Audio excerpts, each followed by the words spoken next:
easily able to take advantage and take a 2-1 lead here.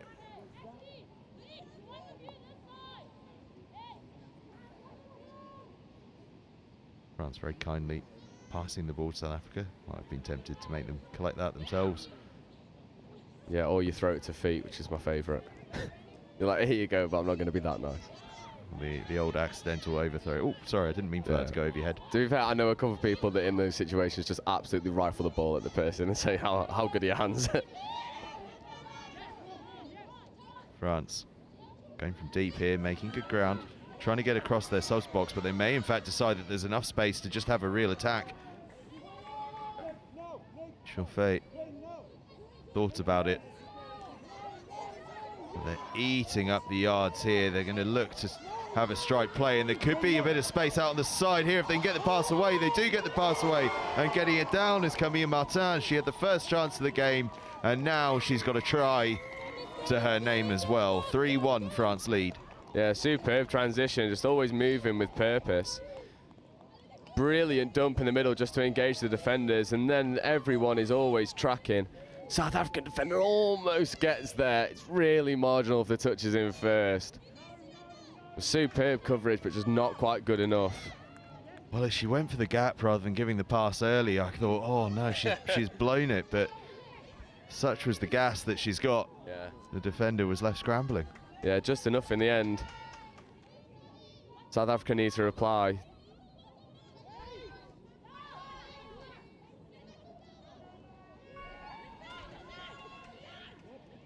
Oh. Space out wide, pass goes in. Oh, you called it. South Africa need to reply. And South Africa do reply instantaneously, as they did for the French first try. So 2 for the third. South Africa close it back down to 1. Yeah, both teams really just condensing the defence all the way over into one side and then using the hands to whip it open side. And Winger holds her depth and width really well, and it's a walk-in at that point. But really good heads-up play to recognise, okay, this French defence is really tight on us. Let's back the hands and send it wide. And I think if South Africa can do more of that when they get the opportunity, they'll get more scores on the board. They will indeed, and it was Bontley Madeleine finishing that one off as Camille Martin goes close again. 3-2 the scores at present. Couple of minutes left to go. Now South Africa would love to level this one up as we head towards half time.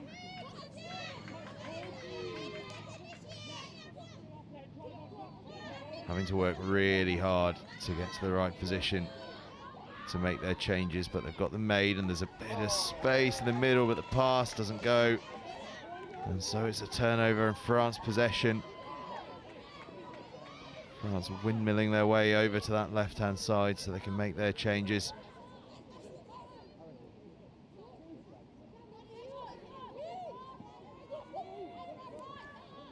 Bit of confusion as to who's playing dummy half there, and then a bit of confusion as to who's supposed to receive the ball. I think all happened in a bit too much of a rush there for France.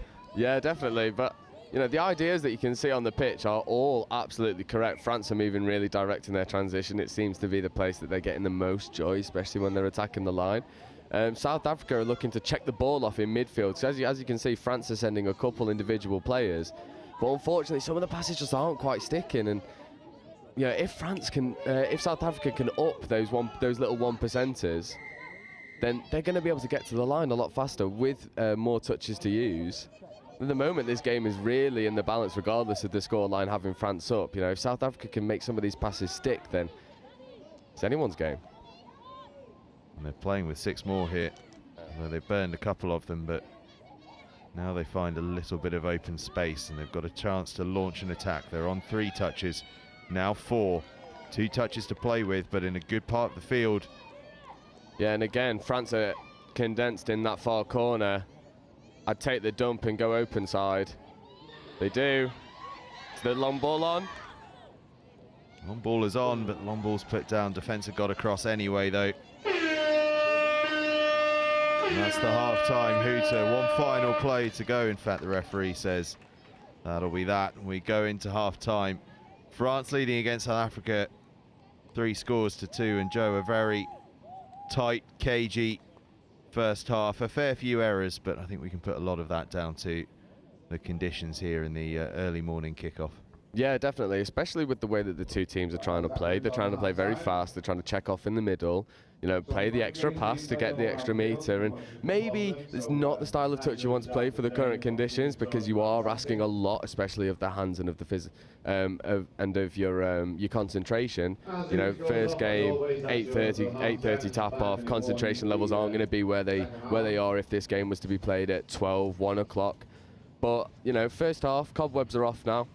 And you can go into the second half essentially at 0-0. You know, South Africa, yes, you've only got 2 tries on the board, but, you know, you've been good value for it. You've worked really hard. You've got to the line on more occasions than that. And if both teams could just shore up the very few mistakes they're making, tries will start flying in the second half. Well, let's hope so. 5 tries in the first half and plenty of promise for a fair few more. And speaking of tries, you've got to stick with us for the 9:25 kickoff. We go back to the mixed under-15 competition. And why do I say speaking of tries? Because it's Wales, and Wales scored 21 tries in their opener, as we see just how enthusiastic some of the supporters are out there today. Oh, what a way to start your Friday morning, eh? Terribly exciting. But yeah, as I say, Wales scored 21 last night. They're taking on Belgium in that mixed under-15s competition at 9:25. So you've got to stick with us for that, because that Welsh side was pretty fearsome in the opening game of this Atlantic Youth Touch Cup last night. Here on day 2, at half-time in the opening game, it's France 3, South Africa 2 in the second half is coming up in just a couple of moments' time.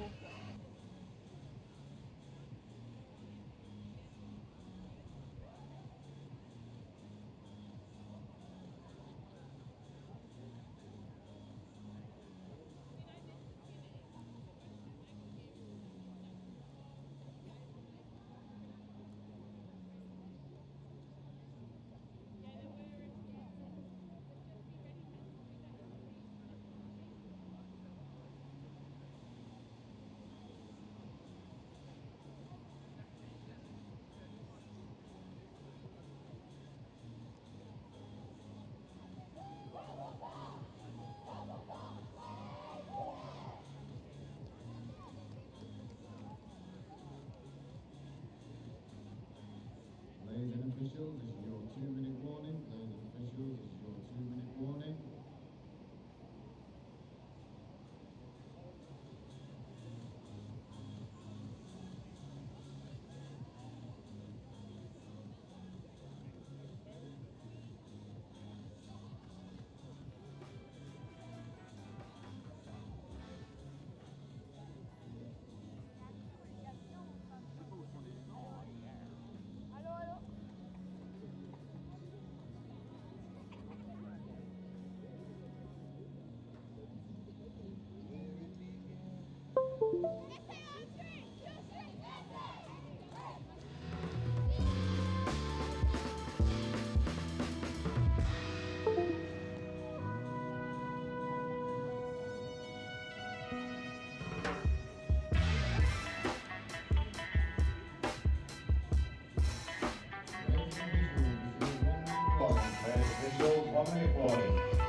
Well, we've got a minute to go until the second half kicks off, and clearly both teams getting their messaging done at half-time in rapid space, because France were out on the field with within about 30 seconds of half-time even starting. I think they know exactly what needs to be doing, and South Africa, to be honest, were out there about 90 seconds beforehand as well. So both teams clearly know the plan. Yeah, definitely, and I think both coaches will be saying, look, there's only small things we need to fix. The vast majority of what we're doing is good. It's just the little handling errors, rolling the ball. So if both teams can fix those little things, then the success rate is going to go through the roof. Ladies and officials, stand by.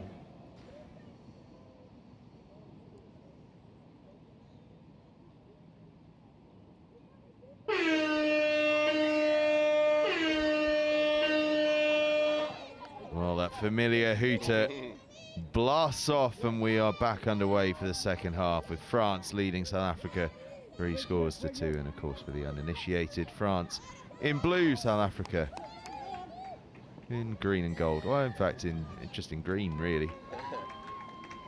I'm sure there's a hint of gold in there. Yeah, green and gold, green and gold. Why not?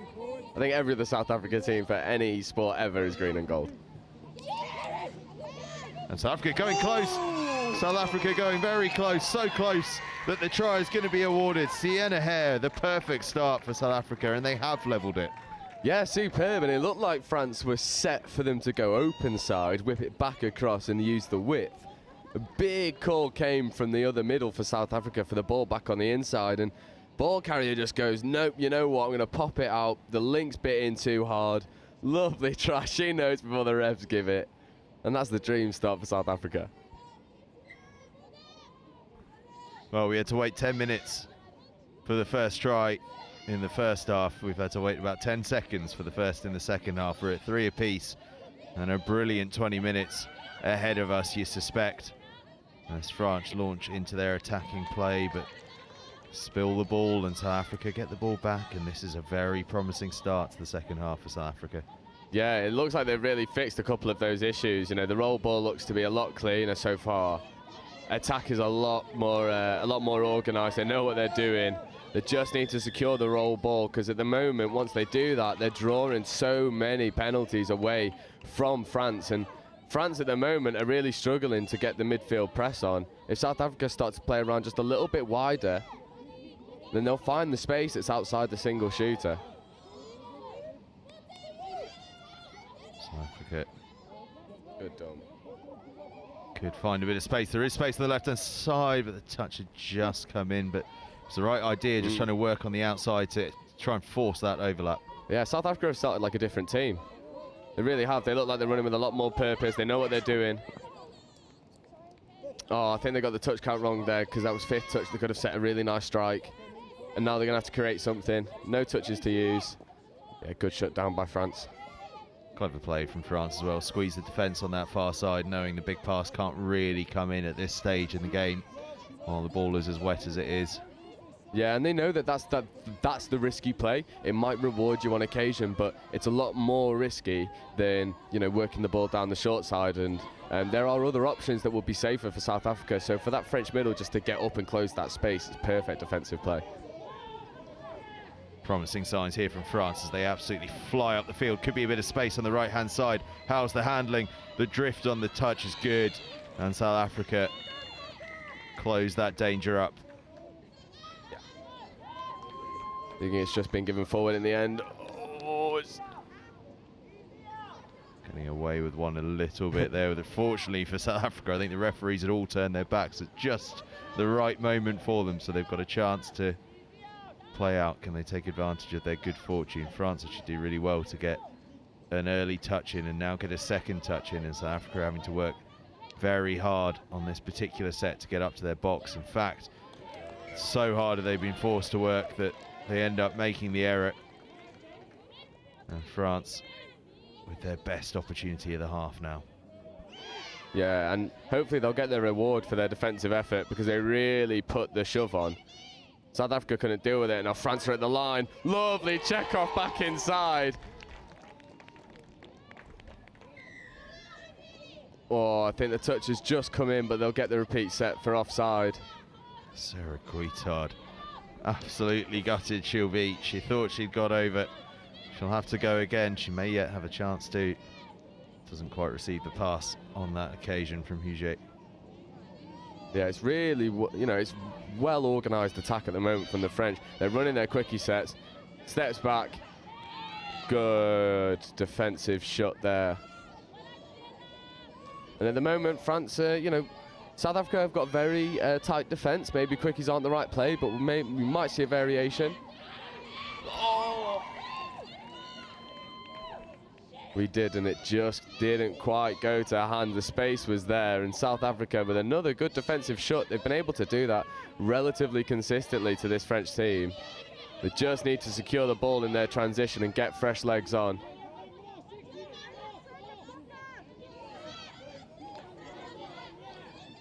Again, just looking a little bit lost in transition as they try and find the players they want. And I know that all teams, and we saw this a little bit yesterday, teams have certain players that they want to take these particular possessions through. But is there a time, as South Africa actually is, as I can see you counting up there, they've only got 5 on the field. They've they really are having some confusion with the subs box. But it's something I've certainly noticed over the early rounds here is a lot of teams want certain players to run those plays in transition, and when those players aren't on the field, they almost look a bit lost and confused about who should be doing what. And the teams just need to take a little bit more responsibility on just individuals going, do you know what, I'm in the right place at the right time, I just need to be that person for this play. Yeah, definitely, and I think it sort of goes to the coaching. I know a lot of coaches use the structures of you have your strike player, your ball handler, and then your platform player, players that specialise in certain areas that will complement each other. However, on occasion, if teams stay too strict to those structures, oh, lovely little hands in the corner, that'll be a try. It's a second. Camille Martin, she started on the right wing, she's moved across to the left wing, but the result is the same. She's in try-scoring form this morning, is Camille Martin. Yeah, it's just really good hands. The gap opens up. She maybe could have gone herself, but is unselfish. Gives the extra pass out to the wing just to secure the try beyond any doubt. It's a really well-worked play. Just recognising that the South African defence, yes, there's been a lot of confusion with South Africa over the past few minutes, and the French just absolutely capitalising on it. And the French force another turnover. But yeah, as I was saying before, with the relying on certain players in certain situations, it does go against you when you're always relying on those players when they're not in position, but then that's the perfect opportunity for other players to put their hand up and be accounted for and say, okay, you're not here, let me run this, let me get ready, I'm in this position. So it's a fine balance between that coaching structure of running the plays with the right players in the right positions, and then just recognizing that occasionally it's not on, and we've got to use our initiative, we've got to think on our feet and just make things work. And I think teams that are able to work on the fly often get results when maybe they shouldn't, and they've been slightly outplayed, but they've been able to work on the fly and problem solve. And I think that's one of the skills that's just so invaluable in touch. Well, it's one of those things that's true no matter what the sport you're playing. Stressing the defence is the most important thing, and sometimes that just means keeping them on the back foot, whether or not you're running the perfect play. Just running a play well will do something, and South Africa so nearly running a play very, very well indeed, but just getting touched almost as they cross the line. Perhaps if she'd got the dive in, she might have got there. I think the trouble was she was never intending to be the try scorer herself. No, I think that's one of those situations of, wait, how have I got here? how have I got to this try line? This wasn't in the plan. But yeah, I think the dive, if she'd got the dive in, the defender's just made the touch on the back as she's upright crossing the try line, so the dive might have just taken it away. And it's one of those situations where if the defence are retreating and you're going forward, the referee's probably going to give you the benefit of the doubt. So, maybe one just to learn from. Next time if you're in that situation, you get the dive in early doors and the rest probably give you the benefit of the doubt. We just saw a situation on field there that perhaps is the slim difference between these two sides, as France had given the ball away whilst they were in transition, so their players were all half on the field, half off, and very bunched, the ones that were on the field. South Africa get the ball but end up running towards where the few defenders were as they go diving through almost. Whereas in the first half, on a very, very similar play, we saw France ruthlessly move to the space and score the try, and it's that slight difference that perhaps is the difference in this game, albeit in such a tight game. Yeah, definitely. And at the moment, South Africa just running very laterally, but it's a lovely little switch. Can she get around the outside and give the pass? Oh, just not quite. Touch is made. And South Africa, to their credit, are completing their sets consistently. They're just not asking the right questions of the French defence, not making them work for their touches, running in lateral lines. You know, that was the first play we saw from South Africa of the switch play to cut back against the grain, and it nearly works perfectly for them. So maybe that'll be something they use, you know, in this attempt at the line. But they just need to calm down, reset, and get the ball away. And France just applying way too much pressure and forcing that turnover. Well, again, and you're much more of a touch aficionado than me, but it feels as though in their determination to make their changes in certain situations, they're costing themselves here. You know, it strikes me that there are certain occasions where you go, do you know what, we're just going to have to run an extra play without making the changes here, because we're actually going to burn our attacking opportunity as a result of trying to do that. Yeah, and in those situations, someone needs to stay. Someone needs to stay and take the ball off that half. Maybe take an extra touch if needs be. But someone's got to say, look, this isn't working. We're you know, hampering our own development on our own process because we're trying too hard and too fast to get the fresh legs on, and no one's set for it. And that's the main problem, is no one is set, no one's ready. You might have touches to play with, but if you've only got one person on the pitch and they're half, you can't do anything with it. So it's one of them where you've got to pick your times to sub. If you're tired, you know, I would say maybe sub one at a time. If one person's flagging more than the rest, you just sub one at a time, get that person off, get that person set, and then you can, you know, and then you can have that attack at the line. But there's just too much. I think it's just tired legs at the moment. There's a lot of stops and starts for roll ball infringements, drop ball, repeating the set. So, well, yeah. We've just seen it again here on this play where they lost all momentum because they had to stop and wait for subs to get on, and it is the area that's perhaps causing them the most problems. So they nearly get across there. I think the touch has come in. It'll be touch and pass, and it'll be France ball, but France showing that despite getting themselves bogged down in some tricky substitution patterns, South Africa rather, I apologise, they are able still to find a way to create opportunities. And you've got to say, they've had the more of the running in this second half. Yeah. Feels as though we've spent a lot more time with our necks turned to the right than to the left in this half. Yeah, definitely. And I just think, you know, lovely hands out. Oh, lovely pass back inside. Can they work it to the open side? Oh, the pass just doesn't quite go. I thought for all money we were going to see a between the legs pass there. It was the pass that was on. Yeah, get the tweener out. Get the tweener out. We love it.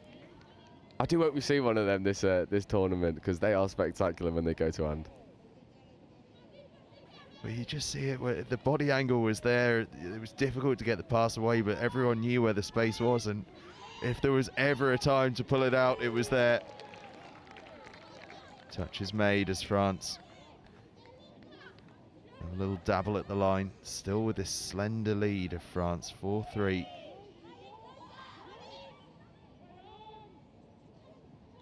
Touch comes in again as they dive for the line. I've got a feeling we'll see that same recipe of running down the short side, congesting the defence, and then moving it open. To go back across, touch comes in, South Africa ball. South Africa, by and large, have defended really well. You know, they've just been their own worst enemy at times, and you know, the roll ball infringements, the handling errors.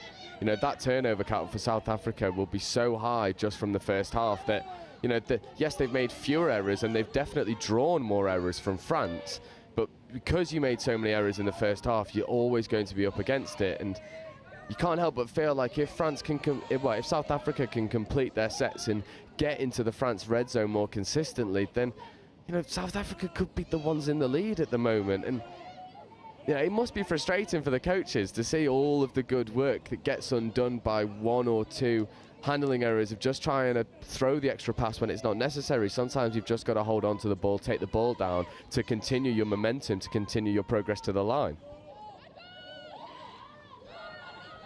France thought they might be able to just cause a few defenders to bite in, but they couldn't quite do it. So in the end, a slightly panicked pass gives possession back to South Africa, who for the first time in a while on their very first play of the game managed to go forward, but then they just have the momentum halt again, but a missed touch just allows them to pick it up again. And it's that zone they've got to just get a bit sharper on, because if they can, they look so good in these positions that they can find the space, and they might yet find some more space as they try and go for the line. The touch comes in, and you could see there that Hannah Potgieter, she knew what she wanted the others around her to do. I just don't think the message could be communicated clearly enough for everyone to work out what was needed. Yeah, that's one of those where you've got that extra touch. It's almost the most perfect strike dump opportunity, and you know that player there is just take that ball down and allow someone else to scoot through, because you've driven that France defence all the way back. You've done all of the hard work necessary, and then yes, there was space on the open side, but that space will still be there if you take that touch, and then you give someone a retreating defence to run at, and that's a much more ideal situation to be in for an attacking player.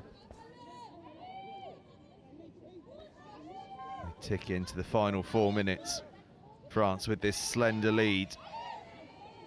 Can they hold on to it? Could they even extend it? Or can South Africa find a way to level or even take the lead? Oh. Clash of legs between the two South African players. Sees that one switch over to France, and South Africa have made a change in defence, get away with it as they were defending with 5. The France error just allows a reprieve for South Africa.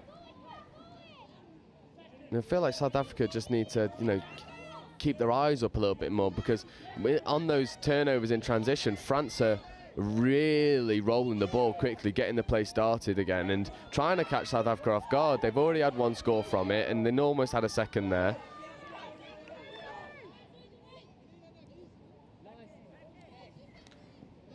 Six touches used up.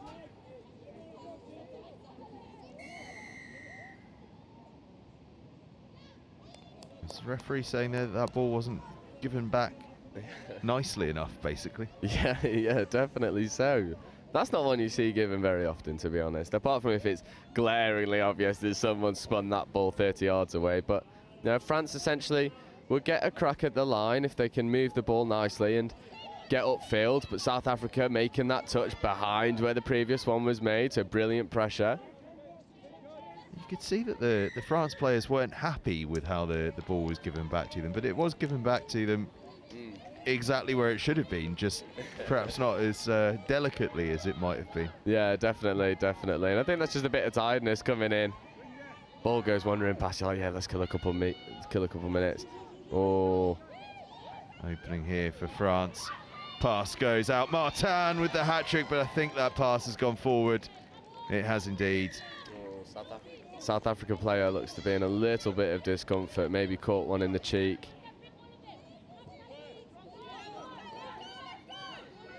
South Africa, I'm not sure their subs have worked out that's what's gone on. They were a little slow working out how they could have the requisite number of players on, and it's caused a bit of confusion and ended up with France taking possession, and with just 90 seconds to go, that could be a crucial moment in this game. France, a score here would surely seal victory. They go close with the dive, but South Africa close the gate.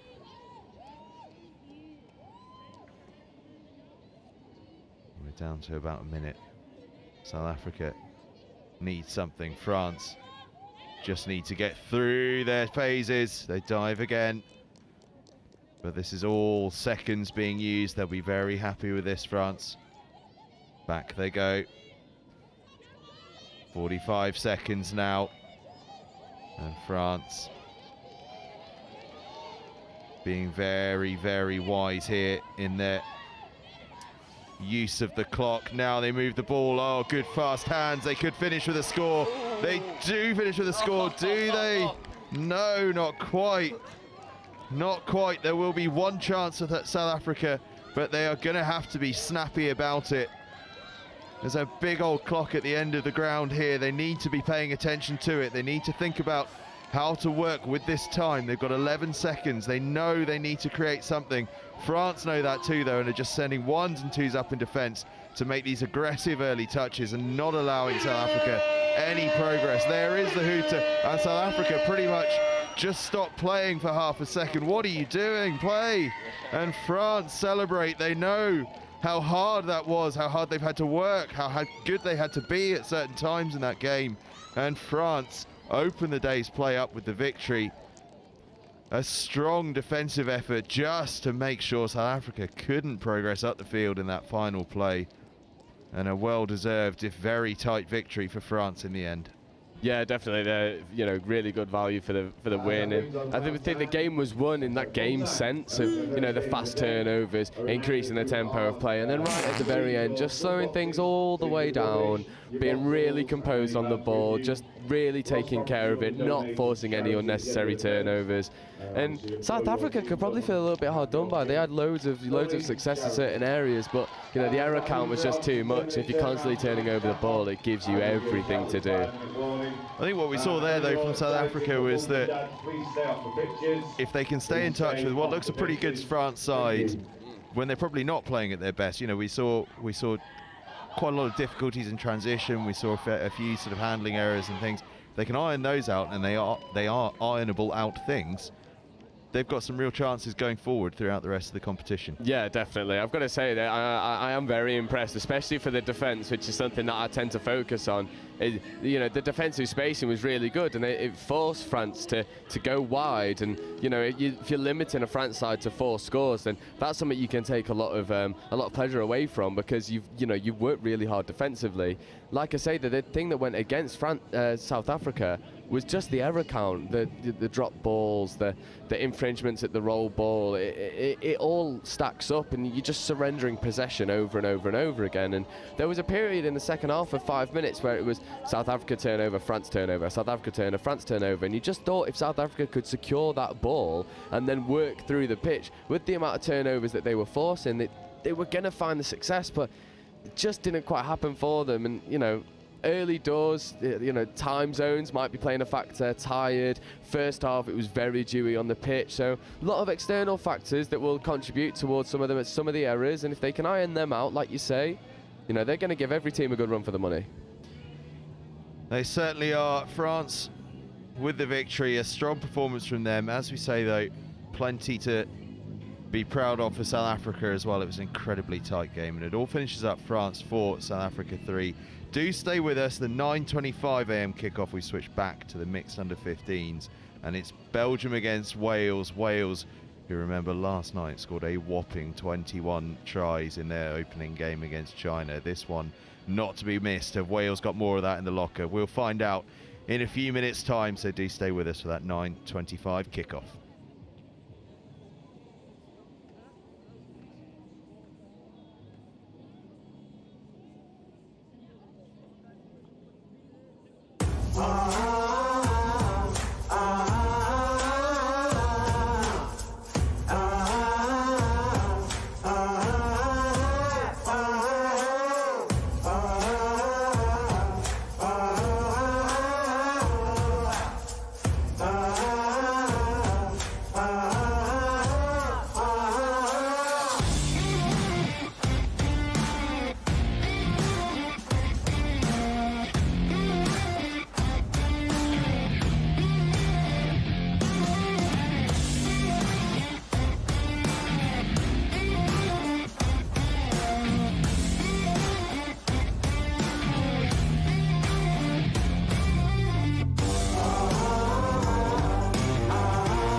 midnight train going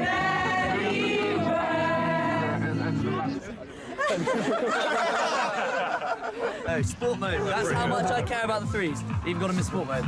We need to make sure that we're working on staying tight in D, and then when we're up there, we need to be a bit more organised. So 32 shorts, doing the quickies. I realise the camera's on me, so I'm trying to keep talking. We're keeping them in their half really well, so keep working hard because they're taking 4 touches, 5 touches, get halfway. Those last 2 scores are getting exactly the same move. So just as soon as half gets hands on ball, eyes up, we've got to shut them down. The other impact that it has is that you don't have an impact on the game because you're so far back, they can't hear you. If you're on or behind the line, Yes, let's go, guys. Now win it. It all starts in the middle, okay? If we work hard, the links don't have to step up, okay? Yeah. You ready? Let's go. hands in. Come on, then. Tight! Eyes up, Tim! Dragon! Pressure! Cheers to Bristol! Hip hip! Hip hip! Hip hip! One for the ref! Hip hip! One for us! Woo! And one for the ref! Hooray! Go on, Darren! Act really casual.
So if you see them, sweep off, watch the ball.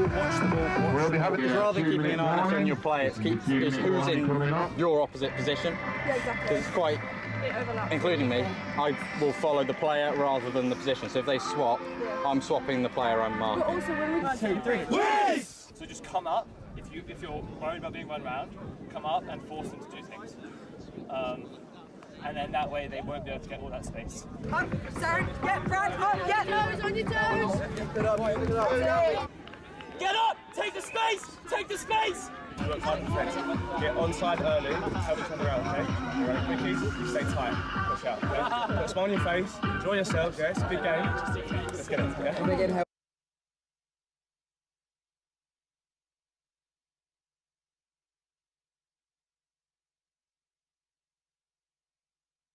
Well, welcome back. We've just seen the referees warming up with what can only be described as a bit of an interpretive dance routine as the tunes blare out here at the University of Nottingham Sports Complex. But we've got a very exciting game going on, well, about to go on, I should say, as well as some exciting refereeing warm-up routines. It's Belgium against Wales in the mixed under-15 competition, and I've gone on a lot about this Wales side as a result of their performance last night. But Belgium, a side to get excited about as well, and we've got a couple of siblings by the look of it in the Belgium team as well, Jude Rowland and Florence Rowland. We'll see how they get on. Brother and sister combination by the look of it. Wales, meanwhile, Players and officials, stand by. with a number of talented players, as we know already. Belgium playing from left to right to kick off in their red shirts. Wales playing in black or very dark grey from right to left and defending first up. Belgium in possession. And Joe, well, we saw the very best of Wales last night. I'm sure sterner tests to come than they got in that opening game, but very exciting to see them out there again. Yeah, definitely. And I think the thing that impressed me the most about Wales is just the core skills. Like the catch and pass from one side to another is just so good for kids this age. And I think often we do forget, like, the under-15s, these are kids, and they're able to play touch at such a high level. There's a superb defensive touch there, though, from Belgium, and you know, both teams just feeling each other out early doors. I'm very excited to see Wales when they get loose and start throwing those long balls like they did last night.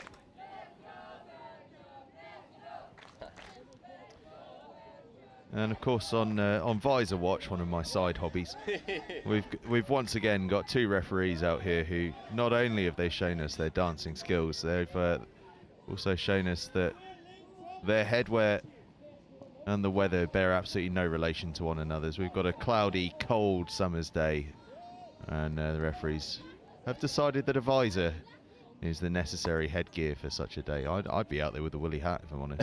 I wonder if we'll see the double visor come out. I know a couple people are suspect to a double visor every now and again. I think you'll absolutely lose your mind if the double visor comes out on a day like today.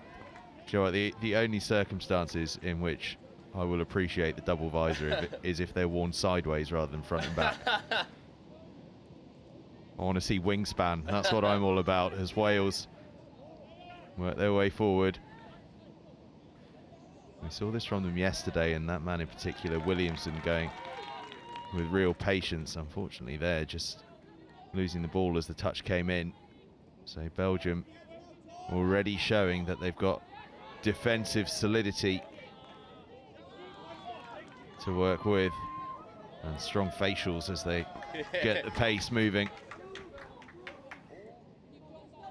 Yeah, that one for me right there is just 6 of one, half a dozen of the other. Both people going into the ruck a little bit too fast, and the ball just spills out. But I've got to say, very impressed with Belgium so far. The defensive reads are really good, making good defensive plays.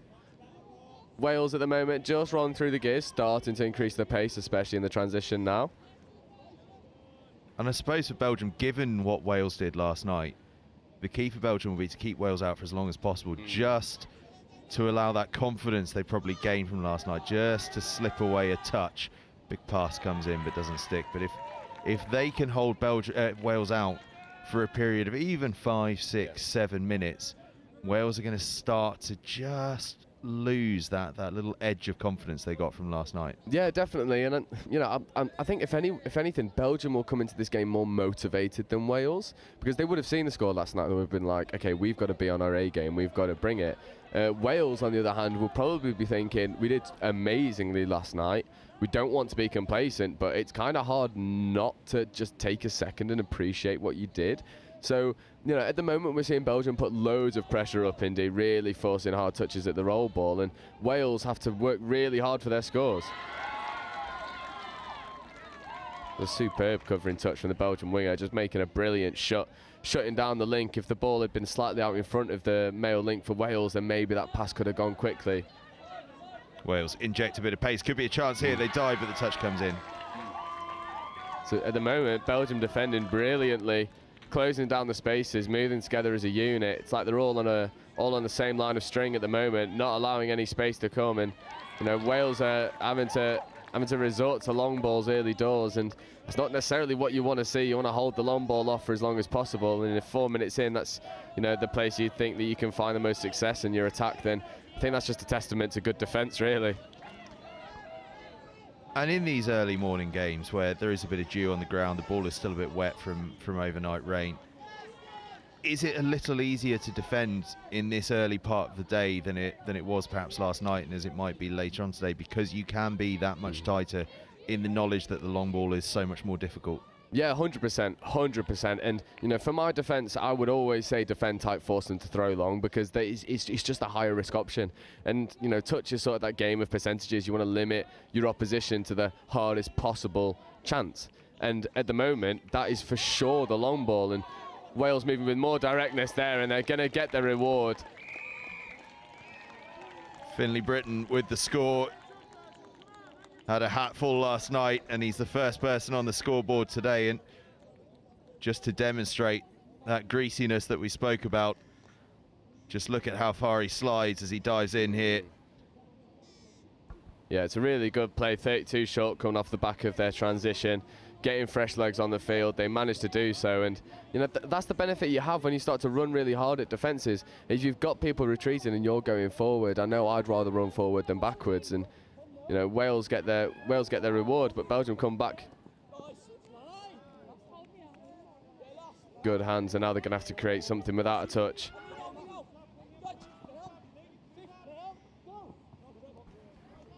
Ball goes loose, and Wales survive that Belgium attack and will look to create something of their own with this 1-0 advantage. Do that Finley Britain try just a few moments ago, but the ball squirts loose and referee seems happy just to let things carry on. Not quite sure what's happened here, but another example, as we saw in the first game, of teams just getting a little over-focused on making their changes and forgetting that the ball is still the most important thing on the field. Touch has been made. Ref perhaps a little late in sticking the arm out there. There's a lot of confusion out there on the field at the moment. The last 30-40 seconds or so, I'm not quite sure anyone's known what's going on. Yeah, that one was half caught. The Welsh player had scooped from half, and I don't think the ref had quite picked up on it as quick as the Belgian middle did. He was stood there screaming. He knew the rule straight away. And now Belgium at the moment, 1-0 down, as you said, 7 minutes in, very promising. They made 3 or 4 really solid defensive shots, maybe struggling to find your impetus in attack. They got away with a forward pass a few passes ago as well. Yeah, you got to live right on the line in touch. You do get away with some, in the contact game, what you'd call heinous ones. What's the point in a law if no one polices it? That's what I want to know.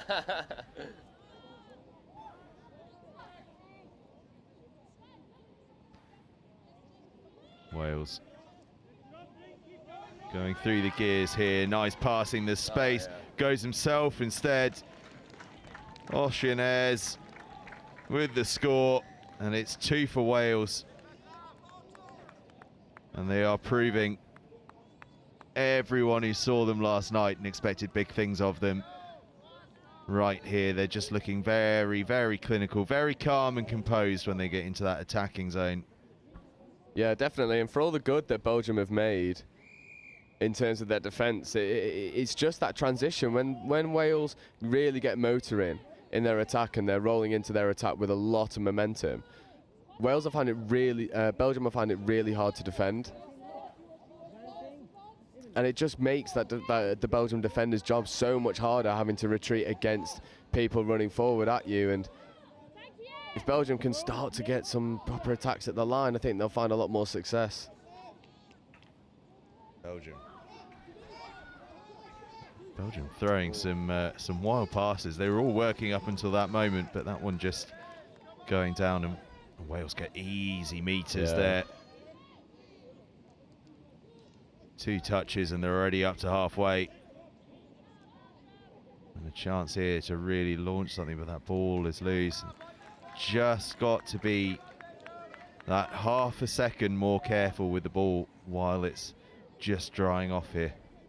Yeah, definitely. And Belgium at the moment maybe being let off with a couple mistakes. Wales not being as clinical as we saw them last night. Although, with that being said, under a lot more pressure than we saw them last night. And Belgium could be happy with their performance so far. I would just like to say, it's an amazing step there. She's got wheels. Can she go round? Feeds off to the winger. Oh, I think the ref's going to pull it back for a fault, for a touch and pass. But that was superb play just to put the right foot step on. Who said a female can't do a male all ends up? Because that's exactly what happened there.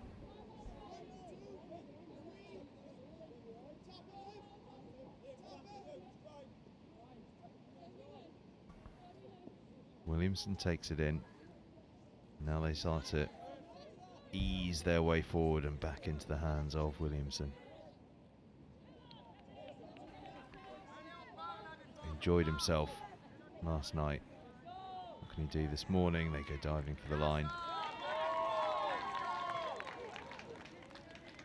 Cheers go up for Belgium. Their resilience in defence respected by the crowd, but there could be a chance here. Pass comes in, but it was just behind and the touch is made. That pass, had it been just in front of the player, we would have been seeing a third Welsh score there, but Welsh winger Lilianelle Stevenson just had to check her stride, and that allowed the Belgian defence to get across. Belgium just try and go down the outside on their transition, but they have been able to get fresh legs on relatively quickly. It's just now this touch has just held things up slightly, losing their momentum.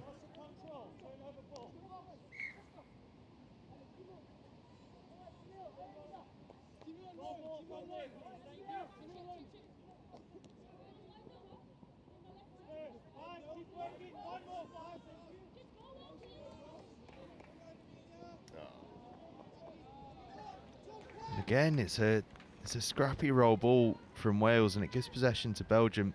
It's the one area you'd say of Wales where they've just struggled a little, made a couple of errors there. Yeah, definitely, and it's very uncharacteristic compared to what we saw last night from Wales. Last night's transition was so slick, although probably didn't have to utilise it as much as they have today. But Belgium, you know, forcing a lot of turnovers. Would like to see them put more pressure on when they get to the line, because it's just these touches in the midfield. They're trying to check off to certain players, but it's maybe not quite the option, as you know, you've not got into that red zone yet. You're not striking in the red zone. The most important thing when you get there, you know, when you're in the midfield of your transition, is just to get the ball down, get your head down, and make those yards, eat those yards up early doors. It's just not quite happening for Belgium at the moment.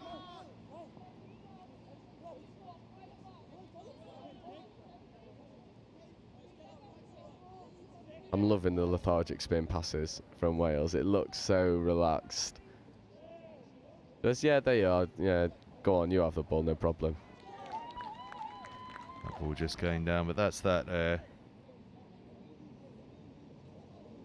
national characteristic, I suppose, of the Welsh, isn't it?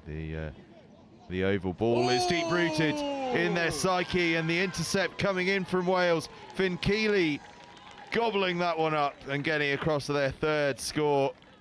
Did well to hang on to it. It was bouncing around in the air, but he plucked it in and raced away for their third try. Yeah, good defensive pressure, just getting up. The Belgian player knew he had to reel the ball in quick and was probably too busy thinking about the man in front of him to get the ball in his hands and secure. Slips through. Welsh player's hard to react, goes through the gap, and then when you've got a, you know, fresh grass in front of you, it's an easy run to the line.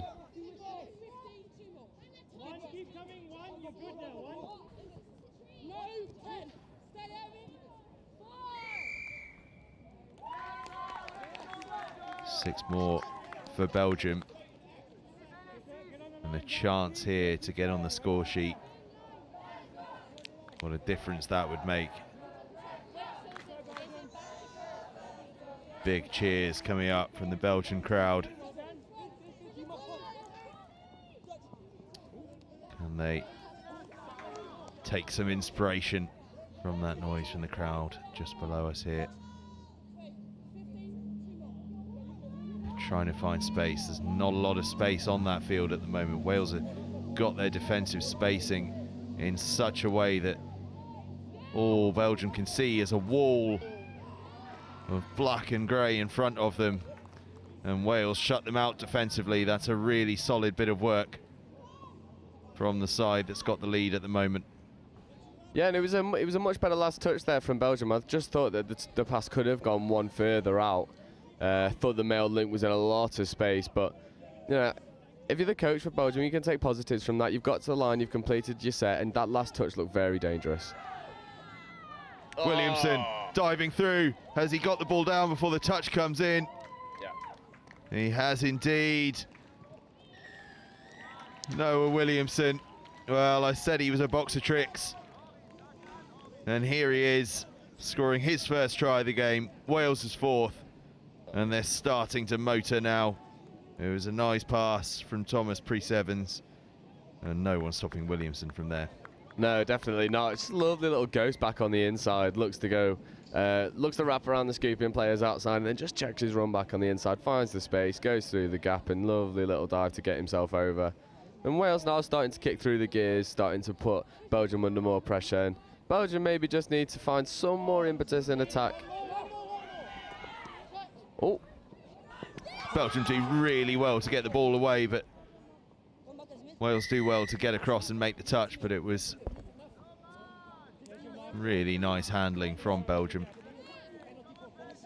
Yeah, and Belgium threatening the line more consistently, moving with more momentum in their attack. And as you can see from Wales, you know, a couple of hands on knees, just maybe soaking it up a little bit. And Belgium just need to make some of this pressure that they get, you know, the very rare moments of pressure that they're able to sustain. They need to make that count. This being one of those situations, you've just forced a turnover, you know, one touch, get it to the line, and then past that, you can just, you know, use those touches and attack at the line. I would have maybe tried to turn that ball over just a little bit quicker, because Wales were able to get fresh defenders on. Now they're set and ready. And now you're at the line, you need to make it pay. Clear structure, clear idea of what you're doing. Belgium dive.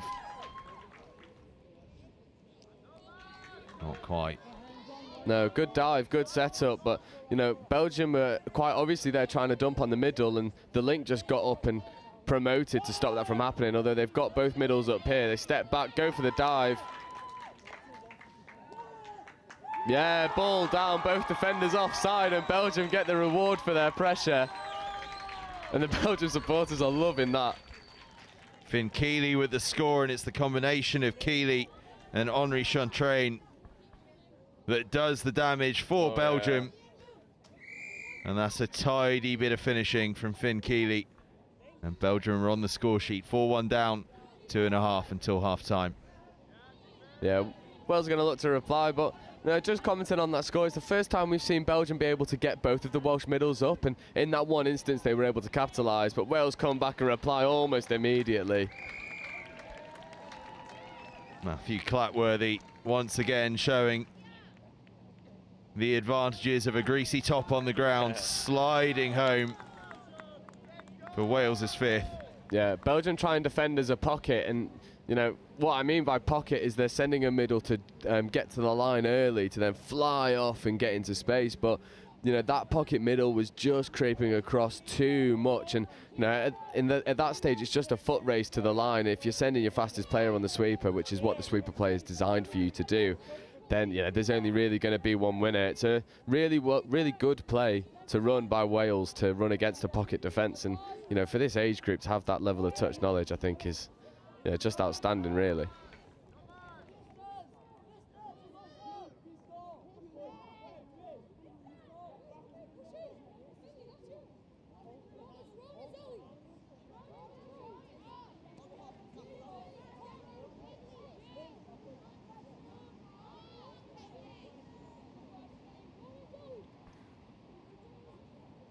Working through very nicely here. Slick stuff. Oh. As I say that. Here comes in, and Belgium will have possession.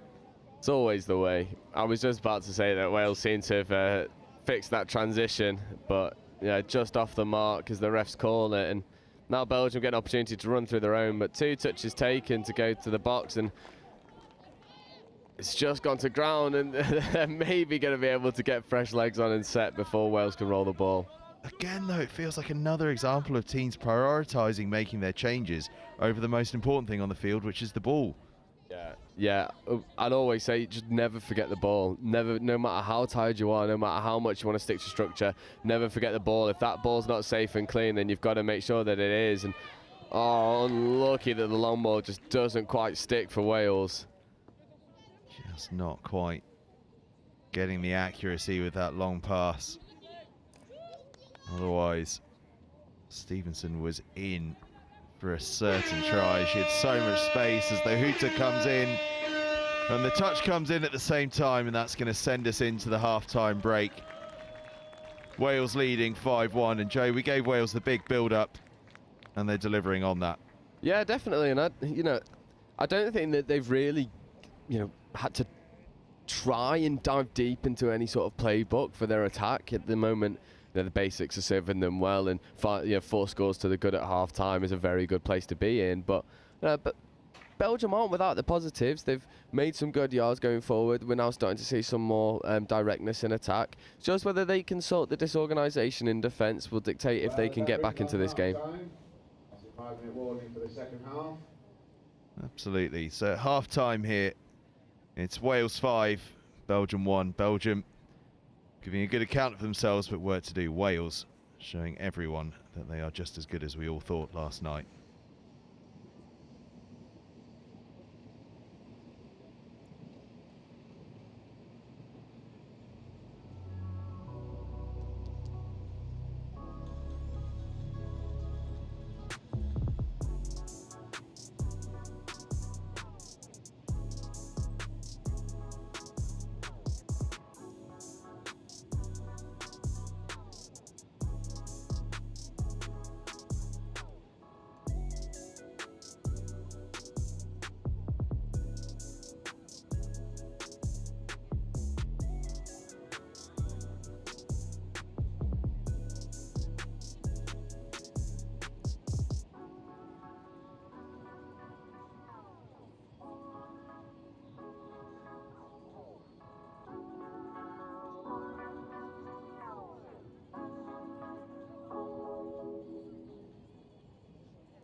Warning, please take to the field, ready to play. 30 seconds left to play then, or left until the half-time break is over, I should say, with Wales leading Belgium 5-1. Do stay with us after this one at 10:20 a.m. We move across to the men's under-18s and an absolute barnstormer. It's Wales in action again, and they're taking on the host nation England, so that one is going to be a biggie. But here we are focusing on the mixed under-15s competition. As the hooter goes, Wales get us started, and almost getting us started in spectacular fashion. As Williamson takes control of possession now, hands it on to his mate, Pris Evans. And now gets it back from him, and it's that combination again. It's a killer combination for Wales, and Williamson finishing it off for a very fast opening score of this second half. Yeah, lovely little quickie. He steps back, just holds the play, recognises it's not on, checks the ball off. Second quickie, Slip comes in, but he doesn't panic, just feeds the ball off. Shooting defender comes out the line, leaves the space behind him, and Noah Williamson, the grateful recipient of the pass. And Wales starting really fast, and I wonder if the coach has sort of said, look, we've taken our foot off the gas, we're going through the motions, and that's fine, but let's not give Belgium a chance to get back into this. And it looks like Wales have come out a lot faster. They certainly have. Can Belgium respond fast? They've certainly got themselves into a position to do so, but that pass doesn't go where it was meant to, and Wales shut them out defensively once again. Oh, I love the yards, mate. Just pulling out of the touch ever so slightly. Just gets caught at the end, but yeah, Wales seem to start, you know, they've started really fresh. Transition looks a lot better. Fresh legs on at pace, and they're going to have a touch to play with at the line. And things just calm down for a second as they get players in the right position. Foot in the ruck potentially, but Wales react. Good defensive play from Belgium.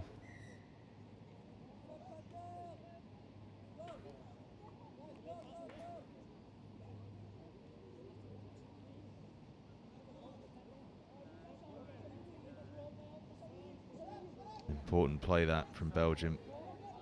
2 early scores at the start of the second half really would have felt slightly perilous, although with that error Wales have another opportunity to try and find that second early score in the second half. They're certainly going close, but the touch comes in. I think he should have given the pass there. The 2 players in the corner unmarked. He just couldn't quite make the decision fast enough, could he? By the time he'd got there, he realised the gig was up. Could be an opening here. They cut back the other way, try and go again. I think that pass is going to be ruled as forward. Yeah. And Belgium, similarly to the first half, are able to defend Wales.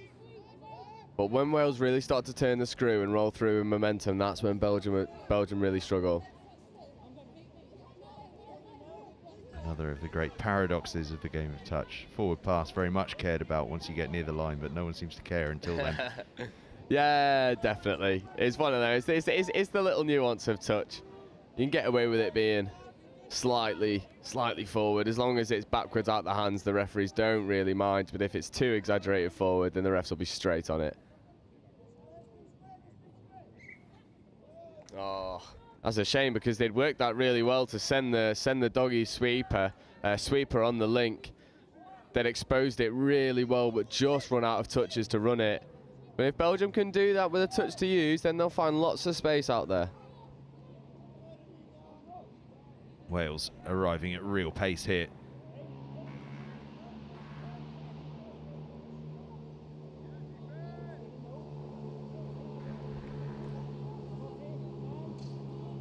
Sting just taken out of it, so Williamson will try and create something. And they come flashing through, they go diving for the line through Price Evans. Touch came in. Combination again, Price Evans and Williamson. They run out of touches and Belgium survive again.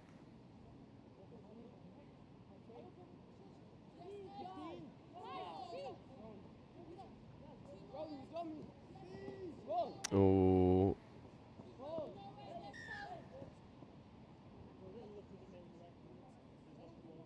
Delayed decision there as the referees were making their changes there, just as the firm touch came in. Another fairly firm contact there. Yeah, that looked more like a contact bosh than a touch. Both forearms up, ready to bounce. Neither side messing around here. That pass, skew whiff from Belgium, so Wales will have possession.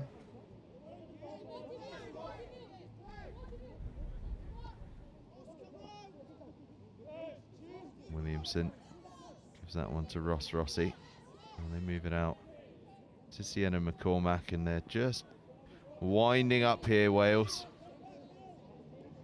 Playing with 5 at the moment, and I think you just saw there Finlay Britton was wondering where his mate was to pass it to, and it just took the momentum out of their attack.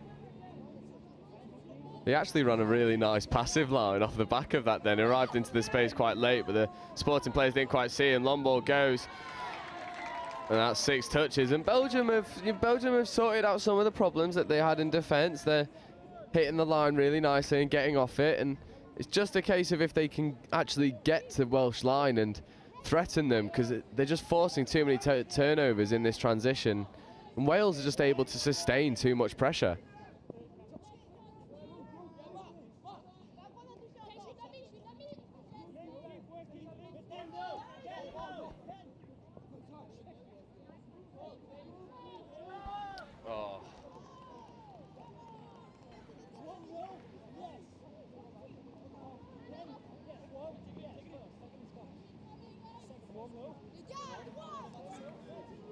Wales now having another crack at the line. Sweeper play comes round. Oh, looks for the step back. Option was on. Just not quite happening. They'll have one more attempt. Like one of these feet just giving away. Seen a bit of that this morning, actually.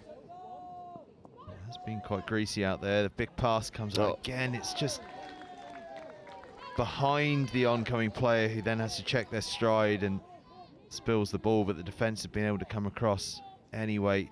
If they can just get those wide passes in front of the player, they're going to find that those wide passes become try-scoring passes. Yeah, definitely. And I'd almost be saying to the wingers, like, okay, so a few times the ball is just behind you or you're having to check your run, so could you just start a little bit deeper for me, and then I'm not going to adjust my pass too much and you'll be hitting that ball at pace. So there's a couple micro adjustments you can make to fix those problems. You know, Wales seem to be one of those sides that are able to problem solve on the fly, so I would not be surprised if we see a couple of those long balls stick throughout the rest of this game. Another slip there. It is particularly greasy at the moment. No rain coming down, but there was an awful lot overnight. Yeah, he looks to be in a little bit of discomfort there on the side as well, so I hope he's okay. Wales trying to dance around and engineer an opening, not quite finding one on that occasion. Trying to draw the defence out. They do. Now they inject the pace. Could there be a bit of space out wide? Looked for the wide pass, went short. Belgium actually did really well. That outside defender not to get sucked in, stayed wide, which forced the short pass that was never quite going to be able to be a try-scoring pass to be the only option. Yeah, definitely. And, you know, Belgium have fixed their defensive problems for the time being. And it's just if they can get out of this zone, and they just can't quite do that. And again, some Belgian players trying to sub in defence, which is not what you want to do. And it's just this level of, they're just unorganised at the moment. And Wales are essentially running at 5 defenders, and Wales just give that opportunity away. And that's one of those opportunities that, you know, if you're the coach, you're saying, look, Belgium are unorganised, and on second touch we've thrown a pass that was unnecessary. And, you know, considering what we saw last night from Wales, I think, yes, the pressure from Belgium has made a big difference. But those passes that might have stuck yesterday just aren't quite sticking for them right now.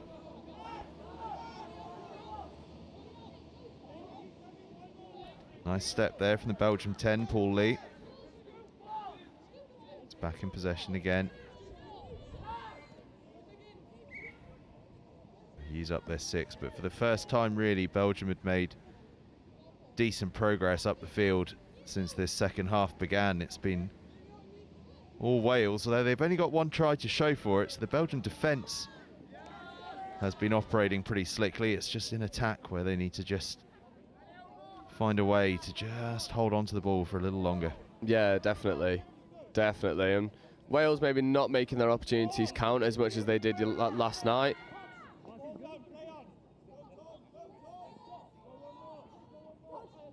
A little stutter step from Price Evans. It's little things like that that really kill your momentum. Oh, I think he's got under there. Did he hold on to the ball at the end? The dive was great. He evaded the touches, but did he manage to keep the ball under control? Yeah. Yes, he did. Referees are happy. Ross Rossi with the score. What a name as well, by the way. Ross Rossi should be a TT driver. It's nearly as good as Neville. The superb little dive underneath, and I was just saying then before the try went in that they sort of killed their own momentum, but I suppose it doesn't necessarily matter when you've got people with pace to burn that can get underneath touches. And Belgium probably feel a little bit hard done by in that instance. They defended the set really well, and maybe just a little bit of lots of concentration just allowed Wales to get in. Because when Belgium are set in their defence, they make really good decisions, really good reads, and it asks a lot of the right questions for the Welsh attack. Another, what to my mind is fairly blatant forward pass, but everyone's happy with it. And Henri Chantrain goes close, but not quite close enough for Belgium. Yeah, I feel like this morning we've seen a couple teams now, the South Africa 18s and now the Belgium 15s. Just, a couple fixes away from, really threatening some of the more established nations. Oh, beautiful pace. There is going to be a bit of a race to the corner, but he's got to check his run for the referee, and Wales can go in unmatched. Thomas Price-Evans goes in, ghosts in really, completely unopposed. Belgian defenders almost seemed unaware that he was just coming in like a train. And it wasn't even like he came in from the subs box. He came from out to in, or from in to out rather. But just ghosted away. The two Belgian defenders ran into each other, and that's a nice feeling, running one in from halfway and putting his teammate one ahead. Yeah, definitely, and that's the benefit you get when you run your transition with pace, is you're able to find those little gaps that you might only just make through if you're not, if you're running at 70%. But when you're all out like he was there, you're able to just pick those gaps off. And Belgium now trying to reply. Touch is made and 6 is there, but Belgium completing their sets more consistently. Wales beginning to turn the screw in their attack, and we'll see if Belgium can defend the transition a little bit better.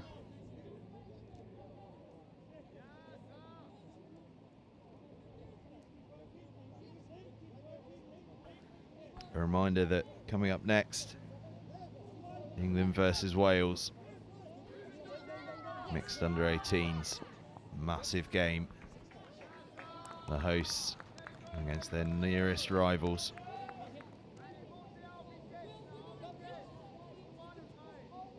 And judging by the Wales under 15s, the Wales under 18s ought to be a very good side indeed. Been hearing nothing but good things about the Welsh 18s actually. Nothing but good things. So that one's set up to be a really feisty affair, because the England boys are always a strong outfit. We've been quite blessed in this nation for a really good touch structure throughout the country, which just allows these players to develop at really high levels. And unfortunately, the ball just goes to the ground off the back of the head of the Welsh link. Well, once again, teams prioritising making their subs rather than the ball. Yeah. That really was one. I'll just get me off the pitch, and the ball hits you in the back of the head. You're almost like, oh yeah, that was my job. I was meant to catch that and take that in.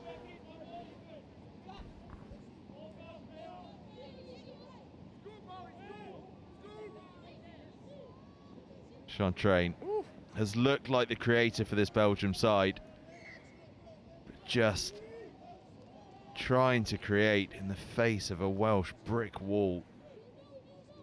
With about 5.5 minutes left to go, chance of a comeback really is gone now for Belgium. It's about pride, and it's about keeping Wales away from the try line for as long as they possibly can. Wales, though, with no intentions of going anywhere other than across that try line. They might have found a way. No.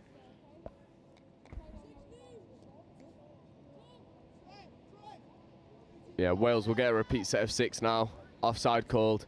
Belgian defender made the touch, but just hadn't quite hit the line. And I've got a feeling we'll see some quickie sets here from Wales. They look for the 32. Look long. Really good defensive read from the Belgian link. Just getting up in the passing lane, shutting down the passing option, and then making the touch on the player. diving for the line. Goes Fred Deneen. Doesn't quite make it before the touch comes in. Wales are threatening. Deneen again. Now they dive again, and Clapworthy gets the score. Wales is 9th, Clapworthy's 2nd. And how they'd love to get to double figures for the 2nd game on the bounce. Yeah, that's a good streak to continue, and yeah, it's a really good attacking set at the line. They go through their variations. They run 32 long on the short side and then run 32 short, which almost gets them to the line if not for a superb defensive touch. And then they look to set up the long, whip it back for the sweeper, and the space opens up. And the Belgian defence is as good as it has been for some of the second half, just can't deal with those sorts of moves being run at that pace. Belgium with an attacking platform here. What can they do from it? Just get themselves in a bit of a tangle. So Wales will have the ball back. Time ebbing away here now in this 2nd game of the day here at the Atlantic Youth Touch Cup at Nottingham University. But that ball not going wide. That's where Wales have struggled as they try to get across their box. Players just trying to get home, and because of that, the space is there for Finn Keeley to just race away into empty space. His 2nd try of the game, his country's 2nd try of the game, and all from, again, a bit of a botched transition from Wales and just no players to fill that gap. Yeah, he gets his reward for thinking fast, recognises, hold on, these guys are trying to sub. I don't think you should be subbing in defence, and looks at the space, runs through it, and you know he's been one of the bright spots for Belgium in this game. Always looks to go direct. In some cases, maybe not the right option, but it certainly was there, and he gets his reward. Williamson tries to get the pass away and down. Touch came in though, and Belgium survived that little moment. And as much as Wales would love to get to double figures for the 2nd time on the bounce, Belgium, you suspect, will be absolutely determined to make sure that that doesn't happen. Yeah, definitely. I think this second half performance has been much improved for Belgium's perspective. They run things a lot faster. They've been able to make up ground a lot easier. Oh, good hands. Oh, lovely wraparound. Is he going to go in the corner for his hat-trick? Yes, he is. That is superb play from Belgium, making something out of nothing. The coaches hug. They love it. Superb hands from the winger to recognise that the wrap was on. And those are the scores you love to see. 1, 2, and then it's just a foot race in the corner. And as he's shown, he's got wheels to burn. Well, Finn Keeley is certainly not giving up on this one, taking the game to Wales, scoring a hat-trick, scoring all of his team's tries. 9-3 they trail. There's not enough time for that comeback. But Finn Keeley determined that Belgium are going to show the very best of themselves here in the face of a strong Welsh performance. Yeah, credit to the winger in that play as well, because not many wingers are able to pick that up and recognise on the fly. If I just hold my space and pivot, I'm going to put this absolute burner into open space. So it's just really good heads-up rugby, and Belgium now playing with a lot of confidence. And unfortunately, the touch and pass gets given, but you know, this Belgian side seems to be very pleased with their work. Touch and pass given. The forward pass that came beforehand was left lie though. It was a yard forward. No, we should get you out there. See if you get upset with a couple forward passes. Unfortunately, I think if I was playing, my temper would get the best of me with some of these forward passes. Tell you whose tempers are not getting the best of them though, and that's Wales, because they are off to such a flyer here at the Atlantic Youth Touch Cup. 2 games, 2 victories, and 2 dominant performances. It wasn't quite the absolute all-star, all-court game that they brought against China, but it was actually all the more impressive for it. showing control in attack, showing patience in defence as well, to secure a 9-3 lead against a Belgium side that offered plenty against them as well. Yeah, definitely. And, you know, Belgium can take a lot of positives away from that game. You know, when they started to run things direct at the Welsh defence rather than running laterally, they found lots of space, and they've obviously got players with absolute wheels that can execute that space. So, you know, if they can put those players in those circumstances more often, they're going to get more scores on the board in future games. They certainly are. Wales, though, starting off so impressively here. They have marked themselves out in these early stages as the side to watch in this mixed under-15s competition, as Belgium deservedly run through to the applause of their adoring fans.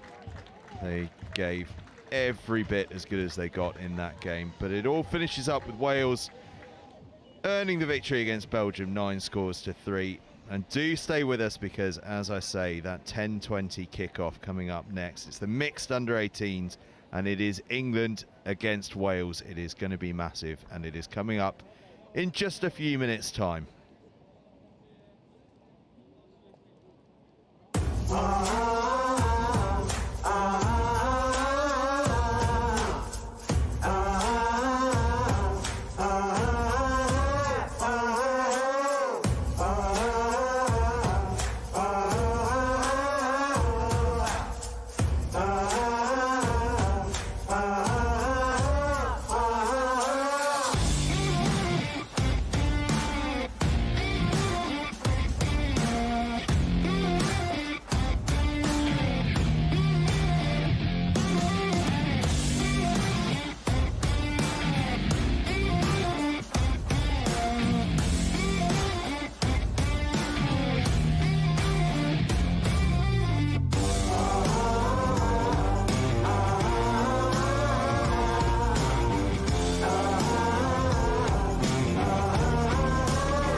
Just a city boy, born and raised in South Detroit. Took the midnight train going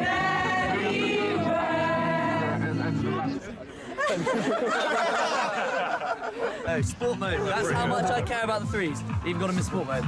We need to make sure that we're working on staying tight in D, and then when we're up there, we need to be a bit more organised. So 32 shorts, doing the quickies. I realise the camera's on me, so I'm trying to keep talking. We're keeping them in their half really well, so keep working hard because they're taking 4 touches, 5 touches, get down the line. Those last 2 scores have been exactly the same move. So just as soon as half gets hands on ball, eyes up, we've got to shut them down. The other impact that it has is that you don't have an impact on the game because you're so far back, they can't hear you. If you're on or behind the line, yes, let's go, guys. Now win it. it all starts in the middle, okay? If we work hard, the links don't have to step up, okay? Yeah. Ready? Let's go. Hands in. Come on, Ems. Tight, eyes up, pressure! Cheers to Bristol, hip hip! Hey! Hip hip! Hey! Hip hip! Hey! One for the ref, hip hip! Hey! One for us! Woo! I won for the ref! Hooray!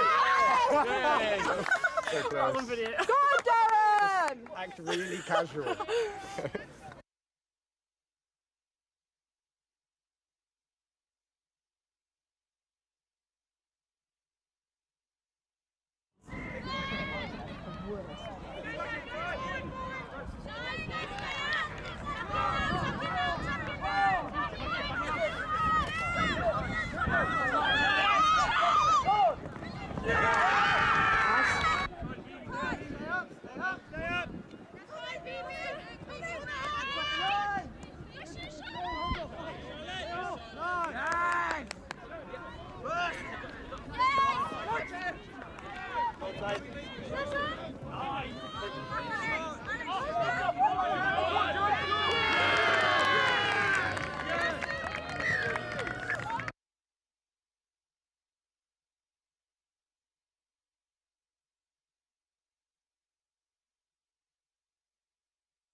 So if you see them, sweep off, watch the ball, watch the ball. It's rather than keeping an eye on your play, it's who's in your opposite position.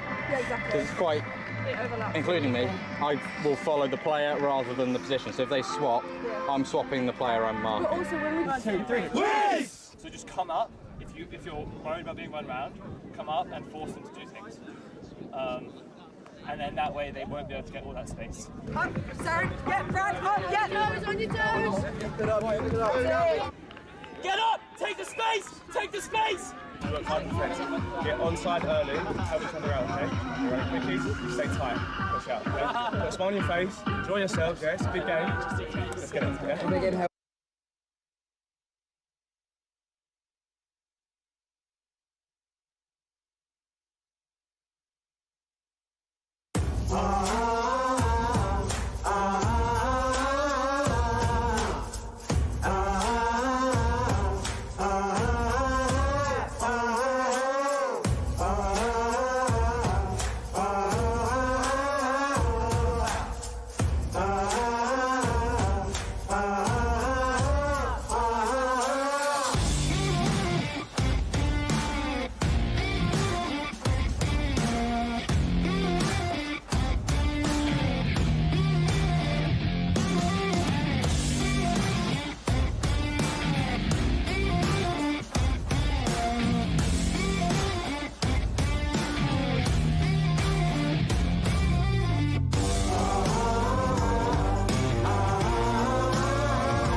Welcome back as England make their way onto the field through their adoring fans here for this mixed under-18s game.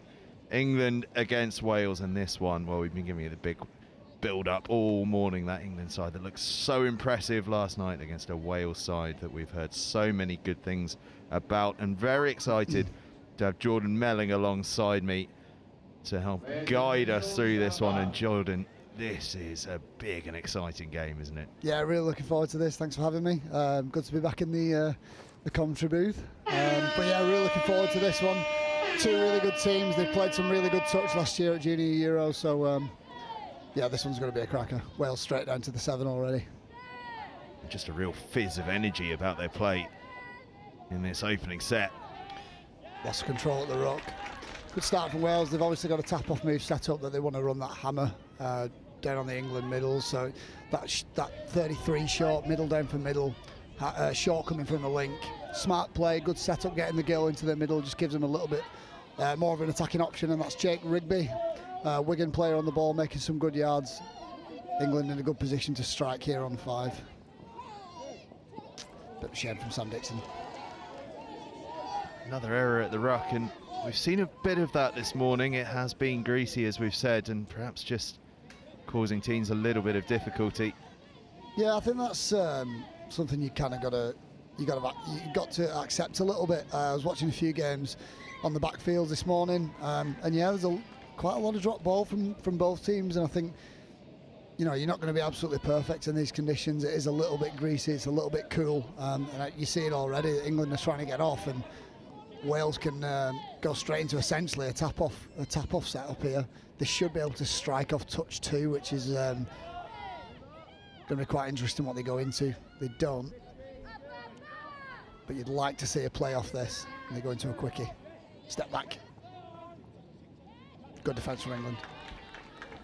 Gethin O'Callaghan, the Wales number 4, is an absolute unit out there. Yeah, it's really good read. They've gone to the outside. Good defence from England. That's a great touch. Wales did really well there to notice that they had a boy v girl mismatch on this left-hand side. They've exploited it really well with the pass, but tell you what, that was really good defending from England.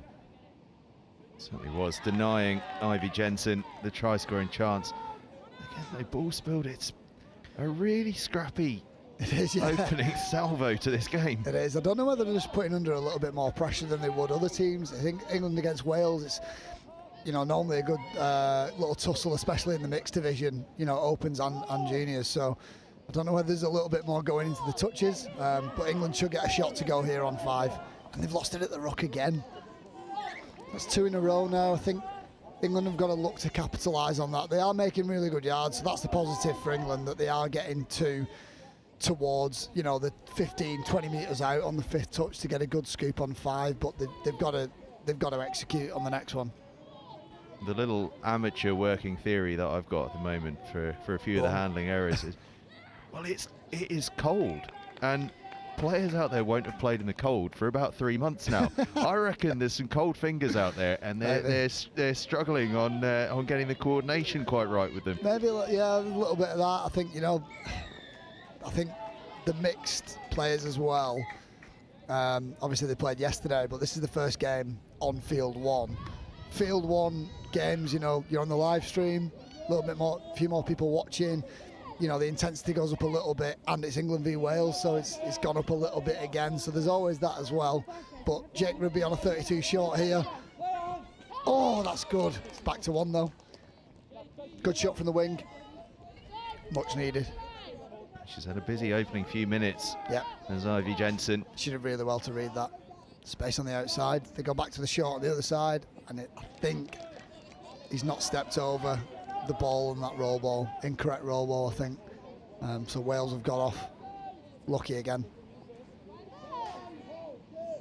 We stay at 0-0.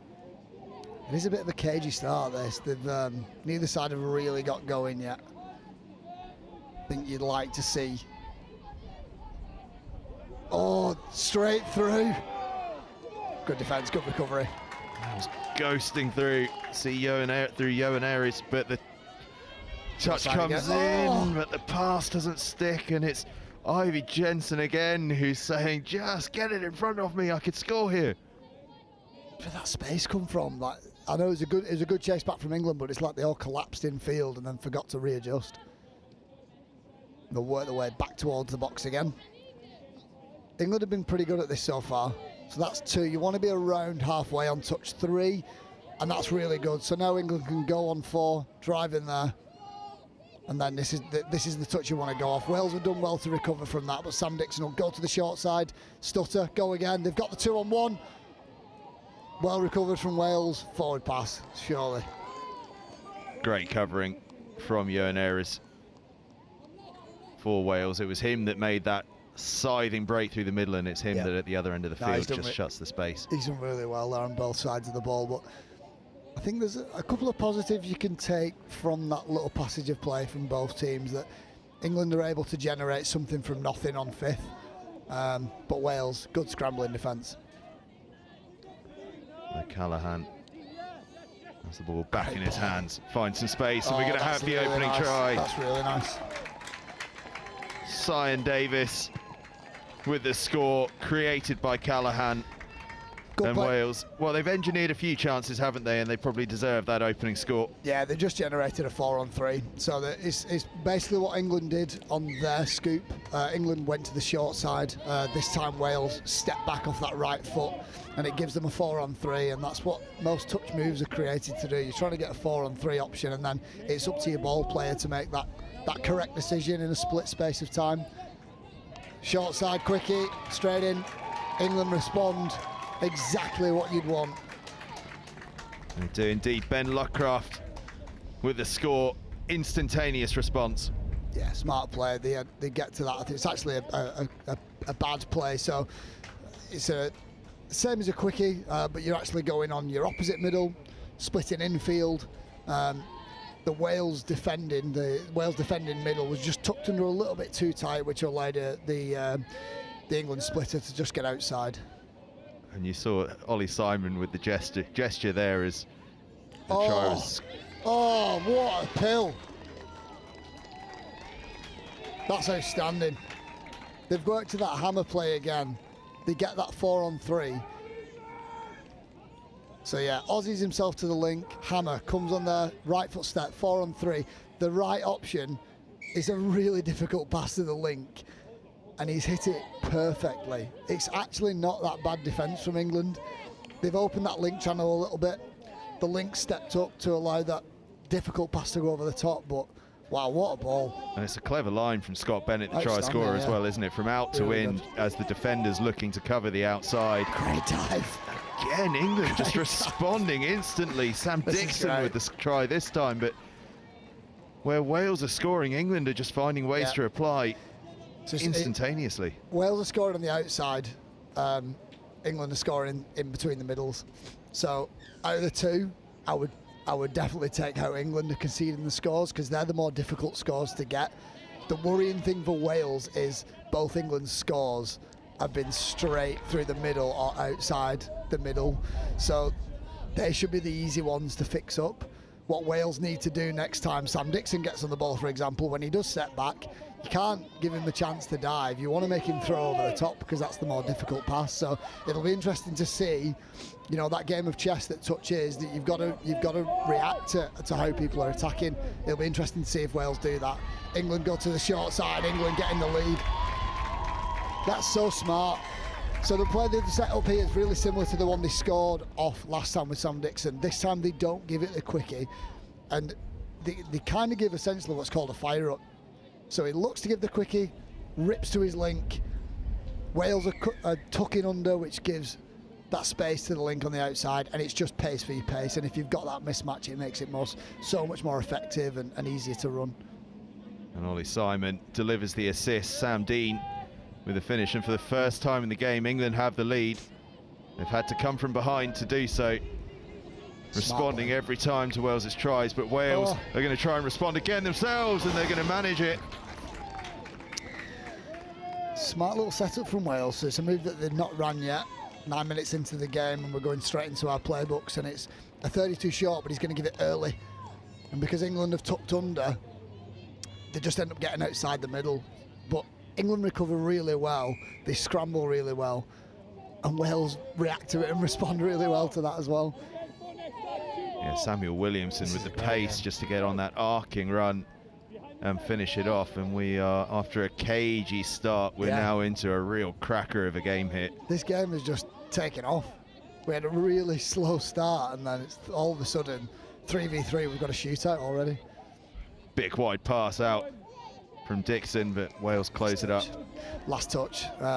Good option from Sam Dixon. I think I would have looked to have come this side, towards England's box side. Just if you're going to rip it and maybe kill it in the corner, I don't know if Sam Dixon thought they were going to score there, but if you're going to kill it in a corner, kill it away from the opposition's box, so it takes them all that time to get over to get off the field. Looks a bit forward to me. Good scrambling defence from England. I'm glad you've said that looked a bit forward. I've been banging on about that all day. You've got to be a mile forward to get a forward pass today, let me tell you. Don't get me started with that. England have got space there. They've got to look at that. Heads up touch there. That could have been a score for England. They go back to the quickie plays. And they're looking to get a penalty there. If England can look a little bit more heads up on that transition, they're going to go straight through Wales. I think they're just looking to get down to the 7 and run these two-man plays. They're having success with it, so let's see how we go. He's offside, that's ball down. England back in the lead. Ben Lookcraft with the score again, and this is what we saw last night in England's opening game. Was they worked it between those middles over and over and over again, and they were willing almost to cede chances in other channels just to keep playing that same pattern. And I do wonder if they're keeping something in the pocket for later on. Maybe. I think the only flash that we've had so far is that fire-up play that they do have. That's got to be a loss of control. I think Robin's got it. It's interesting. I was going to say when they scored off that, they obviously know what their strength is, so why not keep hammering it? And there is a there's a thing in touch that you can so easily think, right, we've scored off that play, should we just run the next progression off it? And you can so easily do that. I think what more experienced players are doing, and it's so good to see that there is experience at this level, just keep hammering what's working for you. Sam Dixon straight through, and that's that heads up touch that we wanted to see on the play before. This is smart. This is really smart. Dixon just ghosting through, a little wiggle of the hips, and just defenders falling off him all around. It was what we were looking at before, so it's a little bit of what's called a fly play on fifth touch. It's two middles coming on to set up a fifth touch scoop. But instead of driving in this time, Sam Dixon's come out the back of his middle, and he's ended up getting a 3-on-2. When England ran that play before, Sam was a little bit more heads up, looked, ball in two hands, moving defenders about, and he's able to create that space for himself. And having been 2-1 down, England are now 5-3 up, and starting to just show us what they've got in the locker as Rigby works his way forward. Yeah, it's a touch pass. I think what Jake's got to do there is he's got to dig at his middle a little bit more. He's got to scoop at his middle, make his square if hits up, and then Jake's got a little bit more of a decision to make. He's got a bit more room to either go short side or come back in open. What he did then was just pick up and go short side, and the Wales middle defender did really well to kind of just skirt, give him a little bit of breathing room, and then as soon as the Wales defender got onside, he can just make the touch on the half. I think what Jake's going to look at next time he comes on is coming off his left foot and getting that 4-on-3 option. But Wales have got the ball back here, and they've should go into a little bit of a tap off. There is a bit of space on the right. They're not going to tap it quick enough. A shame that, because England were midway through getting their subs on. There would have been some space to do it, so I was trying to get dance around the outside, but it's a good touch coming in from Samble. Really impressed with England's patience here. Like you said, it was a really slow start, but then to go down and then be up by 2 now, it's really impressive. Wales would like to close that, but defence is wise to what they're trying to do on the outside there. And they'll look to try and exploit this space out here really quick. And sometimes all it takes is gas. Owen Lockwood opening the stride out and closing that gap back down to 5-4, and he just recognised he had the pace mismatch there, didn't he? Yeah, and just he did. Went for it. I think there is a little bit of that in touch if you do get that mismatch. Sometimes it is just about exploiting it, and Wales have done that really well there. England will be disappointed with that. Oof. Ollie Simon receives the firm touch. Getting a little bit tasty this game. Certainly is. He's a slight figure, but it still takes something to knock him flying. Yeah, he's a tough lad. Really quick feet. Ollie will try and look to get one back at them with a score here. That'll be a sweet one if he can get over or set one up. And they'll go quickies again. We've got a link coming out the back there. I'm not sure if that was planned. Didn't look like it. I'm still thinking. Space. Oh, good handling. Referee's blown his whistle though. I think there must have been a forward pass in there, or maybe England didn't step over it, but Wales were offside anyway, so a little bit of a let-off for both teams, I suppose. It was a brilliant finish from Poppy Riddleston though. I'm not sure if this is planned, but yeah, Ollie's telling him to stop coming around the back. I think there's a little bit of miscommunication between Link and Middle here. So they'll go back into those two-man plays. They'll go into the fire-up again. Great defence. Well, I wonder, he's been sending Luckraft back out to that link position, and I think in the early stages Luckraft was playing the middle with him. Interception's gone. Wales are going to go away and streak home to level this one up. The chase is coming in, big chase, but it's not going to be enough. Wales and Samuel Williamson level the game up. The interception on their own try line. Oh, well, heartbreak for England, but we love to see these sort of long ranges coming in, and Wales, well, they were in a bit of trouble for a while, but they've levelled it up. That is huge. That's a 2-point swing for me. I think the amount of time England had on the ball there, with the plays that they had on the field, you would have expected them to get over, and we would have been looking at 6-4. Now we're 5-5, probably a set or two each going into half-time. That is a huge swing in this game, and that's a loss of control. So Wales will get the ball back again. A huge momentum swing here. Massive. Wales have got their strong pod on here as well. I'm not sure if they'll probably stay on the field. It doesn't look like they are. It looks like they're going to try and get off. Could have been over the mark, but Wales will get away with it. It's good midfield defending from England here. This is going to be touch 4, I think. Well, that's flying 5. up the field, but great defence from Jake Rigby. Great read. Loves that one. Celebrating the touch there. He's very happy with that one. That's as good as a score for me. That's a massive, especially like we said, there was a momentum shift there. You could feel it. So for England to stuff Wales on touch 5, you know, just over halfway, and he's replied with a good touch 3. Great feet. So that was 4. This is 5 coming. What you want to do is just jam in for Sam Dixon here. That's back to 1, I think. England will play off it. Are England in? Oh, that's back to 1. That's back to 1. Dixon. Oh. And Pearce are making their point that they think it should be back to 1. It was. That was 100% back to 1. I think, a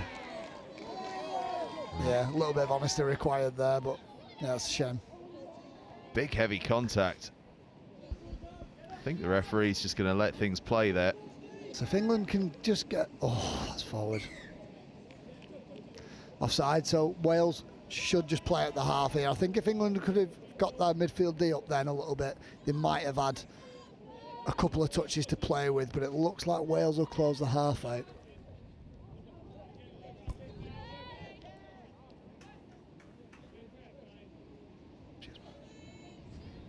So Wales should be able to just play it out with a couple of touches here, but what a first half.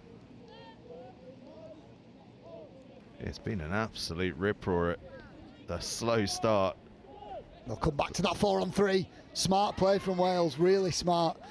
So what they've done there that's really clever, they've got their girl link on the sweeper. So when the Wales boys pick up to go short side, they've got a boy link outside them. England defended it really well. So to step back off his right foot, he then creates a 4-on-3 for himself, but he just couldn't execute it. It's a really quick play, really sharp play. A lot of teams call it a Sharkies play, and it is really difficult to execute. Last play of the half. Oh, England would love a score from it, and in Simon they might have the man who could help engineer just that. Oh, he does so well to find a way to get the ball off the floor. Unfortunately for him, his feet just giving way underneath him. And that is going to be that. No, in fact, it's not. I think we had a penalty, so we're going to still keep playing. I think it was a forward pass that they're giving, maybe a touch pass, but Wales probably get one more play. They'll probably just walk into it. Or we could see something crazy. Let's hope for the latter. Crazy. Let's go. They're going to give it a go, and why not? Good defence. Touch comes in, though, Great and that'll half. be half-time. And, well, as you say, a great half. And after what we've mentioned a couple of times, a slow start, it has absolutely exploded into life. Yeah, we had 3 or 4 minutes where it was just like chugging along. Both teams were, like we said, a little bit. Maybe it wasn't even erratic, was it? It was just like, we're on field one a bit. Let's and that cold hands theory definitely held up. It's a solid theory. Isn't it? But as soon as they got into it, as soon as they warmed those hands up, that was a ripper of a half. That I can't wait for the second half. And I think from what I've been hearing, this is probably going to be the final in this division. I think England played France last year as well, so they'll obviously be there and thereabouts. But if this is going to be the final on Sunday, oh, give me this again. This is great. Well, I'll tell you what, both sets of players are showing us that they could well make it all the way to that final. They've been absolutely spectacular. In terms of half-time messaging, yeah, we'll start with Wales. What would you be saying to that Wales team right now if you were in that half-time huddle? I think the thing that is working well for them is getting those mismatches. They're running a little bit more variation on their line attack than England are, and it's obviously causing England some worries in line D. So maybe stick with that. I think there's a couple of moves that they look really sharp on, that 32 short early release. I think England are tucking under really tight, so that could be something to go back to. The thing that's letting them down is their midfield on both sides of the ball. All we mean by that is getting off the field and stopping England getting off the field. Sometimes they're having to scoop around halfway on touch 5, and it's unless you've got an out-of-this-world rapid player and you get some good momentum, it's so hard to generate anything on touch 5 if you're miles away. From an England point of view, I think the positive for them is that they're scoring through the middle, which if you're going to run those middle moves, if you start scoring in the middle and you get a few scores from that, brilliant. Wales will lock it up eventually, so just move to your next progression. They've started doing that with the fire-ups, and the smart thing from their point of view is the getting boy v girl, and you know that is what a big part of mixed touch is, moving those chess pieces and making sure that you do get those mismatches. But Wales are starting to defend it really well, so England have just got to keep moving through progressions, and that's what touch is, especially mixed touch. You start with your moves that you're comfortable running, and then as Wales start responding in defence, you've got to move to your next progression, and you might, more experienced teams, you're going to have 6-7 progressions. So let's see where England can get to. But really interesting game, this. It certainly is, and we are seeing some spectacular individual performances as well. Samuel Williamson doing some pretty special things for Wales, and the likes of Dixon and Ollie Simon doing some great stuff for England, and Rigby as well. And I wonder, just, we touched on it just before the interception came in, that I think England had mixed their pod up a little bit. We saw one of the middle players, I think it was Luckraft, got moved to Link, and he I don't know if he'd been given the message that he'd moved out to Link, and just a little bit of that communication that they need. Yeah, that was a bit of a breakdown, and there was a 2-point swing there. As Gary Neville enters the picture. That set was the biggest part of the game for me. England could have gone 2 up, and like you said, so on a set of 6, you want to try and get at least 3 strikes. You want to get 3 strikes on the opposition's line. They ended up only getting 1, and then it led to an intercept. And I think Ollie Simon will be really, really frustrated that, for whatever reason, his Link just kept sweeping round when they obviously wanted to run those quickie plays. And when they get those right, if they get a full set of 6 on the line, they do look really sharp. But that was the set. If England do draw or lose this game, that'll be the set that they look back on and think that might have been it. But let's see where we go. Let's see where we go indeed. The buzzer goes and the second half begins. And it's Dixon and Pearce. Worked so well together last night. They've worked well today. And they'd love to start off with a score, and Dixon dives. Really good. Thank you, Rebels player. What Sam Dixon does so well here. So he comes from his left, goes infield, goes down. So watch him when he gets the ball back here. Comes from his left, goes down, and then splits back to his left. Oh, as it goes off. Steps back, goes outside, and it just, for half a second, holds up that midfield defender. It's really smart. A Ben Meakin special, that. He's not wearing a sleeve. But it has been an impressive feature of both sides, is their ability when they start from the halfway line. What a pill! Woo! As Wales twice. make the point, in fact, that I was about to get through, Wow. which is when they start from the half. Both of these sides so clinical in their play, and O'Callaghan there to Davis. Wow. Left foot step, 4 on 3. Like we said before, the correct option is the one he's hit. Link hole. Wow. But that's twice now that England have given that link hole, and they're taking it every time. England have got to change that. And so this game that has been so close What a to pill! deadlock all the Woo! time. Got a pill off. Oh, outstanding. Outstanding play from both these teams. They're just going at it at this stage. We're seeing the full array of skills now. And just look at that from Ollie Simon, whipping it out. What we said before was we need to see where England go with their progressions of the quickies. That's one. You know, if Wales are going to say, right, let's try and stop their diving, let's tighten up a little bit. They've given him that short side, so that means the Wales winger's got to step in as well.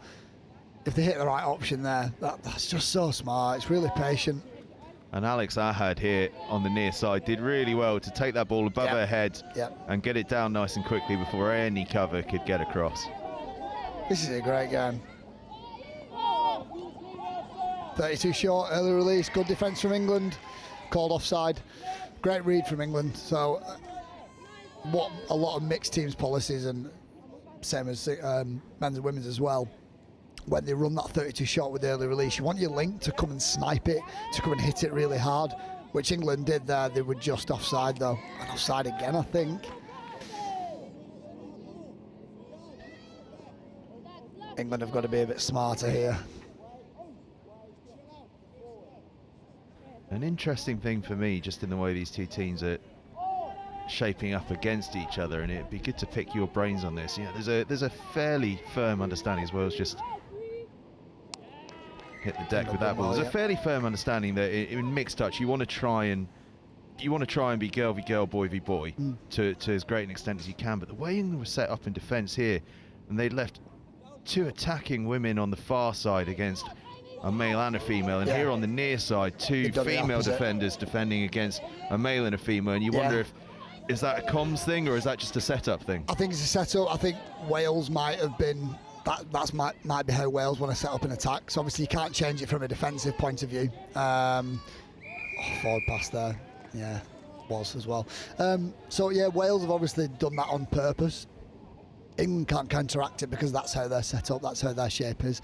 I think in that scenario you've got to kind of back your girl link to defend it well. And the good thing about mixed touch now is most girl links are as good as a lot of the lads, and that's how England are defending. They're like, you've got him, I'll back you. They might have to do a little bit more coverage when it comes to any plays that are trying to exploit that mismatch. Wales did score off it twice in the first half, so whether England have changed something. We did talk about England sniping from link. There might be a few plays that the England coaches have asked the girl wingers to actually just come and hit whatever comes their way, and just make a little bit more pressure so they're not actually getting around their girl links. So yeah, that'll be interesting to see if Wales do actually go back to it, but she's having a blinding game. Louisa Samuel's having an absolutely brilliant game. Playing in that link position that you were talking about. Yeah, she's getting through a shift, isn't she? Every time she drives off, she's just getting those extra 2 or 3 yards that she shouldn't get. Like, she's got no right to get them. The way she holds the ball in 2 hands and just shifts away from defenders, keeping that little buffer zone, it's working so well. It is indeed, and as the minutes tick by in this, you can just feel it getting more and more cagey Both sides suddenly realising, oh, we are in some kind of a game here.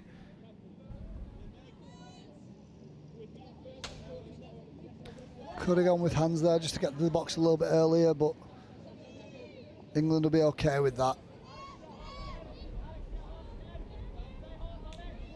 So that's touch 3. England have got 2 more. Generate a little bit of momentum, and then we can go on 5. They'll look to drive in for one of these 2, I think. Sam Dixon wants to pick up.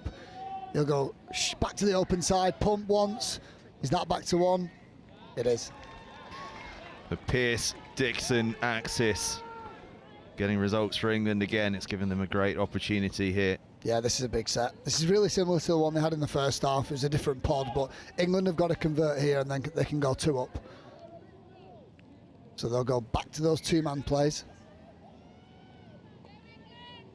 So it'll be interesting to see if Dixon can come up with a little bit more of a progression here, because it looks like Wales have locked up that middle channel. They do go with a fire up. Oh! Good covering touch coming in from Bennett there, because that's how much faith they've got in Sambo, is that they'll run a fire up with her versus a boy.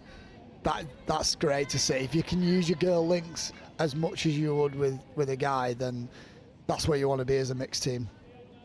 Sam Dixon skips away from the touch, shows the ball. Is that ball down?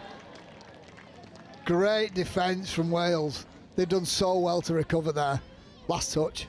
It was almost a winger's dive there for the try line, wasn't it? As he flung an arm out. England move it wide. Sambal goes close. Touch comes in. Wales survive, and survive crucially that set as this game really starts to tighten up. This is such a good game. If you'd have said this is the Opens, mixed Opens, Wales v England, you'd completely believe it. Oh, lovely footwork from Wales. Vital extra yards. Oh, they got away with a little bit of a forward pass there, but Wales will go straight through on 5. They hold on to that one. And that's 6 touch. So England can go 3 hits up the box here. They're just over the 7 as well. So they should be able to get to halfway in around 3. Sam Dixon, good feet. He knows that they've got space in the bank. And they will get over halfway on touch 3. So here's where you want to generate a bit of momentum so we can go on 5. That's 4. And Jake Rigby's going to pick up on 5th here, I think.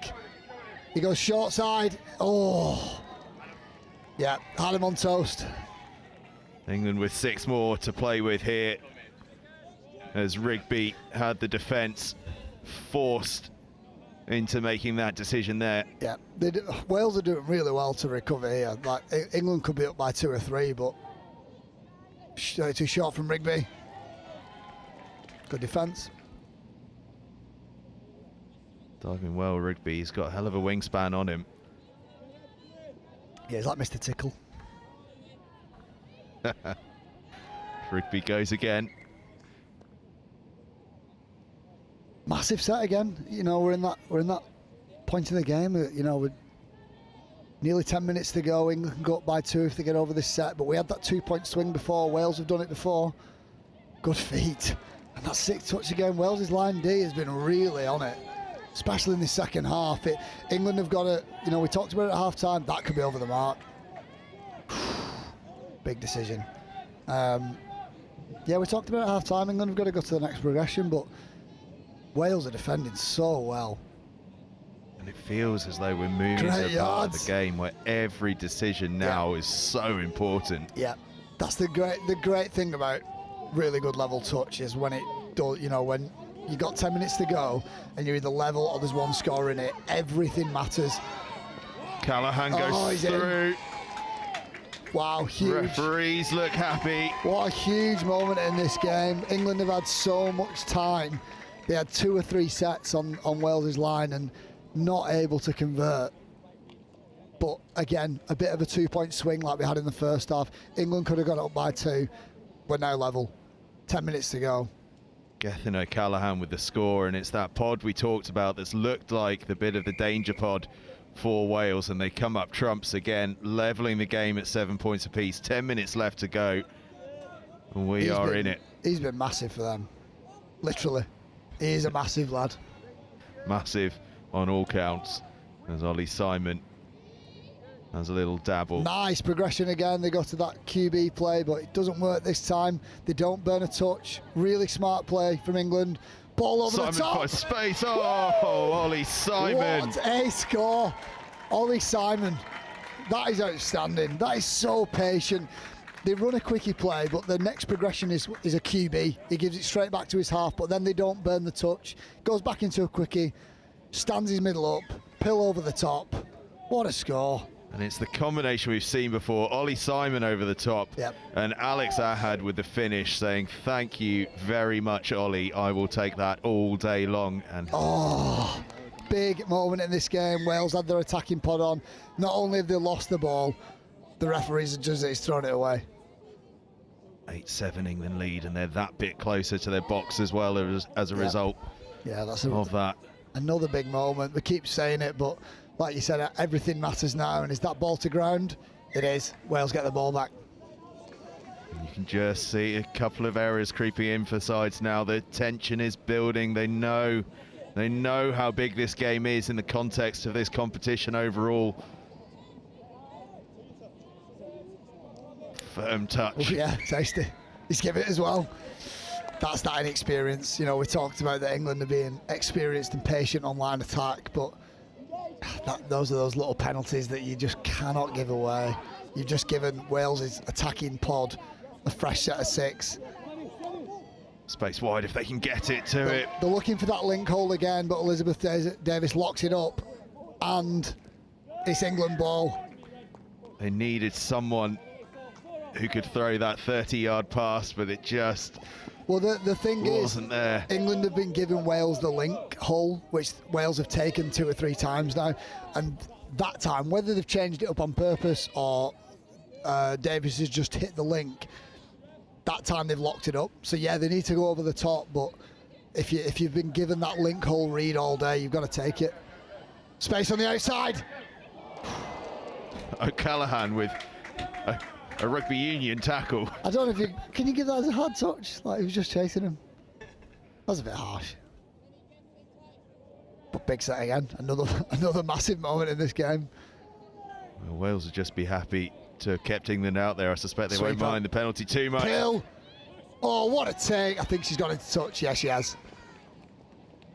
And Alex Ahad, she's a real option out there on that left wing, isn't she? Everything. She's got the sticky glue on her hands, I think. Wales will go over to their box now, and this pod has been on for a while. If England can put them under a bit of pressure, they might get something from it, but Wales are able to get over to their box in 3. Really good yards from them. 4, 5 come in. Over the mark. This feels like a final, this is awesome. It does, you can just feel it, and there's a sense of atmosphere around the ground. The crowd is building up as well, and everyone's just unable to move their eyes from this field. There's an awareness that this is a big final few minutes of the game. They'll drive in. There should be Dixon picking up. He does. He goes open side, short side, pumps, goes through. Oh, what a touch! What a touch! I thought that was a dead set score. Sambell's gone straight through. Dixon read everything right. Wow, what a touch. Absolutely outstanding. I think it was Bethan Jones. I think you might be right. Wow. And Wales, well, how important could that be? They survived that scare. If Wales get anything from this game, that was it. Like that's outstanding. That's not back to 1. He's just passed into him. Does this pod stay on? I think you've got to go get your team a score. Yeah, they are. It does look like they are going to stay on. Good work. So I think you've got to strike on 3 if you can. Strike as early as possible. They don't go for it, so this is your strike play. Dixon at half. Quickie, QB, good feet. There's your 3 on 2. Are they in? Davis, score. 2 ahead. Massive moment in this game. Elizabeth Davis at the score, and well, Jordan, you called it. Keep that pod on. Go and get a score for your team. And well, boy, do they do that. It's a triple QB play. Nice little setup, but Elizabeth Davis, Wigan Warriors player, dots it down. Huge moment in this game. And the gap's out to 2, under 5 minutes left. And I'll tell you what, the way this game's been going, 2 feels like quite a big lead. Yeah, it does, yeah. I think for me, the way it's going, Wales have to score in this set. Yeah, this is massive for Wales now. He's hit the link, 2-on-1. Wales have executed, they've replied, game on. Oh, these two teams, they just refuse to go away. Ivy Jensen with the score, it's her second of the game, but they just will not go quietly, this Wales side. They are hanging in and hanging in with some skill. This really reminds, last year at the Opens Euros, Wales-England mixed, they played in the pool game on day 2, and it was eerily similar to this game. I think England won by 1 in the end, it might have been a draw. But they'll go for the sweeper at the end. Good defence. And O'Callaghan for Wales is essentially playing like Dan Roberts did for Wales Opens last year. Comes on, rolls down to the 7, throws a link ball or a wing ball over the top, gets his team a score and trots off. And it's near the same game. Great ball. Great take. Sambo is, as you said earlier, just playing so well. Everything sticking for it. If this 18s follows the trend of the Opens last year, this final will go to drop off and it'll be unbelievable on Sunday. So let's hope for that. But well, what again? Big opening here for England. 6 to play with them. They're almost at the 7 already. I wonder if anyone's ever called a drop off 3 days early. Simon, is that in? Ball down! There's your score. Ollie Simon, and the way he hoofs that one back, he knows how big that is. Huge. His teammates know it as well. He plays like a 40-year-old, Ollie Simon. He's like just so calm and patient and experienced. Like, he just, yeah, we'll score off this. It's like he thinks, yeah, we'll score off this play now. This will be the one we'll score off. Brilliant. It so helps good. that he's been playing elite men's level since he was about Since 9. he was born. 9 months. So it's back out to 2. Wales needed to score the last time it was at this stage and did. Can they do so again? No options doing down the right-hand side. So they look to go again. England offside, are they? It's the first time that Wales have run a punish, a quickie on the links in this game. So when they do meet each other again, it'll be interesting if Wales go back to that, because there was a little bit of space to exploit. Wales will go sweeper, pick up. They go wide, it's going to be there. Wow, what a ball. What a pill that was. Hat-trick time for Ivy Jensen, and Wales, as we've said before, will not go quietly here. England are going to take the time here, but Wales might get 30 seconds maybe on the ball. We'll see how fast this set goes. It was a great ball from Samuel Williamson as well. England are just going to take the time here, take as much time off the clock as they can. They'll go sweeper. Oof. And England, much like they did, as Sambo looks like she may have just gone over her ankle a bit there as she slid on the ground. Let's hope that's nothing serious. But it gives us an opportunity while she hopefully gets patched up, and it is nothing too serious. It gives us an opportunity just to look at what England have done here. And it's much like what they did the previous time they got down and scored with the Dixon and Pearce pod, which is they've kept this set of players on. Yeah. The Ollie Simon play for 2 sets here. I think Bush is all right. I think the worrying thing at the minute is every time somebody goes down in touch clutching the knee, you're always thinking, is that ACL? Is that something we really need to be concerned about? And thankfully it looked just like a little bit of an impact injury. I think she fell on that knee rather than any twisting involved. But yeah, I think obviously you never want to see a player get injured. Wales, the tough thing is from a Wales point of view is that they can't stop the clock. So a massive win for England. If that's your final on Sunday, wow, give me that again. Like, and I'll call it now. That's going to go to drop off. Why not? Well, I tell you what, I see no reason to think that it won't, because that was an absolutely astonishing game. If it had gone on another minute, Wales might have levelled it up. If it had all finished up earlier, Wales might have won it. It could have gone anyway. it went to England. And well, if that's an example of what we've got to look forward to over the course of the next 3 days, we're in for a pretty special weekend, aren't we? Yeah, that was brilliant. So good. All finishes up then. England 10, Wales 9. An absolutely cracking game. And I think that's just raised the excitement levels, raised the heartbeats all around the grounds here at the University of Nottingham. And stay with us, because we now switch across to the mixed under 15s, where we're going to see China against Ireland. China, who had a tough outing yesterday against Wales, will be looking to bounce back. Ireland, meanwhile, who had those travels problems yesterday, but they made it across, and they made it across in some style in the end. A dramatic entrance is always something to look forward to. But just before we hit the adverts ahead of that one, just a final word on that game, Jordan. Just two outstanding sides. England do really well to come away with the victory, but both sides will probably come out of that one going, yeah, we're looking good. Yeah, that's the thing. I think they'll be confident that they'll get back to the final. I think Wales will be thinking, great game, we'll see you on Sunday. Like I said before, I think if you'd have put Wales v England mixed open, I don't think anybody would have batted an eyelid. That was such a good level game of touch. I think if you get the chance, go back and watch England-Wales last year at the Opens level, because there wasn't a massive difference. It was really similar. But yeah, just some really good patient touch, and I think they'll be really excited to play each other again. I think both teams there'll be things that both teams will be thinking there's so much we can work on.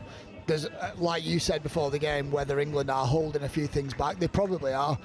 Most teams do hold things back for that final that they think they're going to be a part of. So let's hope they are. But on the other side of the coin, Wales will be doing that as well. Loads of positives, a couple of negatives from both teams, but that game, if it is, I keep saying it, but if that's the final on Sunday, that's going to be outstanding. Well, ladies and gentlemen, if it wasn't obvious, it was a bit of a cracker, that one. It all finishes up England 10, Wales 9. Do stay with us, because very shortly we're switching across to that mixed 15 competition and China against Ireland, but it all finishes up here. England 10, Wales 9.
like the midnight train going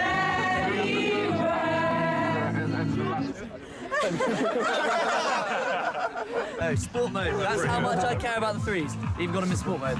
We need to make sure that we're working on staying tight in D, and then when we're up there, we need to be a bit more organised. So 32 shorts, doing the quickies. I realise the camera's on me, so I'm trying to keep talking. We're keeping them in their half really well, so keep working hard because they're taking 4 touches, 5 touches, get to the play. The last 2 scores are getting exactly the same move. So just as soon as half gets hands on ball, eyes up, we've got to shut them down. The other impact that it has is that you don't have an impact on the game because you're so far back, they can't hear you. If you're on or behind the line, yes, let's go, right? No, we're in it. it all starts in the middle, okay? If we work hard, the links don't have to step up, okay? Yeah. Ready? Let's go. All right, hands in. Come on, then. Tight, tight, tight! Eyes up, tight! Dragon, pressure! Cheers to Bristol! Hip hip! Hip hip! Hip hip! Hip! One for the ref! Hip hip! One for us! Woo! And one for the ref! Hooray! That one for you. Go on, Darren! Act really casual.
So if you see them, sweep off, watch the ball, We'll be having rather than keeping an eye on your play, it's who's in your opposite position. Yeah, exactly. Because it's quite, including me, I will follow the player rather than the position. So if they swap, I'm swapping the player I'm marking. But also when we 2, 3. Yes! So just come up, if you're worried about being run round, come up and force them to do things.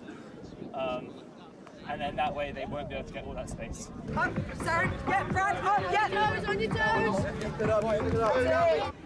Get up! Take the space! Take the space! You work hard defence. Get onside early, help each other out, okay? Alright, quickies, you stay tight. Push out, okay? Put a smile on your face, enjoy yourselves, yeah? It's a big game. Let's get it, okay?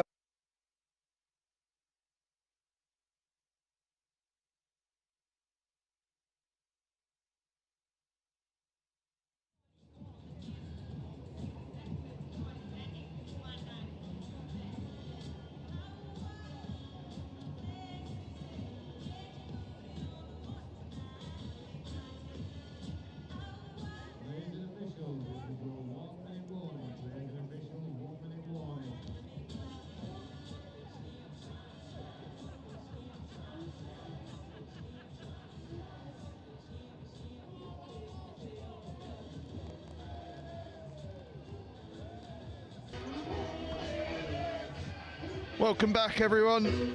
Joined again by Joe Wright for this one. China against Ireland in the mixed 15s. It's going to be an interesting this one. China struggled yesterday against Wales in this age group. Ireland missed out against a very good France side yesterday at this age group as well, but I do remember very vividly from yesterday that in Philip and John Finnan, Ireland have a couple of superstars in the middle, don't they? Yeah, definitely. I'm looking forward to this because these are two teams that were sort of like working through their processes yesterday, maybe just brushing the rust off from travel. So yeah, I've got a feeling we're going to see two much improved sides today. Certainly think so. The hooter goes, and there's a bit of confusion to start with. I think we're just going to start again, and well, I've never seen a start quite like it, but we're off and running, and that's what counts here as China get the ball moving and make good progress actually with their first couple of touches. This is nice. Yeah, that's a market difference. That first two touches making loads of yards. quickie, they play the ball out. Unfortunately, the ball just goes to ground, but definite improvement already from the China side. And now Ireland have an opportunity to drive up the sub box, get fresh legs on, and see if they can build on what they put down yesterday. Now you say get fresh legs on, and I get it. But it's another one of these little quirks that I find very strange. All Ireland have done is had one defensive step that's lasted 4 touches, and they're making the changes. Yeah, typically, especially at this level, you will get a pod that is better at defence and a pod that is better in attack. And it's one of those things where sometimes you just got to swallow your pride and accept, yeah, maybe I'm not the right person for it, and it pays dividends there as one Finnan brother goes off, the other one scores. It certainly does. Ireland, with their very first attack of the game, coming away with the score. It's John Finnan with it. Yeah, it's really good. And much improved from yesterday. They get the ball down and off the floor very quickly, and then they're running at offside defenders. And, you know, if you're running forwards and the defender's running backwards, as I'll probably say all weekend, there's only one winner in the race. And, yeah, Ireland opened the score in early doors, and it's much improved from both sides so far. I have to say, whilst I hope that John Finnan is fit and healthy and uninjured, I am delighted that he has his knee strapped up today, because it makes it so much easier to identify him as separate to his brother Philip. Yeah, he really does have a lot of tape on that leg and both hamstrings as well, so hopefully he can stay fit for the duration of the game, because he's one of those players that you can't afford to lose. Just look at the amount of ground that he's managed to make up there. Now his brother on the field, as is Oscar Dunn, who was the more unheralded superstar yesterday, perhaps, of this Ireland team, but a superstar he is. And Ireland, with their second try of the game, this time Philip Finnan. No, he's going to get pulled back for a forward pass. Oh, it's a real shame, because Devitt O'Byrne had got herself across the line from the Philip Finnan pass, but called back. Yeah, I think it's just crept forward. Maybe unlucky to receive that call, but really good momentum from Ireland, driving the China defence all the way back, scooping through, and what I thought was a brilliant option. Just gets called back by the refs, but plenty of positives early doors for Ireland. There certainly are, as China try and make some progress. But unfortunately, can't quite make enough. So Ireland have possession and an easy exit here towards their box. They'll be very happy with that. 2 touches and they're already well into Chinese territory. But that ball, well, did they spill it? Referees say just go again.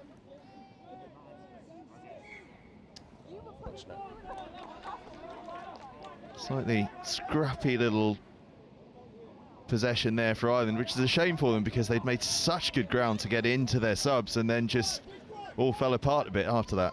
Yeah, definitely, and it's one of those things where, you know, maybe you're just trying to get the subs on too fast and running things a little bit too, too direct, and you just forget about the nuances of the roll ball, making sure that you get the ball down nice and strong, hips are square to the try line. But China now, they've drawn the penalty, they've got an opportunity to attack the line, need to eat up the yards early. Good play, they move into the red zone. Now they're going to have strikes at the line. Little bit congested. It's all very tight, isn't it? 5 Chinese players within a couple of meters of each other. They dive at the line, touch comes in. Just wonder if they'll look to move this open side. You've got 5 China players all in the same area. They do, they spread the attack. Work it back down the short side. Touch comes in. Little bit static. Breaking through, going for the dive again, but it's just too congested, isn't it? It's too many players in one spot. There's almost means the Irish defence can just squeeze in, and actually they can have a spare person defence because fewer people can fill the same number of people's places. Yeah, exactly, and I think China, they're working through their structures quite nicely when they get to the line. Much improved from what we saw yesterday, which was a little bit frenetic at times. But like you say, they're just running it in a very compact area and not stretching the Ireland defence. Oh, lovely. And Ireland with a big ball out wide and a nice run in for Peter Hogan.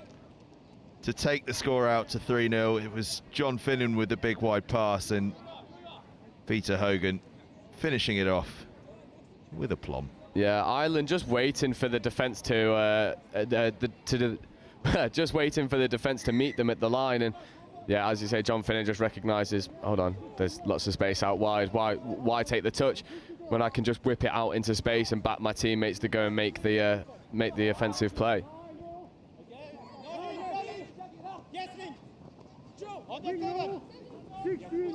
Better, oh, unlucky. I was just about to say it's better set up from China, moving the ball from one side of the pitch to the other. That did stretch the Ireland defence, but just handling error creeping in.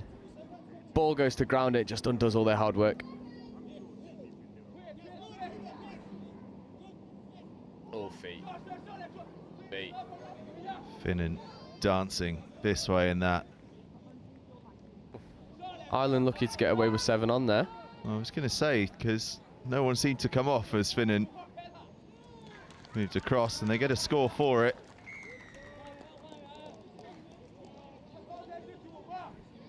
Yeah, it's not often I'll say this, but I think Ireland got away with one there with the 7 on, because no one really replaced Finnan as he came on, well, as he was subbing off the pitch. But China don't react to the scoop. Female link just holds the space on the line, waiting for the ball to be dropped in her grasp, and it is. And Ireland go 3 to the good. Yeah, Philip Finnan just almost dropping the ball into the arms of Sloane Rangatawa for that Irish try, their 4th try.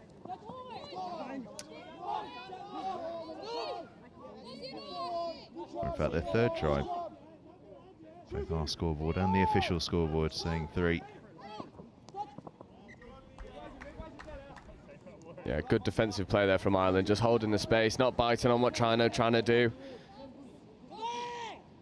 And at the moment, China just can't quite get their attack going. The structure is much improved from what we saw yesterday, and they do force the turnover.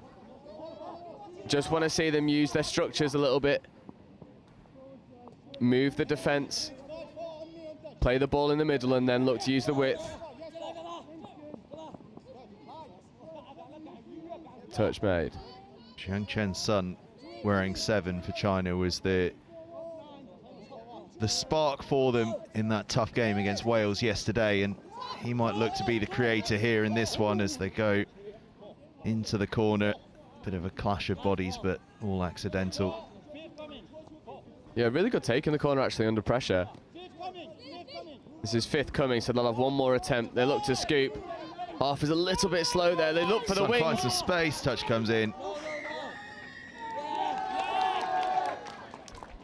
I think the score's been. I think they think the score's been given, but the touch has been made.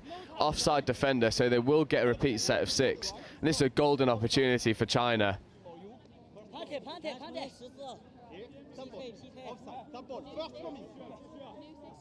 You can't help but think if they begin to move this ball a little bit more, they'll find some success, because at the moment they're just running down the same corridor.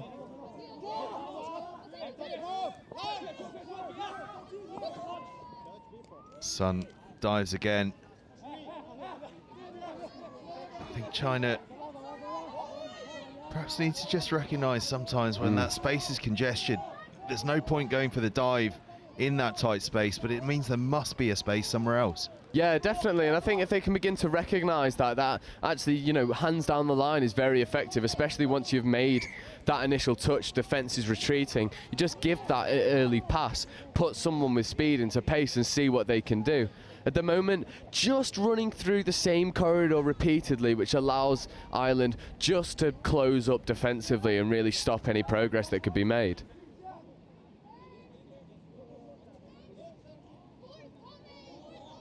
Both brothers on the pitch at the same time. Good feet. Great covering touch for the China winger. John Finnan.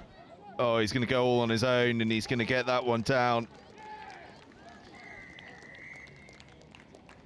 And when they get those 2 Finnans on, it's the double threat, and it pays off almost instantaneously for Ireland. Yeah, they're just so athletic, so powerful.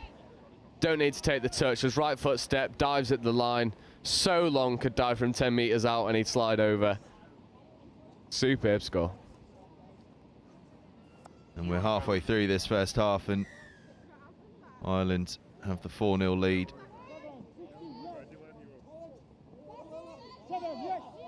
Official scoreboard still taking its time to catch us up. I think there's been some chat going on the sidelines as Ireland look to try and keep China out.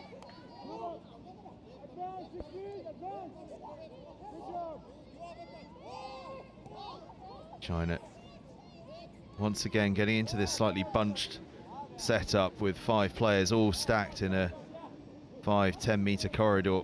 Yeah, see, and you know, you flip the coin in that sentiment and say, okay, you are running down the same channel, but they've done that a few times now, and the wing's been on every time.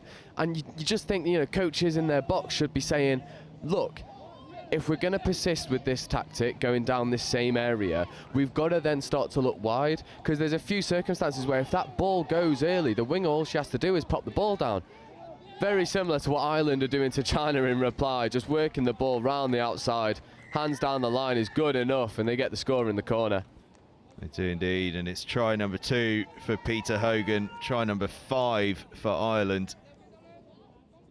And it's very similar to his first, actually. It's just a ball that's been moved out from right to left, and Hogan only too happy to oblige his side with the finish. Yeah, Ireland have done really well with capitalising on the little defensive mistakes that China are making. They're not taking their foot off the gas, and this is a prime example. You turn your back in defence against someone this fast, and he's just going to run all the way through, untouched. Oh, Philip Finnan with all the time in the world just to coast home. He had enough time to take his cap off so it didn't blow off in the wind. Yeah, definitely. And look, the China defence just turns their back, and the gas man goes all the way through. You don't see that often. No. I think the cap's going to go here, so I'm just going to take it off. It's not going to slow me down. I'm going to still be at top speed. And he pops it back on his head once he's finished it off for good measure. 6-0 Ireland lead. And entertaining with it as well on this Irish side. China showing some promise, though. They can just get these final few phases of attack right. They will find themselves with some opportunities. It's just unlucky because they're creating space in the Ireland line. They're just not picking their head up and recognising it, and then we'll take the touch, and that will be 6th. But there's been a few circumstances now, and I do hope the coaches come back and look at the game, because they'll see that you are creating space, you're creating opportunities. It's just that final pass that isn't going, then you just let Ireland off the hook. Ireland flooding forward here, and arriving at pace is O'Neill, and O'Neill is showing dancing footwork. He's evaded everything. O'Neill from subs box to the try line, all in one sweeping, glorious set of movement. That's a way to get yourself introduced into the game. Yeah, lovely feet. Just recognise the defence is congested. 1 step, 2 step, puts the gas on. He's just too fast for the covering defenders, and if I was there, I don't think you've worked hard enough to sub off. I think you should be defending your own score there. I was about to say, I respect that. He's run on. 1 touch, 1 score, and off he goes again.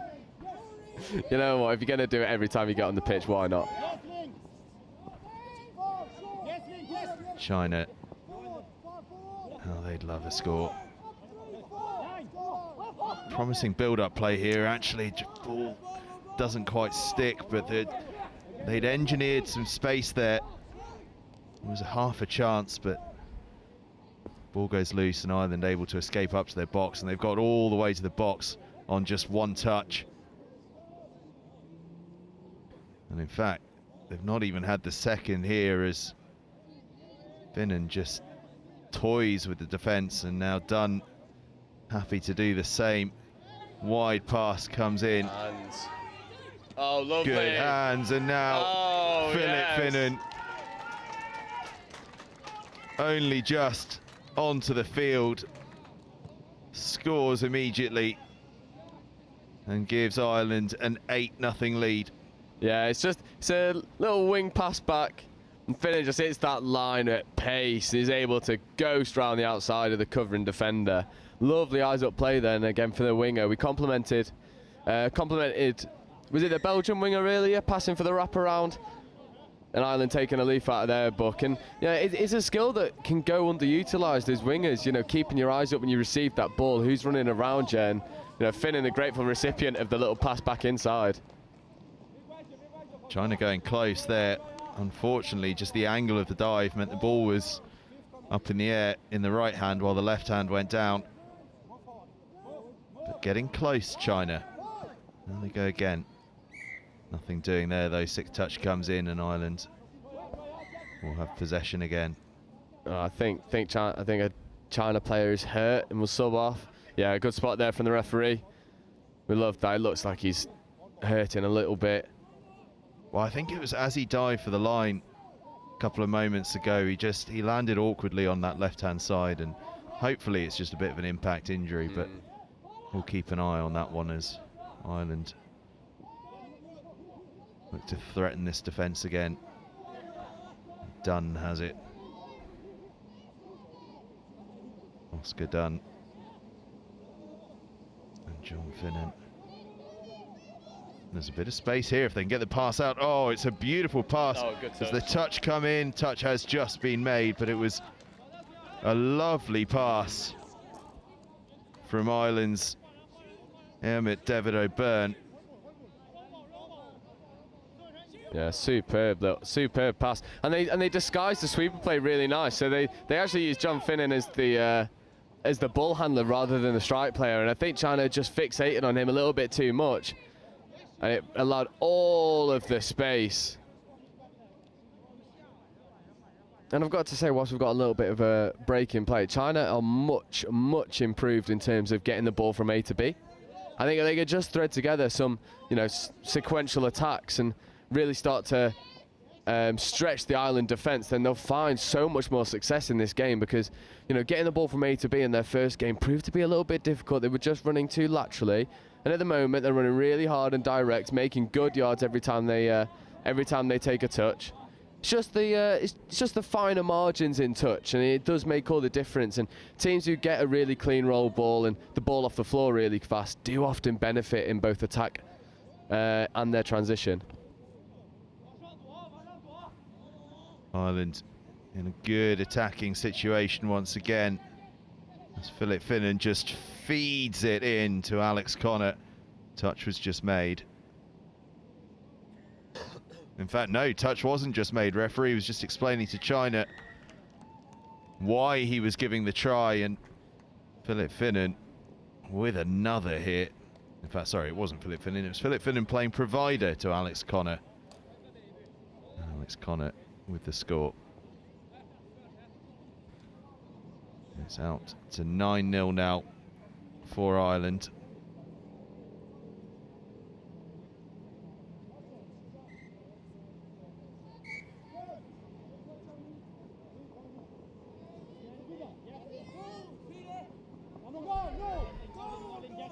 About a minute left until half-time. China would love to get on the scoreboard before that half-time break. They'll have a bit of a chance here, but the touch comes in. And I think that last sequence of play really sums up China. They're able to get to the 7 and dump on the 7 very efficiently, actually. They run really hard and direct down the same channel each time, and they're able to make really good yards. But then when they get into the red zone, it just seems like they're lacking that one person who can set up the attacking play and organize the attacking line, and then go and execute what the game plan is. You know, and then you've got Ireland, who have these two brothers who can just tear people to shreds. They're so fast, so direct, and you can't help but think one or two more experienced players in this Chinese side, and, you know, they start taking these scores that they're leaving out there. Yeah, because, I mean, for my money, it looks as though sometimes they're just running out of ideas as they get into that try-scoring zone, and then they're finding themselves just diving at the try line, and it's not really quite on, but just as a sort of, we might get lucky and score off that, rather than constructing a play where they actually engineer the space. Yeah, and, you know, if you think back to yesterday, their score yesterday came from running down, you know, congesting the defence, really bringing it all tight and compact, and then throwing pass to the pace man, who just is able to go around the outside. And we've just not seen much of that extra pass when they're in attack, and that's what I would like to see, especially, you know, progressing throughout the rest of this tournament and indeed the rest of this game. It's just using that extra pass when they're in the line, because when they're in the midfield, they're happy to throw it, and it works. But then when they get to the red zone, it's like white line fever. Everyone just wants to dive at the line, dive at the line, dive at the line, when in actual fact that's probably stopping your momentum, and then you've got to pull back, reset, and if you're trying the same things over and over again, a team like Ireland will just condense and defend it. They will indeed, and they've been condensing and defending it very, very efficiently all throughout that opening half. We head into the half-time break as Ireland receive a bit of strapping to one of their players there and have their huddle right in front of that Irish flag. What a good place for that. They lead 9-0 at the break. We'll be back with you for the second half in just a moment's time.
Players are on the field, ready to get going. The rain has just opened.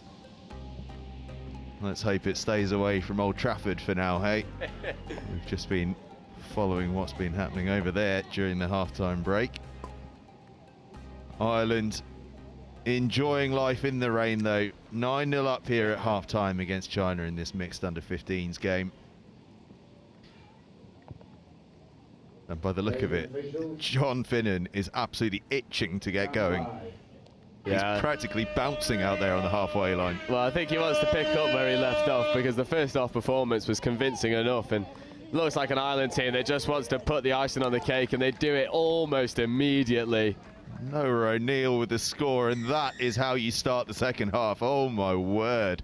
Yeah, pace, power, direction.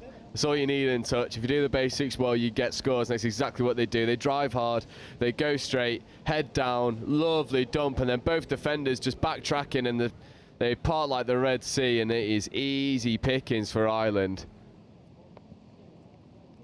Double figures then for Ireland. Almost no time gone whatsoever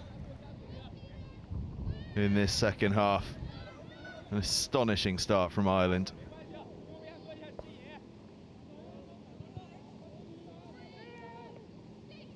An error from China. The errors will start to creep in because it is absolutely hammering down. It's not scheduled to last too long, but it is going to be a pretty tricky period of play while it lasts and while the ground dries out. We see another error there that's just a wet ball error as well. Perfect diving weather though. Lovely diving weather. We should see a few. And I wonder if you're Ireland, what the focus is on. I'd be tempted, owing to my negative attitude towards how to play sports, I'd be aiming at going, actually, do you know what? I'm not too worried about what we do in the attacking sense in the second half. I want to keep this at 0. Yeah, for sure. And when you are comfortable in a game, you then want to get the basics perfect. You limit the drop balls, you limit the roll ball infringements, you limit how much possession that China has, and at the end of the day, you keep the 0 on the scoreboard for China. That's exactly what you want. If I was Ireland, like you say, I wouldn't be too bothered about what happens when you're in attack, because as you've demonstrated, you can attack to a high level. It's now, can you get that 0? Wales weren't able to do it. I think Ireland in this situation will love to do it, and they'll get the occasional one to add to the tally. Oh, John Finnan just coasting home from miles away.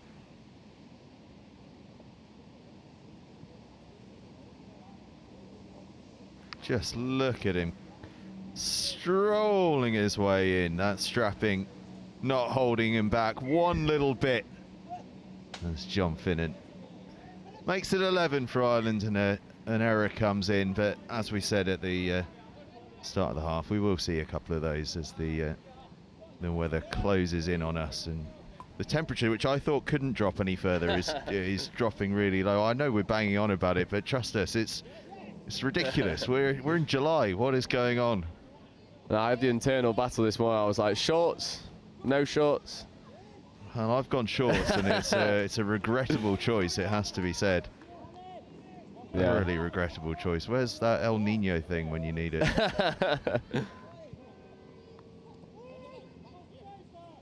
Maybe a loss of control. Might get given a hard touch. Yeah, it gets given a hard touch. China just trying to be a little bit too intense in their defensive work. Ireland getting the penalty, and in this situation where you are comfortable in a game, what I wouldn't do is what's currently happening, which is just try and step everyone and not use your structures. This is a really good opportunity to practice your structures, to go through an entire attacking set, use all of your touches, and then hopefully get the score on the last one. 11-0, despite what that scoreboard at the end of the field says. That ball just goes out. But you don't mind Ireland going wide early in these scenarios and trying to put people into space. It's people trying to play on their own, perhaps, in these scenarios that you want to try and avoid, as Ireland almost get through there from Hogan. Hogan, who is having that right knee strapped at half-time, but certainly looks as though he's got plenty of athleticism still about him. Yeah, definitely. I'd like to see Ireland use the touches a bit better here. Good quickie. Yep. Good defensive touch. We'd just like to see Ireland use their structure, work through their progressions. We've seen the quickie, the midfield quickie. And they go to the short side quickie. Ball goes. Wing makes a really good defensive play, gets up in the face and puts the pressure on and forces the ball to go to ground. And Ireland probably be disappointed in the last 2 attacking sets that they've had. It's sort of just giving the ball away under no real pressure.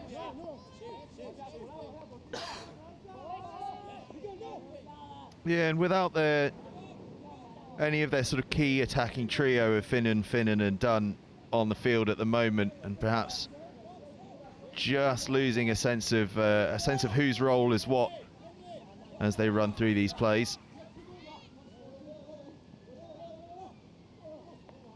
Yeah, Ireland's sort of lacking a little bit of direction now. Trying to get the subs on. As Dunn and Philip Finnan enter the fray. That is Dunn to Finnan. And the ball, I think accidentally, as the Chinese player just ran back to his line, I think his heel flicked up and caught the ball. Slightly unfortunate one, that one, really.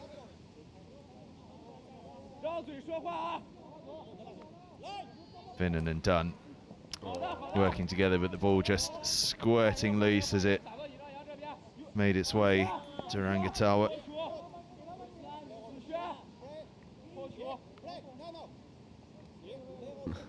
Just a little bit of confusion here to restart the game. Just taking the time.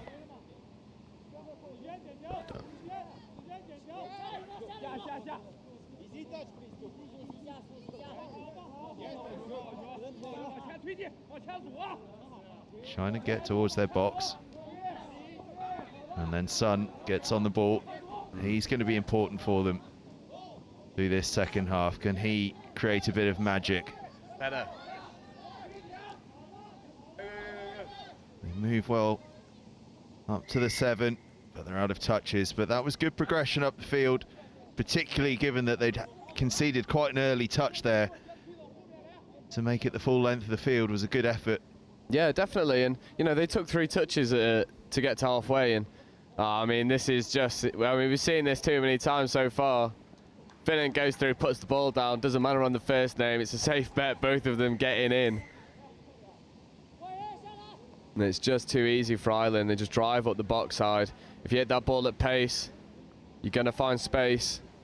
Just goes around that outside, doesn't he? And defense at 6s and 7s with him, and I don't think he ever had to break into anything other than a mild trot there. Yeah, just jogging over, nice and relaxed. And you know, it's just the benefit you get when you run things with purpose. You find the gaps, and Ireland have been able to do that all too easily in this game.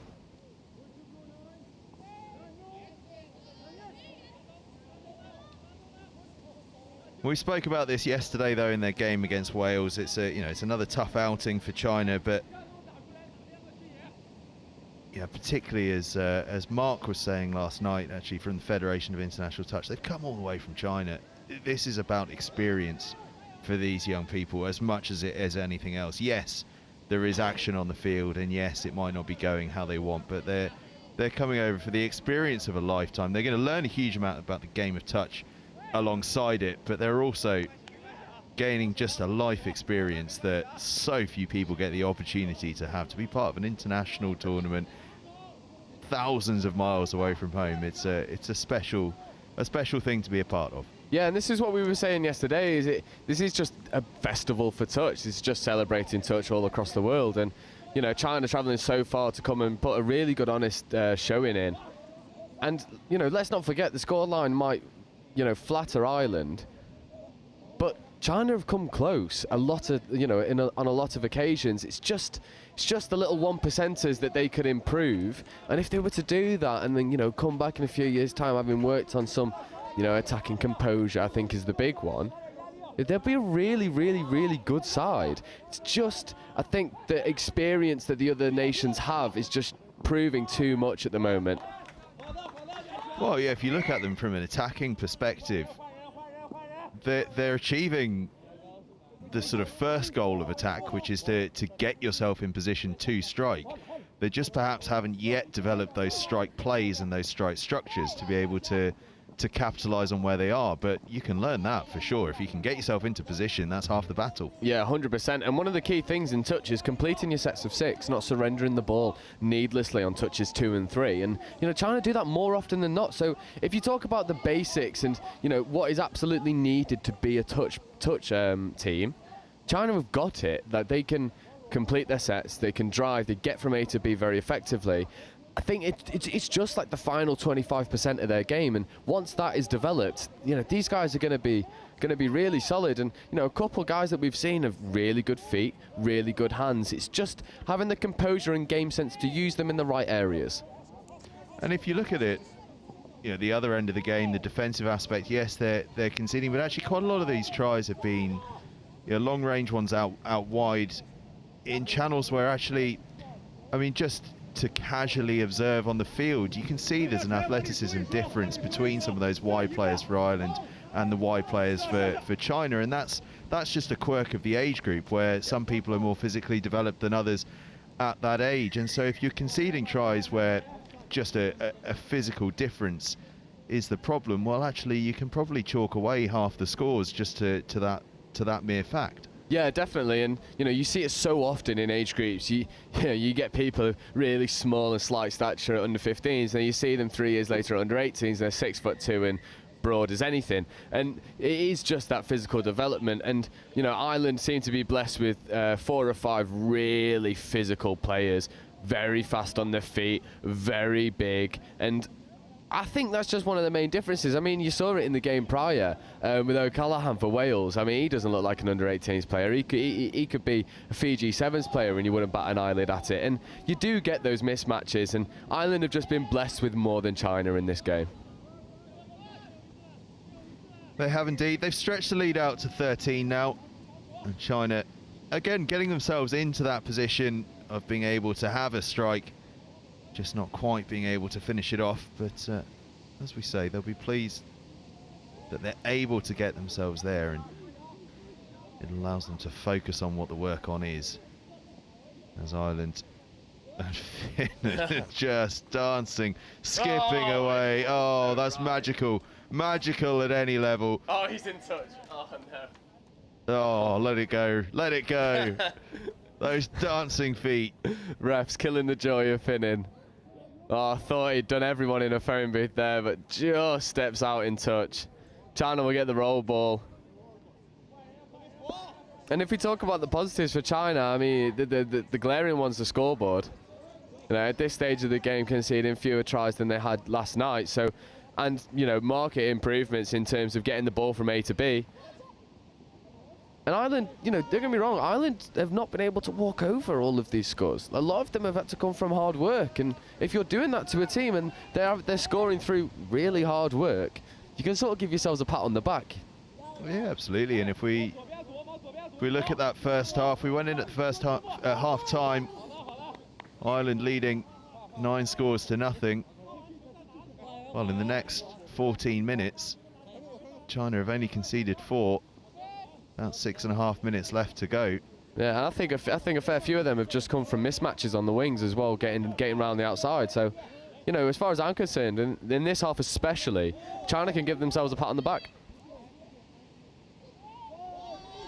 They certainly can. You can see just on the far side of the field there a slight gathering underneath the gazebo, which just tells you the extent to which the weather is closed in. No one lining the fields quite as they were in the earlier games.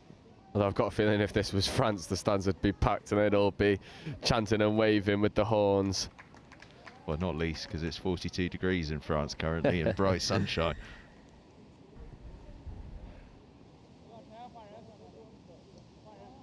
But the UK has plenty of other things to offer.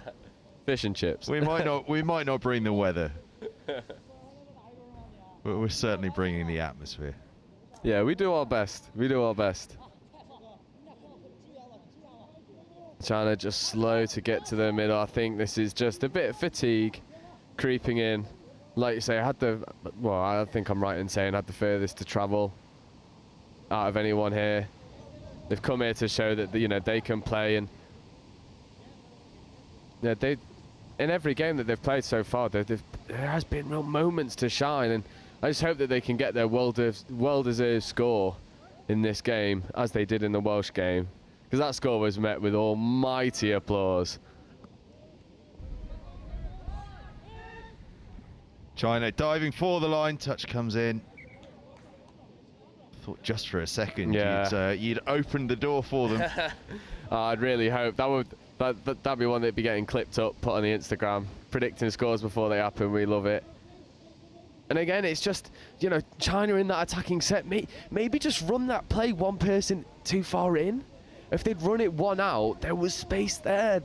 And this is the thing, they work really hard to create space. They do create space, and then Ireland are just able to close that gap at the very last second, just before China are able to go through. Ireland move the ball out to the left-hand side, but greasy ball just slips from the grasp over there on the far side. 4 minutes left to go, Ireland leading 14-0 at present. And sending a flyer up in the form of Noah O'Neill to go and make the touch. And done this time. And they've done well there. That's 3 touches in no time at all, and forcing the error from China. That's impressive though, keeping that defensive intensity going as Ireland then just spill it in the slippy conditions. But keeping that defensive intensity going when you know you're 14-0 up, there's what 3.5 minutes left to go. Yeah. A lot of teams would just sort of passively sit on that defence, but Ireland still maintaining that discipline to send a flyer up. Yeah, definitely, and you know that takes a lot of mental toughness as well to stay on task, especially when you are so comfortable in a game. And you know, I mean, we often forget the ages of these kids. They are kids. This is under 15s, and to have that maturity as an under 15 to recognise, look, we've still got to be on task. We've still got to work hard. We don't want to concede a try. I mean, it's a testament to the people on the pitch, but also it's a testament to the coaches of constantly reminding them, look, we've got a job to do. Let's finish strong. We want that 0. We want the shutout. I mean, a shutout in touch happens very rarely, so when you get it, that is something to be celebrated. And at the moment, you know, just under 3 minutes to go, I think they will get the shutout. I'll tell you what, you make a good point there, saying, you know, these are under 15s, these are kids. We've got to remember that. And as Ireland carve another opportunity, this time for Rory McCall. And I have to say, you know, I spend my life commentating on youth sports of every variety, and I have to say it's been very hard in this instance, and I'm usually hyper aware of it. But it's been very hard to remember that these are just under 15s.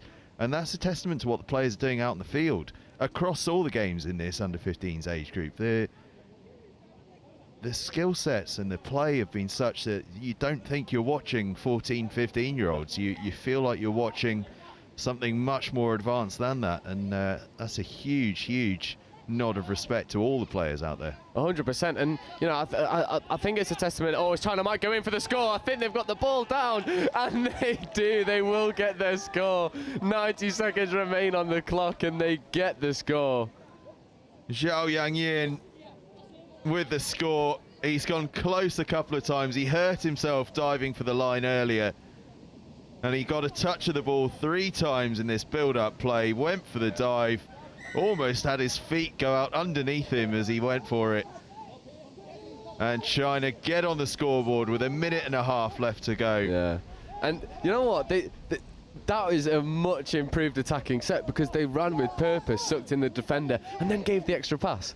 So these little tweaks that we've been suggesting that I'm sure the coaches will be trying to implement are starting to happen for China. And you know, the score difference compared to the game last night is a massive, massive change. And I think the China coaches will be relatively happy with that. Yeah, I'm sure they will. And with under 1 minute left to go, there's an opportunity here for China just to see this one out without conceding again. Work through their touches, work their subs on. In fact, they're going to hit with some pace because they had half an opening there for Yin, the try scorer. Much better pace in their transition, really making the yards. And 30 seconds remain. It's just a shame that the ball goes to ground there, but yeah, it seems like when things go right for China, they do go they make loads of yards, they put defenses under pressure. It's just not quite happened consistently enough. And Finnan almost in anger at having conceded decides to show us the full array of his skills. He's got a lovely goose step, he does. So light on his feet. As the hooter comes in, the touch will surely come in as well unless Finnan can do some more wizardry, and of course he can. Of course he can. Philip Finnan setting up Annie Fitzsimmons for the final score, the final touch, the final play of the game, and that is full time. And a strong victory for Ireland. A terrific performance from them against the China side that, fair play, full credit to them, stuck to task through the game, scoring that late try to avoid the shutout, and it finishes up Ireland 16, China 1. Yeah, it's really well stuck at it for China. They get their reward in the end with the score with 90 seconds to go. Ireland just physically looked faster, more focused, more organised, and yeah, I think especially because of the performance that we saw from Ireland last night, not getting the result against what was a very good France side. This will be a really good confidence booster for them, just reminding them that they can go through the processes, they've got good structures, and they are fast and direct when needed to be. It sits them in a good position for the rest of the weekend. Certainly does. All finishes up here. Ireland 16, China 1. Stay with us, because in 10 minutes time we switch to the men's under-20s and the USA against France. That should be an absolute rip-roarer of a game.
Just a city boy, born and raised in South Detroit. Took the midnight train going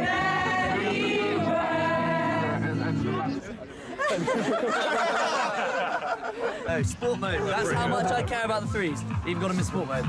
We need to make sure that we're working on staying tight in D, and then when we're up there, we need to be a bit more organised. So 32 shorts, doing the quickies. I realise the camera's on me, so I'm trying to keep talking. We're keeping them in their half really well, so keep working hard because they're taking 4 touches, 5 touches, get down the line. Those last 2 scores have been exactly the same move.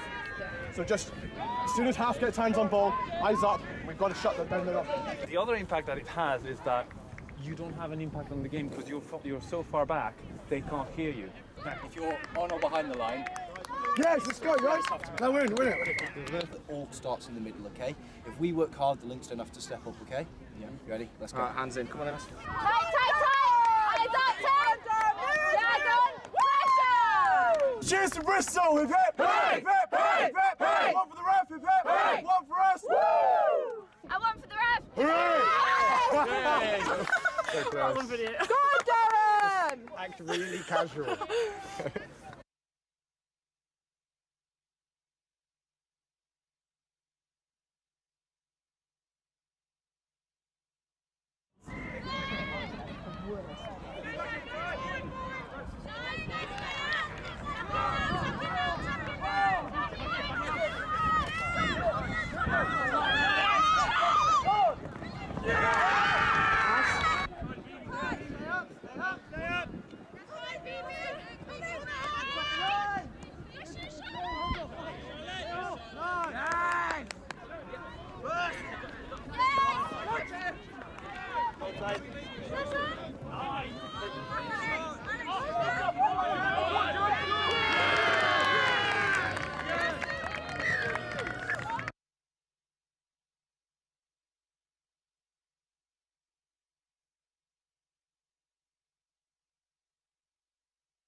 So if you see them, sweeper, watch the ball, We'll be having rather than keeping an eye on your play, it's who's in your opposite position. Yeah, exactly. Because it's quite, including me, I will follow the player rather than the position. So if they swap, I'm swapping the player I'm marking. But also when we 2, 3. So just come up.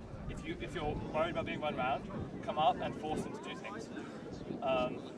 And then that way they won't be able to get all that space. Up, Sarah, get Brad, up, get nose on your toes.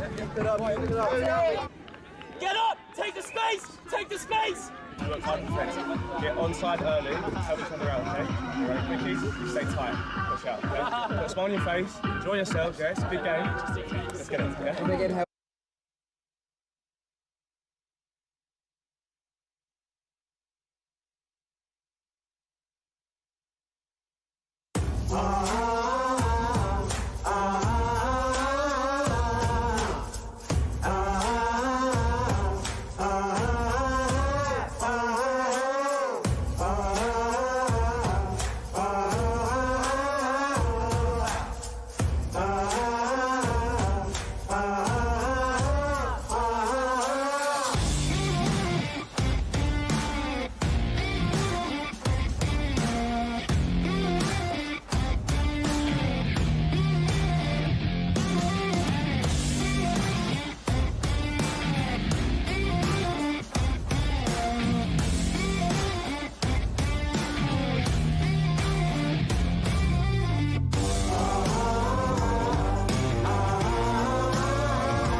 Well, we are back, and we are back with the men's under-20s competition. Now, this isn't technically part of the Atlantic Youth Touch Cup, but of course it is really, isn't it?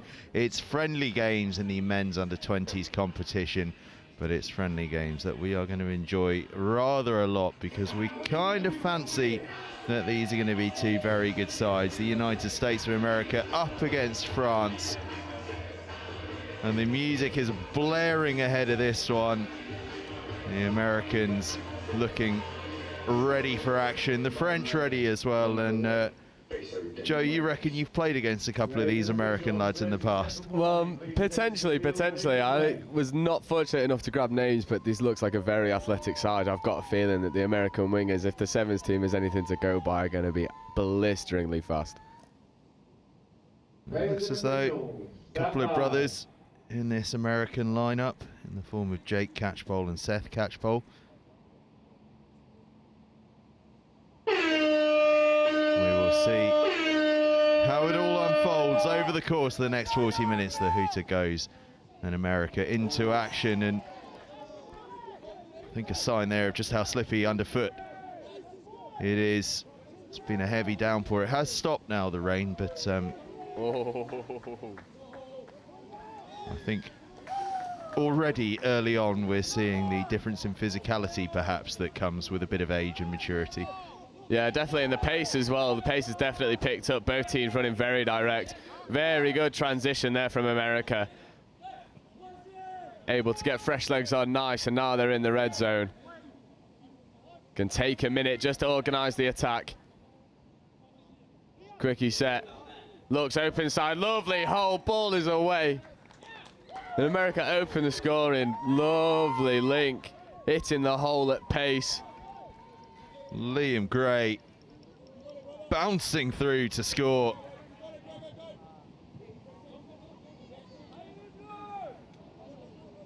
On that short line, cutting back inside. Lovely stuff from Liam Gray. And an early lead for the USA. Yeah, this is physical touch as well. USA getting the nudge on and forcing mistakes. And at the moment, USA looking so up for this, moving fast. The passes are being zipped from A to B. Very efficient running. Pace around the outside. Avoid stepping out into touch.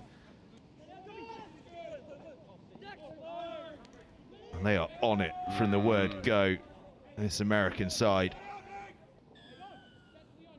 Yeah, gonna have 6 more. Great call from the referee, just not hitting the line.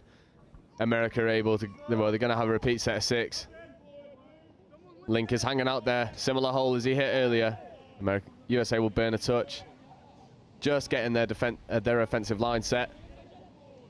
Open side quickie, ball just goes to ground. Just hanging around in the ruck a little bit too much, and France get let off, but they need to inject some pace because at the moment America are just all over them.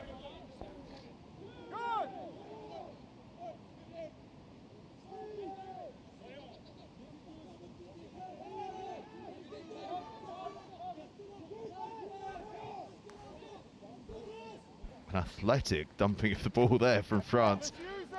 Yeah, Big Dan in the middle, spots the off the mark. And USA really forcing errors from France early doors. They've come out firing from the get-go, and France are struggling to cope with them at the moment.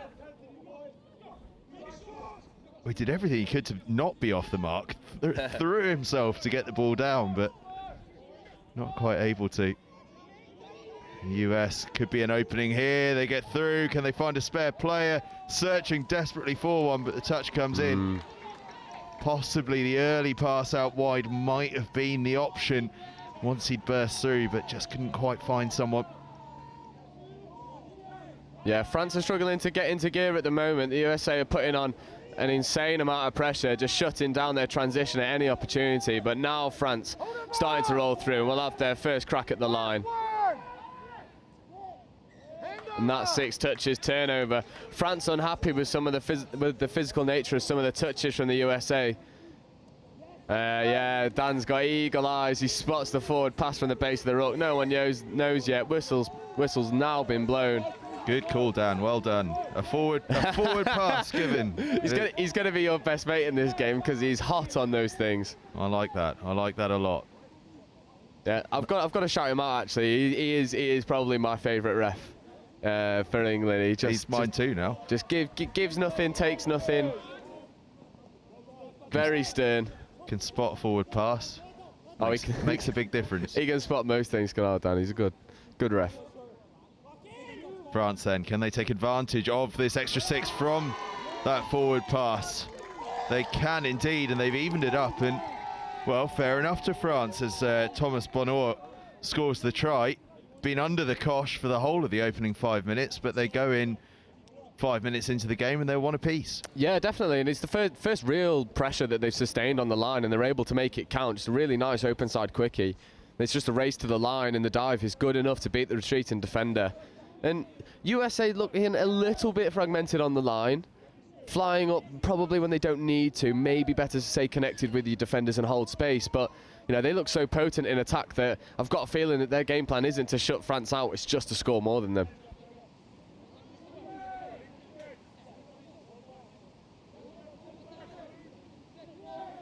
US flood through now, wide pass goes, they'll need to give another. Can't quite, so they just take the touch. Yeah, it looks like they'll look for that long ball. I wonder if we'll see the wing tap back to the track and link.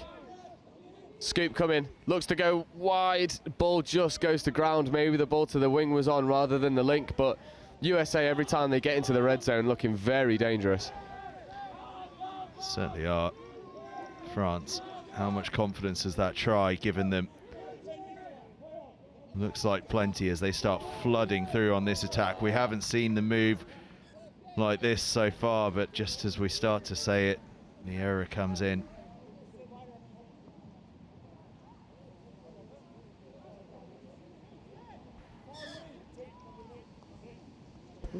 Refs have spotted something. I think they're saying it was a USA foot in the roll ball, so France will get a fresh set of 6. You want to take 1 touch, get to the line, and then you'll have 4 to work with. I'm unsure if that's a 4 sub or if he's been sent for time. I believe it's a 4 sub. France could have just gone to the wing. They look to do so now. Ball goes, but USA track across and get it, and the forward pass just alleviates all that pressure, and the ball should have gone initially. Well, I'm trying to work out what's happened there that's caused the 4 sub, but most likely chat. I know Dan is a big one. Any chat gets you a warning, and then if you continue to chat, he's got no problem with sending you for a 4 sub. Well, interestingly, as we watch the game unfold in front of us, I'm just looking down below me, and the player's taking his boots off, and there's a lot of chat about the boots. I wonder if he's got an illegal stud on. Yeah, actually, I think you might be right. He's just thrown the pair of boots away. He's looking for a spare pair. Not sure if he has any. Yeah, they look like metal studs, and if you know anything about touch, you know metal studs are a big no-no in the safety for other players, and it's unfortunate because at the moment USA will be down without a winger and looking pretty perplexed as to how to solve that problem. And France drawing the penalty on the line. And France will look to capitalise on what is a little bit of a confusing period for USA. France getting across the line. Well, he's on the hunt for a pair of boots. Yeah. But I'm not sure what he's going to be able to do about this. Nor if there's a solution. He's going to need to find a sports shop somewhere in the Nottingham area soon. Yeah, it's a shame it wasn't picked up on the first day. But like I say, Dan's got eagle eyes. He spots these things. Oh, nice little wraparound play, but it doesn't quite come to fruition. And France just running some frantic touch, just trying to maybe force things that aren't quite on, and USA are able to withstand the pressure and roll into their transition. So a really good dump there in the middle, engaging 2 players. But Dan noticing that loss of control, and they might get an extra 10 yards. Well, they found a spare pair of boots by the look of it. Whether or not they'll fit is a different question. Feet. As France maintain their attacking momentum, and actually ever since that forced sub, France have really taken the initiative, because they were struggling for the first 5 minutes or so, but the last 5 minutes has been all France. Yeah, and France have been done for chat back there, complaining about maybe a foot in the ruck, but you know, for my money and the rest money, there was no foot in the ruck there, just a loss of control. Referees reminding people, yes, this is men's game. We do play more physical touch. You've got to be dominant in that roll ball and secure it. Now, the good news is for the US, as they sigh through and look for the try, doesn't quite come off for them, but the good news for the USA is that Tate Gomez, the number 2, has got a pair of boots on now. He's still looking a little unhappy about things. I don't think they probably quite fit, but they'll do better than nothing. Looks to be the answer, but he's cutting a frustrated figure. I think it really stunted the flow of the USA, having that 4 sub, having the drama in the box to get a pair of boots, and just seeing him point to the studs, to the coach. It's things like that, the off-field stuff, that really has an impact on field. And first half of the 10 minutes that have gone, USA were all over France, applying loads of pressure. France weren't able to get out the sub box, and then as soon as the 4 sub has come, France have turned the tide, and started to apply their own pressure on the USA, and USA just need to get to this red zone now. At the moment, they're just burning too many touches in the midfield. It's easy for France to defend. And France as well, having been a little unhappy with the physicality earlier on, are starting to bring a bit of it to the party themselves. Some of these touches firming up a bit. We've got a bit of a feisty and tasty game on our hands here. Oh, good option, good option. Oh, it's just a shame. Link hadn't hit his hole. It was always creeping. It was just static on the line. Link needs to be a bit deeper, hit that hole at pace. And they will get a repeat set. Penalty for offside. USA are patient on the ball. Slow quickie, so they'll just recycle that, no worries. Ball needs to be up quicker, much better. Shoot at the line. Ball down, the refs are happy. It's a lovely dive in between the covering middles, and they extend the lead. Leone Kangethe with the try. He was the creator for the USA's opener, and he's the try scorer for their second, and they're back in the lead, and take Gomez back on the field on the far side wearing number 2, and he's just had a little chat with Dan the referee on his way across.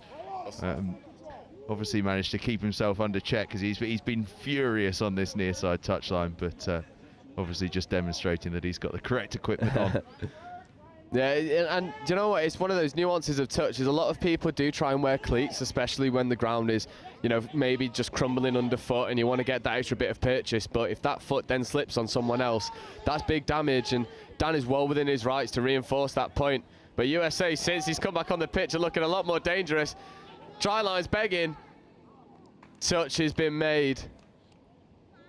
And it's a tricky one, actually. You know, any player, and I'm sure lots and lots of players do, that have come from contact from rugby union or from rugby league, where you're actually told you must wear metal studs for safety because they are the safer stud than a plastic stud, because a plastic stud can sharpen so easily. And then you come across to touch, and you're told you can't wear the metal, you've got to wear plastic because plastic is safer than metal, and you're going, well, hang on, which one's safe? I think probably the answer is they're all safe, if we're honest. Boots are designed pretty well nowadays. Yeah, that's very true. Yeah, technology's come a long way. Oh, unlucky. It was very nicely worked. Little ball out to the wing tap back, but America are able to just hold that off. And I've been very impressed with the defense on show for both teams, able to shut down the opposition's attack very effectively. Maybe just a couple tired legs as we approach the final quarter of the first half. And the passes that were sticking just aren't quite finding the space. Brilliant defensive play there, getting out the line, shutting down half, and France were able to strike in their transition, but just having to come back, and that's an incorrect roll ball.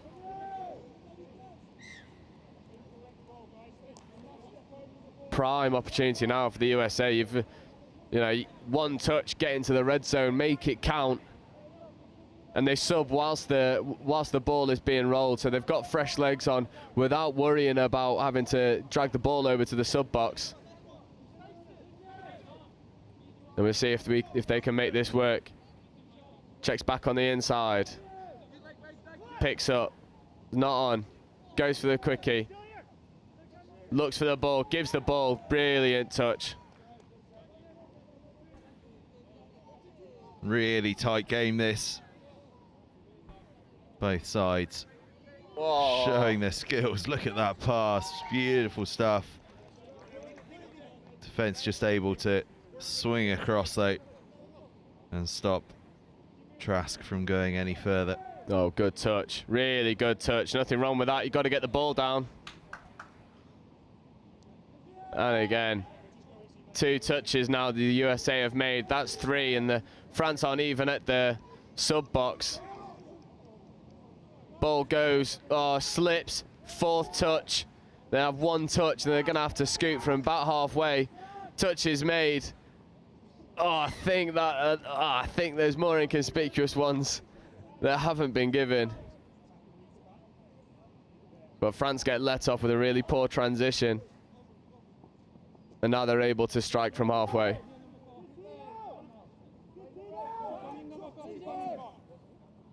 You can't grab the shirt.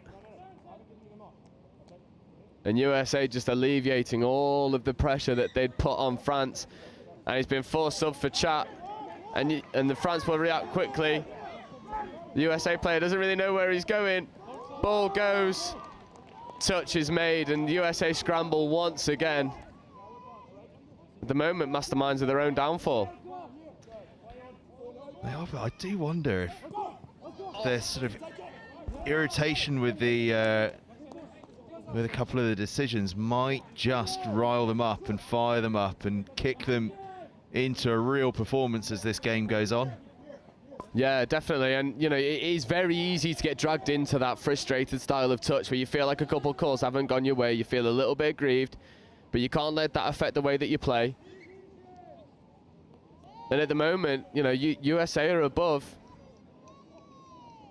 and they just can't let themselves, well, they can't allow France back in, because at the moment, the only way that France can get back into this game is through the penalties that USA are giving away for needless things, like the occasional hard touch shouldn't get played, the offsides unnecessary because you're in your transition, you should be able to hit your line, and they're just giving these really ideal opportunities to France, and now France will have a repeat set of 6 on the line. Again, that's another one just completely unnecessary whilst on the line. It's a second. I kind of like it. I kind of like it. Oh, so do I, and I will say that. I'll say that with bated breath, because this is the style of touch that I like to play, the physical style of touch that gets in underneath. But France have been able to make the penalties count, and maybe USA will learn from a couple of their unnecessary penalties that they've given away, because when they're playing within the guidelines of the law, they are massively on top in this game. But it's only when they give France good field position is when France can take advantage. It's a tidy finish over there in the corner from Mathis van Dale. And we're back to level pegging, 2 scores apiece. We've got about 2.5 minutes left to go in the second half. Both sides getting a little frustrated, actually. A lot of chat on the field, but this is elite sport. Passions run high, and we love to see it. Oh, feet.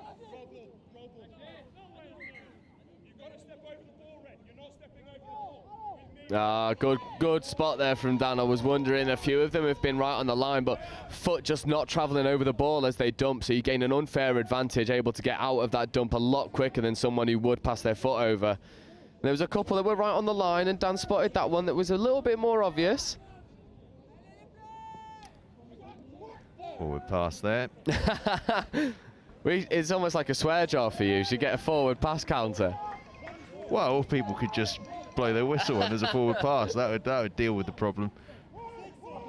Good strike dump there. France trying to scoop through, but the USA get back on side and make the touch. And you know, for all the good work that both teams have done, struggling to find the direction in attack.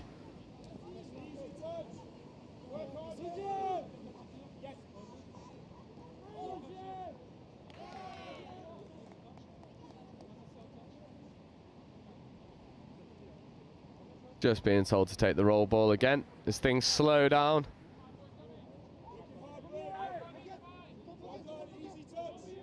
US might find a bit of space on the right that just couldn't quite get outside that second to last defender. Otherwise, the opportunity was on.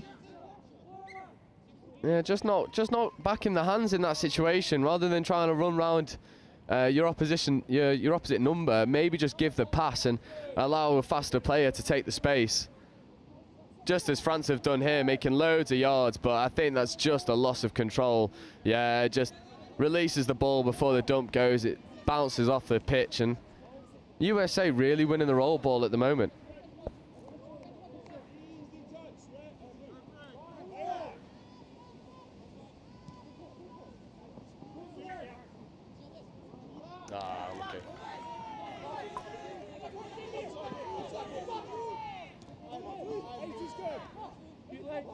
France absolutely flooding through. It's quick, slick play from them, but it's quick and slick defense from the US as well, who just need one more touch to see out the half. But France playing nicely here. It's on. Dancing this way and that. It's on. Give it one more. touch comes in, surely the touch has been made, surely. And the referee agrees the touch has been made and will go into the halftime break deadlocked at 2 scores apiece. A low scoring game, a physical game, but a game of top level touch rugby here. Yeah, both teams showing a lot of physicality. You know, the French side definitely a lot more unhappy with it than the USA. I think that this is exactly the type of game that the USA wanted to play. Just can't help but feel like if the USA can stop giving away the needless penalties through, you know, the needless hard touches and talking back to the ref, then they'll be able to really kick up a gear going into the second half. They certainly will be. Half-time here at Nottingham University as the United States of America 2, France 2.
Just under a minute then until half time.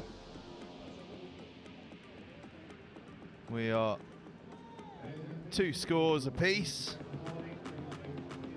as we get ready for the second half, and the referee just trots across to have a word with the USA coach.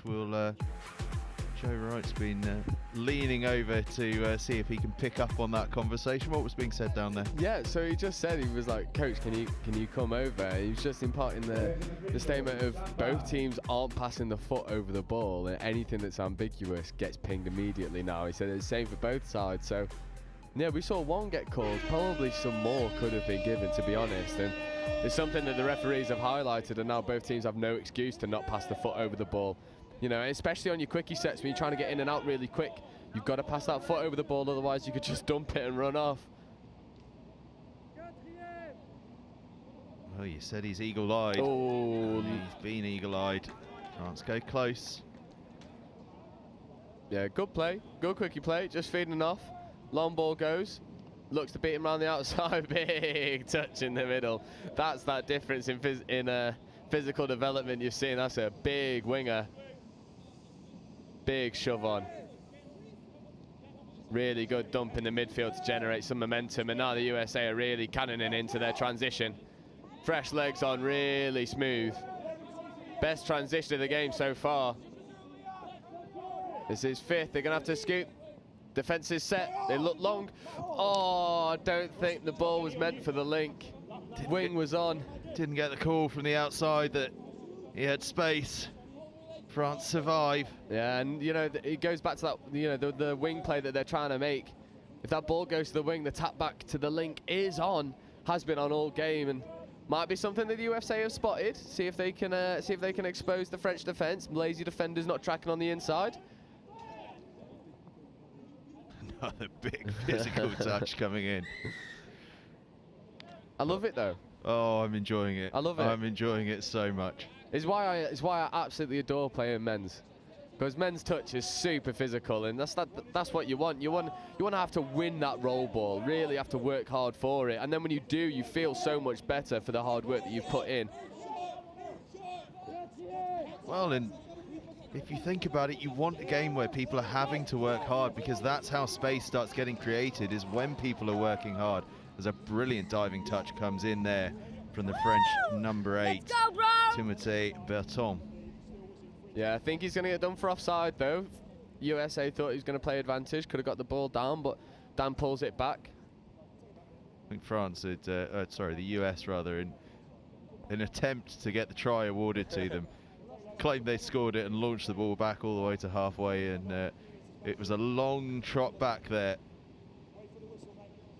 for Taylor French to go and collect the ball and bring it back. And there he is on the ball again. Probably didn't want that straight away, having just done 100 meters to go and get it. The US having a little chat behind the ball. Here they go, they just about made it work. Didn't quite go to plan.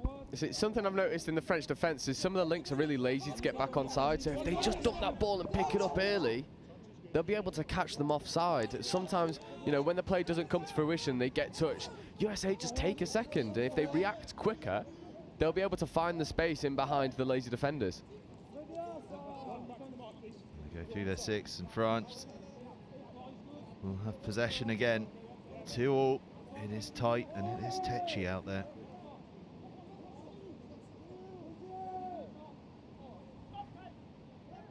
Great yards.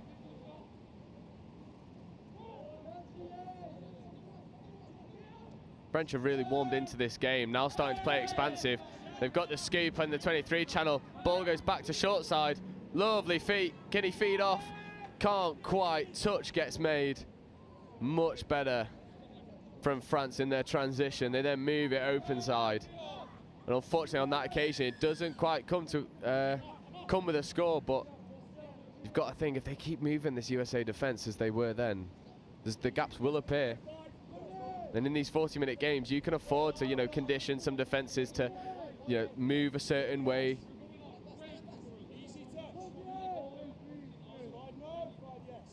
The US working forward. Looks as though the bucket hat feet trend has spread all the way across the Atlantic and onto the head of Jaden Murray. Yeah, he's got real feet. He seems to be one of the players that's going to make something happen when he gets on the ball. At the moment, just picking maybe the wrong passing option. Went on their 5th touch and scooping. But this French transition has developed so much throughout this game. They've really adjusted what was going wrong. Forward pass comes in, but again unseen. Long. Ball to the winger might have been on, but they go to the link instead. It seems like both teams are reluctant to throw the wide pass. It seems like that's where all the space is at the moment. If they can just back it, throw it long early doors, rather than tracking across the pitch so much, it just allows the defence to crab across and cut out any space that was available on the wing. Well, there was that big rainfall at the start of the previous game. I just wonder if the players still have it in the head. Perhaps it's still wetter underfoot and on the ball than it looks from up here, and I wonder if just some of the players are reluctant to throw that wide ball because of that. As the referee again is having a look at one of the players' boots. Forced sub for boots again. And another forced sub because of studs. Well, the US are going to be running out of boots faster than they run out of players, as they do really well that is superb. to come in and make the touch. That winger who subbed on for the player who got forced subbed had to hit the line, then get off it to make that touch. And he saved a guaranteed score. Absolutely outstanding from Tavian Trask to make that touch.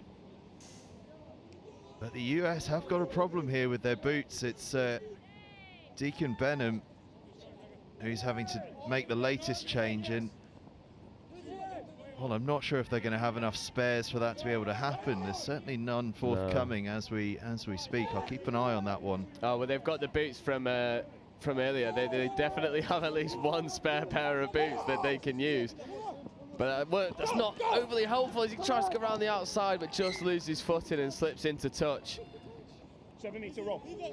And you've got to think, like, the USA, this is more of a, I dare to say, an admin error than a player error with the boots, because it's not something you see that often. Well, I do wonder if it might be a sort of quirk of the law book in differing nations. I wonder if in the US, as I say, because metal studs are fundamentally safe, they're just not in the rules of touch. I wonder if it's just a quirk of the US national laws of the game that you are allowed to wear them, and they've not realised that in an international setting you can't. Yeah, definitely. I mean, these are fit rules, remember, so we've got it's done by the letter of the law, and we've got a couple of the senior referees now approaching the pitch, just maybe to make sure that everything's going the way they should, probably talking about some of the boots, but can't help but think that after this game, the USA will be going straight over to that ref's tent and saying, right, what's okay, what's not okay, because we need to get this fixed, because we can't go the rest of our tournament having players getting forced subbed on the fly for incorrect footwear. And probably, have you got directions for the nearest sports shop? Yeah, where's Sports Direct? Has anyone got a direct line to Mike Ashley? Can you get Sports Direct on Deliveroo? That's the question. Can you get some boots delivered? That's how I feel. If anyone's in Nottingham, actually, watching the stream, and you've got some boots you can donate, then yeah, come down. I'm sure these American lads would be more than grateful. US go close again through Dominic Zavala, who does seem to be the one orchestrating the plays when he's on the field. There's good hands there to hold on to that. It's a good pass. Oh, I think it's forward. Oh, it was a beautiful piece of play. And actually a stunning finish from Tavian Trask, but the ball had just drifted forward. Such a shame as well. I think that's the story of the USA team at the moment, and the French team as well, to be fair.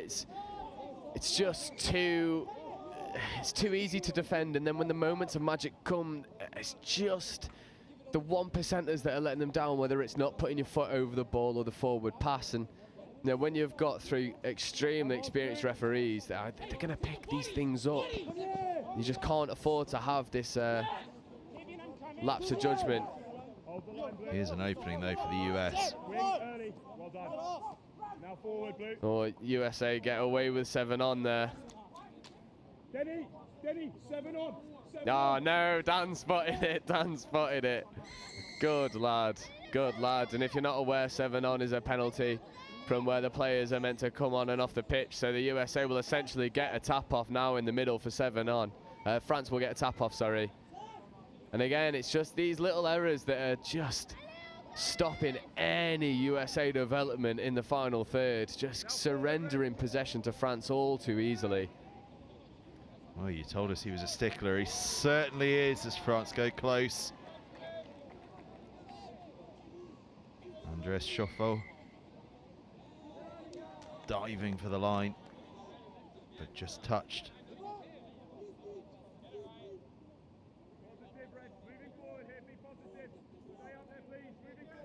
And this second half, almost halfway through, yet to have a score. But now we do, and it's that man, Andres Chauffour. He went close a few moments ago. Now he's across the line, and it's the opening score of the second half. It's taken 10 minutes to arrive, and it's arrived for France, who've come from behind to now take the lead. Yeah, Chauffour's been the one to just make things happen for the French attack. He's looked so direct. He's quite obviously got to step off both feet, which is so dangerous. And rather than use the hands like we've seen him do throughout this game, he goes, all right, hands aren't working. I'm just going to put the hammer down and beat you to the line. That's exactly what he did. And now USA have got to reply. They look for the passive player, just doesn't quite come. Beautiful link shot there. US, big wide pass. Touch comes in. Covered the ground well there, did Louis Bentz. I think they just lost the touch count. But they've got the penalty for offside, just releasing from the line too early. Encroaching the space too early and illegally. The USA have a perfect opportunity. This will be the set to make it count. Look for the quickie play. Brilliant defensive touch. Kangethe diving, but touched in the process. But he is another one of those US players that's got magic in his hands and almost creates something there.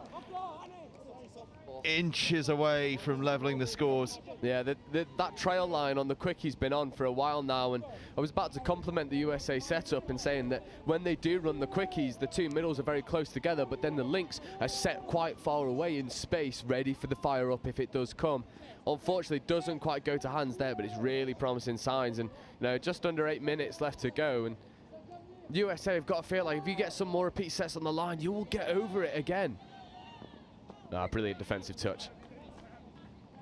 Seth Catchpole with the touch, and it was Seth Catchpole that came so close to scoring a few moments ago. I'm just watching on the far side, Tate Gomez, who had that boot issue, and he's like a caged tiger on the far side. He's just been prowling up and down that touchline. Can't quite get through the gap, but it's a really good feat initially to create the space.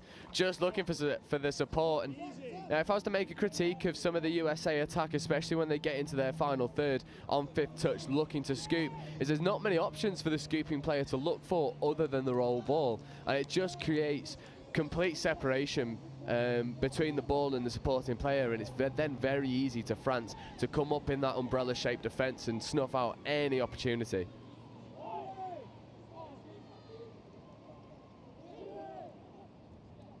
France in a bit of a good patch at the moment, a purple patch in the game, and diving again for the line is Chauffour, and he's got there again, and he is like a slippery eel in those situations. You just cannot lay a finger on him. Yeah, just gets so low underneath the toucher. Really good in and out. Foot travels over the ball, steps back on the inside. Touch does get made, but the ball is down beforehand. Then France double the lead. Two in quick succession for France and for Chauffour. And this, the biggest margin any side has had in this game. It's been so tight all throughout. And you consider the amount of tries we've seen in the other games. This one, it's been closer to a boxing match. Just both teams jabbing at each other, landing soft punches every now and then, but you just sense waiting for the killer move as that pass drifts forward. Yeah, they keep looking towards the right-hand side of the pitch, the USA, looking for the long ball, but you know, your left winger, he's stood in acres of space. He's just not quite receiving that pass. And it's that man, Tate Gomez, who, as I was saying, is like a caged tiger over there. I really think almost get the ball in his hands early, because I think you might see something special from him, not least because he's riled up. He's not happy out there, and I think he quite fancies a little bit of time in possession and a bit of a run just to show what he can do. Yeah, definitely, and I think, you know, he is a good option as well. He's stood out in a lot of space. The winger for France has to come in short as France look to go and make it pay down the right hand side. Touch comes in, Dan has spotted an infringement. Touch and pass. USA will get the tap penalty, able to begin their transition from deep.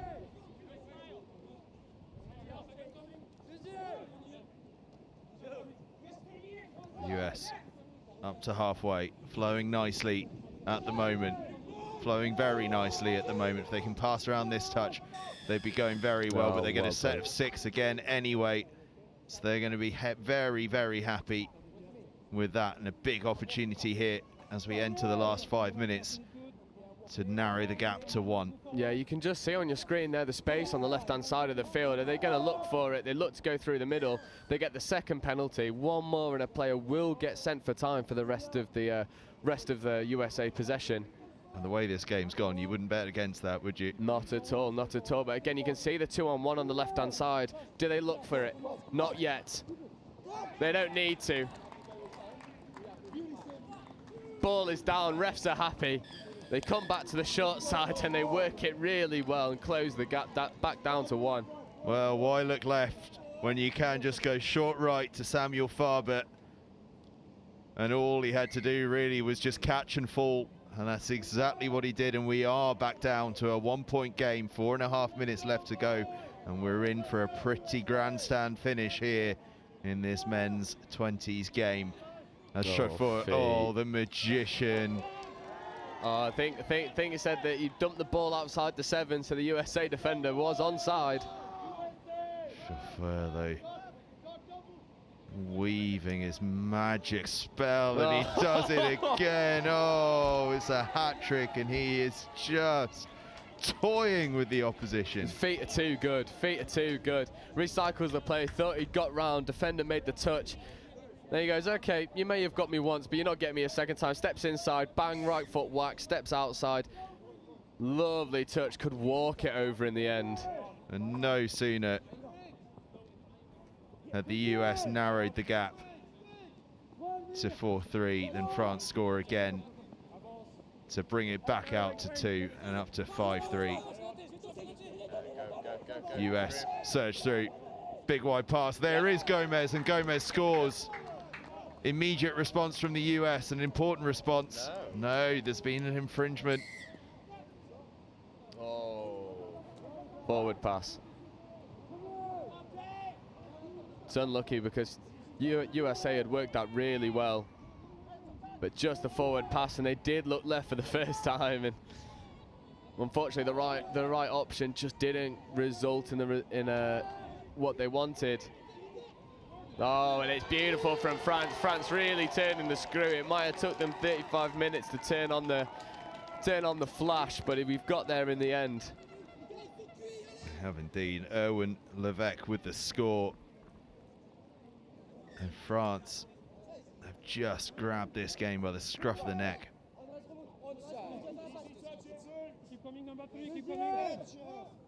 2.5 minutes to go. And probably with that score, now the gap is out to 3. It's too big for the US to do much about.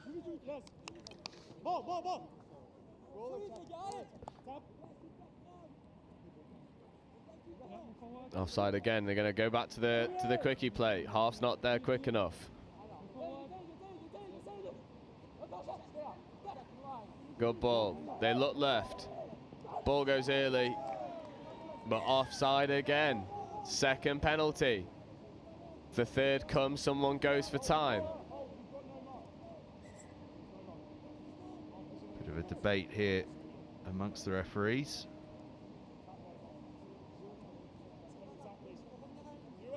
Well, France will be very happy with how long this has taken. There's 30 seconds being burned off the clock just in the process of working out what's going on here. US, on the other hand, will be gutted to have lost that time. A really good defensive touch from France. The USA going to have to do more than just quickie set to unlock this France defence. Move it to the right. Now they go and look towards the left. Oh, it's a good pass, but as the touch comes in, the ball is spilled. And with a minute left, if France, in fact less than a minute left, the hooter goes, France accept the touch, and it's all over here. France take the victory, 6 scores to 3. It was tight and it was tetchy, but as the game wore on and on and on, France just found another gear to kick into in the final 5 minutes and made it, in the end, a comfortable 6-3 victory. Yeah, superb from France. So we're just able to turn the screw in the final 5-10 minutes. Just, you know, really up the intensity, up the completion rate, with completing their sets much more consistently. And yeah, they just ultimately proved too good for the USA in the end. But, you know, I think the USA can be, you know, take a lot of positives from that. I think if you take Gomez stood on the far side wing, you'd be a little bit upset you didn't see more of the balls. You stood in space for vast majority of that game, and yeah, I think USA just couldn't quite get into their rhythm, and it really stopped any progress they could make an attack. Well, all finishes up then as the players clap each other off the field, with the US taking the victory 6-3. Sorry, France taking the victory. What am I talking about? France taking the victory 6-3 against the United States. Do stay with us, because at 1:05 we've got another cracker coming up. We're staying in the under-20s age group, but we move across to the women's competition, and it's England against South Africa. 1:05 for that one. Do stay with us.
Just a city boy, born and raised in South Detroit.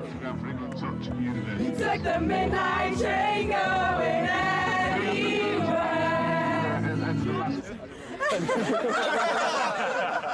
Oh, sport mode. That's how much I care about the threes. Even got them in sport mode. We need to make sure that we're working on staying tight in D, and then when we're up there, we need to be a bit more organised. So 32 shorts, doing the quickies. I realise the camera's on me, so I'm trying to keep talking. We're keeping them in their half really well, so keep working hard, because they're taking 4 touches, 5 touches, get to the line. The last 2 scores are getting exactly the same move. So just, as soon as half gets hands on ball, eyes up, we've got to shut them down enough. The other impact that it has is that you don't have an impact on the game because you're so far back, they can't hear you. If you're on or behind the line, Yes, let's go, guys. No, win it. It all starts in the middle, okay? If we work hard, the links don't have to step up, okay? Yeah. You ready? Let's go. All right, hands in. Come on, Evans. Tight! Hands up, tight! Pressure! Cheers to Bristol! Hip hip! Hip hip! Hip hip! One for the ref! Hip hip! One for us! Woo! I won for the ref! Hooray!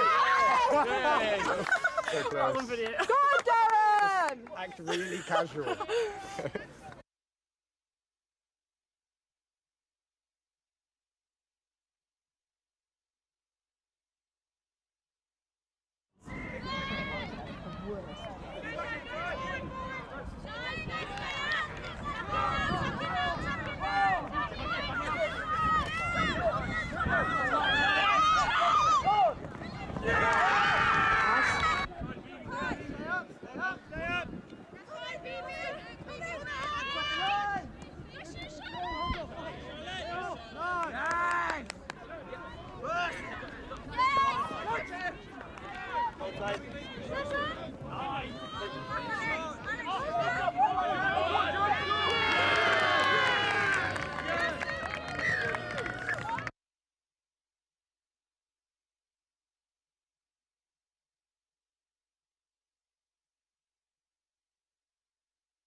So if you see them, sweeper, watch the ball, We'll be happy. It's rather keeping an eye on your play, it's who's in your opposite position.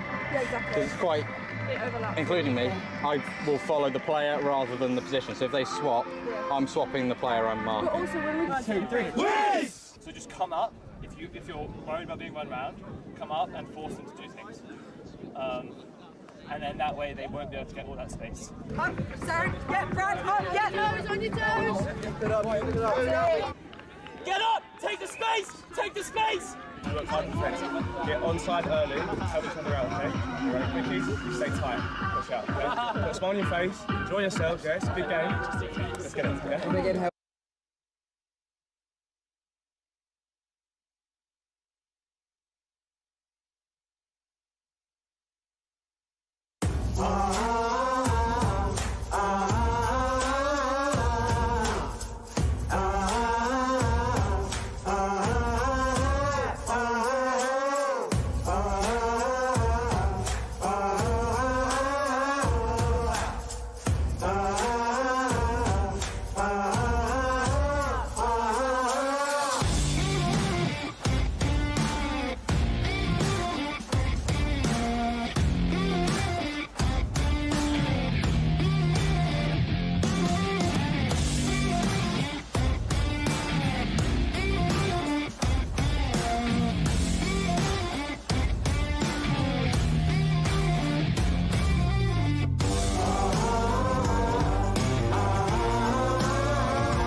Just a city boy, born and raised in South Detroit.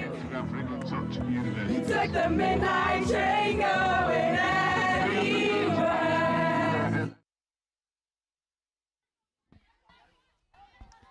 So you join us for tap-off here in the women's under-20s division. England against South Africa.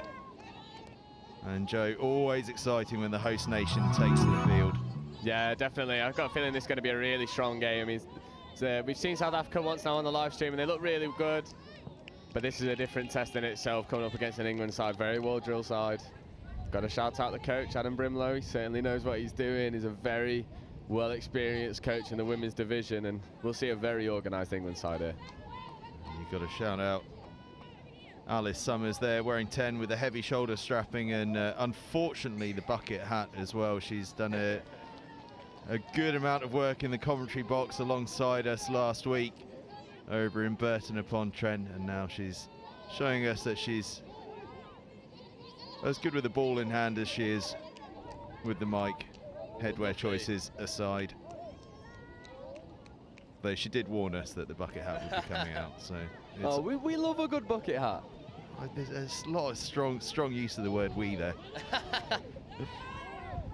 Summers. Ball just evades the grasp of Mia Watts, but promising signs from England early on. They've really put the pressure on in defence and got themselves into quick attacking positions in the opening exchanges.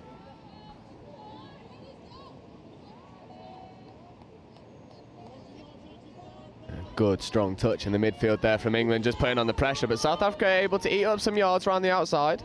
They'll have one touch now before the strike.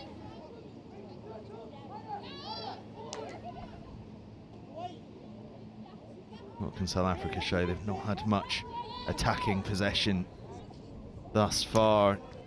Just as they start to get into their stride, the ball is spilled, so England will progress up the field. That's a great move there, just to take them beyond halfway with consummate ease. They are looking really slick early on here, England. Oh, lovely touch. Oh, just looking for the cut. There's no options on. Ball goes to ground, and that'll be turnover. England just losing a little bit of their direction when they get onto that scooping play. I'm sure they'll figure that out as the game progresses. Oh, good feet.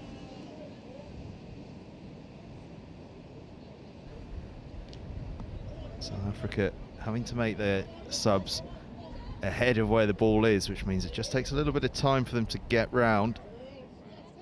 They get there eventually, though. Yeah, England putting the squeeze on really effectively.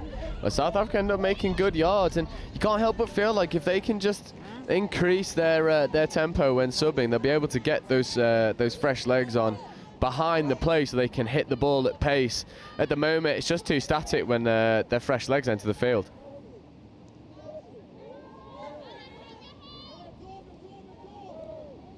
England working forward. And a Crossley in possession. Little stutter step. Just trying to tempt the defence out. Throws the pass. Slightly risky one, but it works out. And now they can inject a bit of pace and see if they can find some space. Could be out wide. Lovely work. Did the touch come in? It looks as though the try was scored. Amelia Bunn out there on the right-hand side. Yeah, it's really well worked. They're just trying to see if they could get the penalty for dropping early, but they end up checking off back inside, in behind the covering middle. Ball goes out wide to the winger, and the winger it's an easy catch and ground. And it's a really good opening start for England. Just finding their feet.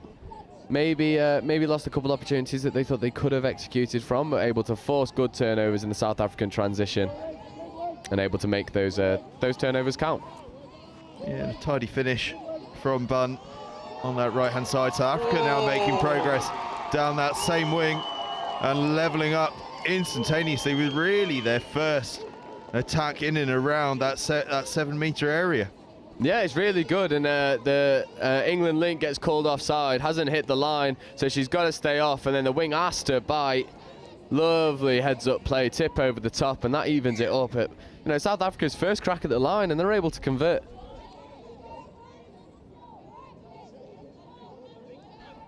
So one apiece early on here. Bit of an error comes in. South Africa will have possession. Yeah, England may be just guilty of overplaying slightly in the red zone. South Africa don't seem to have that much of an organised defensive system. So if England were just to focus on getting the ball down, then maybe they wouldn't be conceding a couple of the turnovers that have happened early doors in this game. Lovely play from South Africa. Just check the ball back on the inside. They got a scoop from here. Lovely check off. Scooping opportunity. Good hands. Oh, it's a shame.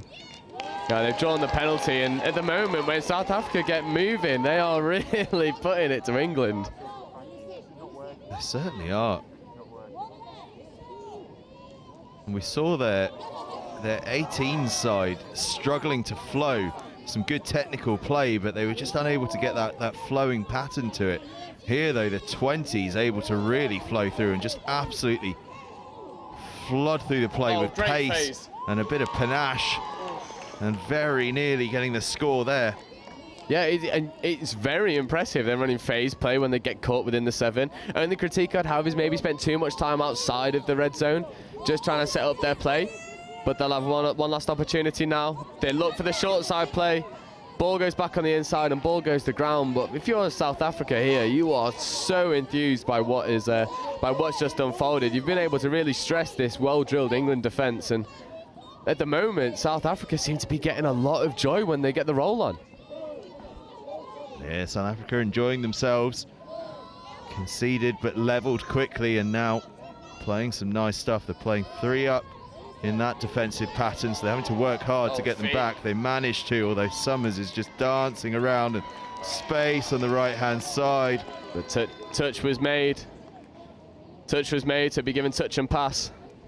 Superb play from Alice Summers, but unfortunately the touch comes in a fraction before the pass is released, and that'll be turnover ball, and South Africa again with another good defensive shot.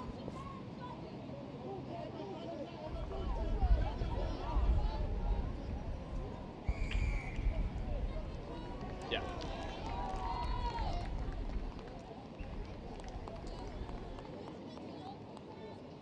Referee's really hot on this defensive line, making sure that they're hitting the 7. South Africa will have a tap-off, essentially. Just need to focus on moving forward. So at the moment, England are able to piston their defence really well and shut down any momentum that South Africa are trying to gain. Oh, lovely, lovely footwork, though. Touch is made, really good defensive shot from the England winger.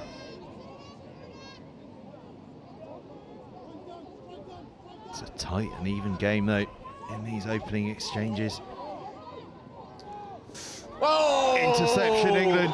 It's a foot race for the try line, and it's a foot race that England look as though they're going to win, are they? Although the lactic acid hits, but just England get there. South Africa claiming the touch, but I think the try was made.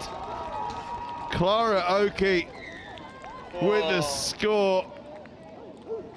Oh, she was away, and then suddenly you just saw the lactic acid hit the calf muscles, and then it got so tight. Oh, it's really not far away as well for the South African defender. Another couple meters and she makes that touch. But there's nothing more exciting in touch than an intercept full-length try. Oh, it's terrific effort from Rhoda Olivier for South Africa. A little cheeky to have claimed the touch in the end of it. But perhaps after all that effort, she felt like she needed to give herself a chance on the reward for it. Yeah, if you don't buy a ticket, as they say. But oh,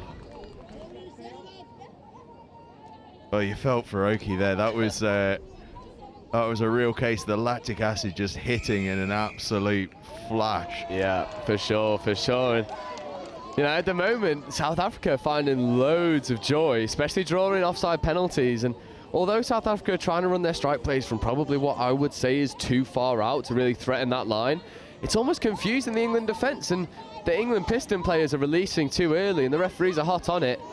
They look to run the phase. They come back to the short side. Just too congested. Phase again.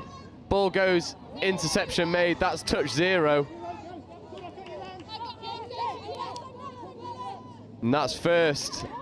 And they'll take 2 touches to get fresh legs on. and they'll be able to really roll into this drive. Smooth transition.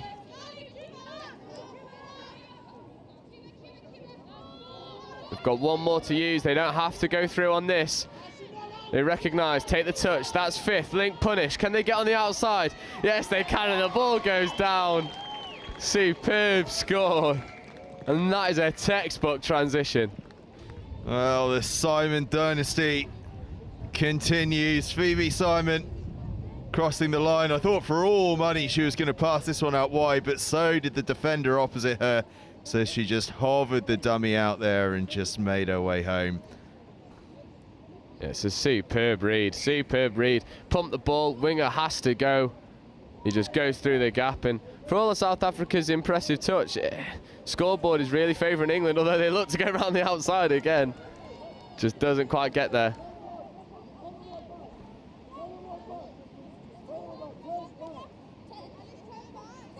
Oh, lovely. Oh, lovely dump.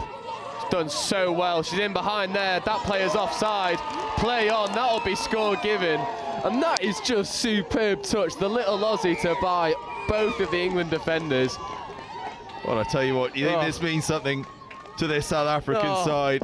Look at the look on Emma Rixon's face once this one is eventually given. She was almost demanding it of the referee, saying that player is offside. And just look at the celebrations.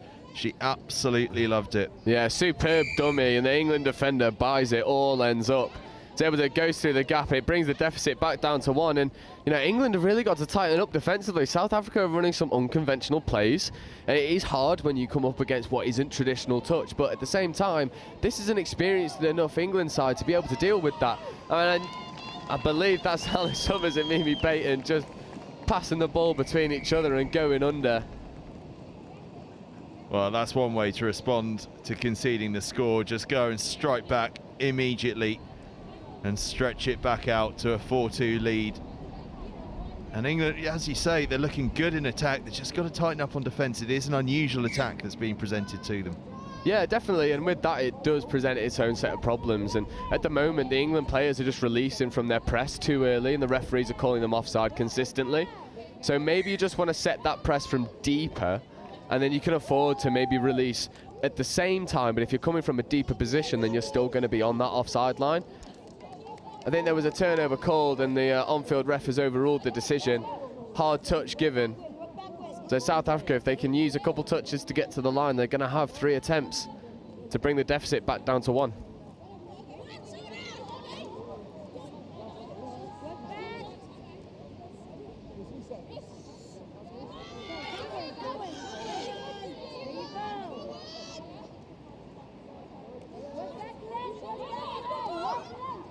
Oh, lovely play, lovely setup. Our half just isn't quite there fast enough, but they manipulated the England defence really well. They look for the quickie, it comes, they go back to the short side, pass back on the inside. She wasn't ready for it, and if she was, the try line was begging. And if South Africa could just up this tempo by 5-10%, they're going to be finding the try line more often than not. And at 4-2, very, very much in touch. Been an impressive display from both sides in certain ways, and in other ways they'll feel there are bits they can tidy up. But both have done one thing particularly well, which is just inject so much pace when they drive up the field.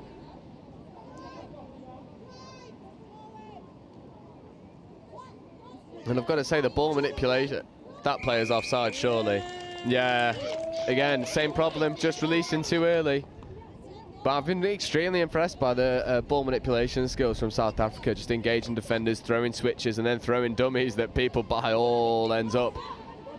And you can't help but feel like if South Africa can just inject some more pace and direction as they are there, then they can get this England side on the retreat and really go at the line at them.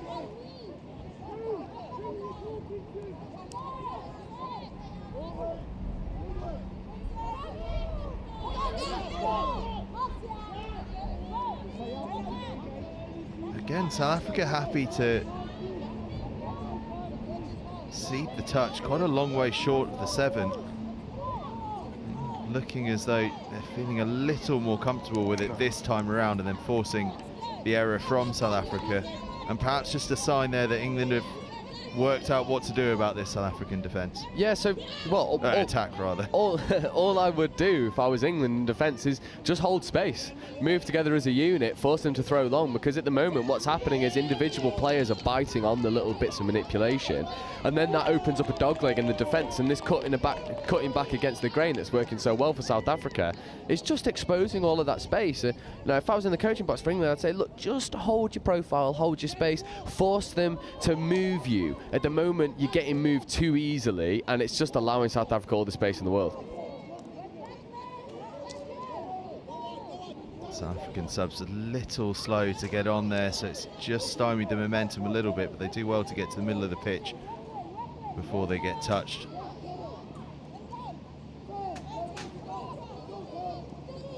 Summers, who's shed her strapping on that injured shoulder, getting stuck in. I think one of the South African players has lost a boot. Well, we've had all manner of boot issues here this morning. Yeah, I've never seen so many wardrobe malfunctions in a day of touch. I'm not sure whether her teammates helped her or hindered her. She's lobbed her boot off the field. And now they're stuck with 5. Managed to engineer the substitution to get that one changed. That was a tricky moment for South Africa. Yeah, England for the first time in a while having some pressure in the South African red zone.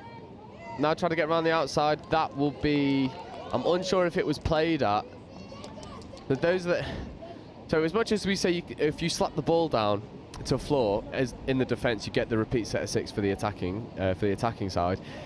If you don't play at the ball and you're in the passing lane, it's one of those where it's very much up to the referee that's on field at the time. Some refs will give it, some refs won't. And yeah, referee's decision was she was in the passing lane and the ball was thrown at her. So South Africa achieved a turnover. Good drive from South Africa, making good yards, but just now moving too laterally, and that'll be 6 touch and turnover. You can't help but feel that South Africa can get this transition moving forward more rather than laterally. You know, the little switches and stuff work really well in the red zone, but maybe not so much in the midfield. You just want to prioritise getting into a dangerous area rather than trying to beat players in the middle.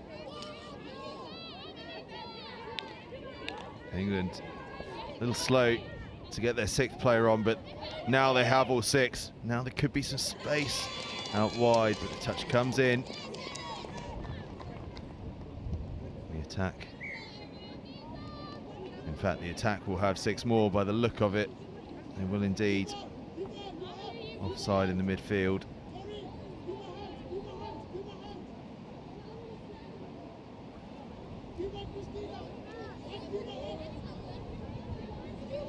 So, England leading 4-2. A little under 2 minutes until half-time. Would love another one. Nice, good face. That's so good. But the pass. That's so good from the South African defender. Recognises that England are trying to run the phase, hits the line, bounces back off, makes the touch on the half, and then half is caught before she can whip the ball out to the winger. And at the moment, it seems to be just the tenacity from South Africa is keeping England out. It certainly does seem that way, doesn't it? Just refusing to be bowed to any sort of pressure. Juggle the ball there, but do well to keep it alive, and they're starting to cycle through. And once they get into this position, we've seen that they've got some real strengths in their side. And of course, as we say that, the ball just spilled, but getting through that transition quite nicely are South Africa. And I've got to say, to be at this stage in the game and only 4-2 down against an extremely experienced England side it's very impressive. Not many teams in this division will be able to do this to this England side, and testament to South Africa. They've done really well, but this is Mimi Payton on the roll. Really nice hands. Alice Summers is able to go through the gap, but the touch is just made. Potential for an offside call. It is given. And England, for the first time in a while in this first half, will have a repeat set of 6. However, you've only got 10 seconds remaining. And as I'm saying that, hooter goes. Hooter goes. England then need to score without being touched here. Could be a chance. They move it wide. They are going to score without being touched. What a way to play the final play of the half. Ella Hulsall with a finish. And that is how you play on final possession of the half. Yeah, and this is just Alice Summers and Mimi Payton doing what they want. Alice receives the ball back, feeds off to Mimi. Mimi engages the link, pulls them both out of position. It's an easy run in. And South Africa have made England's life very difficult, but to go in at 5-2, it's one of those well ground out victory. Well, not victory at this stage, but result, because you've not had it all your own way. You've struggled at periods, but you've still been able to get over the line. Yeah, and it gives them a comfortable now looking half-time lead of 5-2 at 4-2. It's very, very tight. 5-2 just feels that little bit more comfortable for this England side, who've played some really nice stuff. They've been presented with some challenges by South Africa, who've played really very well at times. The likes of Emma Rickson doing some wonderful things out there, but England surviving the onslaught by and large when it's come, and ending the half with that brilliant try to leave us here at half-time. 5 scores to 2 in England's favour.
Just under a minute then until we get back started. We've been watching the halftime entertainment here, which has been watching a couple of the England touch officials learn how to use radios. It's been a real education for us.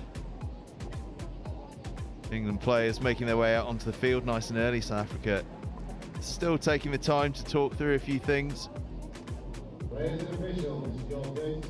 And Joe, one observation I've made at half-time, I can see, and I remember seeing this at the Nationals as well, actually, but the England side have got a little whiteboard or a chalkboard down there in their subs box. What sort of things are likely to be written on that? To be honest, it's probably transitional structures, looking at where you want to dump when you get your fresh legs on the field. Also probably some strike plays and pod structures as well. alternates for if things go wrong or if people get injured. Now, Adam's a seasoned coach in terms of the women's division, so he'll have everything he needs on that whiteboard. And in terms of what they'd be saying at half-time, it'd just be don't buy on the little bits of manipulation that South Africa are running, but they've got an overlap here on that side. Just don't quite back their hands to get there. It's not quite confident enough in their core skills. South Africa there. Otherwise there was a chance. Throwing the ball away as well. Extra 10 metres just gives England all the field position necessary, and we might not see a subset here. We might see them drive and get a crack at the line. These are the two that want to make it happen, Alice Summers and Mimi Payton. I had the pleasure of playing with Mimi when she played for Crewe and Antwich, and yeah, just an absolute workhorse. It just legs for days, is so powerful. Yeah, in the mixed game as well, when she plays at club level, it's like playing with 4 blokes on the pitch. She's so powerful, and there's a prime example of that dive into the line. Sideline ref gives the nod. Is the on-field happy? The on-field is happy, and Mimi with the pace and power goes over for the opening score of the second half, and it was all too easy. Well, they finished the first with a score created by Patton, and they start the second half with a score that is finished by Patton. She has had a heavy influence on England, just opening up a comfortable margin in this game. 6-2 they now lead, scores immediately either side of half-time. Yeah, and you know, Mimi is one of those players that is just, her core skills are brilliant and is very much adept at, she's one of those annoying people, and you know, if you're listening to this and you've got a friend like this, you'll know exactly what I mean. It's just annoyingly good at most things that she does. And it's like, well, some people have got to train for so hard and for so long to get those skill sets, and she's just one of those players that seems to just get it, just understands the game, and you know, when you've got a player like that on your side, it is invaluable. Some people just have it all as England start to surge up the pitch, and South Africa just need to find a way just to quell this England storm if they can, because England have their tails up in a big way now, and they're going to have 6 more to play with, I think. Yeah, really good defensive play there, actually. Realised that she probably wasn't going to be able to get that ball, and winger was out of position, so just bats the ball down to stop it going to the England winger. However, England now are going to have a set of 6 at the line, and they will take their time. Yeah, well done. Really well done. England recognising that South Africa in the first half were potentially dropping early and didn't quite get the call, so just really over-exaggerating, pulling out of all the touches, forcing South Africa to go and engage. England,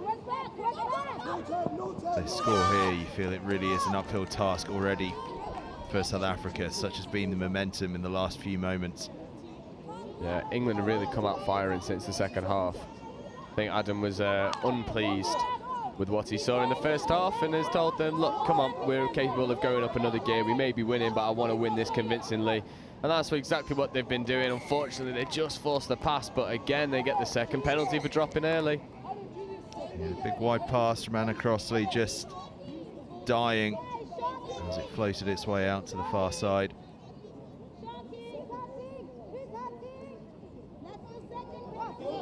6 more to play with, as you say. Playing a little bit of netball here to try and engineer some space. That's lovely stuff, and there could be an opportunity. Oh, intercept. Intercepted by South Africa. Crucially so, because if that pass had found its way through, England was scoring. As it is, South Africa survive, and that could be a crucial defensive survival there, because at 7-2 you really would have felt that was a long way to come back from. Yeah, definitely, and you know this winger on the near side for South Africa has made plenty vital defensive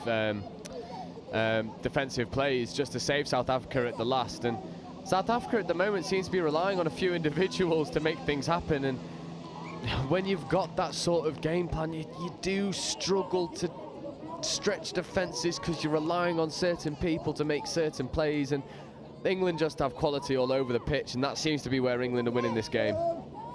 You are right, though. It's Aaron Fife on this near side that's made some crucial interventions.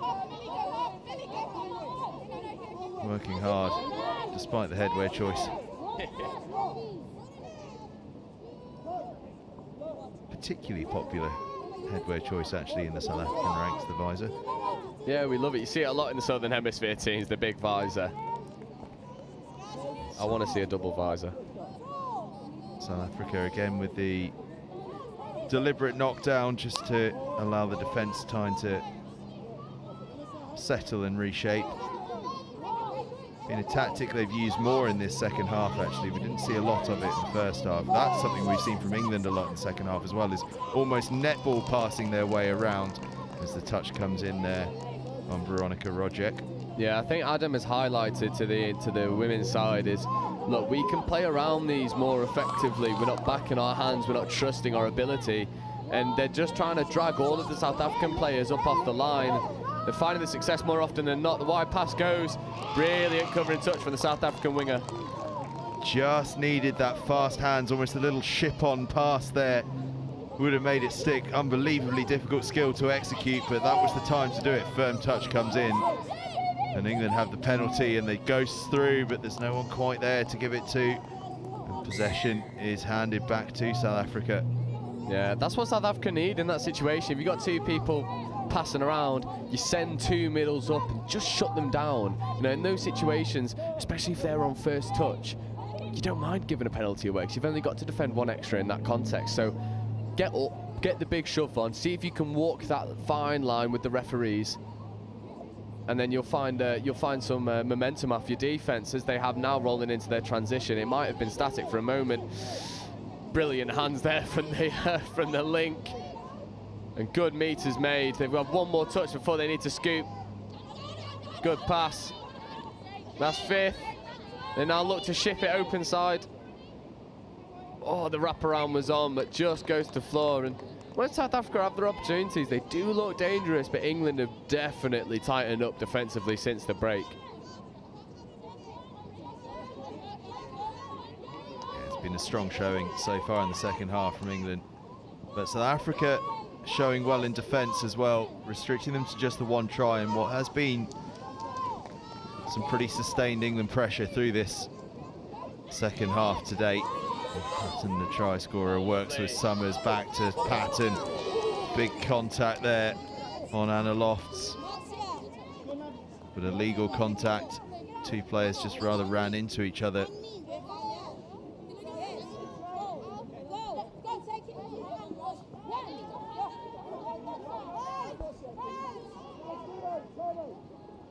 Rodder Olivier, who remembered tried to make that big chase down on the interception back in the first half, has really stepped up in the second half. A couple of big plays. Yeah, for sure, for sure. A couple of the South African individuals really, you know, stepping up to take account, and that is a bit of a hard push there. And unlike the one down the other end for South Africa, where it's both players colliding in the same force in the same area, that was one player really sort of initiating a heavy touch whilst the other player was trying to get the ball down. So referee well within his rights to call it, and now South Africa will have a crack at the line. They look to run the 32. They do. A little bit too far out to force any danger, but they run the passive link. They then give it to the wraparound, step back the other way, positive play. 2-on-1, can they execute? They can. Not enough pace to get into the corner, but a really good covering touch. And the rain just starts to pour, and I think some of these extra passes that England are playing in their attack might, you know, you might reel back on them as the rain comes down. Maybe not the smartest thing to do with a wet ball. Unforecasted rain as well. It's not what we asked for. We were told rain in the morning, but certainly not after lunch. And well, we were also told that this is summer. Well, there is that. There is that. Good hands. Currently playing much like we're in a South African summer, it has to be said, i.e. July in South Africa.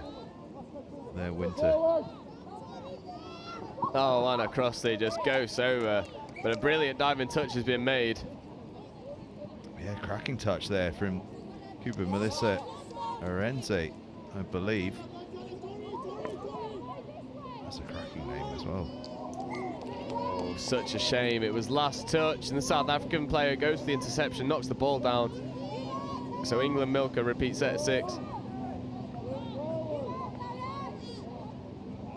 10 minutes left. 6-2 England lead.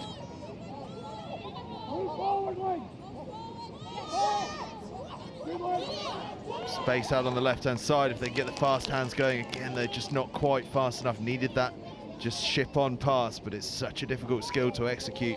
The South African wingers have been superb in when they shot. Shooting in the right areas, holding space in the passing lanes, and at the moment it's the South African wingers that have held them out. But when you're exposed in that 2-on-1, as we've said before, you've got to make a decision and hope it's the right one. But the dummy, the show and go, and England get their reward for the sustained pressure. Really good skills there from Ella Halsall. It's the same play they've run 3 times now into that channel. This time she just had that extra yard of space, gave her the option of throw the pass or throw the dummy.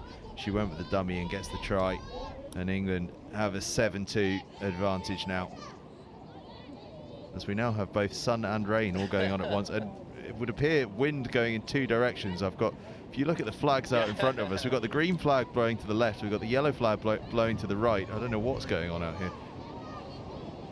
Yeah, this is British summer to a T, eh? British summer to a T. I would say I wouldn't change it for the world, but I think I prefer 26 degrees. Oh, good hands. That's just a shame, just a shame. 6 touch and turnover. But South Africans in spells show that they can work some magic to unlock this England defence, but it's just not consistent enough to sustain the pressure. Whereas England can force turnover on turnover on turnover on turnover, and then when needed they can put the hammer down and go all the way through. Well, Clara Oki, she scored 1 long ranger. She's got 2 in the back pocket now. Moments to remember for Clara Oki and this England under-18 side. Just spots the gap and goes all the way through, pins the ears back. Not as far to run as her previous score, but all the more important.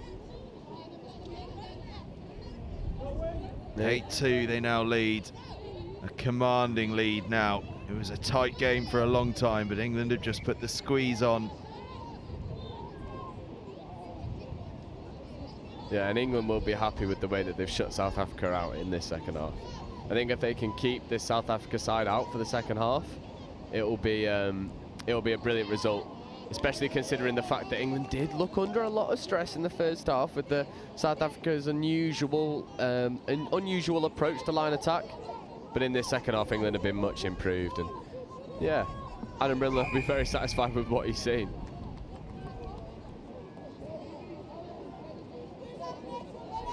Summers and Patton both on the field and looking to work in tandem again. In fact, this time they miss out Patton and give it 1 further to Halsall. Now they're working back in tandem again. These two so on the same wavelength. Getting away with a loose ball there. Summers, what can she create? A little half a goose step looking out to the right-hand side. Now they switch out to the left-hand side. Wide pass comes in just a bit too high so the defence can drift. And eventually it all comes to naught. If that pass could have just been flattened out a little bit, the chance was on the left-hand side. Yeah, definitely. But England have found real success in recycling the play and not just surrendering the touch when they think that it's come to its natural end. And that's something that South Africa are really struggling with, because South Africa, when they believe that the play has come to an end, all of a sudden the ball gets recycled and then the defence is out of alignment. So it's just really good heads-up play from England to, well, and again they've forced another turnover, but they're really stressing this South Africa side now, and it's just a one-way street. Certainly is. They're going well. Are England working down the right-hand side. Bit of space there for Amelia Bunn. Almost up to the 7 now. Are England. Coming back across the right-hand side, they could have numbers, couldn't quite just get it through. It was good defence from South Africa in the end.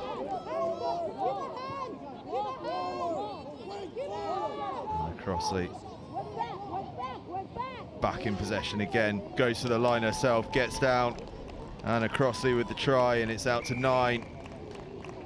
England just stretching away as this second half ebbs through.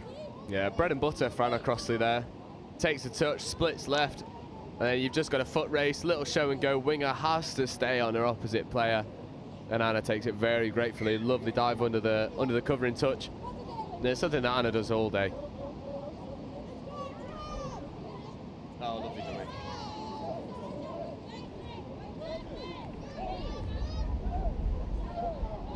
Firm touch coming in on South Africa there, but referees happy with it. Another one that's packing a bit of a punch there. Again though, referees happy to crack on. South Africa happy to crack on as well, zipping through, bit of space here. They move it wide, but the space is closed up by England, so but they're going to work it across there, but it's a pass that doesn't quite go to hand, and they can get through another defensive set without conceding. And as you mentioned earlier, probably actually the target now for England has become don't concede in this second half. Yeah, definitely. I mean, you've shown that you're comfortable in attack. Now it's a case of let's flex the muscles in defence, let's really shut them out, let's frustrate the South African side, who did find some joy in the first half, and let's make their jobs really hard for them, and that's exactly what England are doing. Offside call. Thought South Africa had done really well to get the shutout, but England just able to manipulate that defensive line and get the offside call. England working within inches of the try line and holding on to the pass by the fingertips is Veronica Rojek. Getting across to send England into double figures, but just watch this again. She does so well to hang on to it. And that's one touch from the turnover, by the way. They carry the ball all the way up. They don't wait for an ideal situation. They go, come on, we can make this work.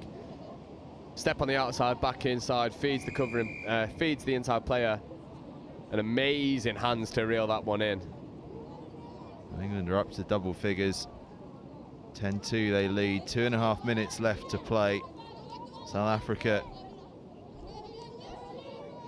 trying to work their way into an attacking position here, and they've done well to do so. Can they convert this time? Moving it wide again, keeping the ball alive as much as they can. And they've still got a touch to play with. Moving it out wide. It's a good covering touch there from Amelia Bunn for England. As Cuba Melissa Arense went close. In fact, I think it might have been Talia Hussein. No, nonsense, it's neither of those. It's Erin Fife on the near side. We've spoken about her already, I should have remembered. Lovely punch up the middle there from Mimi Payson. And look at the pace at which England are driving up the field, eating up the yards, checking off when they can. Oh, it would have been perfect if Mimi could have taken the ball down. Alice was on the scoop, the winger was begging. But they'll take this opportunity. Open side quickie. Looks back on the inside. Touch is made, and a good defensive shutout for South Africa. These two, when they're on the field together, they are just pulling the defence any which way they want them. They're just so in control of what's happening on the field. I think there'll be a loss of control there for South Africa, and the fatigue just creeping in. And England have got an opportunity to finish this game with a score, really stamp their authority on this division, because this is a very convincing result.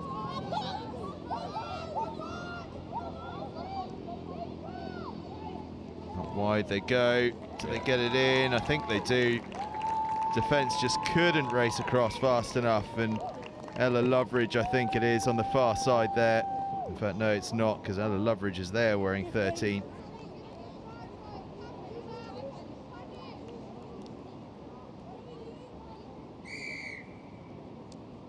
Lottie Saunders it was on the far side, getting the score. England's 11th.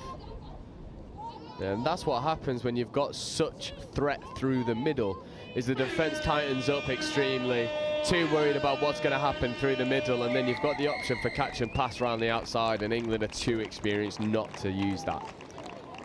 Indeed, too experienced, too good in the end. South Africa gave as much as they could, but England, just with too much in the locker, a really professional second half performance from them. They scored that try just before the break, and that gave them the momentum, and a quick score early in the second half took them further out and eventually to that 11-2 victory. All finishes up England 11, South Africa 2. Do stay with us, because at 2 o'clock we're back to the mixed under-18s and France against Ireland, and we know, having seen all the age groups of these two sides, that these France and Ireland sides are well worth watching, so stick with us at 2 o'clock for that one. Finishes up here though, England 11, South Africa 2.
Just a city boy, born and raised in South Detroit. Took the midnight train going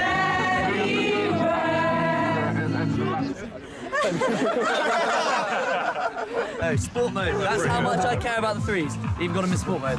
We need to make sure that we're working on staying tight in D, and then when we're up there, we need to be a bit more organised. So 32 shorts, doing the quickies. I realise the camera's on me, so I'm trying to keep talking. We're keeping them in their half really well, so keep working hard because they're taking 4 touches, 5 touches to get to the play. The last 2 scores are getting exactly the same move. So just as soon as half gets hands on ball, eyes up, we've got to shut them down there. The other impact that it has is that you don't have an impact on the game because you're so far back, they can't hear you. If you're on or behind the line, yes, let's go, guys.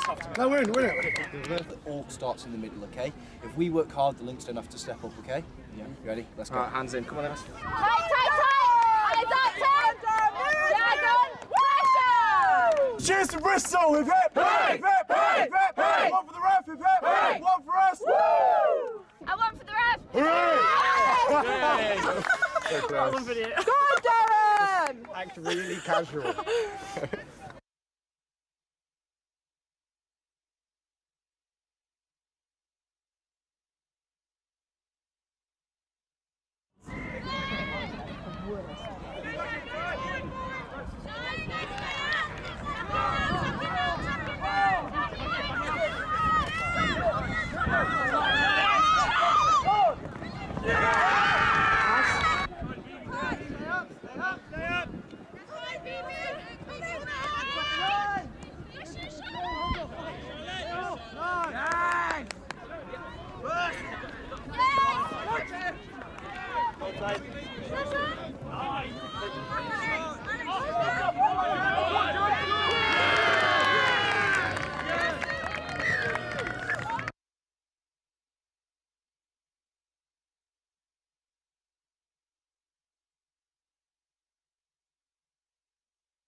So if you see them, sweeper, sweeper, sweeper, watch the ball, watch the ball, watch the ball. It's rather than keeping an eye on your play, it's who's in your opposite position. Yeah, exactly. Because it's quite, including me, I will follow the player rather than the position. So if they swap, I'm swapping the player I'm marking. But also when we 2, 3. Whiz! So just come up. If you're worried about being run round, come up and force them to do things.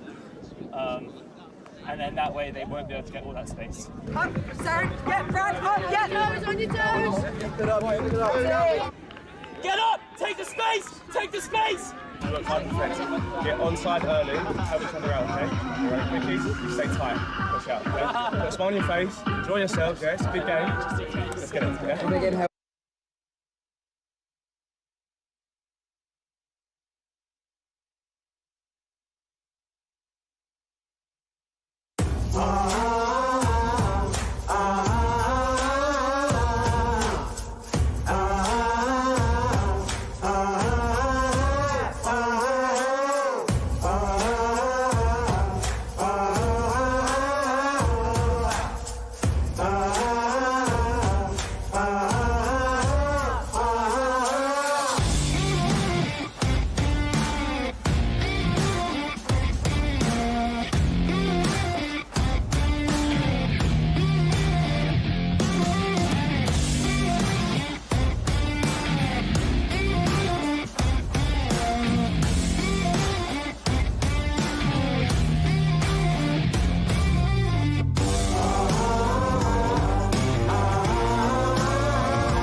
Welcome back, everyone.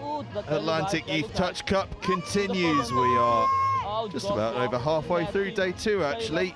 And we've got a very exciting game coming up now. France against Ireland in the mixed under-18 division. And alongside me for this one, Peter Walters. Peter, great to have you along, and I know you're overseeing a lot of things that are going on with a lot of these French sides. You'll be able to give us a real insight. And speaking to you beforehand, this is a game to get really excited about, isn't it? Yeah, thanks, Angus, and it's great to be here. I just flew in 2 days ago from New Zealand, so had a good sleep last night. But look, these two teams are really good. They're two teams expected to be there on finals day, and along with England, obviously, and both well-coached sides. Ireland with Tanya Rosser and Cecile Mass coaching with the French. So 2 female coaches, great to see. Certainly is, and you're wearing the jet lag well. Slight early. I can't tell if it's an injury or an error from France. I think it's an error that he's trying to pretend is an injury. Might be what's happened there. We're looking for our mate Matthew. Always the best way to get away with something. Say you got hurt. Oh, he's nice. France advancing well, actually, progressing very nicely and whipping that ball wide, and that's very, very nearly a magical pass. She's on it. Yes, Oh, you want to penalty not there. myself, I but I think it may have been ruled forward, and so let's see how Ireland get towards their sub-box. And Winston Lewis. Taking it forward, midfield, and Roscoe Steenkamp, girl, and then heading Adrian towards that box there. So.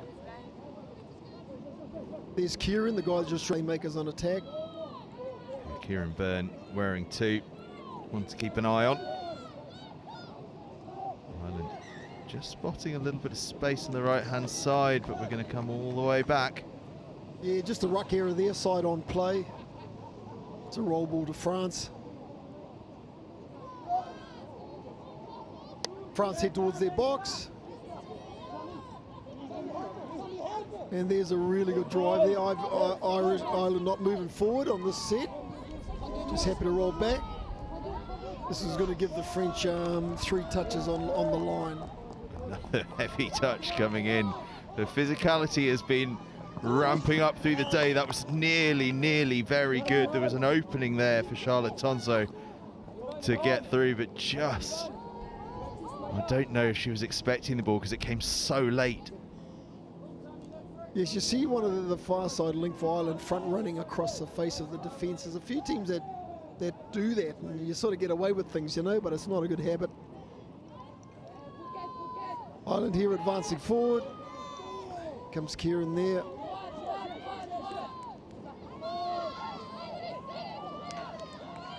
You got a play through call there. So the girls, yeah, she's given the advantage. She played it out, so it's the turnover.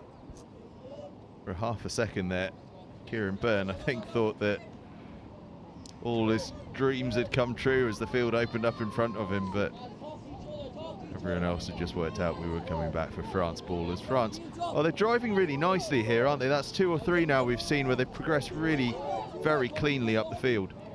Yeah, and you'd like to see Ireland actually get forward and get up and meet them early in that touch count to put pressure on them so they don't get down so easily to their line. And is it almost looks like a choice from Ireland. Yeah, this looks like a pretty good Ireland outfit, so you'd expect that on that sort of drill they could do it if they wanted to. They're obviously making a choice to sit back. Why would that be?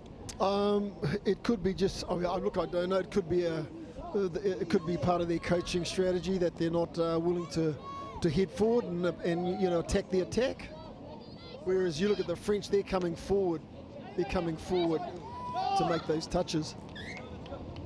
That ball just spilled loose. The Irish player on the near side here, Alana Dixon, just having to think about keeping her feet in field, and whilst doing that, trying to gather the pass. Too many things to do at once, and it allows France possession. And again, they've driven forward. Yeah, really this is touch 3, so the ascendancy look is really good in their favour. So good hands there. Ooh, here we go. We wrapped around there and exploited that 2-girl side as a try. It was great hands from Benjamin Braun and Gabrielle Caron with the finish. We just watch here. Lovely pickup. Yeah, they kept it alive well then. It was a good decision to wrap around by the number 9. Yeah, Caron with the wrap, and a tidy bit of play from France, and a well-deserved first score of the game. They've had the greater possession and field position so far. Ireland really with their first true attacking chance, and they go for the line through Byrne. Here's good defence by the saving middle there on the open side. Got off the line, made the touch. He needed to do that because the touch was actually offside. Oh, look at Kieran. Look at that. Just beats his man quite easily. Goes in for a try. Byrne with a sort of 360-degree loop there. casual as you like. Just look at this. Off I go. Oh, no one's there. Job done, level scores. Kieran Byrne. Very unorthodox. It's the sort of stuff you wonder what's going on in front of you as a defender, and they do something like that. I don't think I've seen her try anything like that before. That was extraordinary. Leg no! Good. Forward. And I guess when you concede one like that, you've just got to go, well, fair enough. That's just a weird bit of magic, and we're just going to play our game. Yeah, France really looking to exploit their two-girl side. They keep going back there. That's a slightly heavy touch. Well, they've been creeping in, haven't they? This time, Cathal McGarrett gives the referee absolutely no option. Firm. We'll try and cook here short side. There he goes. And it could be ball down. Yeah. Monteferi certainly thinks it is. He's hammered the ball back to the halfway line. Referees agree. It's a very hard one to defend. If the girl makes the touch, the guy in the middle's got to be under her and V-line towards the ball and tell her to pull her corner hard. So it's an easy score if you get that girl linked to make the touch and then attack her. And I guess the solution, if you're Ireland in defence, there is it's got to be a huge amount of communication, just to tell people where you are and to get them moving. Yes, definitely communication and positioning. You can see that Kieran's obviously a key attacker. They keep putting him on online attack because he's obviously got a good strike rate. Flings that pass out wide, but touch comes in. France leading 2-1. Getting on for midway through this first half. It's been a strong first half showing from France. Ireland have had a couple of chances, and though the scores are tight, France have had the bulk of the play, you'd have to say. I think the referee's just having a little word with the Ireland players just to calm down with some of these slightly heavier touches. They've been creeping in. We've seen one penalty, and I think she's just saying we don't want any more of that. Yeah, France driving forward. France actually only, I was going to say for a moment there, they only had 5 on, but they're back up to 6 fairly sharply.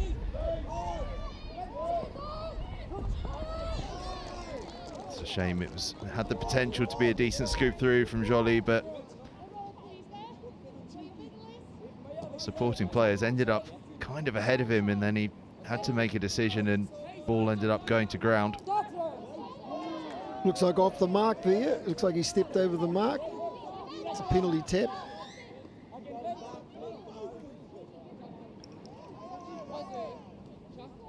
Another heavy touch coming in, but the referees are letting it go. Is it 33 Peel? It's coming down the lane. Oh, lovely. Oh, the handling. Ladibur with the finish, but it was all about the hands in the build-up from Evan Joly, I think it was. There's a 33 ruck there, and the link hits it. Beautiful pass there, out in front of me. It's extend and reach for it. Flicks it onto the girl, try in the corner. Oh, it was Aurélien Leprimenec with the soft hands, the gentle pick up and scoop pass through. Fantastic from France. Ireland, well, nothing they could do about that one in the end. When you pull out a piece of skill like that in the past, there's nothing you can do to stop it.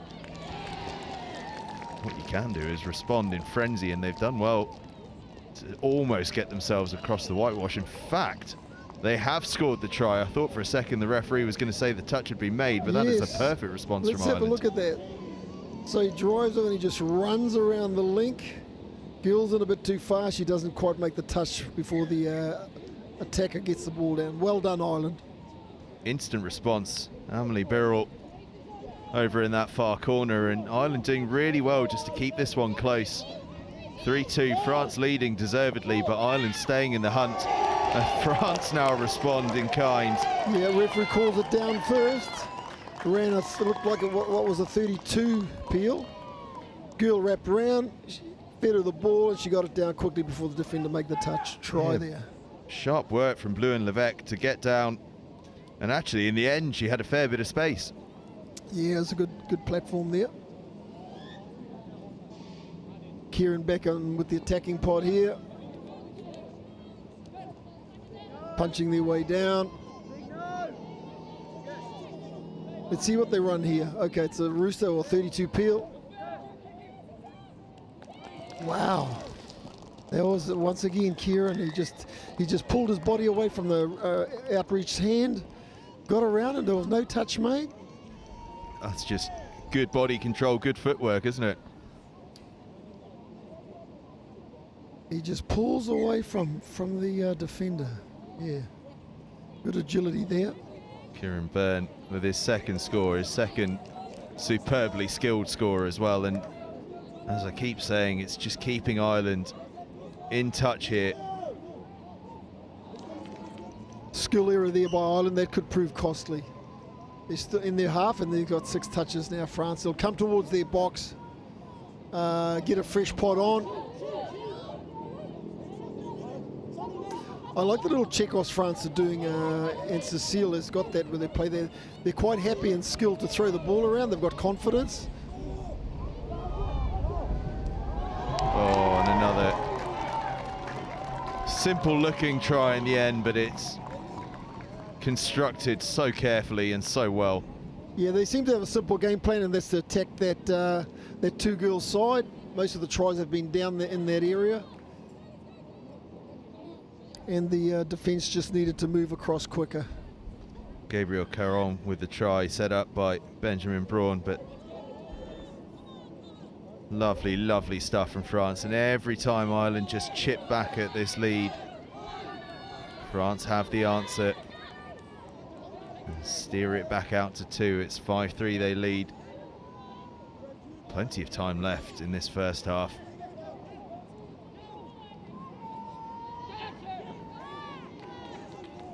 Ireland can afford to be patient about trying to chip back into this game. Such is the amount of time left, as it was nearly an extravagant step that turned into a bit of a fall, but it was a 6-touch anyway, so France will break out and head towards their box. And for the first time there, Ireland put a bit more pressure as France tried to drive, perhaps because they were driving from deeper and managed to force the error. Yeah, and that's what happens when you put pressure on. You make teams, you know, you're putting them under pressure, and errors do occur. Gives Ireland a really strong attacking platform, and it gives them the score. Sammy Phelan across the line. Well done, Ireland. Let's have a look at this replay here. Oh, the screen's gone. There it is. Okay, is that a 32 peel? We better get the screen sorted, mate. Missed that one again. We've got a dodgy screen up here in commentary. Fortunately for you at home, you're getting all the replays. France with 6 more here in a really strong position. Chance to bounce back out to that 2-score lead. Patient build-up play here. Yeah, good ball there. Good ball, maybe a judge forward, possibly. Referees are going to have a chat about it. He's got the all clear. It's a try. Maya Leidbert with the score. But just watch this again. It's whipped with such pace. Yeah, it's a 33 peel platform again. And it's a nice flat pass. A lot of today we've seen those wide balls go in and they've got too much height on them, so actually you waste the space that you've created because the defence, while the ball's in the air, can sweep across. But on that occasion it's a nice flat ball and it just doesn't allow the defence any time to move. Exactly. Kieran's on, hit the attacking pod, 32 peel, hits the link. And she throws to the winger, just ball just fell short in front there. It's pretty tough for a girl throwing those ones left to right. Still more encouraging signs though for Ireland that when they do get into those positions, they can create opportunities. They're finding the spaces. It remains a tight game, but France just seem to have so much creativity within their ranks when they get into those attacking areas. Each and every one of their tries has raised the heart rate. Yeah, ruck error there on the second touch, and it's rare from France. They haven't been making that many errors, but there's one right there early in the count. So Ireland will have a good attacking opportunity here.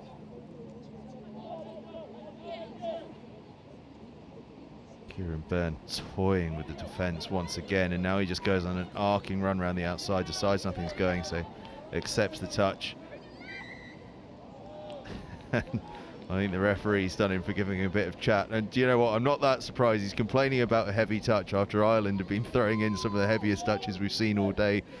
It's a bit of pot kettle back situation there.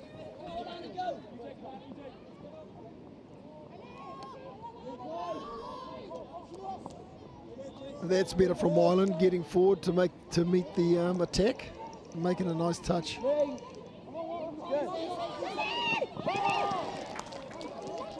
Good defence there.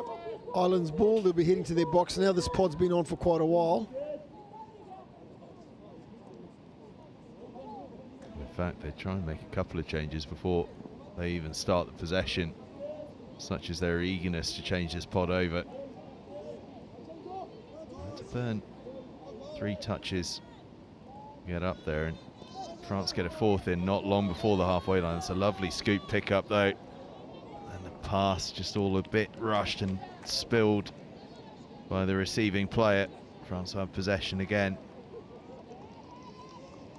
3 minutes to go, 6-4 to France as we head towards half time.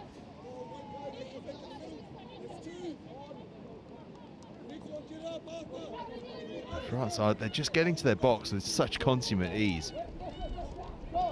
That's good defence. I would have given that no control. However, he's given them the touch and playing the 5th touch there. All comes to naught as it is. Ireland possession. Good dummy there from Ireland. It allows them a few cheap meters. They work to the box.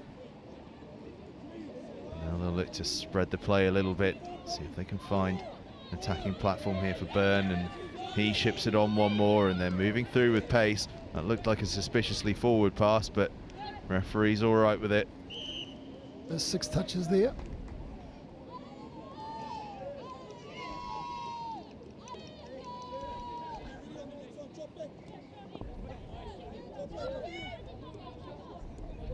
Again, France getting across their box really, really well. They're looking so smooth in that transition part of the game.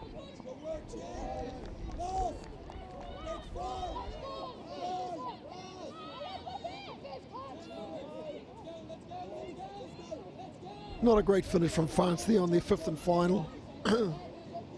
Almost to such an extent that I'm not even sure, other than Byrne, that the Irish players knew they'd used up their count.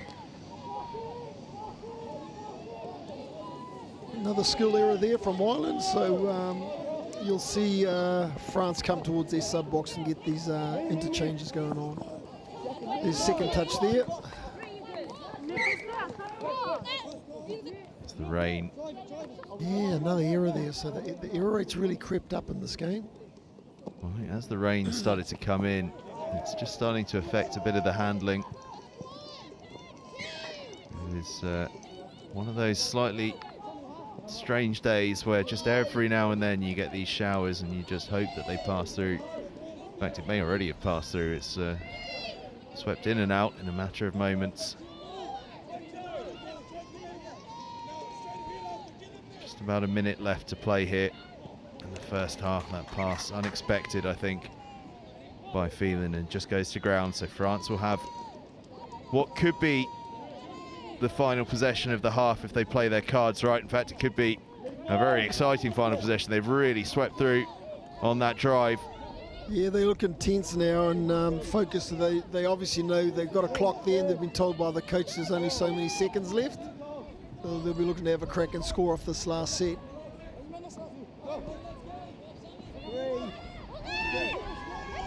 Diving for the line goes Joly.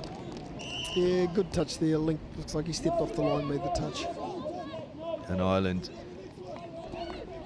probably going to have to score pretty quickly here. Very little time left to go before the hooter. And in fact, there goes the hooter. And that'll be that for the first half. Strong showing from both sides. But France on top, 6 scores to 4. And Peter, a strong showing from France so far. They've looked good for the 2-score lead, I'd say. It's been a strong performance from Ireland to stick at it and keep chipping away at the score. But France look as though they've got another level they can hit. They've looked so smooth at times as they move through the gears. Yeah, they do. And if I had to pick a team that's played better with less errors, it would be the French team. Obviously, Ireland have a big strike weapon in Kevin Byrne, and they'll be looking to have him out on attack as much as they can. So it's a good contest. The errors have really crept in that latter stages of that first half. So now that there's a bit of rain been coming down, the ball will be even more slippery. So there's more control needed. They'll have to decelerate at the rucks and try and keep that error rate down. And with your hat on of observing what's going on with the French teams and picking out any pointers without giving away any trade secrets, is there anyone or anything particularly stood out for you in this French side so far in this first half? No, I can see that they have, like all teams at this level, they have a strategy, they have tactics that they run. Like a lot of the French teams, one of their platforms from getting from one end to the other is they start off with a 32 ruck on the far side away from their box, and then they move towards their box, and then they just drive up that lane. Pretty much to what most teams do, but it's just interesting that they tend to go, and they've had more luck going the far side first instead of going straight to their box like most other teams. They've certainly had plenty of positive play, and I guess from an Irish point of view, they'll take a lot of encouragement from the fact that when they've got into attacking positions, they've been able to convert, and they've converted successfully. And obviously the likes of Byrne have been a real threat. Is there anything they can do, perhaps defensively, just to stem what's been coming at them in terms of that sort of French tidal wave of attack at times? Yes, well, if I was the Irish coach, I would certainly tell them to put more pressure on Ireland, on France when they're coming off their line, because like we talked about earlier in the game, they weren't moving forward. One or two individuals would, but as a team, they weren't moving regularly forward to attack the attack and limit their yards, so that they'll have to, on their 5th touch, to be like 20 metres off your line, as opposed to getting down to your line with 2 or 3 spare touches. And I guess as well, the more you put pressure on that attack, the more likely you are to get the ball back in a position which is much easier to advance up the field. And the name of the game is get up to the 7 as fast as you possibly can, really. Yes, and I was just looking across at the Ireland huddle over there. Their coaches are Tanya Ross and Billy Nawani. Billy looks quite animated, so he's got arms swinging and his head's moving, so he's obviously giving them some heavy stuff going on there. Reading the right act, perhaps, about that defensive pressure. Not too long until the start of the second half. It's been a strong first half showing from both sides, but France good for their 6-2 lead. Stay with us after this one, because we've got a massive game coming up at 2:55 when we switch over to the men's under-18s for Ireland against Wales. Remember, the men's under-18s and under-20s competitions not technically part of the Atlantic Youth Touch Cup in that they're non-capped as a result of the way the tournament has been laid out, but certainly playing for plenty of pride, plenty of enjoyment, and I don't think the fact that those 18s and 20s games are uncapped is going to be holding them back whatsoever. Now we've got about a minute to go. France have clearly done all their talking. They know what needs to happen. They're already out on the field and looking pretty happy about it. Ireland slowly making their way out. A few more messages that were required from Ireland, but they look as though they're out and ready to go. All that remains is for the buzzer to get us started for the second half, and it looks as though Ireland are going to be starting with that strike pod of theirs featuring Kieran Byrne. Exactly, and look at the formation of the French defensive 6. They've got 2 waves, one on the 10-metre mark ready to go, and another wave 5 metres behind them, who'll come forward once the dummy half touches on the next ruck. France setting their defensive stall out right from the off. Let's see if that's a pattern they stick to through the half. Second half then just about to begin. France leading 6-4 here against Ireland. Will they stay in front through the game, or will Ireland manage to come from behind and take victory? All will be revealed over the course of the next 20 minutes. And Ireland looking patient in build-up here to start the second half. As the sun comes out, my goodness me, British summer. Bit of sunshine. We'll take 20 minutes of that. Thank you very much. As Kieran Byrne goes diving for the line. Yeah, it's a good touch there by the female link there for France.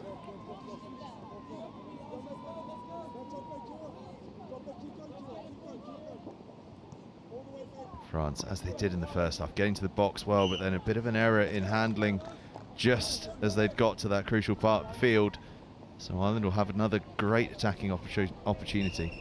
Yeah, error made there, and the girl obviously right-handed. She couldn't. The toucher came from her right, and it's not the hand that she reaches out to make the touch as a right-hander. So lots of errors happen there, and one of those happened right there and then.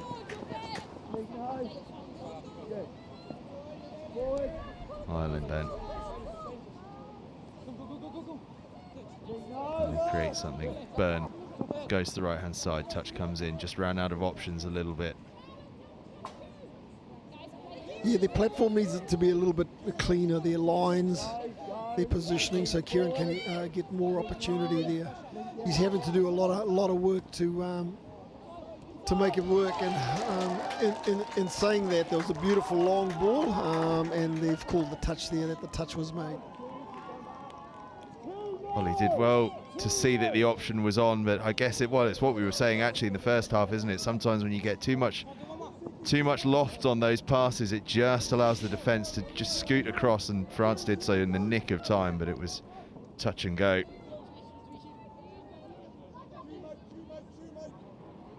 And France, what can they do here? Oh, it's almost brilliantly gathered. Yeah, good defence by the Irish link there. Just nice direct line straight up to the attacker. Ireland not quite taking that from the correct position, hence they had to start again. It was a bit of a shame because there were holes all over the place as a result of that slightly broken field attack. You see the French flying forward to meet them, and you know, making all those touches and cutting down the yards of the Irish team. And still by and large employing that pattern you spoke about early on with 3 up and 3 back. Yes, and that was fifth and final. Then look how far out they are off the line there by the pressure that France put on them. They're going to their 32 ruck far side. They'll now bring it back towards the box. What you'll find there is these girls here, when they make these drives, it's very hard for them to make a clean one because they're having to touch with their other hand. And is that a skill that a lot of teams will have to work on? As France get across again, looks as though the try is going to have been scored by Le Prignac. Has indeed, and France open up for the first time in the game a 3-score lead. They stretch it out to 7-4. You look like a quickie step back and passed off, and the Irish link just reacted late and started a little bit wide on his pre-touch. And going back to what you were saying about, you know, having to be touched from the right-hand side when France are attacking from right to left as they move towards their box, and therefore having to have an emphasis on their control with their left hand when they dump the ball. Is that a skill that a lot of teams are having to work on quite hard? You know, it's obviously doing something with your non-natural hand as Kieran Byrne goes to the line is a skill that's hard to work on, and a feature of the game probably that a lot of outside observers won't necessarily know about. Yes, exactly. And I mean, coaches will say, look, you've got to be able to throw left and throw right and dump the ball with both hands, but reality is when you're going as fast as you can, to actually change hands into your weaker hand is not easy to do. Certainly a challenging skill. As Ireland clawed that try back through Byrne, drop it down to 7-5, but France, oh so nearly. Would have been a spectacular finish from Laid Burr if she'd managed to capture that ball in and then finish it off all in the one motion. Yeah, France holding that 2-point buffer, And once again, we see France moving forward to put pressure on the attack. That was a good pass off there by the Irish girl link. Again, another very forward-looking pass is allowed to go on. It's been the bee in my bonnet. As France don't mind it one little bit though, because it's allowed them this opportunity. An intercept from Gabriel Caron, and no one's going to catch him. Scorches away right in front of that horde of French supporters at the far end there. And it's an 8-5 lead for France. Yeah, it was a good skill there. He put his hand out to sort of in the passing lane, and he didn't actually tap the ball up. He just tapped it sideways and it fell down, and he picked it up with his other hand, ran the length for a try.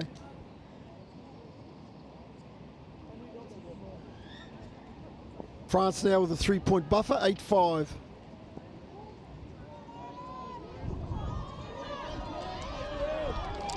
Well, that's how you respond, isn't it? Kieran Byrne.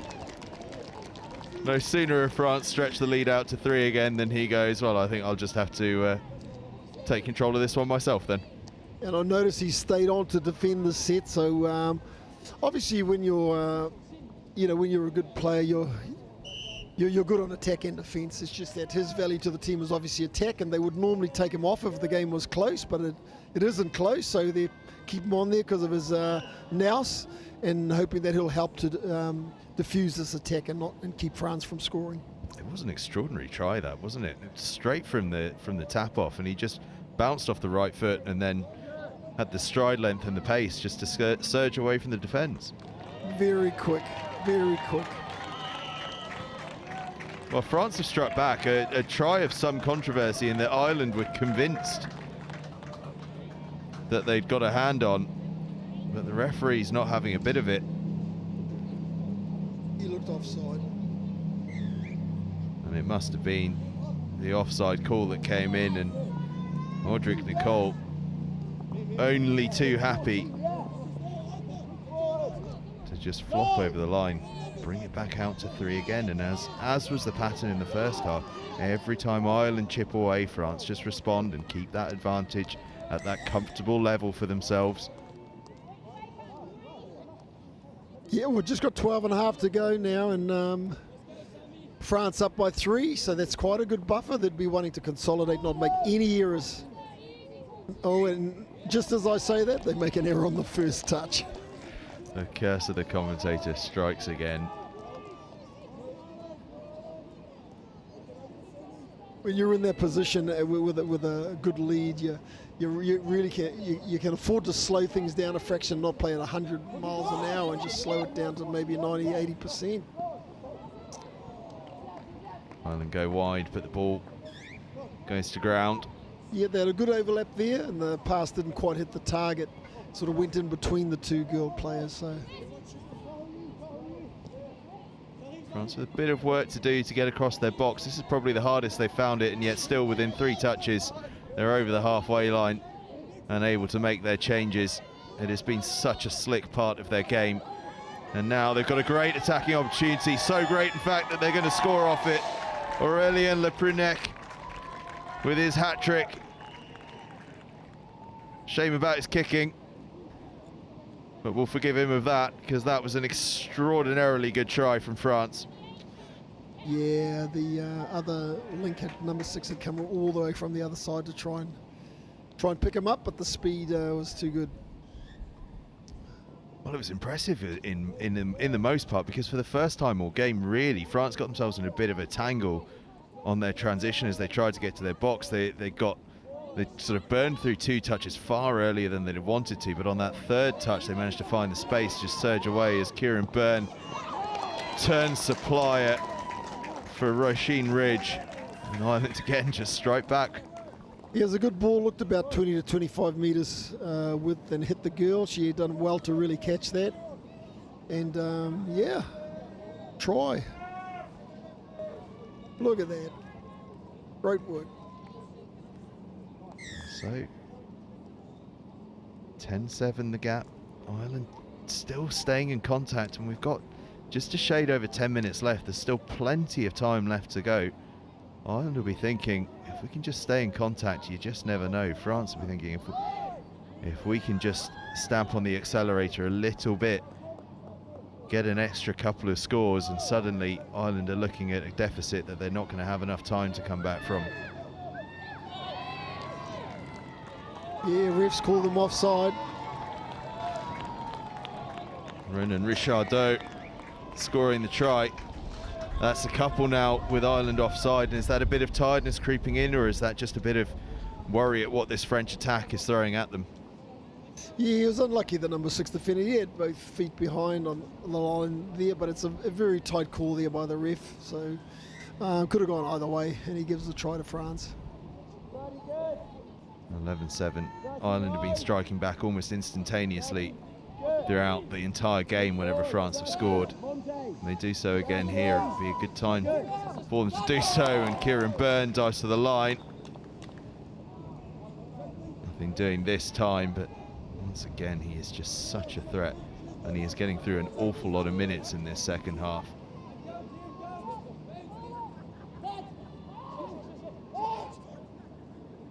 Six touches though, so France survive that one and have a 4-point lead.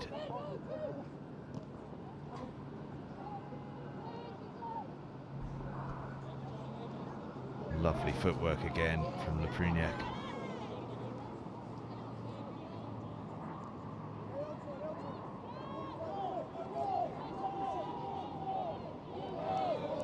Slip there, seized possession. They're going to have another 6. Ireland are offside. This could really hurt Ireland. 6 touches on the line, you'd expect France to have a good chance to score here. Huge opportunity for France. They dive for the line. Referee looks happy with it. Players look happy with it. And Audric Nicole looks very, very happy with it indeed. France now have a 5-point cushion. 12-7 they lead. And that could be match defining. Yeah, they've resorted to a quickie platform these last few minutes and relying on offside players, and it's worked. Ireland once again just not quite onside there. And it's impressive, that sort of change in tactics, finding another way to score tries midway through the game and doing so effectively. That's a really promising sign for this France side as we sort of look ahead to the course of the next few days. Yeah, it's quite clever, and strategy is going to certainly come into it. I mean, they're playing 40 minutes games at this tournament, which is quite big. Back in New Zealand, they play 30-minute games for this age group. So 40 minutes is a long time over 3 days, especially for, I mean, in the 15s, you get a lot of 12, 13-year-olds, you know, so they haven't contend 3 games a day at 40 minutes. It's huge. It certainly is. It's a lot of exercise, and it just shows you how important those subs are, because that is the best way to save energy. It was a good finish that from Cathal Mac Gerrit. But it's probably now at this stage too big a hole for Ireland to dig their way out of. France have done really well. Ireland have been chipping away throughout the game, but France have done incredibly well just to stay in control of the game. They've been the superior side, but they've had to work for it, and they've had to show us the full array of their skills, and what an array it has been as they go for the line again, this time Joly, and it's going to be given again. And France are starting to enjoy themselves now. Yeah, they are. And you see the setup here. It's a peel play and dives inside. The defender not lifting off the line for Ireland there. You got to step, drop and lift. So drop back to the line, then step forward off the line. So if they dive, they're going to have to reach a metre or two past you. 13-8, France lead. That ball just goes to ground. I'm not sure everyone's quite sure how or why it's happened. There's a bit of a chat between everyone, and I think it's been decided that it was accidentally knocked out of Irish hands by France, so we'll carry on. Kieran Byrne dives to the line. It's a spectacular dive. Touch came in there. That's a brilliant touch from Nicole for France.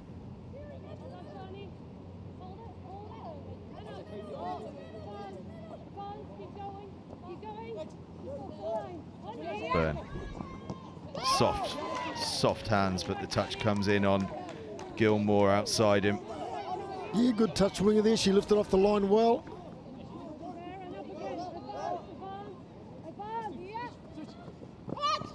Beautiful. Kieran Byrne just manipulating the defence around him and then just giving the soft, easy pass to Roisin Ridge for her second via his hand. It looked like no room there, nothing on. He started from a static and just started running, went around the girl link and offloaded. Beautiful skill there. And just encouraging his teammate to get the ball down nice and early before something goes wrong, and then making sure Ireland get on with it. He certainly still believes that there's time enough to come back into this one. Yeah, I like how Ireland is still playing. They're still playing and being as intense as they can. And as we say that, France go in for another try. Well, and that is what they've been so good at, though, isn't it? Whenever Ireland have scored, and this time it's Gabriel Caron, France have found a way just to get over the try line nice and early afterwards, and just never to allow Ireland to get that sense that they're coming back into it. And consistently through the game, you see France attacking the two girls side. They perceive that as a weakness, and it's worked in their favour. It has been an intelligent display from France on all sorts of levels.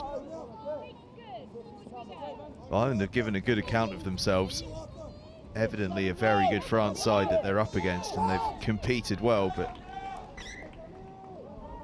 France just with too much class. Yeah, 14-9, 3 minutes to go, so it looks pretty much in the bag for the French here. And we saw in this division earlier on, I don't know if you caught it, but an incredibly good game between England and Wales, who both look very strong. France looking very strong here as well. A strong division overall, it's looking like. It really is. 5 teams, and just looking at this game, the standard's going to be, the semi-finals are going to be great. I think we're going to be in for some pretty tight, intense knockout rounds, aren't we? Yep. French have looked very good this game. Nice and clean. Still a lot of work to do, still a lot of errors. They've made a lot of errors, not as many as Ireland, but still lots of errors. The composure has been striking. Real sense of calm about their play, nothing... Yeah, this guy's been on at the skill link all tournament. There he goes again. Making her pull her, she makes a touch which forces her to pull a hard corner and is reliant on the inside guy middle to come across. So well done to that French link, very smart. He's set up or scored 2 or 3. Yeah, Arthur Ferry there, wearing 23. Scoring this time, but as you say, he's been a creator as well. And 15-9 now, and just in the last 5 or 6 minutes, France have really stretched this advantage out into a very healthy one. 6-point difference now, under 2 minutes left to play. Ireland won't stop, we've seen that, but it's another interception from France. Ireland do well to scramble in defence, and with French players out of position, it buys them a bit of time to get themselves back into alignment in defence. Panic stations can just calm a little bit as now France roll through on their subs box. Threat's not over yet. Threat's never over when this French side has the ball in hand. Now they hit the brakes a little bit, set up something a little more formal, and this is where they've been so impressive, is in having that patience, and in having that patience it pays off with the score. Charlotte Tonso with the try. I think they're just gonna have a bit of a chat here, ref talking to a couple of the players. Yeah, there's a little bit of mouthing going on there. Must have been between the players, so maybe she's picked that up and she's going to deal with it now. I think the try is going to be awarded. The French players are making their way back towards the halfway line. It was just a talking to about some of the chat that was going on afterwards, but the net result is a try, and a try really that encapsulates this French side. They work their way up the field quickly and energetically, and then they get into that attacking zone, slow the pace down, and just pick a good option. And that's a lot of tries in this game. There's 16 and 9. There's 25 according to my maths. And it ends up being a comprehensive win for France. Yeah, it's been without ever looking like they were miles ahead of Ireland, they've looked like the better side throughout. They've ended up with what is going to be a very strong victory as the hooter goes, the final touch comes in and France take the victory. As we say, 16-9 here against Ireland, and a really, well, I think the word for it is a thoroughly professional performance from France. They really just controlled that game from start to finish, and eventually that pressure told into what is ultimately a fairly comprehensive margin of victory. Yes, you can see they're a team that's done a bit of work on the training paddock. They're quite clear on their processes and their tactics, and they perform them pretty well. Error rate was a little bit high, but I mean they are young athletes and still learning to adjust to performing skills under pressure, like when you're running fast and stuff like that. Yeah, so good win to France. Absolutely. All finishes up then. France 16, Ireland 9 in this mixed under-18 division. We switch across now to the boys under-18, and it's Ireland again. They're up against Wales at the 2:55 kickoff, so do stay with us for that one because it should be a cracking game coming up at 2:55. Finishes up here though, France 16, Ireland 9.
Just a city boy, born and raised in South Detroit.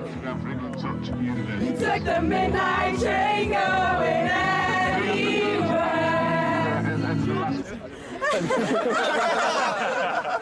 Oh, sport mode. That's how much I care about the threes. Even got them in sport mode. We need to make sure that we're working on staying tight in D, and then when we're up there, we need to be a bit more organised. So 32 shorts, doing the quickies. I realise the camera's on me, so I'm trying to keep talking. We're keeping them in their half really well, so keep working hard because they're taking 4 touches, 5 touches, get them playing. Those last 2 scores have been exactly the same move. So just as soon as half gets hands on ball, eyes up, we've got to shut them down. The other impact that it has is that you don't have an impact on the game because you're so far back, they can't hear you. If you're on or behind the line, yes, let's go, right? Now win it. It all starts in the middle, okay? If we work hard, the links don't have to step up, okay? Yeah. Ready? Let's go. All right, hands in. Come on, then. Tight, tight, tight! Eyes up, Dragon! Pressure! Cheers to Bristol with hip, hip, hip, hip, hip, hip. hey! One for the ref, hip hip! Hey! One for us! Woo! I won for the ref. Hooray! So close. Go on, Darren! Act really casual.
So if you see them, sweeper, watch the ball, It's rather than keeping an eye on your play, it's who's in your opposite position. Yeah, exactly. Because it's quite, including me, I will follow the player rather than the position. So if they swap, I'm swapping the player I'm marking. But also when we 1, 2, 3. Yes! So just come up. If you're worried about being run around, come up and force them to do things.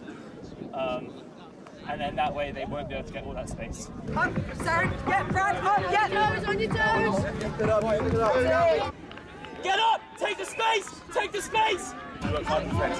Get onside early, help each other out, okay? Right, quickies, you stay tight, push out, okay? Put a smile on your face, enjoy yourselves, yeah? It's a big game. Let's get it, yeah?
Well, welcome back, everyone.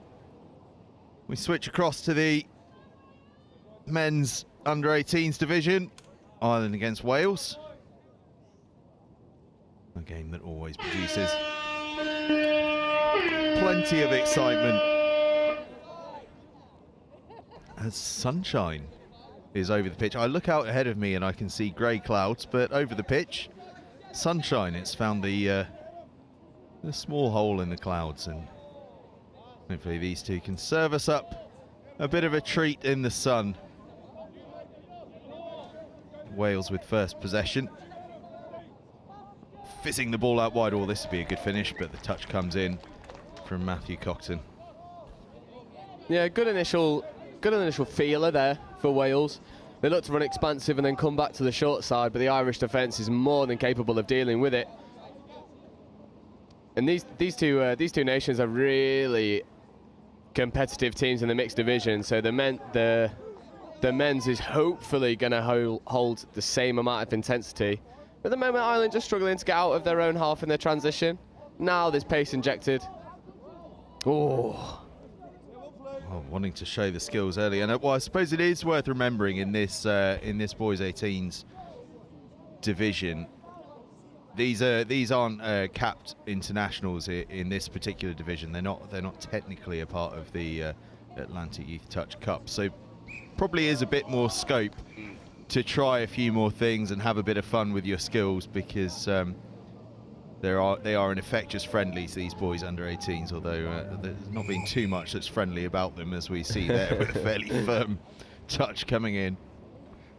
Yeah, it's really good there from Ireland, just noticing that the Welsh player's offside and struggling to get back, and just put their head down and drive straight into him, getting the penalty in the set of 6. And yeah, at the moment, Wales just running that line fine.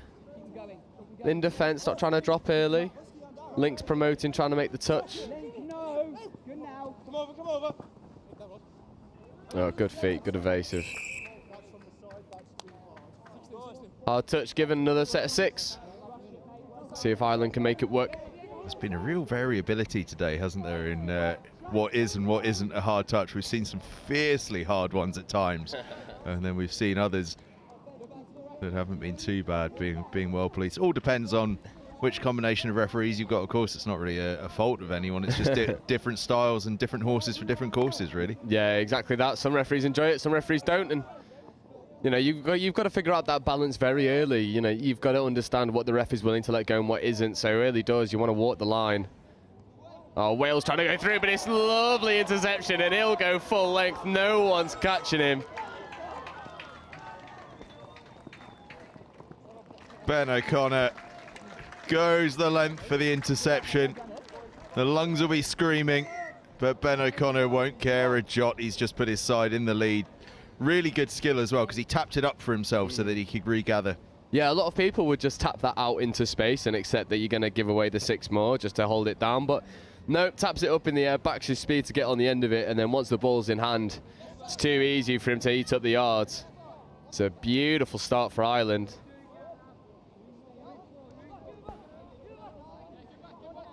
Wales. Well, I tell you what, just looking at the physique here on Ed Maguire, wearing 6 for Wales. If he gets anywhere within range of a dive, I feel it's going to be quite difficult to stop him. Yeah, he's a big lad. The pick-up, go the other way, look long. Beautiful pill into the corner. That is superb. Right foot step, huge ball over the top, and the winger reels it in. And Wales needed to reply, and they've done exactly that. They certainly have. Huge pass coming in. And I'll tell you what, it's a tidy bit of finishing that from Isaac Thomas as well, because he had to get that ball down smartly. Yeah, and it's a really big thing as well for wingers, is you just want to make sure that you're holding your space and holding your depth so you can reel the ball in and accelerate onto it. The last thing you want to do is be too flat to the play and then have to check your run to be able to get the ball down. In the middle and the winger combining beautifully for the equalising score, but Ireland look to go down the other end and run a very similar play.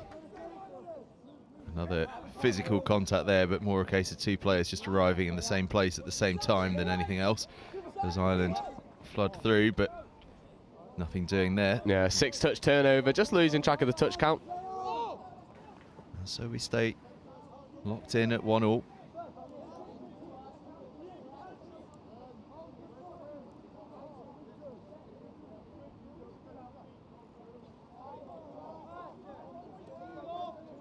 Oh, lovely. Wales transitions moving really well. Good pressure from Ireland to get up and make the touch. Wales will have one more to strike.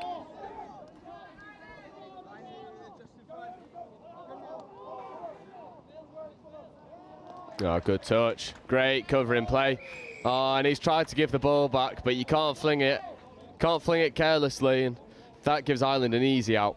You can see what's happened there as well. There was a sort of heavy touch came in after the play, and I think he's a bit frustrated at that, and so he's sort of launched the ball back, but tried to make it look like he's giving the ball back, and referees are wise to it. Yeah, definitely, and it's one of them where you know you've got to walk that line pretty carefully. You don't want to compound those errors.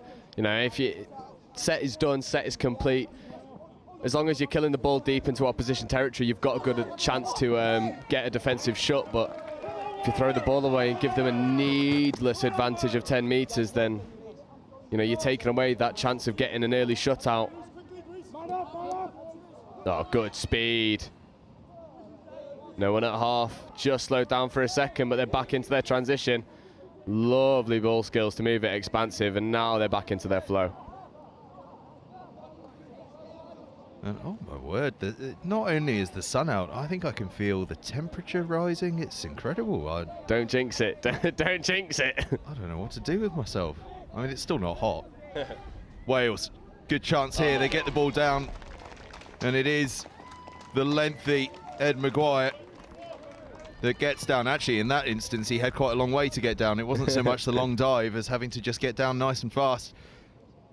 Makes tidy work of it, though. It was a lovely little scoop pickup, wasn't it, from Fraser Britton there? Yeah, and because they're moving at such pace, the Irish winger has actually retreated beyond his own try line. So, like you say, it is just a case of catch and ground, and that's the benefit of having such a direct plays. You can catch players retreating beyond their try line, and if that's the case and you get the ball down, more often than not, the referees will vow in your favour.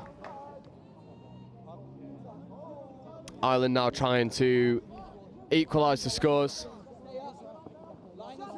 Half is just a little bit slow to the play. Early release is on. Can he ground the ball?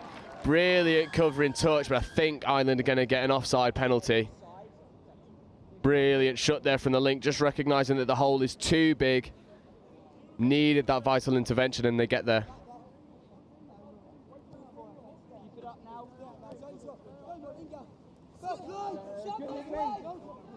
Oh, lovely. Lovely score. Lovely score. Just worried about the what happened the play before of the early release, and they increased that defensive spacing just slightly too much, and Ireland just dive under the covering touch. Yeah, and I think it's Daniel Morrigan that gets across. It is indeed. That's a really good finish, actually. Under pressure on both sides, but gets away in 2-2. And that's the benefit you have of being able to run through your variations, your progressions from similar platforms, is defences then start to worry about their extra option, and then you can just get underneath. It's a really well-designed play there from Ireland, but Wales right back into the attack. Not many midfield turnovers in the early doors in this game. Both teams going all out at the line. Link punish, steps back on the inside, dummy, ball down. Superb score. Well, Fraser Britton created one, scored another. He's pulling some strings out there. Yeah, it's really well worked because they bit congested over on the right-hand side. They work it over to the left. Link punish. Link has to corner really hard to get out. Step back on the inside, little dummy, and the line is begging. Irish defender knows he shouldn't have bought the dummy. It's too late in that instance, though.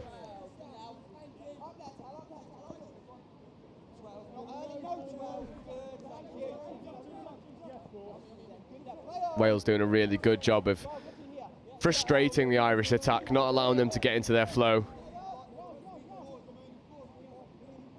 Oh, good feet, good pace. Flamboyant flourish of the whistle there. Signals Wales possession.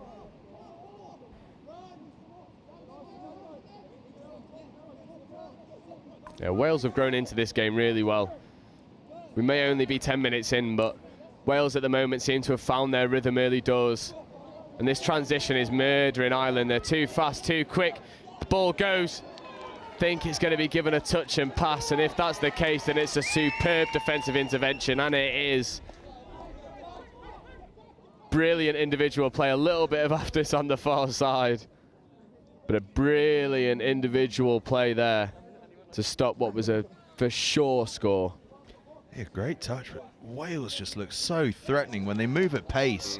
They just look unstoppable. Yeah, definitely, and you know, Wales have got the fast turnover. Ireland is still organising, able to eat up the yards, and Wales look like they're in all sorts of control. Diving at the line, ref seems to be happy, and he is. Ireland were claiming the touch, but the referee was happy. The ball was down first. Jake Lewis stretching out to get there. Yeah, they're trying to dump on the middle, but the link is promoting because the middle isn't advancing, and I believe that's what the ref called play on for.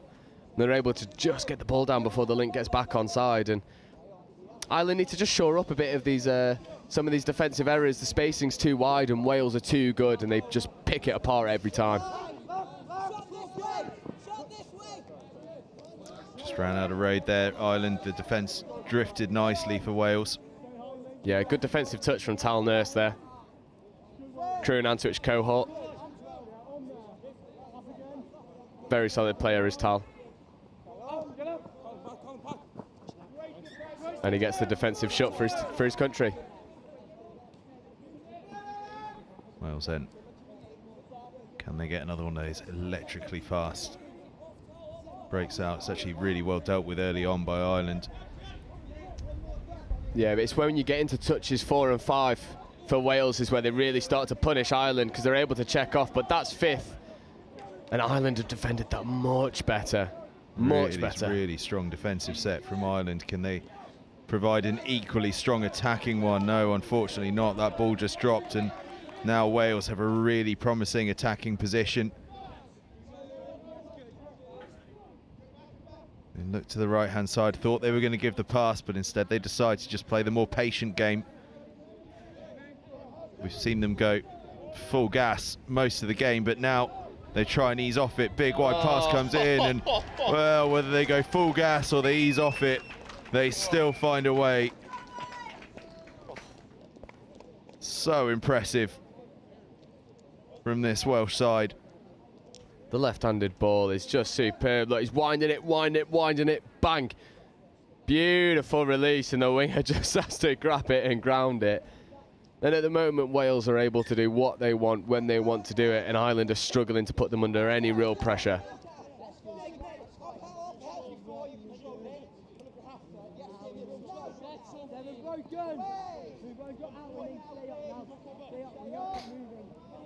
Ireland trying to set something up here. Getting across the line, but touch is made. Yeah, this is a bit of a personal gripe, but it does frustrate me when teams on 4th use the strike play they should be using on 5th, because then you create a circumstance in which you've not got a touch to play with, but you've still got possession of the ball. And in those situations, it would be much more beneficial if you were to just take that ball down initially for 5th and then run your final strike play on 5th. At the moment, Ireland are just forcing things a little bit too much, and it lets Wales off the hook, because Wales are just able to hold their space, knowing you've not got a touch to play with, and they don't have to worry about getting back on side. They've just got to hold the space and man on man and make sure that they can cut out any potential opportunities for Ireland. So at the moment, what I'd say for Ireland is you've just got to be able to get the ball down faster and run these strike plays at pace, because that's exactly what Wales are doing, and Wales are finding so much success through it. Certainly has been a strong start from Wales. 5-2 they lead. Around about 5 minutes left in the half. The rain has decided to sweep in now. Absolutely bizarre day here at Nottingham University, but on the field it's been a fantastic day. Some stunning touch has been played. across every division we've seen, really. We've seen some absolutely fantastic performances across the board. I would actually say none more so from the Welsh sides. I think the Welsh sides have really put on some performances when on the live stream, and boys 18s are no different. As a nation overall, the Welsh have been performing well, haven't they?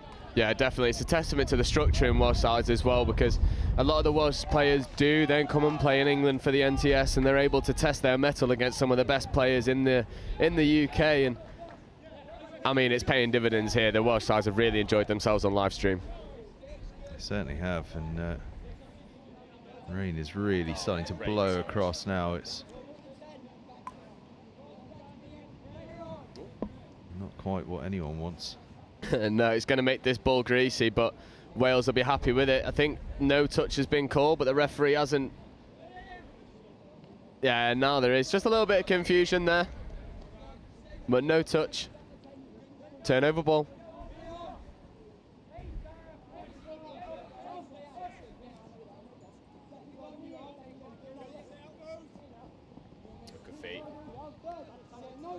Ireland dancing through there, finding a bit more space.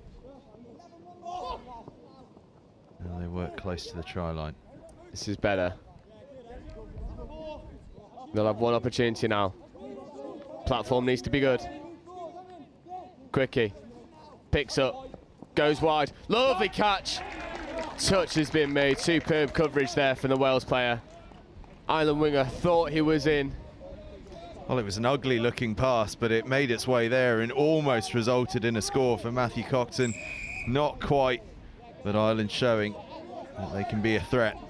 Yeah, definitely. And Ireland just giving away an offside penalty, which makes their lives a lot harder, because Wales have just been able to roll into the middle of the pitch under no real pressure. And now they're checking off beautifully around the outside, but unfortunately that ball gets dumped just a fraction too late.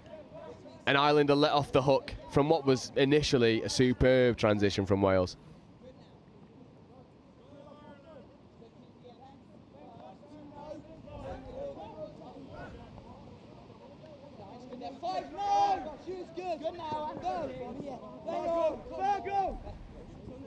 Ireland do well.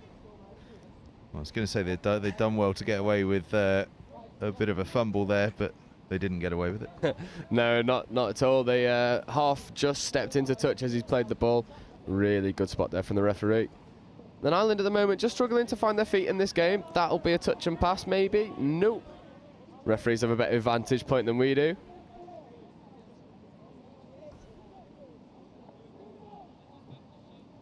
Not good enough to spot the forward passes. I think, no. I'm going to get myself into trouble with this, but it's a cross I'm willing to die on. You'll have players baying for blood. Oh, good dive.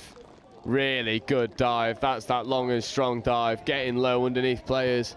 Oh, sideline ref has something of note to say to the on-field referee. Nope, waves it off. Score given. Beautiful dive, textbook. Hugo Lewis with the dive. As you say, absolute textbook. And he's made to run all the way back to collect the ball and bring it back to the centre. I reckon Wales won't mind too much about that. It's extended things out to a 6-2 lead, and with 90 seconds left in the half, I think a little bit of having to run back and waste 20 seconds of it chasing the ball down, they won't mind too much. No, definitely not. Definitely not, and they've been really good value for their lead. They've manipulated the Ireland defence really well, and Ireland, when they are able to get in behind the Welsh defence, just can't quite get players in the right positions to make it count, and they run things a little bit too static. Early releases on, doesn't give, pops it back, touch is made, offside call. Less than a minute left until the half-time break. Ireland, you'd think, really do need to score off this set.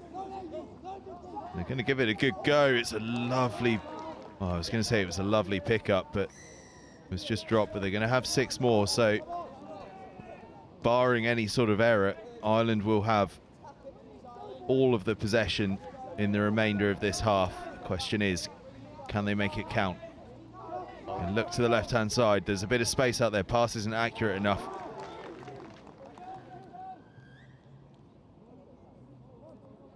Second penalty. One more and someone goes for time. And they've got to move quick though. Seconds counting down. Referees aren't happy. No, it's been sent for time. They'll have one more heads up play. Oh, lovely hands. Oh, it's just gone to ground at the last moment. For half a second, I thought Cockton was going to just show us the little goose step and try and go around the outside as that space got closed up, but pass didn't quite stick. It was a Hail Mary play, had to be. It was the last play of the half. Ireland go in 6-2 down. They'll be wishing they could have found a way across the try. Unfortunately for them, it was the decision by the referees to drop Wales down to 5 after that third penalty. It actually probably cost Ireland the chance of having a proper go because they just ran out of time. Yeah, definitely, and it is one of those unfortunate moments where the referees are more than entitled to send someone for time, but it's actually just wound down the clock in Wales' favour.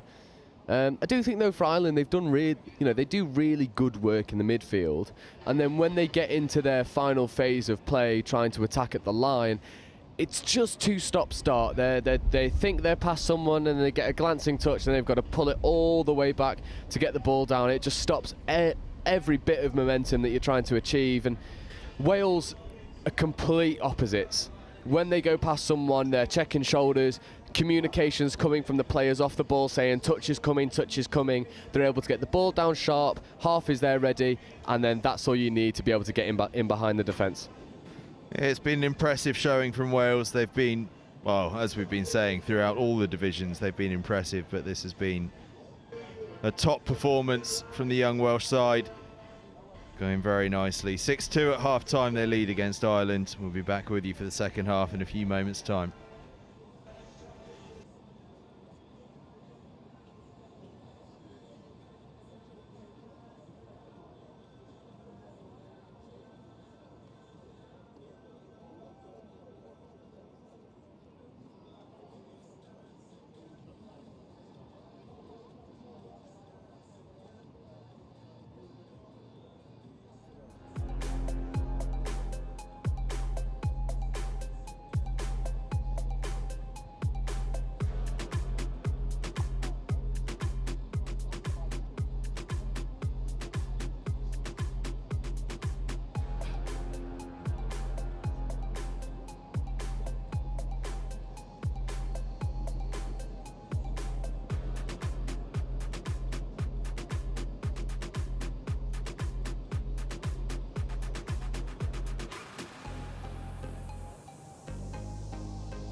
Welcome back.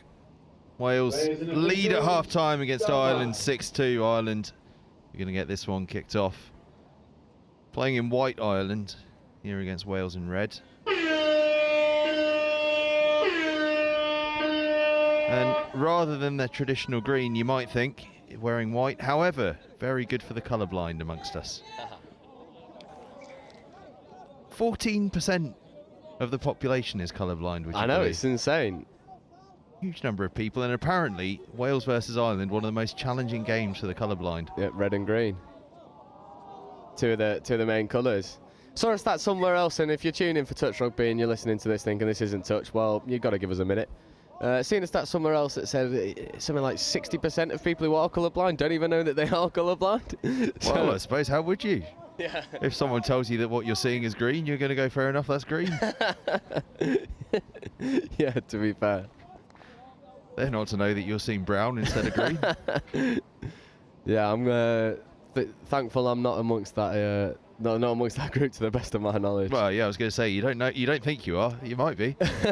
Although I only found out a few months ago that your depth perception is meant to be good and not really bad, as I believed. Hence, if anyone sees me, the glasses.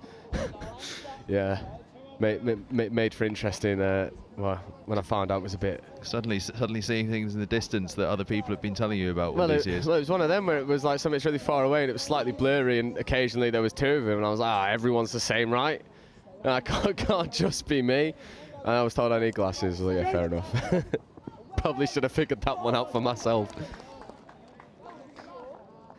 Well, it's always hard. If you're used to something, it just seems like the way it is. Wales are used to being in the lead here in this game. Oh, lovely. They've been in front for quite a while, but that one's intercepted, and there could be a chance here down the right-hand side for Ireland, but actually Wales just swarm around it and slow the play down. That's good defence on the turnover, that. Very good, and Ireland seem to have tightened up defensively, not allowing Wales to have it all their own way, but unfortunately the same errors creep in as to what we saw earlier, which is off the mark at the roll ball and struggling heavily in their transition. And it's interesting to note that we've got the England boys coaches on the balcony as well, having a look at these two. Obviously England boys play Wales, last tap off of the day. No questions as to why they're here. Tell you what, taking full advantage of their home advantage as well, because the upstairs and the balcony of this very nice University of Nottingham facility is very much restricted access. Obviously, know a man or two on the door here, and have worked their way in. Yeah, definitely. I don't think anyone's saying no to these two boys sat to the left of us. And they'll be picking this game apart with fascinated eyes, thinking, okay, how this Wales side look up for it. They look very direct. They run hard. They run with power, and they've got brilliant hands to play around shooters. So they'll be posing a lot of questions for the coaches, trying to figure out how they're going to set up later. Because as we were saying earlier, Wales on live stream have been ever so successful, and England later are going to have to try and put an end to that. Yeah, it's been a good outing for Wales. Don't really think you could ask for much more. I mean, 20 tries, the victor in the first game. I mean, you know, Wales have really kicked on from that, and have been nothing but good things in other divisions, on other pitches as well. Yeah. Every question that's been asked of them, no matter the division, they've come up with the answers so far. And we're going to see them in another division next up as well, because following this game, the 3:50 kickoff, South Africa against Wales in the women's under-18s. Oh, that'll be a good game. I wonder if the South Africa team have been able to fix a couple of their problems from earlier on, because they looked electric when they were able to kick into gear. It's just actually getting into gear that proved the problem in the end. Ireland sweep through. Can they find someone spare? Oh, that's good movement. Yes. That's really good movement from Matthew Coxon to get himself free and to get Ireland the score that they much needed. They had to score first in this second half, and they have. Yeah, definitely. Although I'm just noticing on field the referees having a very brief discussion. I think the try is going to get chalked off, unfortunately. Yep, try gets chalked off, but they get a repeat set of 6 for offside. Oh, they deserved that. There was brilliant movement, I thought, from Coxon to get himself free. If I'm honest, I don't see where the touches come in. I don't see where the touches come in. I don't see why that it would get pulled back. It's a... Because if the player was offside, he scooped through without being touched, and the winger received the ball and grounded the ball without being touched, then the offside player didn't affect the play, and it should be play on. But Ireland will be... They will grow in confidence because they were able to get over the line. Let's see if they can do it again. It looks like they're able to, but the referee calls the touch. Feedback is on that, that previous disallowed score was that he wasn't in control of the ball as he touched it down. He just lost control of it on its way down. Very tight call.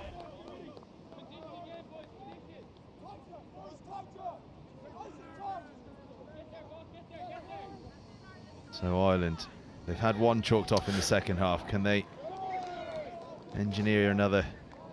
Not quite this time. Wales will have possession.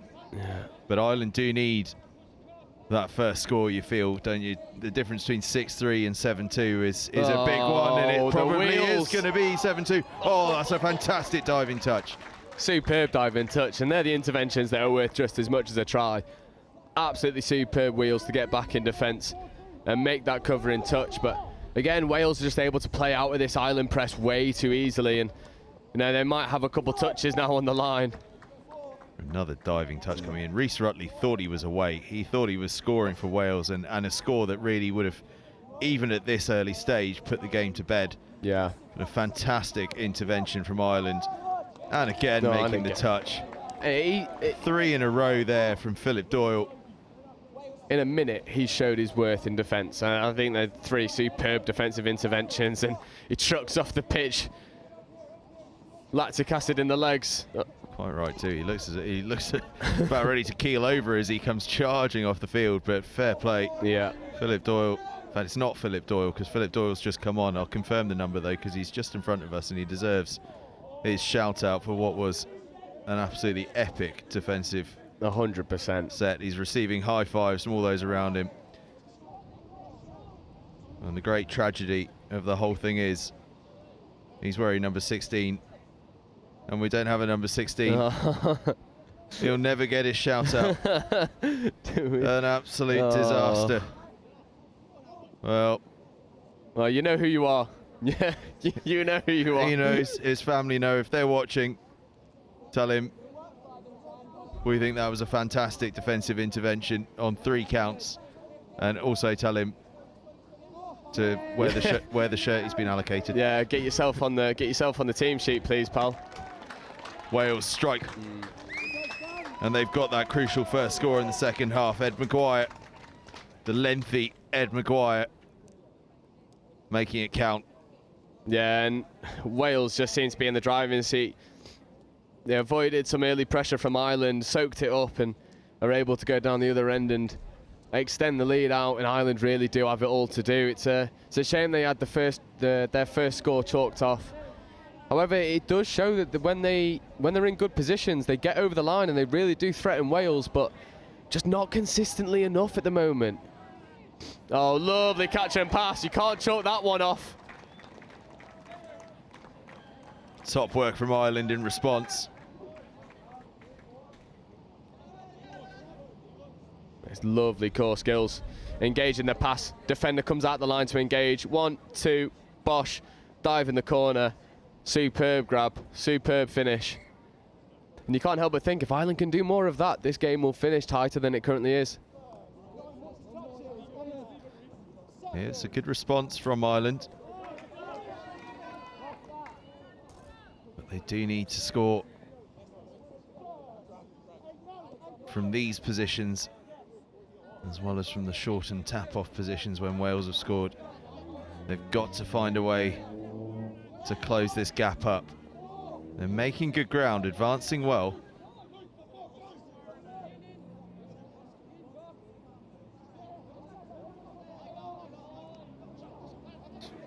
They're ferreting around. Luke Tanner, yeah, and burrowing underneath arms and legs and limbs all over the place from Wales there.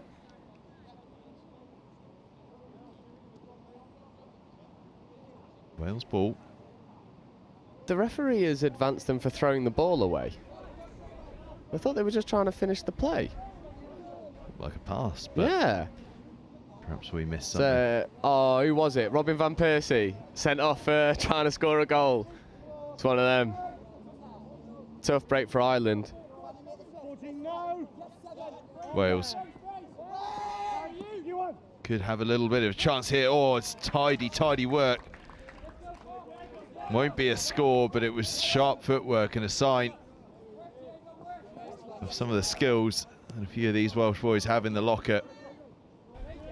And in particular, Ewan Clark, who was just dancing around there.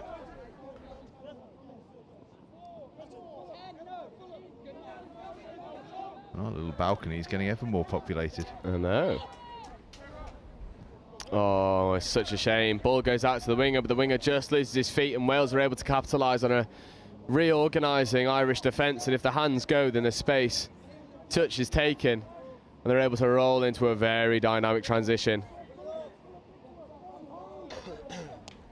It's third touch on halfway line, the fourth, so fifth is coming now. Might not use the fifth, might just take it and give. They do. Really well finished. Ball is down before the touch is in. Jake Lewis with the score. And a huge hat tip to Jake Lewis, because he had to come from miles away to get in support here. It looked for all money like it was going to be Isaac Thomas that was the player that they sought out. But Jake Lewis put in that extra bit of effort to get in support, and an invaluable extra bit of effort it was, as it stretches things out to 8-3, and with under 10 minutes to go, 8-3 looks like an insurmountable lead now. Yeah, it's really tough for Ireland. They did really well to work a score through. Didn't quite have the benefit that they thought it would do. It's not impacted the game in the way that they would desire. And five tries down, 8 minutes to go. It's a tall order. They go wide, superb wide ball, looks to finish in the corner, but the touch comes in.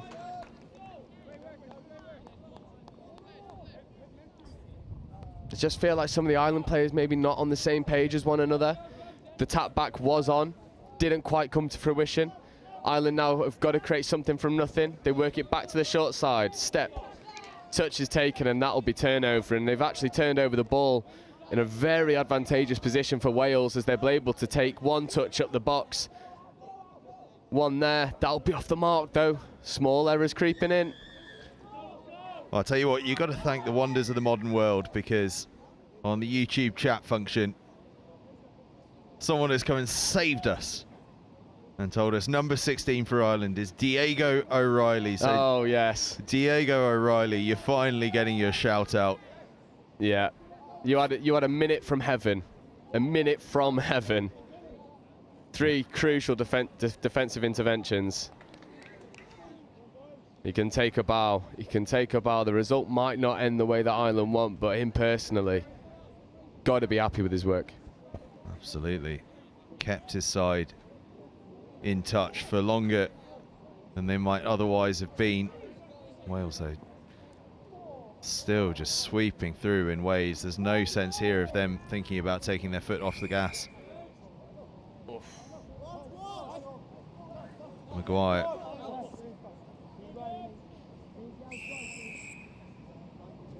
I think the referee unhappy with just some of the chat from one of the Ireland players, so he's just having a bit of a chat with him. I think Ireland will have 6 here. Sorry, I think Wales will have 6 here, rather. Yeah. Penalty for chat. Oh, Wales fumble the ball immediately. Good break there for Ireland, and Ireland are able to run into their transition.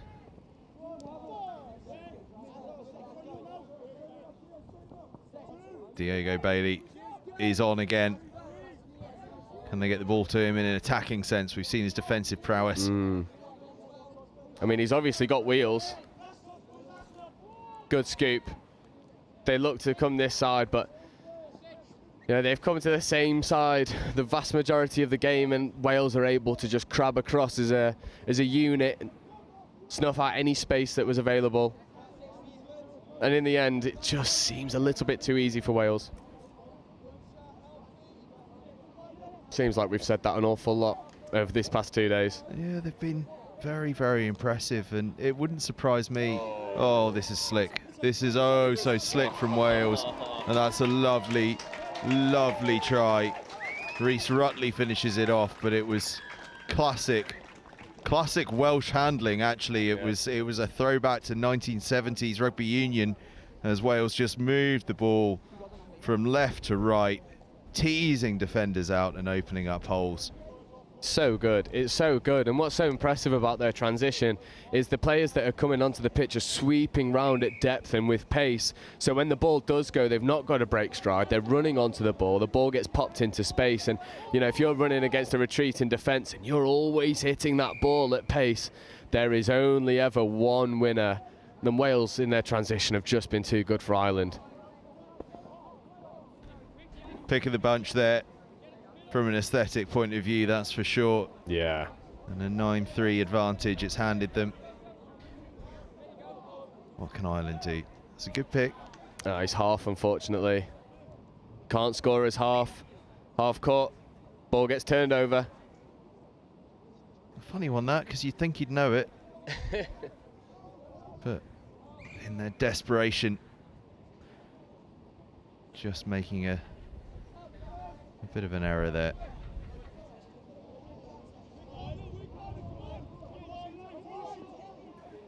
I've got to say, I keep thinking that Ireland have 7, 8 players on because the referee's kit is slightly clashing. Every now and again I'm like, hold on, there's too many people on the pitch, but it's just the refs in the line. It is a bit of a funny one. The players have been all right with it, but it's done me over a couple times.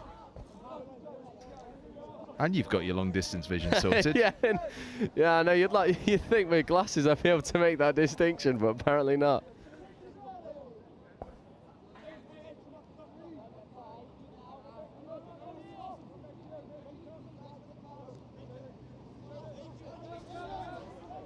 I think that's a picture we've seen all too often for Ireland. Ball carrier isolated with no support, everyone static around them, and Wales are able to just crab across and shut out any space, not allowing Ireland any momentum. And it just comes to its natural end. 6 touches, turnover, and Wales have been ever so comfortable in defence in this second half. And keeping up with the wonders of modern tech, we're even able to say thank you to the person that gave us the information about Diego O'Reilly. How incredible is that? That kid 66 on the YouTube chat. You've certainly impressed us with yeah, speedy reply as well.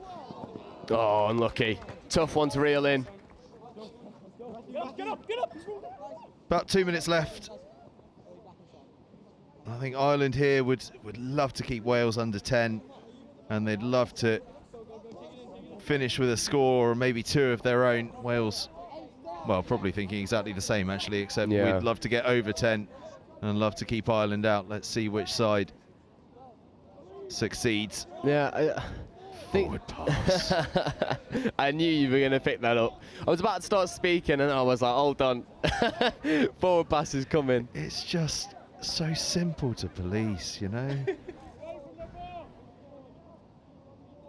Oh, I think that's very, very indicative of Ireland's game so far. Just falling at the final hurdle on too many occasions and letting Wales off the hook, and maybe players guilty of not being completely on the same page, or maybe this team has just succumbed to Wales' fast pace and intensity in defence. But Wales have just been too good in this game, and an Ireland side that we're normally so used to seeing pace and power, direction.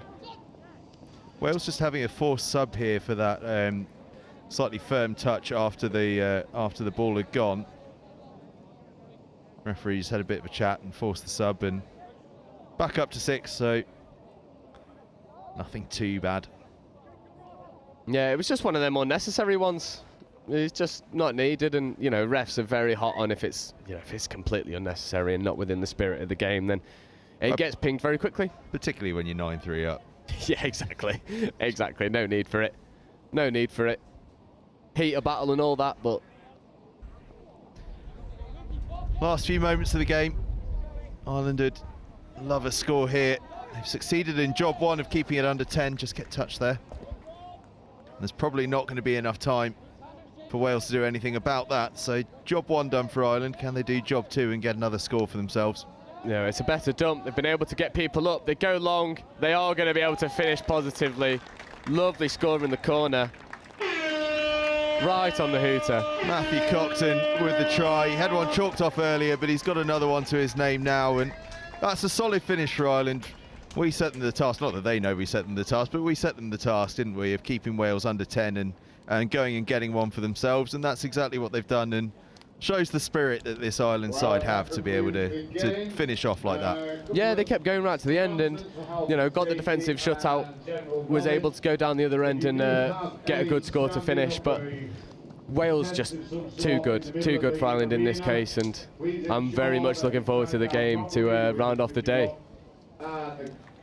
Absolutely, and a strong performance, as you say, from Wales. Very, very good work from Wales. Well, I mean, Wales, good work in all divisions, as we've been saying. They're a fantastic set of players across the ball, and this men's 18 side showing just that, beating Ireland 9-4, and it's Wales that are on again next. We switch across to the women's under 18 competition. 3:50 that game kicks off, Wales against South Africa, so do stick with us for that. So that basically means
Just a city boy, born and raised in South Detroit.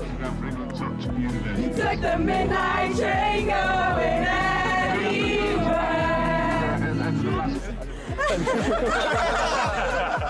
No, sport mode. That's how much I care about the threes. Even got them in sport mode. We need to make sure that we're working on staying tight in D, and then when we're up there, we need to be a bit more organised. So 32 shorts, doing the quickies. I realise the camera's on me, so I'm trying to keep talking. We're keeping them in their half really well, so keep working hard because they're taking 4 touches, 5 touches, get the point. The last 2 scores are getting exactly the same move. So just as soon as half get hands on ball, eyes up, we've got to shut them down the middle. The other impact that it has is that you don't have an impact on the game because you're so far back, they can't hear you. If you're on or behind the line, yes, let's go, guys. Now win it. it all starts in the middle, okay? If we work hard, the links don't have to step up, okay? Yeah. You ready? Let's go. Hands in. Come on, Evans. Tight! Eyes up, Tim! Yeah, go on! Pressure! Cheers to Bristol! We've hit! Hey! One for the ref! We've hit! Hey! One for us! Woo! And one for the ref! Hooray! Go on, Darren! Act really casual.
So if you see them, sweeper, watch the ball, watch the ball. Rather than keeping an eye on your play, it's who's in your opposite position. Yeah, exactly. Because it's quite, including me, I will follow the player rather than the position. So if they swap, I'm swapping the player I'm marking. But also when we 2, 3. Yes! So just come up. If you're worried about being run around, come up and force them to do things.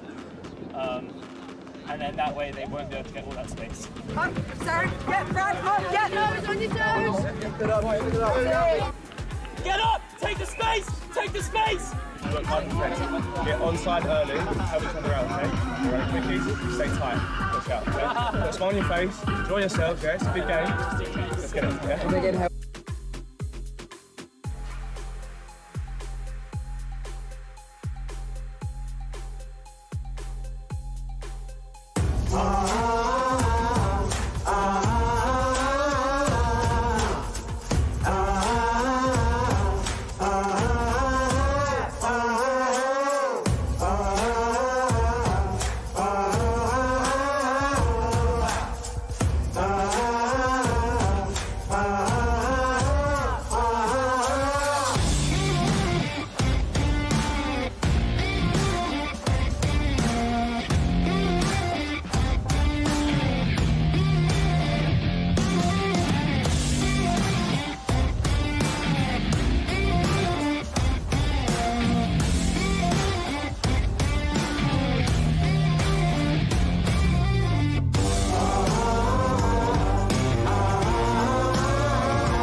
Welcome back to the University of Nottingham, where the weather's taken another turn. We had a little bit of sunlight earlier on, and now the clouds have descended and the temperatures dropped.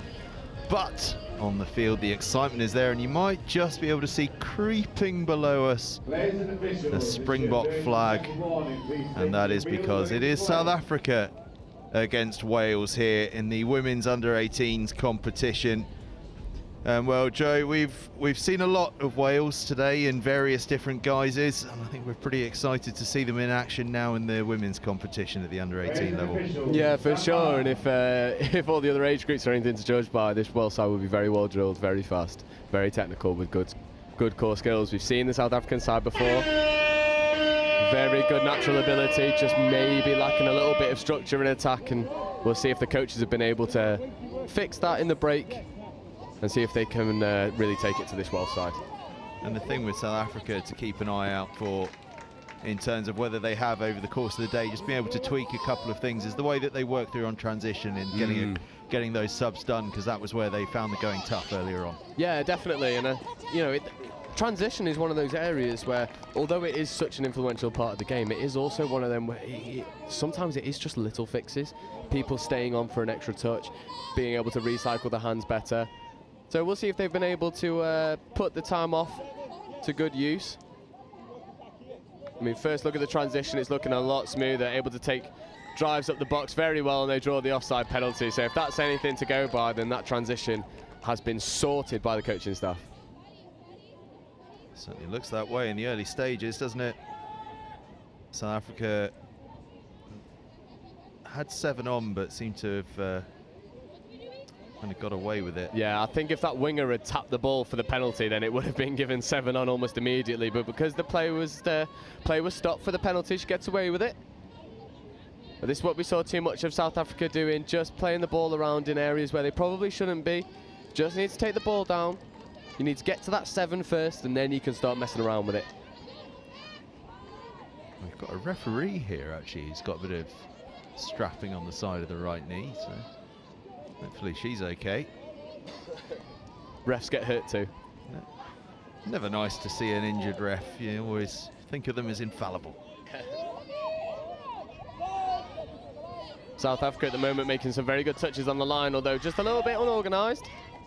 Really good touch there and good defensive set. There's something I've got to compliment South Africa on, is they're able to scramble really well in D, and it might not be a conventional way of defending plays, but it works for them, and that's all that matters. Certainly does. Again though, early signs of what we saw last time we saw South Africa, just struggling with who should be getting the ball when they make that transition, but they've managed to get away with it this time and sweep up the field with a decent bit of pace, and now they're up to the 7 and out the touches, but they got there in the end. Yeah. Much better actually to get to the 7. You know, something that we've seen from South Africa is they get 3/4 of the way there and then just slow down, almost thinking about the strike plays before they're in the right areas to actually go for him. Whereas there they drove, got to the 7, unfortunately just lost track of the touch count. Oh, I thought she was going to go through there, but I think the touch has been called and she's being made to go all the way back.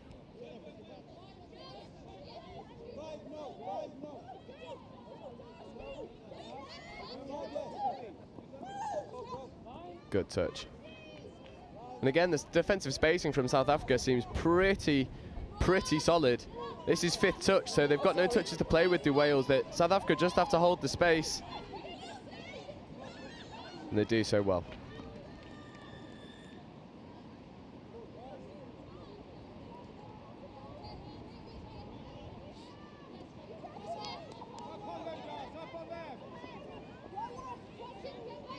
Good early meters made. 2nd touch now right up to the box, and they're getting the fresh legs on, and it seems to be working a little bit better, although some of the fresh legs just late to be getting on the pitch. We're here now. They can inject some pace into the attack. They look for the cut. Cut is made, but again, that 6th touch and turnover, just losing track of the touch count. But the transition seems to be moving at least a lot more positive than we saw before. Yeah, there's a bit more energy and zip about it, isn't there? It feels like a key part of the game to have as much energy as you can around. Yeah, definitely, and we often say to players as well, the harder you work to get off the pitch, the easier it is for the players coming on. So you really got to give them that, give them a good platform. And something you'll hear a lot of people say in touch is when they're subbing off in their transition, it's like, give us a good platform, give us something to work with. And South Africa are really improving in that area, and they've done well so far to hold Wales out. Yeah, they have defended very nicely, haven't they? It's impressive start. And the tram goes past in the background. We're right on the edge of the tram line here at the University of Nottingham. It reminds me of that football stadium in Poland that has the train track going through the middle of it. I thought you were going to say the new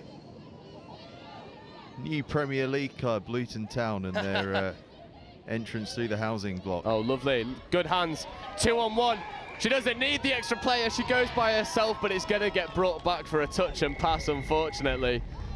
And there's the first threat of what South Africa can do in open play. Astra Mahmood is going to be absolutely hopping mad with the referee that this one's coming back. She thought she'd been home and hosed for a brilliant try, but nothing doing. The space was worked really well. They'd sucked Wales in, but brilliant defensive intervention just to get the touch and pass call, and really well spotted by the referee. Some of those go marginally and don't get called, but the referee's hot on it. And now Wales with a very good transition, just being slowed up slightly by a dominant touch. It's his 5th touch. Bit static. And South Africa crowd it out very well, but Wales will get the penalty.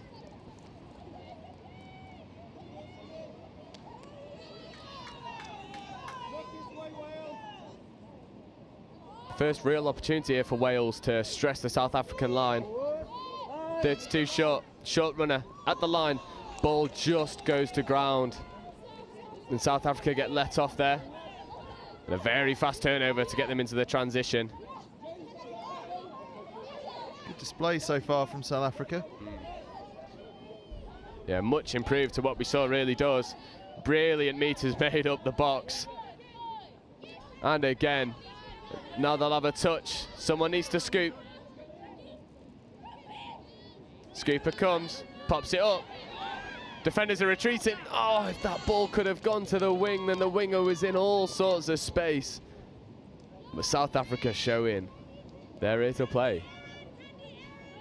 Certainly are. South Africa really putting the frighteners on Wales at the moment. Hard to believe this is a 0-0 game at the moment, because it feels as though there's been opportunities aplenty for both sides.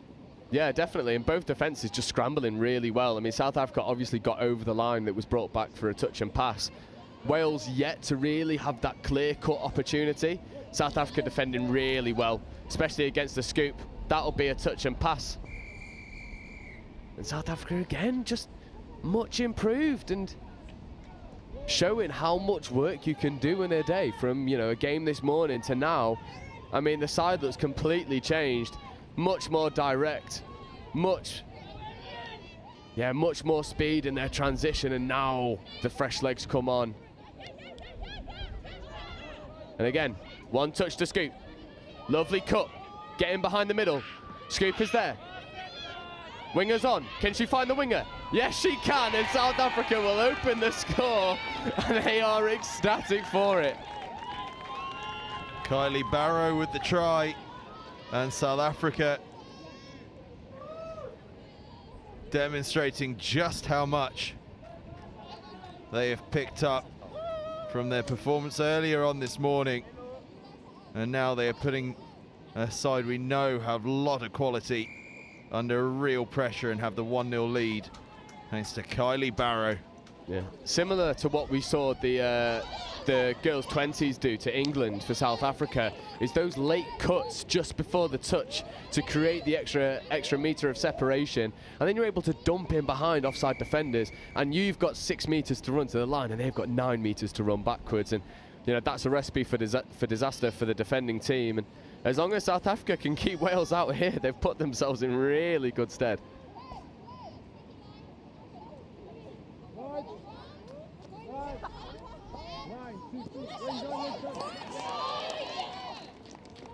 Good touch. Good touch. Just getting off the line. Ball actually probably is grounded on the boot of the South African player. And Wales will have a touch or two to play with. Desperate for the equaliser.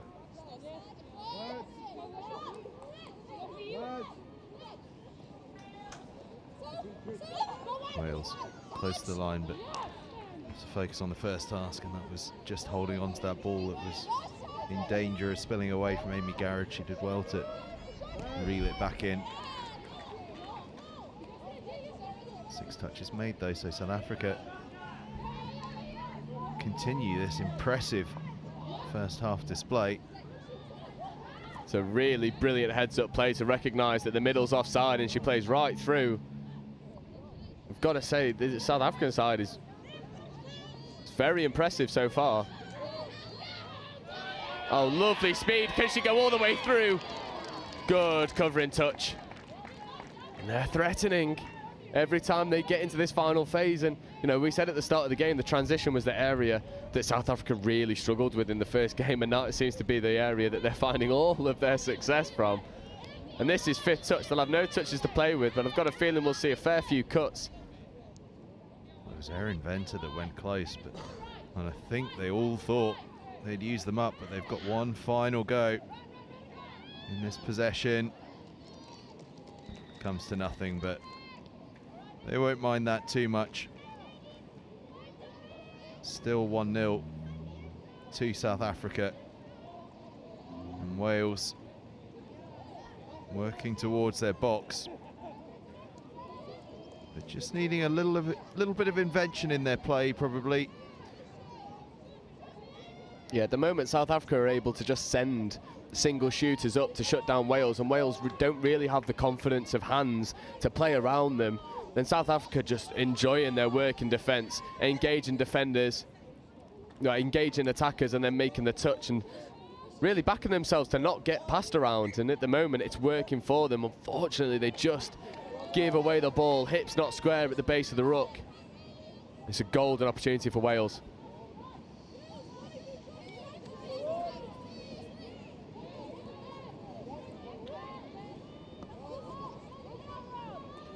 Another forward pass, but referees happy with it.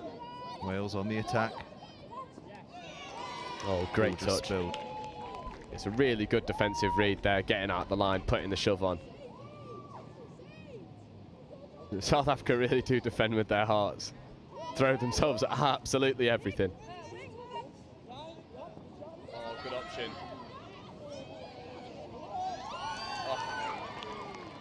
Again, South Africa scrambled just well enough to shut Wales out. And if you're the South African coaches, you must be wondering, where was this morning? Well, the conclusion has to be it's been some fantastic coaching from this morning to now, and also some fantastic learning from the players, taking on board those messages. Because as you say, it's been transformational. And South Africa really are looking good at the moment. They'll want another try while they're in the ascendancy, because you do suspect this Wales side, with the quality they have, will come back. And as I say that, South Africa deliver on that very request. Bontle Madeleine, I do apologise, with the score. Yeah, Bontle Madeleine. The cut under is causing Wales all sorts of problems, and then the inside ball, defenders just not tracking. Inside ball is too good. South African player just able to dive on it and secure the score, and at the moment it is all South Africa. And Wales have got a real mountain to climb to get back into it, although look to go around the outside, but the pace just isn't quite there. Yeah, 2-0 lead for South Africa. Got about 7 minutes left in the half, 6.5 minutes really. What can Wales do?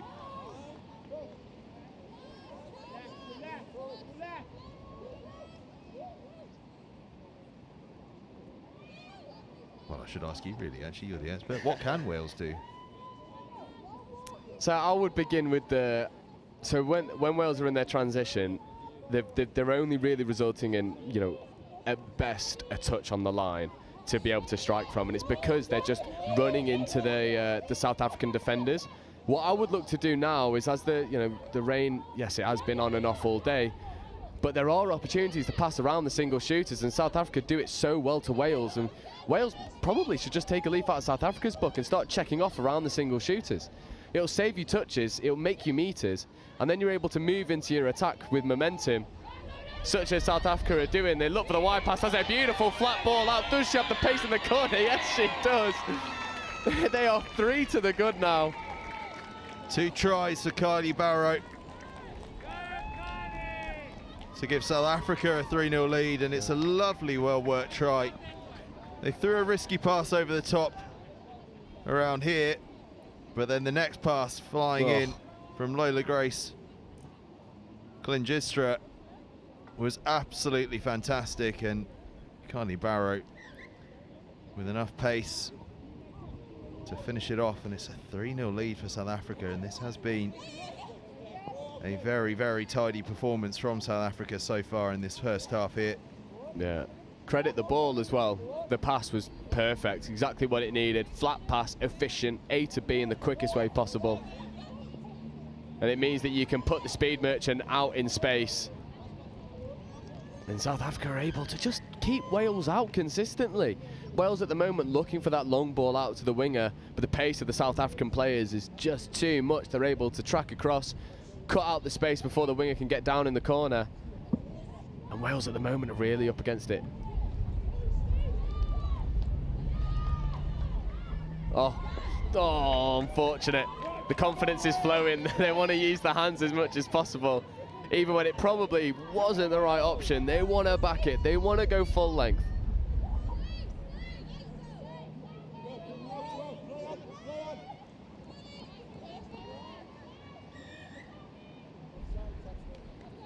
Offside call. Wales get a repeat set of 6, and it's these sets you really need to make the most of.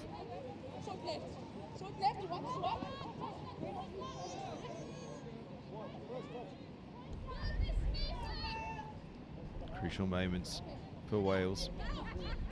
3.5 minutes left in the half. Could really do with a score. Yeah, South Africa just pushing them back. Wales are way beyond the 7 now, and if South Africa keep putting the press on, they will push them even further back. I think the link was called offside. Wales looked to recycle the play, but the South African winger dives across and makes the intervention. And it's just that physical nature, the physicality, the athleticism of the South African side is bailing them out of the slight holes that they put themselves in. Wales just not doing enough to really test it. A long period this though of Welsh possession and territory, but unfortunately for Wales, they just can't make anything of it, and they turn that one over for South African possession, and what's going to be a fairly easy exit this for South Africa, who get themselves beyond halfway on just 2 touches. And now the confidence just flowing, although they've made a couple of slow changes, and then has that been called forward? No, it hasn't, I thought for a moment. No, I think she called for hips, not square. Yeah, hips, not square, as she dumped the ball. Probably a good call.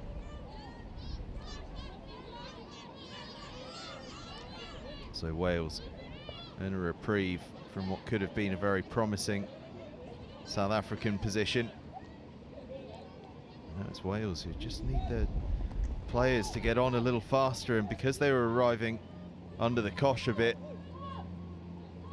the ball goes loose and it's back in South African hands. We're seeing possession go back and forth at a rate of knots at the moment.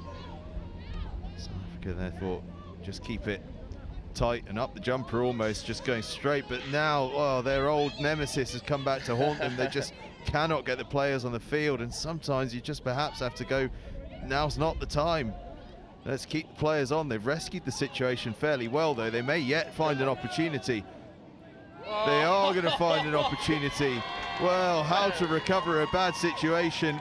Just go and ask South Africa. Kylie Barrow gets a hat-trick. It looked as though they just got themselves all at sea, but somehow in the confusion they find a way, and Kylie Barrow sends through the hat-trick, and it's a 4-try advantage for Wales.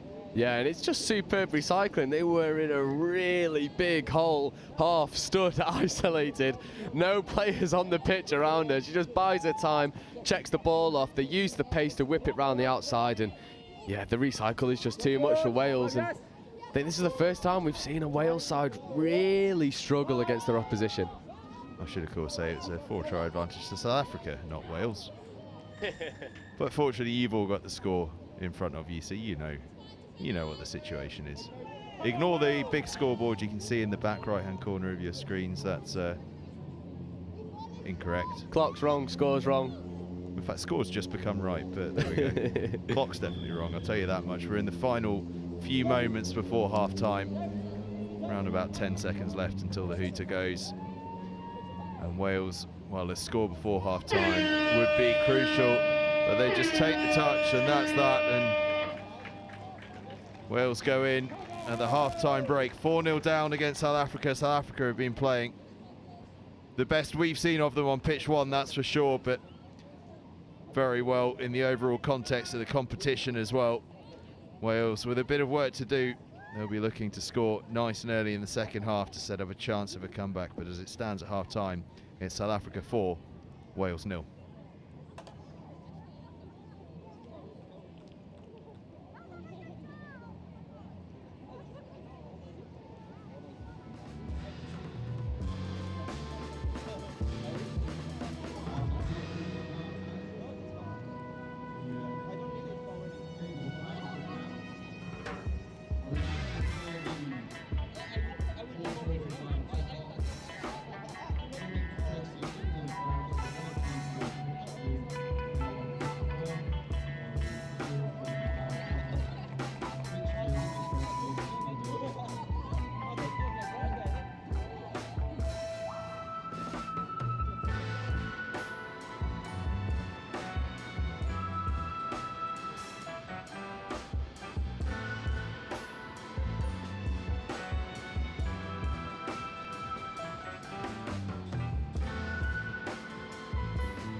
Ladies and officials, 2-minute warning. Ladies and officials, 2-minute warning.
Ladies and officials, this is your 30-second warning. Ladies and officials, 30-second warning. Please take to the field, we're ready to play.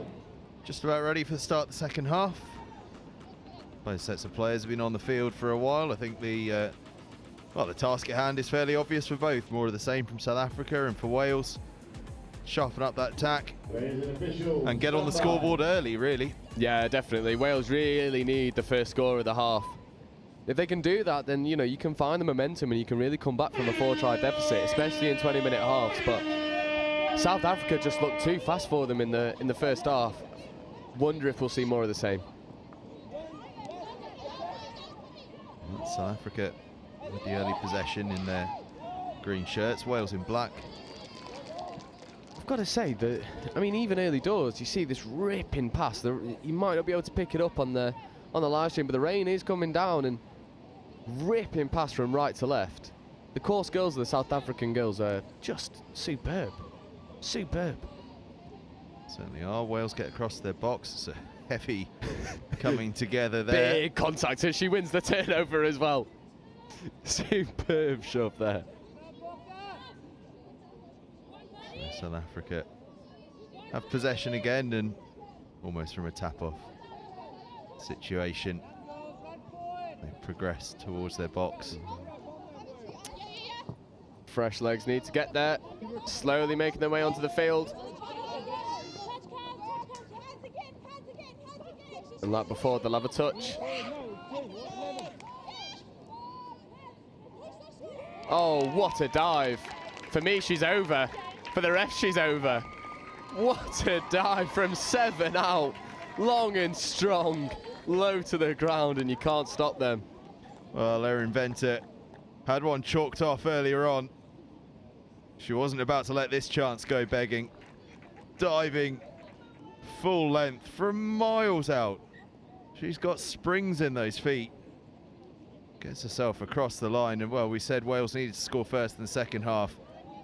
The very opposite has happened, an early score for South Africa, and they've opened up a 5-score advantage now. Yeah, South Africa just, I mean, we were saying at half-time, and just, I mean, credit to the coaches. There were things wrong with this South African team from the first game, but they've managed to fix it relatively seamlessly.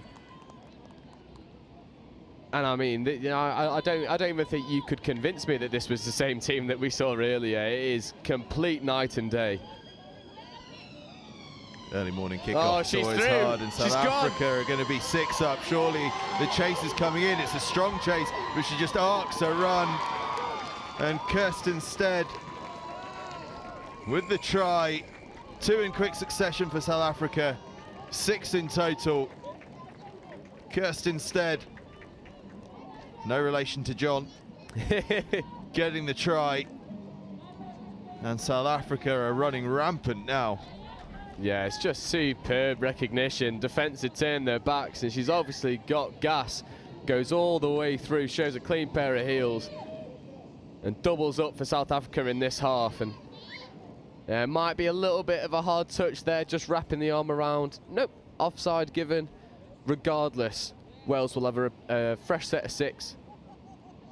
And if you're Wales, you just want to test this South Africa line out. You want to be asking the right questions. At the moment, it's just a bit too easy for South Africa.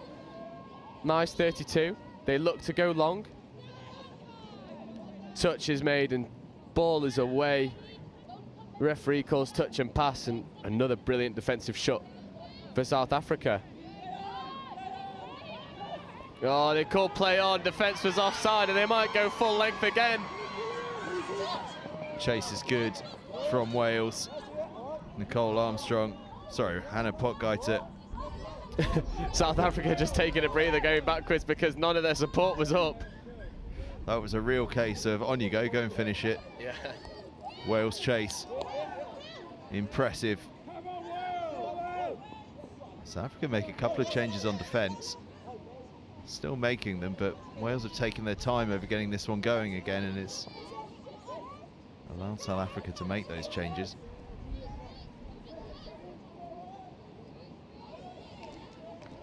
Rain is continuing to fall here, as it is, I'm told, at Old Trafford as well, so things ticking along over there.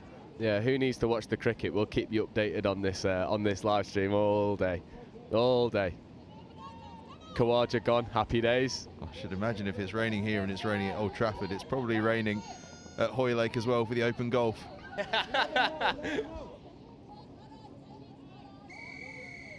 Busy weekend of sport.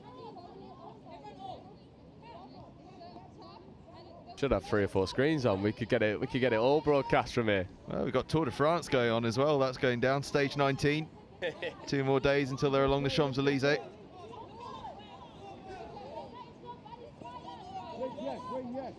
South Africa 6 to the good, chasing a 7th.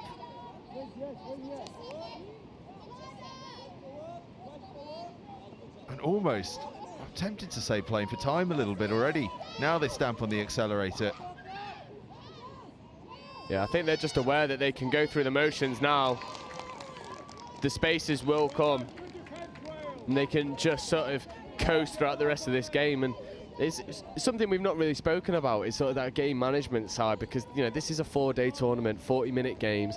People will be playing a lot of matches in consecutive days, and, you know, especially when you're comfortable in a game, you then don't want to risk things like injury, fatigue. You know, because this is only day 2. We've got 2 more full days to come. The last thing you want is when you're so comfortable in a game to have some unnecessary injuries, but in the same breath, you then don't want to take your foot off the gas too much and allow a team to come back in. It's a fine line to walk.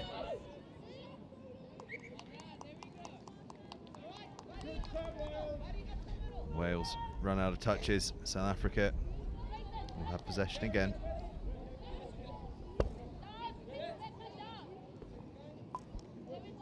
Working upfield. Yeah, transition is working a lot better. Really nice check off. Just has to get the ball down. Slows up to secure it. Good hands. This will be 5th coming now, so they've got 1 more to play with, but they don't quite recognise it.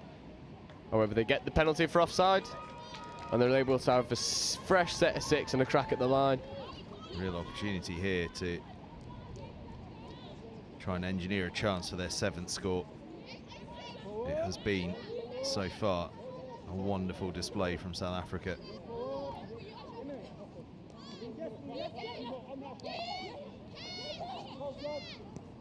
Good hands just to check back and retrieve that pass that had gone slightly behind. Move out to the wide channel to the hat-trick scoring Kylie Barrow. I've got to say, South Africa moved the ball from one side of the pitch to the other very nicely. Now they're driving at the line. It looks to check back on the inside. Ball just goes to ground.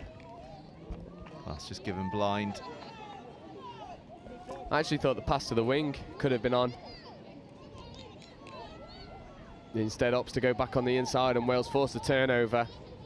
And Wales just looking a little bit leggy as they drive up the box. Now injecting a bit of speed. Real speed there. Yeah, almost a lot of speed. Fionn May-Edgell absolutely flying through. Unfortunately, the momentum's been stopped for a second. I think possibly while they found the mark.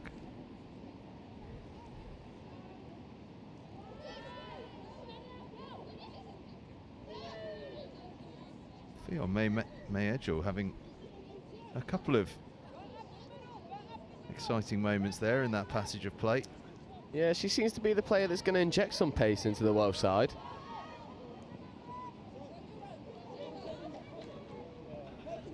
And this much improved South Africa transition starts to roll on, but they are static again.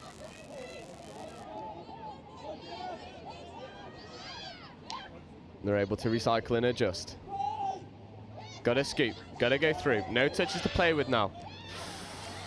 She was in space, just couldn't reel the ball into her grasp.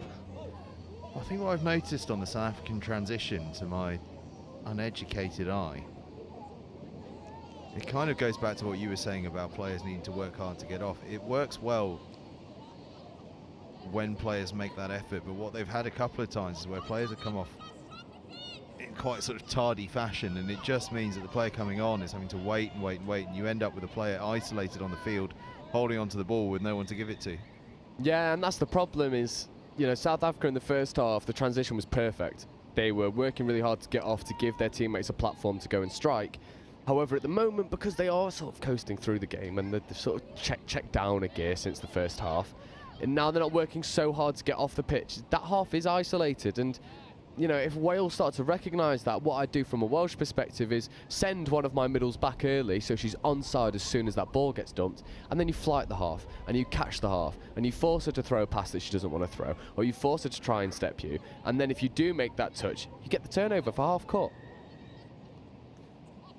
As you make that point, I've just noticed behind you the lady who's been holding or waving a massive Springbok flag, but she's been doing so all game. She's a bit too far for us to get into shot, but many of you will have watched the coronation and remember Penny Mordaunt managing to hold that sword up in one position for what felt like hours on end. Well, this South African supporter down on the bottom right-hand corner is doing a very passable impression. She's had that thing aloft for nigh on half an hour now, and her arm's not wavered yet. No, she's got better shoulder strength than me, that's for sure. Impressive. And you know what? The support for most of the nations here have been absolutely spectacular. You know, I mean, the French notably there, but the French are always out in force whenever the team's on. Whenever a French team's been on, Allez le Bleu is very, very easy to hear. All I'm waiting for now is musical instruments to make their way to the touchlines. I'm thinking a drum and a trumpet would be good additions. Oh, I mean, if we're doing it for the South Africans, then you've got to go for the vuvuzela, surely. I mean, it might cause havoc with the mics and the atmosphere, but the big vuvuzela, you can't beat it, in my opinion. World Cup 2010. What a time. Jabulani ball, havoc. Absolute havoc.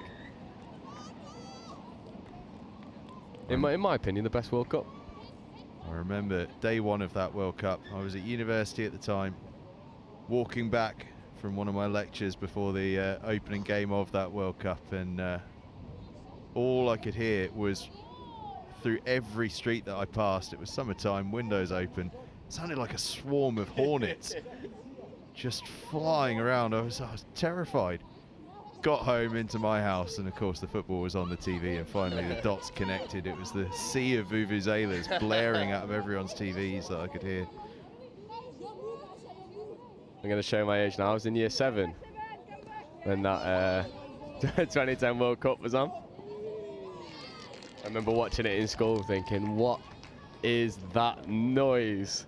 Well, that'd be why you think it's the best. We all think the early ones are the best. Yeah. World Cup 94 I thought was pretty good.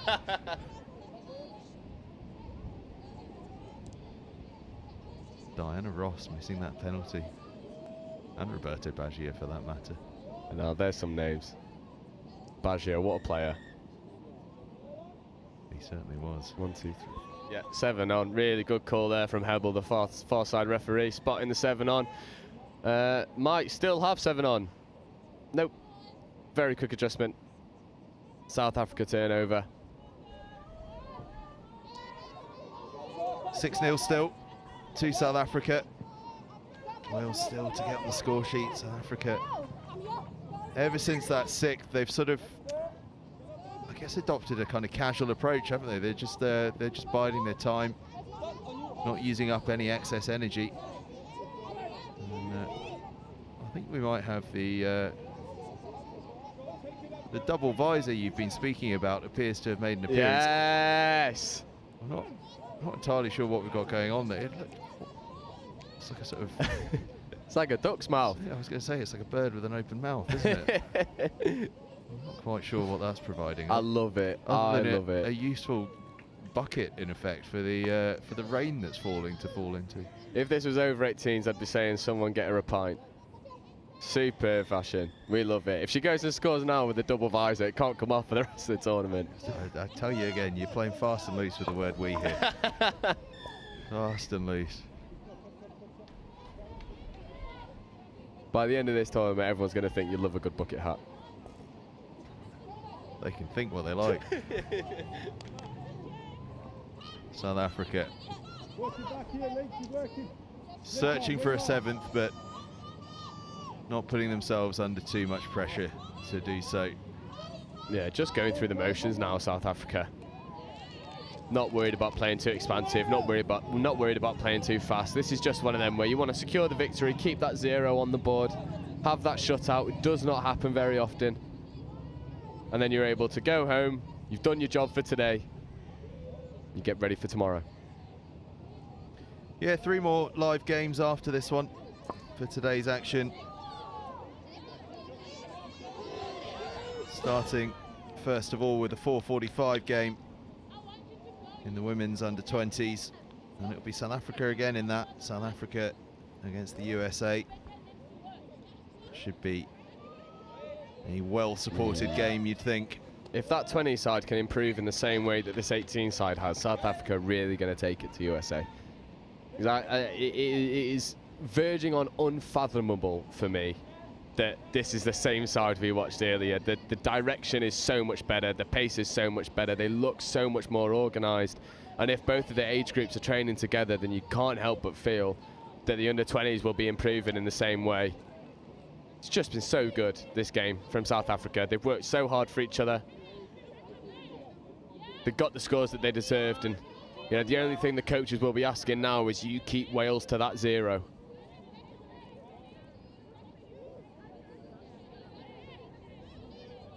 Well, there's 4 minutes that South Africa have got to hold out. 4 minutes for Wales to find a try. Might have been a bit of space on the right-hand side if they could have got the ball there, but it was a testing pass. But as good a position as Wales have had for a little while now. South African defence is still just up like a rocket though, and Wales use up their 6, and South Africa will play out. The engine on these South African ladies is so good, so good. You know, with 3 minutes to go till full time, and they're flying off the line in D, working so hard for each other, and still got the pace to go and drive down the box. And that is a powerful touch there. It's the most engaged transition that South Africa have had, really, since they scored their 6th try. Oh, it just goes to ground.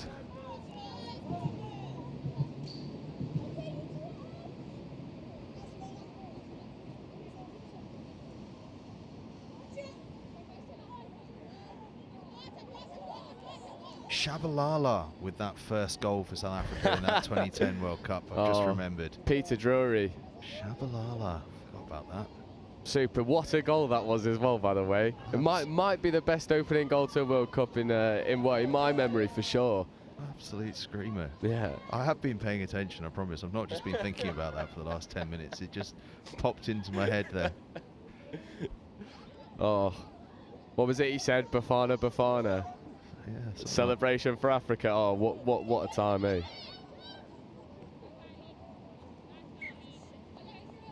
Shakira there with the World Cup song as well.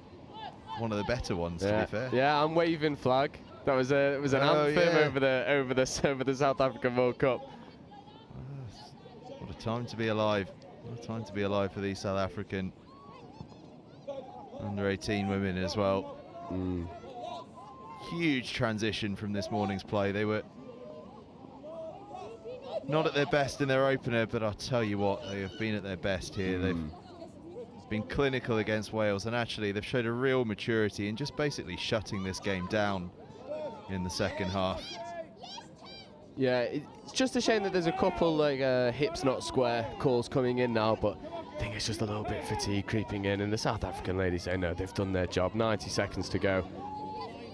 And if they can keep Wales to 0 and potentially add 1 more, I mean, you can take nothing but positives away from this game for South Africa. It's been a terrific performance. They'd love to close it out without conceding. And they're only about a minute away from doing so. Wales in possession though, and quite naturally they'd love a score of their own. But again, South Africa get their touches in. If they play their cards right, they might well be able to see this one out without Wales seeing much of the ball in any sort of a threatening position now. Wales do well though to get 3 touches in already and get a 4th there. Oh, that's much better from South Africa. They timed the subs on so well and were able to get across And because the pace is too much, they draw the penalty from Wales, and barring a handling error, Wales won't be able to touch the ball before the end of this game. South Africa look like they're desperate for one more. Just a few seconds left now for South Africa, keeping the ball alive. Now they charge through, can they find some space? Touch comes in, the hooter blows. It's all over here. A fantastic victory for South Africa. Made such an improvement since their first performance. Those early morning cobwebs well and truly blown away. Here she comes. We're going to see trotting across in front of us in just a second the lady I was talking about earlier, who extraordinarily has had that flag above her head for the entirety of this game. An extraordinary feat of strength above all else as her team secure the 6-0 victory against Wales. A tough outing for Wales, but they came up against a South African side that were willing to concede absolutely nothing, and we have a shutout for the first time here on Pitch 1 on the live stream. 3 more games to go this afternoon here on the live stream at the Atlantic Youth Touch Cup, starting in a few moments time with a 4:45 kickoff, the women's under-20 competition, and it's going to be more of South Africa this time in that under-20s age category as they take on the USA. So stick with us for that, coming up at 4:45.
Just a city boy, born and raised in South Detroit. Took the midnight train going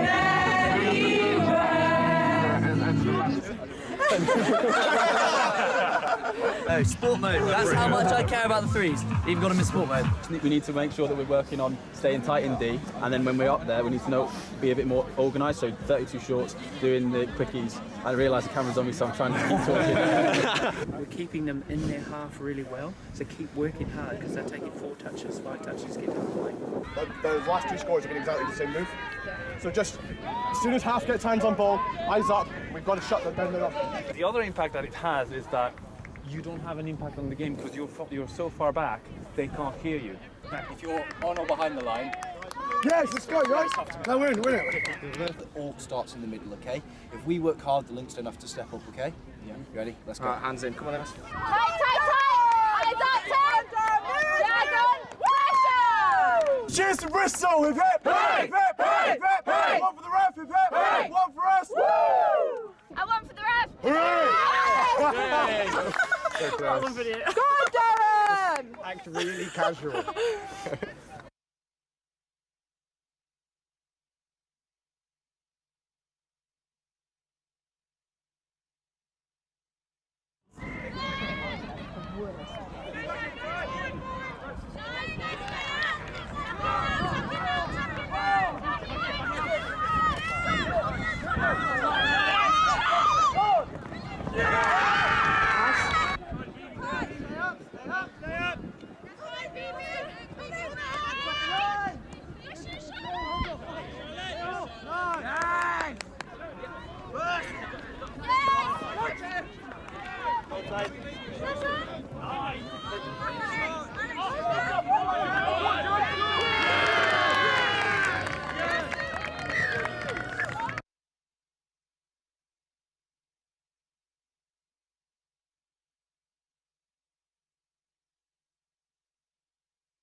So if you see them, sweeper, watch the ball, watch the ball. Rather than keeping an eye on your play, it's who's in your opposite position. Yeah, exactly. Because it's quite, including me, I will follow the player rather than the position. So if they swap, I'm swapping the player I'm marking. But also when we 1, 2, 3. Please! So just come up. If you're worried about being run round, come up and force them to do things. And then that way they won't be able to get all that space. Up, Sarah, get Brad, up, get nose on your toes! Get up! Take the space! Take the space! You work hard defence. Get onside early, help each other out, okay? You ready, quickies? You stay tight. Push out, okay? Put a smile on your face, enjoy yourselves, yeah? It's a big game. Let's get it, yeah?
Just a city boy, born and raised in South Detroit.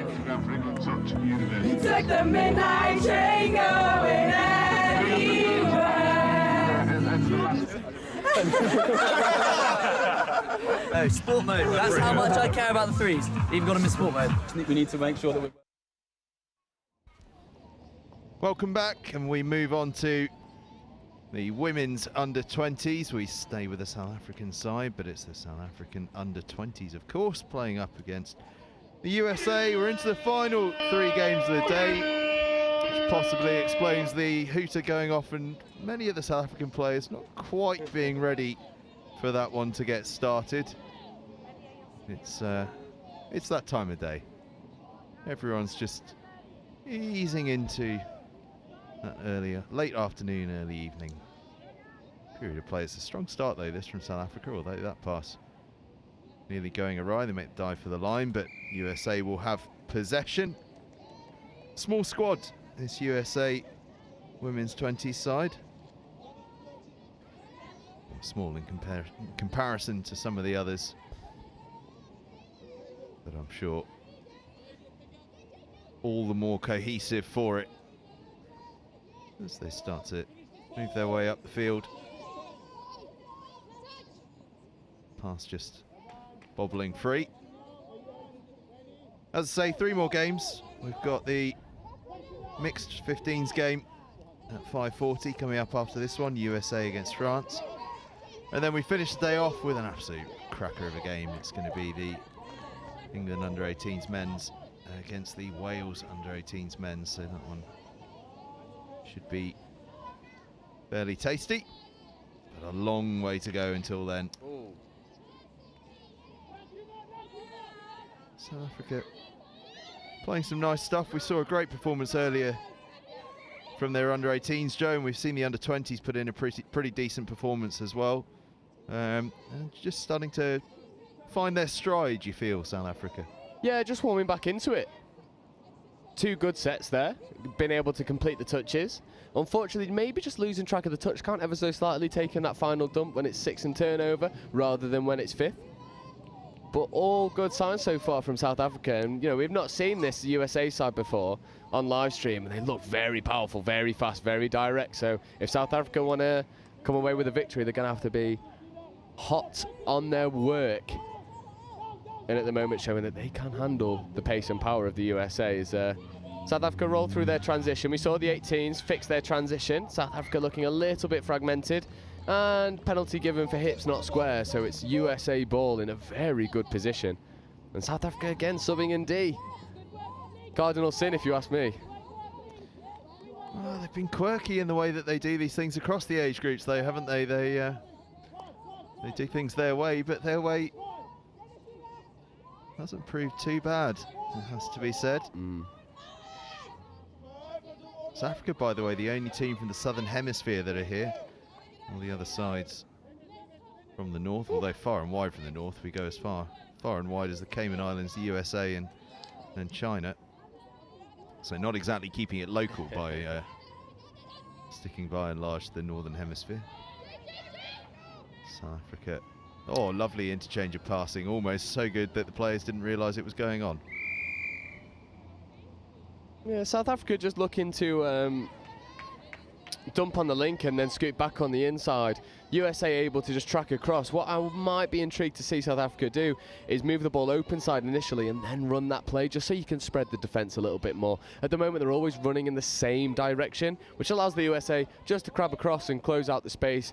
You know, South Africa want to be engaging in one area, then whipping it fast, and then engaging in another area. Maybe the 20s can take a leaf out of the 18s book in terms of that, because the 18s move the ball from right to left and left to right ever so smoothly.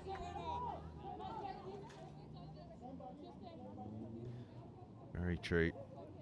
South Africa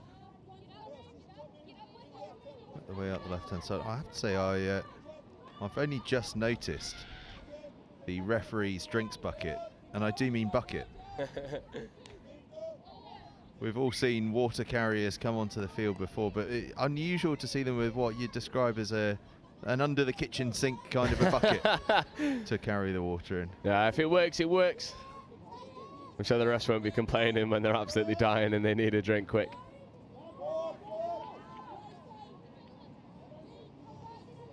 It's those instances there where I'd like to see some more intensity from South Africa. Hoff was isolated and stood still for a considerable amount of time, and South Africa could have got up and put the pressure on. Instead, USA are able to scoop through. But it's a brilliant defensive read from the winger just to get up and shoot down that USA link.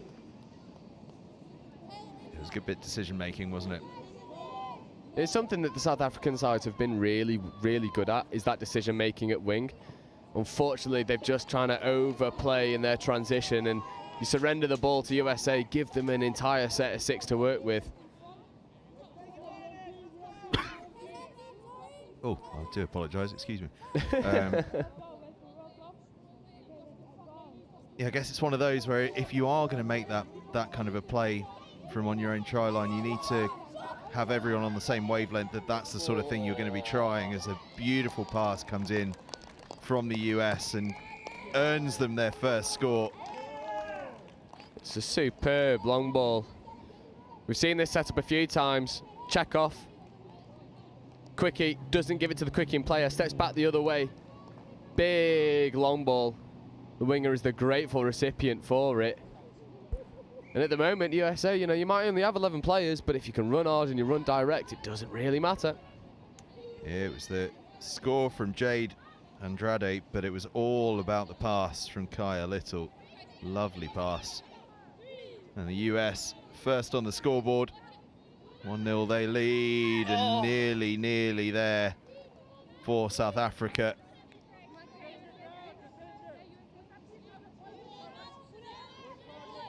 Positive signs though from South Africa, showing they are able to get over the line. Just that final pass not sticking. Yeah, they're certainly showing that they can mix it, and it's looking like it's going to be a fairly even contest. A bit of a scrappy error from the US there, so South Africa will have another possession here from which they can probably engineer at least a chance to go and threaten that line again. They'll be hoping to get up to a full complement of 6 players as fast as they can. They've just about managed that now. Setting up from fairly deep, and a bit of a miscommunication on the pass, and US will have the ball. Not seen a huge amount of the American sides so far. It's just our second sighting of one of the US sides. Although, mind you, I'm still very excited. I want to see the Cayman Islands have a game, but we've yet to see them. And as a Scot myself, despite the largely non-Scottish accent, I'm dying to see Scotland play. But again, we've been denied them here on the That's a good point, actually. Pitch. We've had every nation other than Scotland in the Cayman Islands.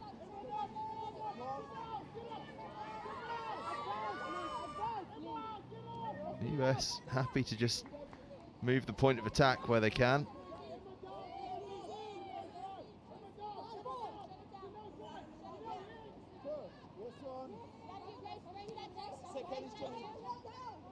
Once again, the core skills from South Africa really solid. The catch and pass just to manipulate the defence and find the space. And now the pace on the transition. Much better from South Africa.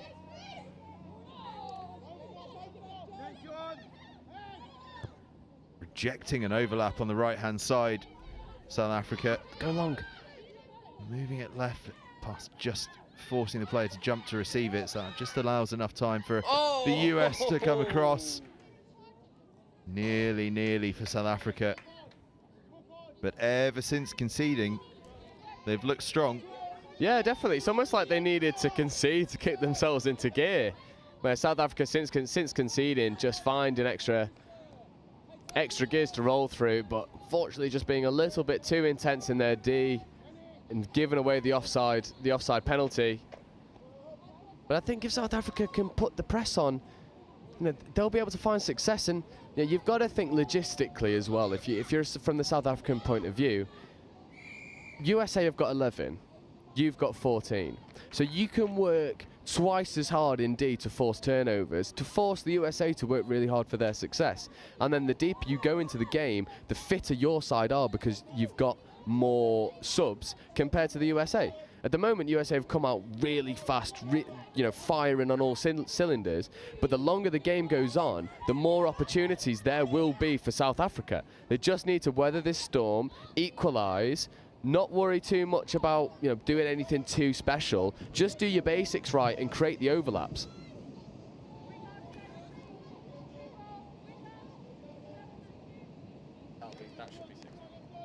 And it is 6 more. Just slapping the ball away there. Yeah, you can't touch the ball out of someone's hand, unfortunately. 4 sub for back chat as well.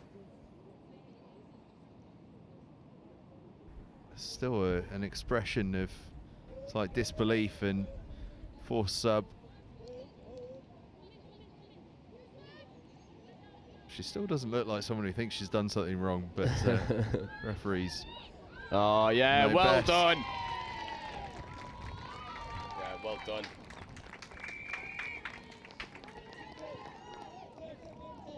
Really good heads up rugby there. Just noticed that the retreating middle was offside. Referee says play on. She says thank you very much, I will play on. Goes right through the middle. And that's the equalising score. And if South Africa can keep increasing the intensity of the game, it will favour them the longer it goes on. Yeah, and Tori Kotze with the score that levels the game up. 1 each, and it has been a pretty even contest since the try for the US. South Africa probably had a bit more field position, but those opening exchanges, the US very impressive and got another chance here. The space on the left-hand side, if they can move the ball to it. They're a bit slow in getting the ball across. Needed to just engage that defender a little faster, but they will have another go. It looks like they might have 6 more here. Yeah, they'll have 6 more for retreating early. South Africa just not advancing as fast as the referees would like them. But again, this is an area where if I'm South Africa, I'm roaring up in the faces because you've got the legs on them, you've got the personnel. So you can afford to work that 10% harder in D to force USA to really work for their success. At the moment, USA are able to pass around the single shooters and they're able to do it without much pressure in the way of them. US biding their time. South African defence is really sharp. Defending very tight, but knowing that just means they're closing gaps, and the US have to work so hard to try and move the ball to the space and throw the intercept in the process of trying to find that space. And now South Africa can just sweep up the field. Yeah. And just to remind everyone, this is now touch 2 because it's touch 0 when you make the intercept. They've made so many extra meters off the intercept, and 3rd touch, you're rolling into the red zone. That is just perfect. This is forthcoming now. Lovely hands. Dump the ball. Look for the winger. Winger's in acres of space. Catching ground. Beautiful hands. Beautiful skill. Superb recognition. End-to-end stuff for South Africa, coast to coast. The intercept on their own line, and then they just simply sweep up the field. And it's there on a plate for Mabuleli Khumalo on the left-hand side. And South Africa, from a score down, now have a 2-1 lead.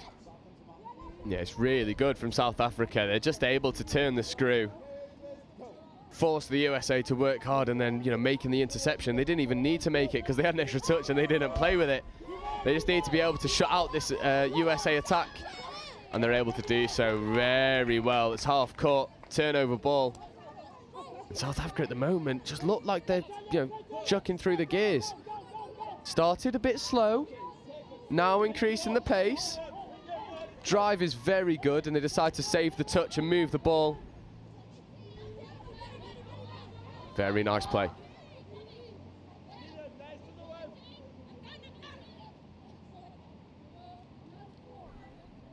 This is 5th coming now, so they'll have 1 opportunity to strike.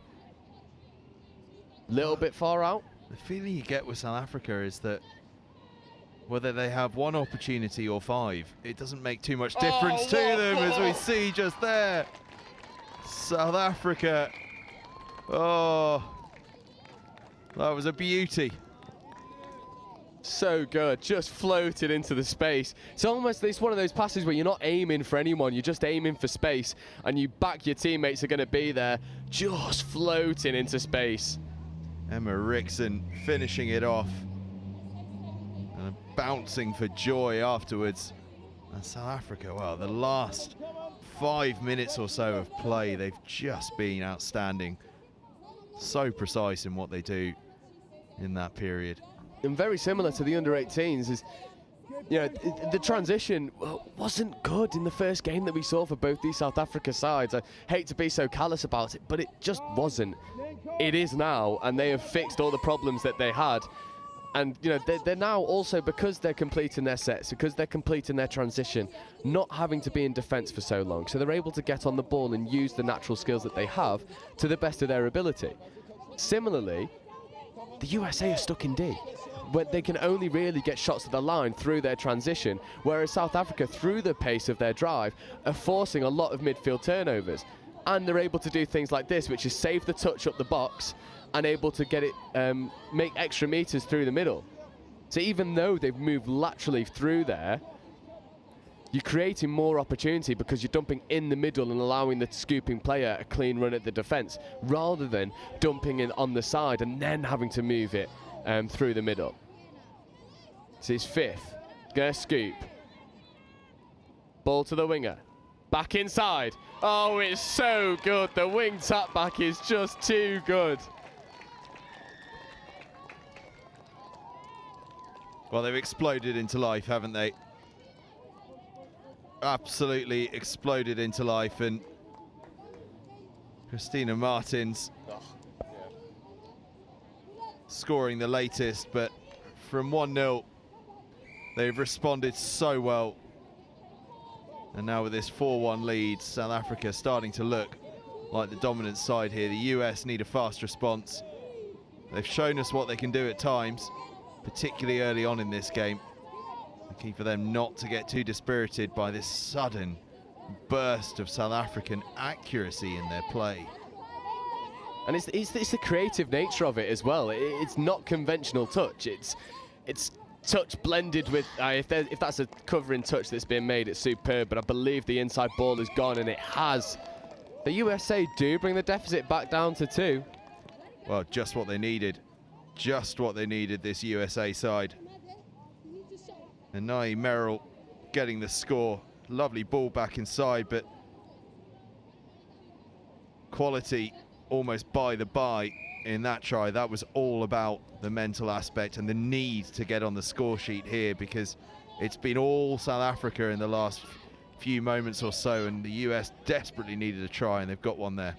Yeah, definitely, and it's a really good read as well. That pick up, the players have been going back against the grain, but instead there they check back on the inside, and the pace is just enough to find the line. And USA seem to be warming into this game now. South Africa had a period of pure dominance, and now the USA just finding their feet in the match. Searching a little bit for some players coming out the box. They'd come a long way in field, which gave the players coming on a bit of distance to cover, and in the end that just means the play just got a bit scrappy. A couple of minutes until the half. Very good hands-on display from South Africa, able to pass around the shooters, saving touches as and when they can.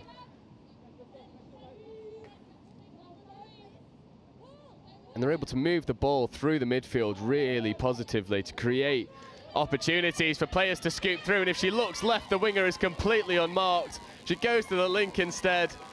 Is that ball down? I think that might have been dropped. I think that might have been dropped. She's going to try and make it look like she didn't, but I think she knows it. There's a look on her face. She's popped the ball down.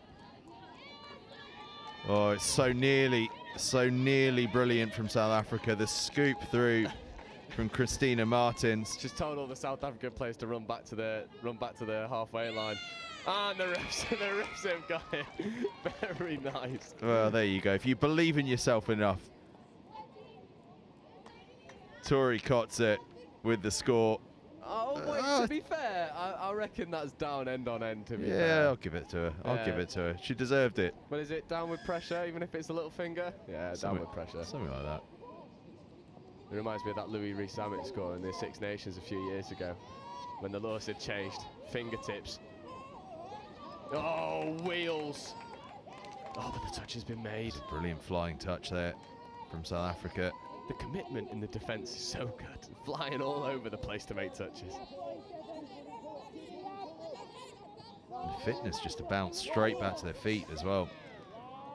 One of the hardest things is being on the floor and having to get straight back up again, but South Africa proving time and time again they can do just that. And also bouncing off the line all the time. They make the touch, hit the line, bounce off it. It gives USA no time to react, and they might try and go full length here. They'll certainly give it a good go. Touch comes in though. Hooter's gone and we're in at half time. A fantastic first half. It started off with the US looking good for a 1-0 lead, but South Africa came absolutely flying back out at them. Took a 4-1 advantage. The US nicked one back, but then South Africa finishing off towards the end with their 5th try of the game through Kotze. And at half time, it's South Africa 5, United States of America 2.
Well, here we are, bearing down upon the second half in this women's under-20s game, South Africa against the USA, and it's been a pretty entertaining first half, it has to be said. Both sides playing some good stuff. South Africa, though, having this purple patch of play that saw them score 4 quick tries in succession and just take this game by the scruff of the neck, and the USA are having to work ever so hard to just stay in touch now.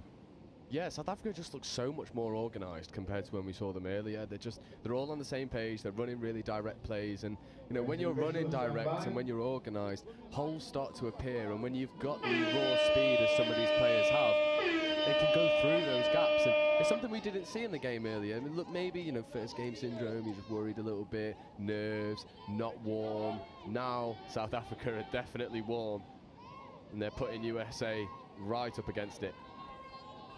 Certainly are, but it's a fast start from the US. Could be a chance in the left-hand corner. Touch comes in. Flying touch from Kamalo. Scored a good try earlier, but that touch just as good. It's a try saver. But a strong start from the US. Little, the player around whom much is built in this US side. She has a little dabble at the line, but score given. Oh, it's been given. She looked like she wasn't convinced it was going to be given. But Kaya Little proving exactly what I was saying, which is that she is the one around whom a lot of the attacking play is built in this US team. Yeah, it's very smart play because she just hangs off from engaging the touch. She wants all of the South African players to come up and engage her. And then when she does, quick ball down, quickie, and then it's just a race to the line, and she wins that every single day.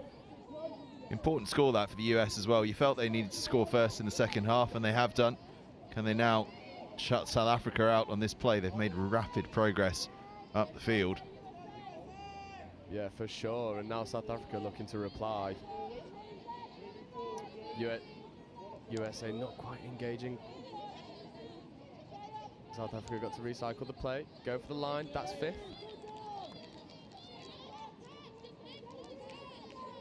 We'll probably look to use the width, potentially come into this right-hand side. Oh, big dummy, ball away. Checks the ball. Oh, they had a 3-on-2 on that side. The ball goes to hands there. It's a really good opportunity.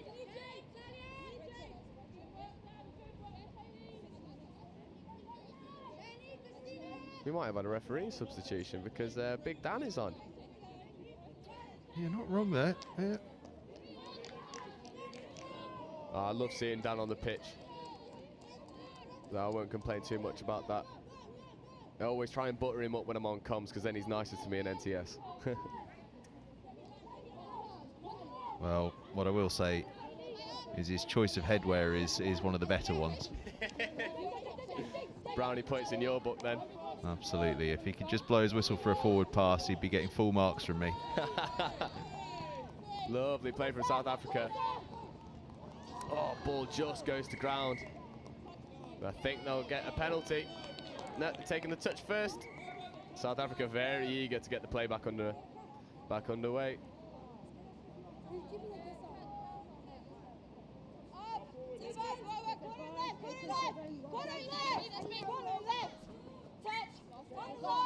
Six-touch turnover. Played well though. Far away from that US box. They're going to have to get through a real shift of work to get to their box.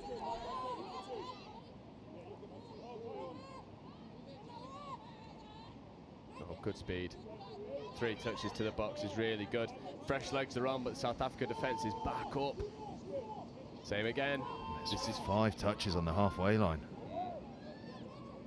Really good defence from South Africa. They run these pistons really well. They have 3 players present and 3 drop back. As soon as that ball is dumped, the 3 that are onside are flying up in the faces of the US. And the US at the moment just can't quite pass around them and create extra separation. And when you've got a Pistons defence that's operating at such capacities as South Africans, then it's very hard to play through. Well checked off. Looking for the overlap.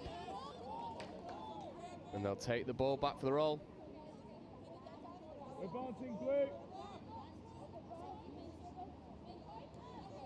South Africa then yet to score in this second half. Could they get a chance here? Certainly going to give it a good go. They dive for the line.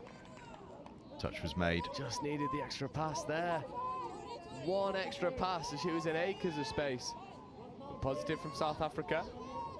Haven't quite replied to the US's early score, but the defensive pressure is proving valuable.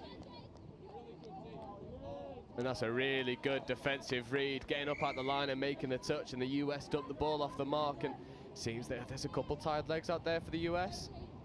The longer this game goes on, the more it will favour South Africa. Especially when they're able to save touches like that. That's good, guys. Well done. Well done. With me for 3. Play on. It's no.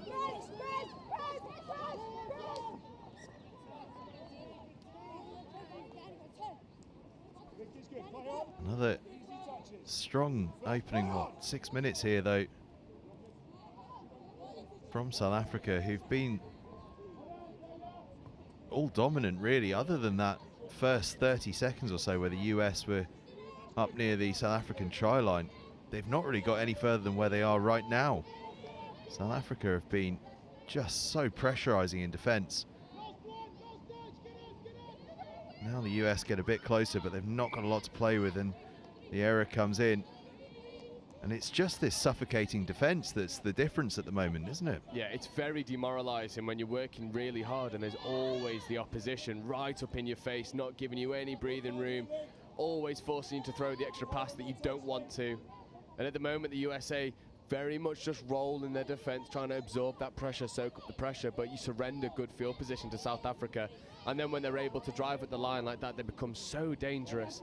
The only tweak I would say for South Africa is they're taking the ball down on 4th and then sacrificing that 5th touch, and they don't have a touch to play with on their final strike. It might not matter. The USA are able to crab across and just shut out any opportunity. Close again through Kamalo, who's had a strong game here on the near side wing. There's Kamalo. Some brilliant defensive plays, diving touches all over the show. I don't think I've seen a nation that has such grit as South Africa, because they are diving for everything. And that's better from South Africa, recognising the half is isolated. You can go, even if she doesn't put hands on the ball. If the ball is isolated, you can get up and out that line. And they force the USA to scoop on their own halfway line. And they will essentially have a tap-off to run at the USA. And it really is a testament to the South Africa coaching staff, because both of these age groups have made such drastic changes to improve their game in just a couple hours. It is just exhausting, oppressive defense from South Africa, who burst through. Can they find a spare player? Oh, so nearly. Just goes down, but doing all the right things here at the moment, South Africa. So close yet so far. All the hard work done, just couldn't quite reel it in. Maybe a more sympathetic pass was needed. Well, they had all the time in the world, didn't they? A lot of the USA players had stopped, expecting the score to be given, and began to trot off, but the ball goes to ground, and now the USA have a good opportunity to strike. It's a better transition. South Africa, this pod looking a little bit leggy in this period of time. It's the furthest up the field the US have been really since the very start of this half. They'll have an opportunity to add to that early score from the half. And at 5-4, they would be starting to think, hey, we may not have been in this game that much, but we got a chance. Yeah, definitely, and you are getting the rub of the green in terms of some of the decisions that get made, and you know, maybe getting let off with a couple scores, balls going to ground at the crucial moment. But like I say, the lack of personnel for the US is really going to hurt them the deeper this game goes. And at the moment, South Africa just trying to run very direct, trying to drag this USA defense all over the park. But Dan spots the hips not square, eyes like a hawk, and the USA get their tap off. I guess that's the risky run. If you run lateral like that, you've got to swing that left hip around, haven't you? Yeah, and you know, you see a lot of people when you do begin to run lateral, you want that supporting player on the inside to just straighten things up, just to negate that possibility. At the moment, South Africa, the initial player, the one runner, the first player on, is on so fast that she's almost running away from her support. So maybe it's important for them to think about checking the run and then feeding back off on the inside. At the moment, it's too easy for the US to read. And another 6 for the US in a really promising position, and going again for it is Kaya Little. Doesn't make it this time, but she's who they want on the field in a moment like this. She's in possession again. Can she create something? Pass goes out, could be an opportunity. Touch comes in, and once again, look who it is making that crucial touch. It's Khumalo on this near side wing for South Africa. MVP so far. Absolutely. US work off to the right-hand side this time. Yeah, it's a tough one for South Africa there, because the USA players running laterally towards the line, so they kind of have to back off to go and then make that touch. But you do surrender the fresh set of 6. Little dives. Nothing doing yet, but they've got plenty of touches in the back pocket. Little, ball in hand. Looks to play fast. Plays back in, nothing doing. If she can attract this South African defence to her, you just get the sense opportunities elsewhere will be available. And she's got the skill set to find them. She has a go again, but that's a fantastic diving touch from Simmons for South Africa this time. And the commitment in defence from South Africa, just outstanding. Yeah, and honestly, it is saving them big time, because they, at the moment, making some questionable defensive reads and opening up space for the dangerous players. But then they can just go and do something like that in their transition and go and buy an extra 15 metres. Absolutely no problem. Looks for the check back on the inside. Yeah, that's much better from South Africa. Straightening things up, adding some depth and pace. The dump on the 7, it's really good. They've got to look for the winger. Ball is down. Beautiful score from South Africa. It's a 2nd for Emma Rickson, a 6th for South Africa, and that might just be enough of a gap now. Yeah, rather than trying to run for the line initially, she just holds off, takes the touch, splits out, receives it back, and like I say, if you're running against an onside defender and you're diving low and long, the referees are nearly almost going to give you the benefit of the doubt if the touch is close. It wasn't in that occasion. And South Africa just showing that the intensity in defence earns them the right to play really hard and fast in attack, as they force another turnover from the US.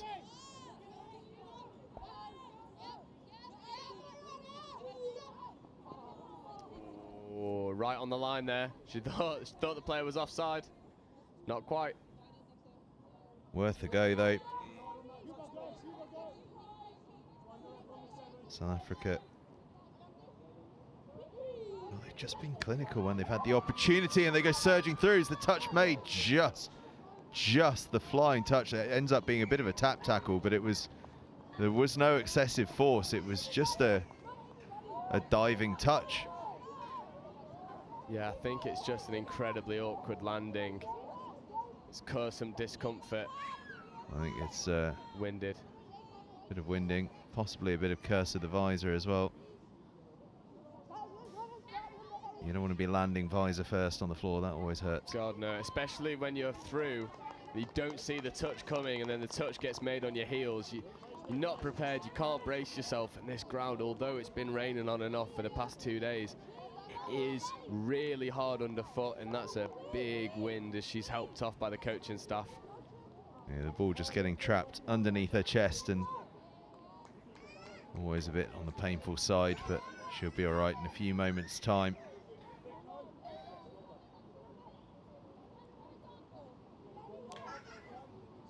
US, can they take advantage of that fantastic late touch?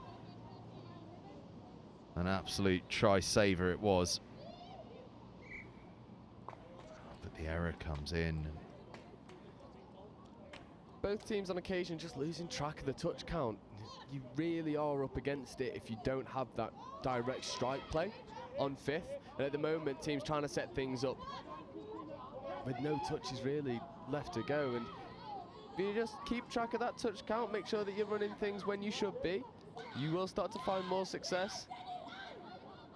South African players screaming at the on-field players, telling, get off this pitch, you are stunting our progression, and they've been able to recycle it ever so well. Look for the winger. It's his 5th. No touches to play with, so they've got to look long. You have to say, at both under 18 and under 20s level, South Africa's play and their abilities and the points they've scored, despite some fairly tardy transition play, is incredible. You can't help but feel how good this team would be if they had a clean and consistent transition. Honestly, the natural ability of some of the players is just absolutely spectacular. And then if you could implement that into some rigid touch structure, I think this South Africa side would take it to most teams in this division. Yeah, it's been an extraordinary juxtaposition, really. It's almost more jouet touch than it is structured touch. It's just, come on, let's play rugby. Oh, why not? Why not, indeed? But again, it's a bizarre transition. Players kind of stood still, waiting. It just kind of works. I don't really think it has much right to, but it just really does work. Seems to create success, and they've got a try-scoring opportunity here. Does the touch just been made? Yeah, I believe so. Although Dan's waved it off. Score given. Try is scored. Christina Martins once again in it. Well, it was a strange one, wasn't it? It looked as though there was a touch coming in. Didn't look like anyone was offside. Perhaps it was just a clean miss. Yeah, I think it looks. Yeah, just missed. Shows her a clean pair of heels. Goes around the outside. It's a lovely score. And again, this second half was played out very similar to the first half in terms of USA get the early score, go ahead on the half, and then South Africa warm into it and begin to really turn the screw as it goes late into it. And a 7-3 lead now with not a huge amount of time left on the clock, and USA's challenge here has probably come to a close. They'd like to make it as tight a game as possible, but you rather think 4 scores to level it, 5 scores to win is beyond the realms of possibility now. Yeah, big ask. And you know, just on South Africa quickly, as you know, there's a couple turnovers in succession and the game begins to slow down, and you can't help but think how good they could be. You know, they've improved so much in a few hours. What's to say they won't continue to prove over the next few days and continue to build upon what they're doing? Because the first game was okay. You had some quite poor areas of performance in, you know, specifically the transition, but it seems like for both the 20s and the under 18s, they've been able to identify problem areas and then solve them on the fly.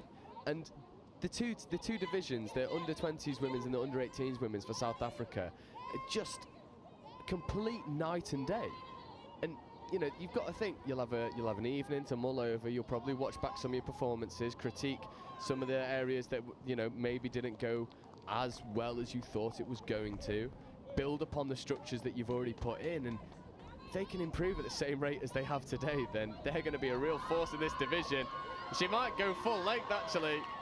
Looks for the pass, doesn't quite go to hand. Maybe should have just taken the touch, but just over a minute to go. Why not chance your arm at a wonder pass? Yeah, take some time out the clock as well. It's good 15 seconds have been used up as that ball was retrieved, and then everyone got themselves into position. And yeah, I'd be trying to throw that ball onto the tram lines then to kill some time. Oh yeah, I'd be flinging it far and wide and handsome. US would like to finish on a positive note with a score. They've had some fantastic moments in this game, it has to be said, but South Africa have just had more, basically. Yeah, definitely. And you know, I think the lack of personnel has really hurt the US because some of them are looking very leggy.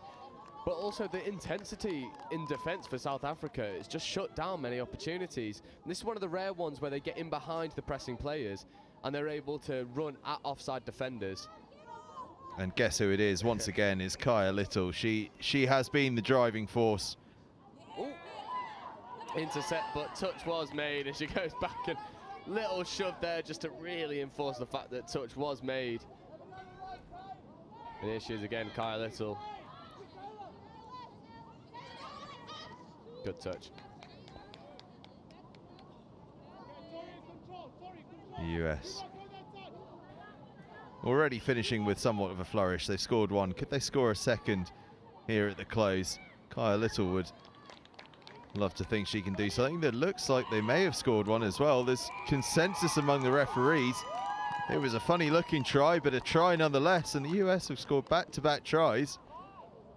Well, Mereri Alua Uribe with the score as the hooter goes.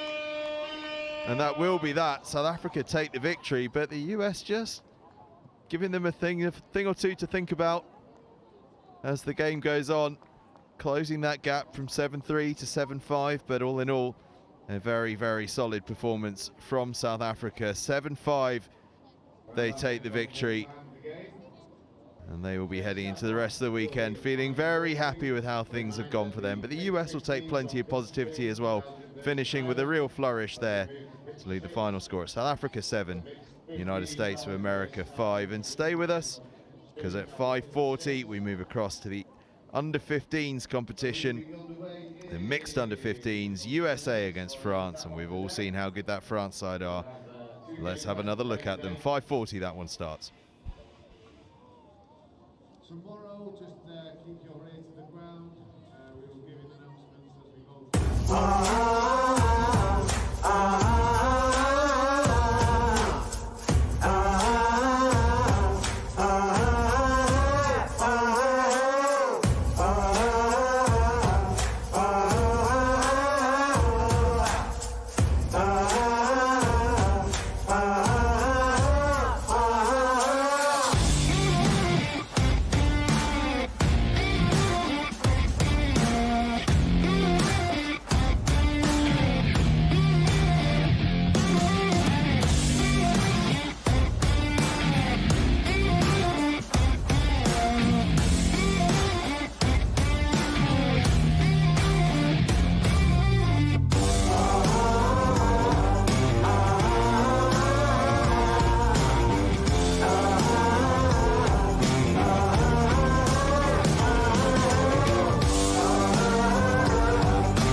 Just a city boy, born and raised in South Detroit.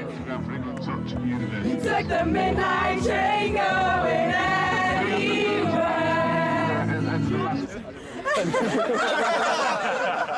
Oh, sport mode. That's how much I care about the threes. Even got them in sport mode.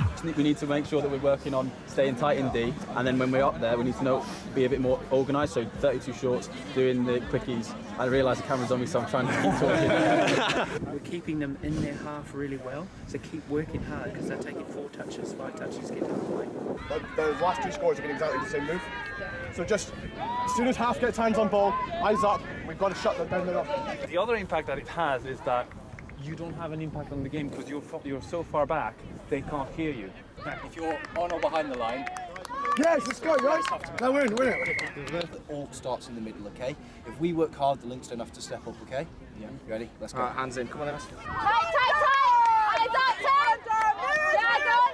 Pressure! Cheers to Bristol, hip hip! Hey! Hip hip! Hey! Hip hip! Hey! One for the ref, hip hip! Hey! One for us! Woo! I want for the ref! Hooray! Well done, video. Go on, Darren! Act really casual.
So if you see them, sweeper, sweeper, sweeper, watch the ball, watch the ball. We'll be having rather than keeping an eye on your play, it's who's in your opposite position. Yeah, exactly. Because it's quite, including me, I will follow the player rather than the position. So if they swap, I'm swapping the player I'm marking. But also when we 1, 2, 3. Yes! So just come up. If you're worried about being run around, come up and force them to do things. And then that way they won't be able to get all that space. Up, Sarah, get Brad, up, get toes on your toes! Get up! Take the space! Take the space! You work hard defensive. Get onside early, help each other out, okay? You ready, quickies? You stay tight. Push out, okay? Put a smile on your face, enjoy yourselves, yeah? It's a big game. Let's get it, yeah?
Welcome back to the Atlantic Youth Touch Cup. We switch now So the mixed under-15s division, and United States of America against France. And, well, Joe, we saw France last night, and I'll tell you what, they looked good.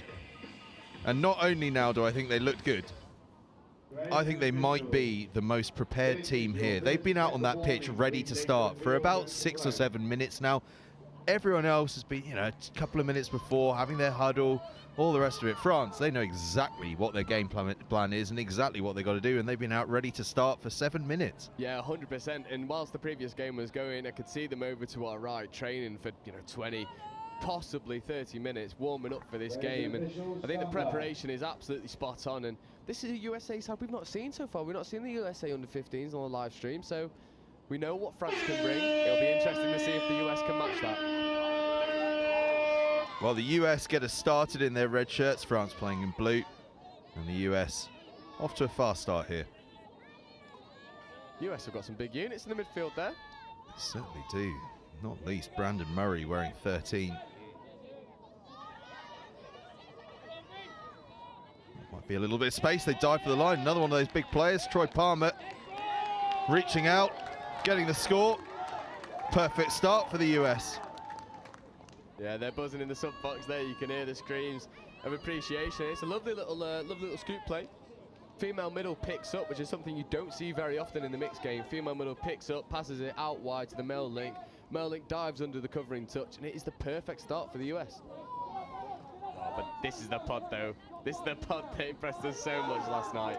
Yeah, and if we remember from last night, the combination you can see here of the French 4 and 5, Martin Punier and Leah Martin Mendez Lopez, were just fantastic together as Punier dives for the line, just touched. Must have been by a hair. Beautiful dive. Punier moves it out to the link, but touch comes in. Just a bit of confusion there. Ref called 5th, then 6th. The France tried to run a strike play, doesn't quite come to fruition, and they'll need to get a good defensive nudge on. See if they can force an early turnover. Beautiful shot there from the French winger. Gets clattered on her way out, but it does not matter.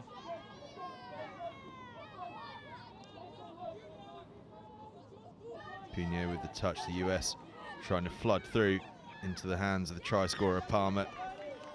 And 6 up, and France get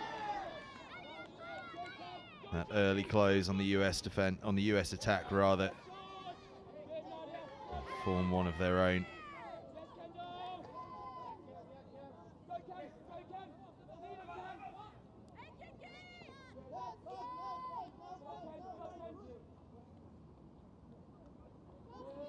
Lovely check off in the midfield just to make some extra space, and the dummy goes.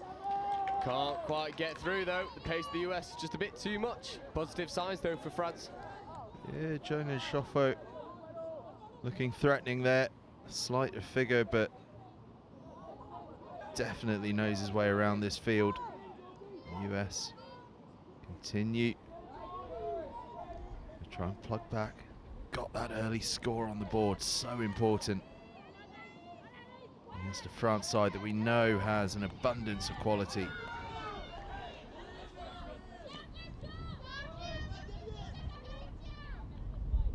Here, the US get through their 6, but not getting close enough to the French line on this occasion, so France gonna work to come back.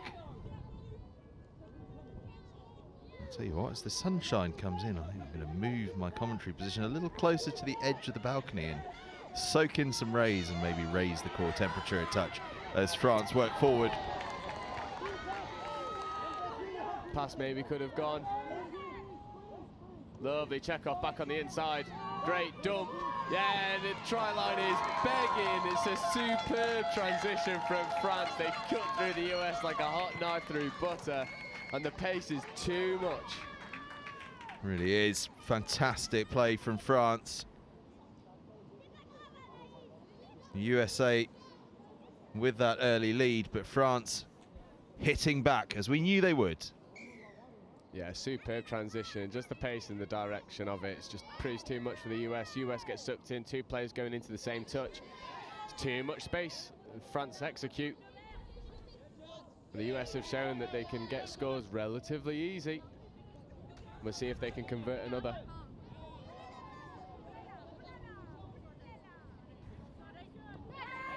Pass is fired out by Palmer, but doesn't go to hand. And again, that tandem duo for France be so crucial.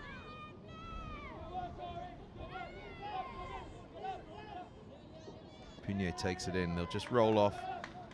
And it's a smooth transition from France. Really good pass. France are really utilising the check-off in the midfield, just making extra yards when needed. And now the pace comes through. Can he go all the way? He can't. That's fifth. Just a bit static now. Got to create something from nothing. Can't take the touch. Dummy switch. Gives it. Balls away. Pass is gone. One more. Just gets crowded out. Enzo Courtiel, though, showing that he's got a bit of footwork in the locker. Might be something to look out for as the bodies start to tire as this game goes on. Still only just over 5 minutes long.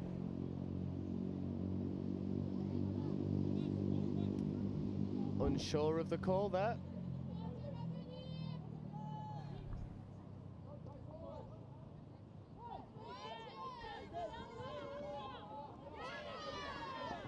US rotate their players through and make great meters here, surging forward to the United States of America. Just thought for half a second they were going to try and get a couple of passes in because there was space way out on the right hand side, but didn't quite manage to get them through. No, but France have started to recognise that the US policy is just to throw single shooters up, and France are too comfortable on the ball. This is fifth coming, so they'll have to strike. Good meters made. Got to step back.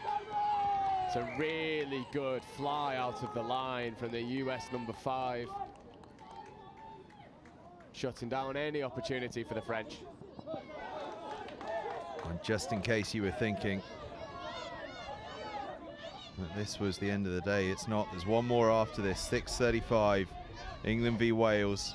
The big in one. the boys under 18s, and let me tell you, I've just seen the Wales players gather below us for their warm-up. They are looking excited and ready for that. The final game of the day, it's going to be an absolute cracker of a game, a massive game. Yeah, they know that's the big test. England are definitely the favourites in this division, and if they can run England close and potentially get a result, it really opens it up for the rest of the weekend. Real sense of occasion building as they prepare for that one, but here on the pitch at the moment in this mixed under 15s game, it is so tight. USA against France, 1 each at the moment. Oh, it's too good, it's too good, it's too it's the combination for France of absolute dreams. It's the Punier, Martin Mendes, Lopez combination, although the referee's just gonna have a little chat about this one. Looked, certainly from our angle, as though it was all good. What's the decision going to be? And the decision's going to be a try. Well, It does always make me giggle when that happens. The ref wants to have a chat to give the score anyway. It's always good to be sure, I suppose. and so from 1 down, France score. Lea Martin Mendes Lopez with the try set up by Martin Punier. Yeah, she's a real talent, by the way.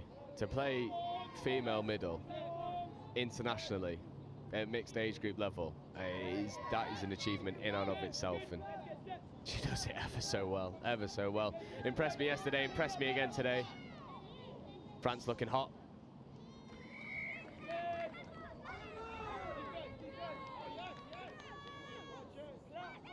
Six more for the US.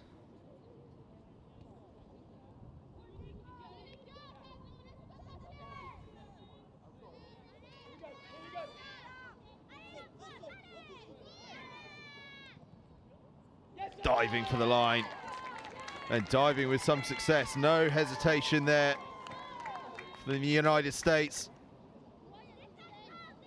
Didn't need to wait for the ref's decision, knew it was a score and turned around and trotted right back. Yeah, French defence just guilty of not coming back off the line, not bouncing off the line. Even if you're a foot off the line, it still lets the referees know that you've closed that space down and the touch has probably come in before the ball has been grounded. But on that occasion, USA beats the defender to the line. And you're not stopping Thomas Blackmore from there as France go close. Looked as though it had been dropped. And indeed, that is the decision from the referees. And Thomas Blackmore's score for the US a few moments ago means we are still level. No try there for the French. Yeah, better transition defence from France here. Getting up in the faces, just rolling a little bit now. Oh, good ball. Good shot as well from the winger. Yeah, touch and pass. Great call from the referee. And we do have plenty of French supporters below us, if you could hear the cries of Allez le Bleu. They're a passionate bunch. Quite right, too. Get behind your team, why not? 100%. That's a rare mistake, actually. You don't see that very often from this French pod, and I think that's just a testament to the pressure that the USA have been able to put France under. France not really finding their gears at the moment, but that's a loss of control, and that'll be turnover ball.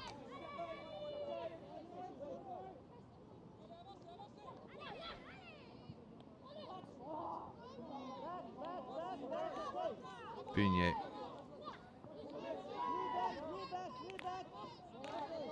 Martin Mendez-Lopez, Bunier. Punier again. Martin Mendez-Lopez again. Punier again. These two so comfortable sharing the field with one another, but it just goes loose from Blanc. Just required a little bit more composure there. I don't think they realised they did have that extra touch. Fifth touch was coming. They could have taken that ball down and looked to whip it out to the wing. It doesn't quite happen, and at the moment the defensive pressure from France just subdued a little bit. Not bouncing off the line as they were in the opening phases of the game. But that's better.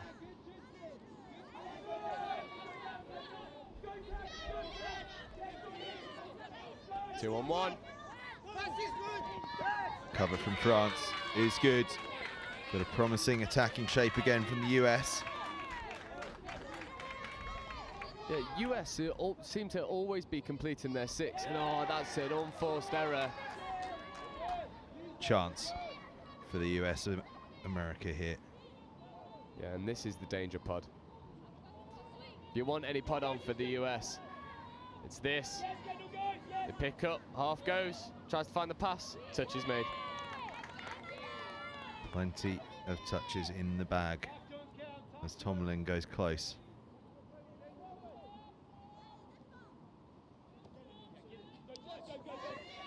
Konacher picks up that ball a little loose, but referees are okay with it.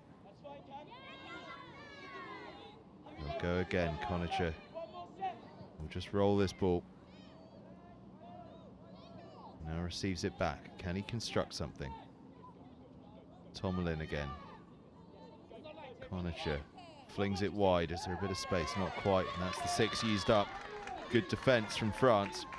Yeah, they did really well to stay stubborn, but another unforced error, and France not focused on what's in front of them. They just need to complete the defensive set and get off the pitch. Third defensive set now they've been on. The tired legs will be out there, and the score is there in the corner. And the US take advantage, as you say.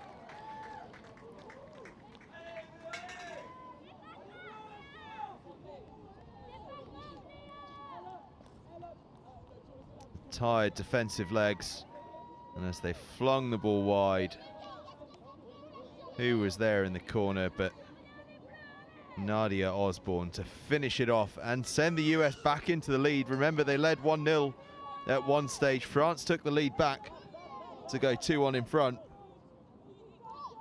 but now it's the US and they're back in charge at 3-2. Yeah, it's a real back and forth game here. Both teams finding success, but France just too many errors at the moment, and unforced errors, not really drawn out by any US pressure, just handling errors that are creeping into their game, and it's so uncharacteristic. USA get away with a potential off the mark there. Referees are happy enough, and France have got to react and put the pressure on. At the moment, the US are able to run at a roll in defence all too often. This is fifth. US just slow the pace down on this final touch. Can they find a little bit of space? No, not quite. Konacher went for a dart in his own, but space wasn't there for him. So now the US move into defensive mode as France look to play up towards their subs box. They get quite close, not quite close enough to get the full rotation going. Now they are, and now they're making good ground and putting the hammer down. Go France, laying down the challenge. Enzo Cortiel goes from inside his own half. The gap opened up for him, and he was just only too happy to surge through and level things back up again. Yeah, really good heads-up play. Just recognises, hold on, there's a bit of a space in between you two. I back my pace, and he pins his ears back and goes for the line. Superb play. Levels it up. 4 minutes to go now in the first half. These are two very evenly matched sides.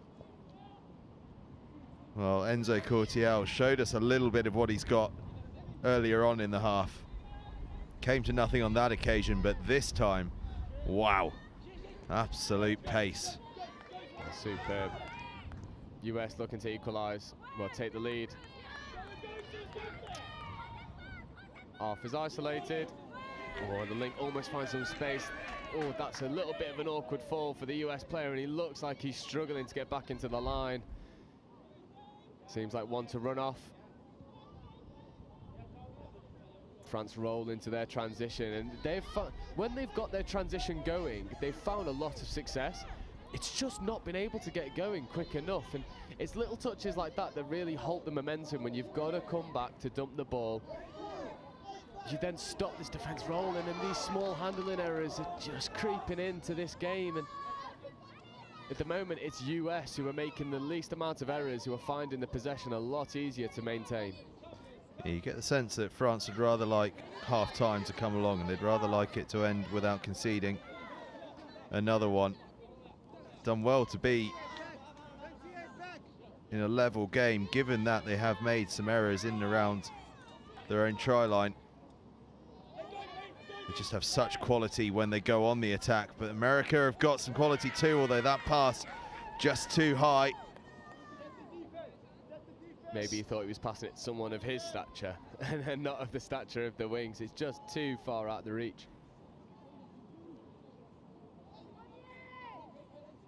Now France work to the subs box. Last time they tried this, Red Sea's parted in front of them. This time it's something a little more conventional from Cortiel. He's back in possession again. Evades that touch, takes that one, has it back again. Cortiel, can he create something? Finds a bit of space. Oh, maybe he can. There's a bit of space. Passes go. That might be touch and pass. Referees seem happy with it. Offside.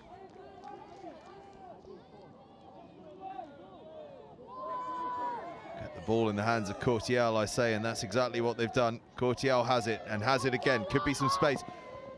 Looks to go right, moves it left, and diving at the line is Jonah Chaffot. No try this time, but France threatening. But another unforced error creeping in. And the thing we've got to remember, Joe, I guess at this time, you know, we're seeing a few unforced errors, is we're getting towards the end of what has been a very, very long day, and we had last night's play as well for these players, and they are only 14. You know, it's tough. It's a really, really exhausting program for them. Yeah, 100%, and I think we are seeing some fatigue creep in. But even with the fatigue aspect, some of their skills on display are still so excellent. And France are able to make meters up that sub-box at ease at times. And, you know, when you've got someone like Enzo Cortiel who can just use his footwork to buy some time and space, you know, you can't help but feel like if France can just get their ball players on the ball more often in dangerous areas, then they can make things pay exactly like they have now. Ball is down for my money. Refs are happy. And from being a try down with 2.5 minutes to go, they're now a try up with 30 seconds remaining in the first half. Alexandre Licht getting himself across the line, putting his team 4-3 in front. And as we say, it's been a half where, by their lofty standards, they've not been quite at their best, but they've still found a way to cross the line 4 times and lead what looks a very strong US side. Yeah, and it's quite often the best teams that can just grind out a victory, especially when it's, I don't want to say not deserved, because this French side has still played some really good touch, but just not as consistent as they've shown, not as potent as they can be, definitely off the mark in terms of their own standards, but still able to get over the line more than their opposition. And you know, I think in that situation where you've had a half where you're probably not happy with it, there has been a lot of unforced errors that you can cut out of the game. To still be up at half time, you've got to take confidence from that, and you've almost got to go into the sub box, put that first half to one side and say, look, clean slate, 0-0. We need to cut out the errors. We know that. Let's go ahead and do that. Absolutely. Half time, France 4, United States of America 3. We're in for a rip-roar of a second half in just a few moments' time.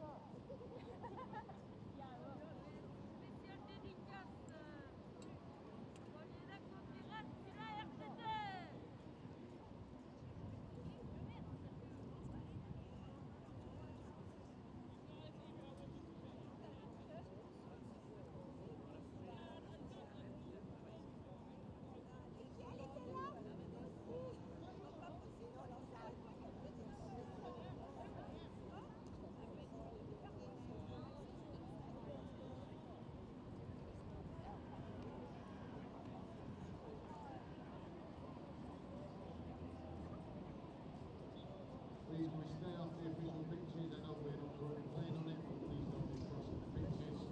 Thank you. Allez Luby! Luby en force!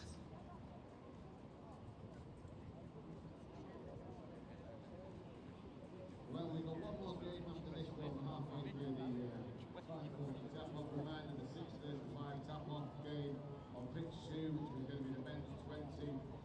South Africa versus United States is now being played on pitch 3. So we'll now be playing on pitch 3.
Minute to go then until the second half here.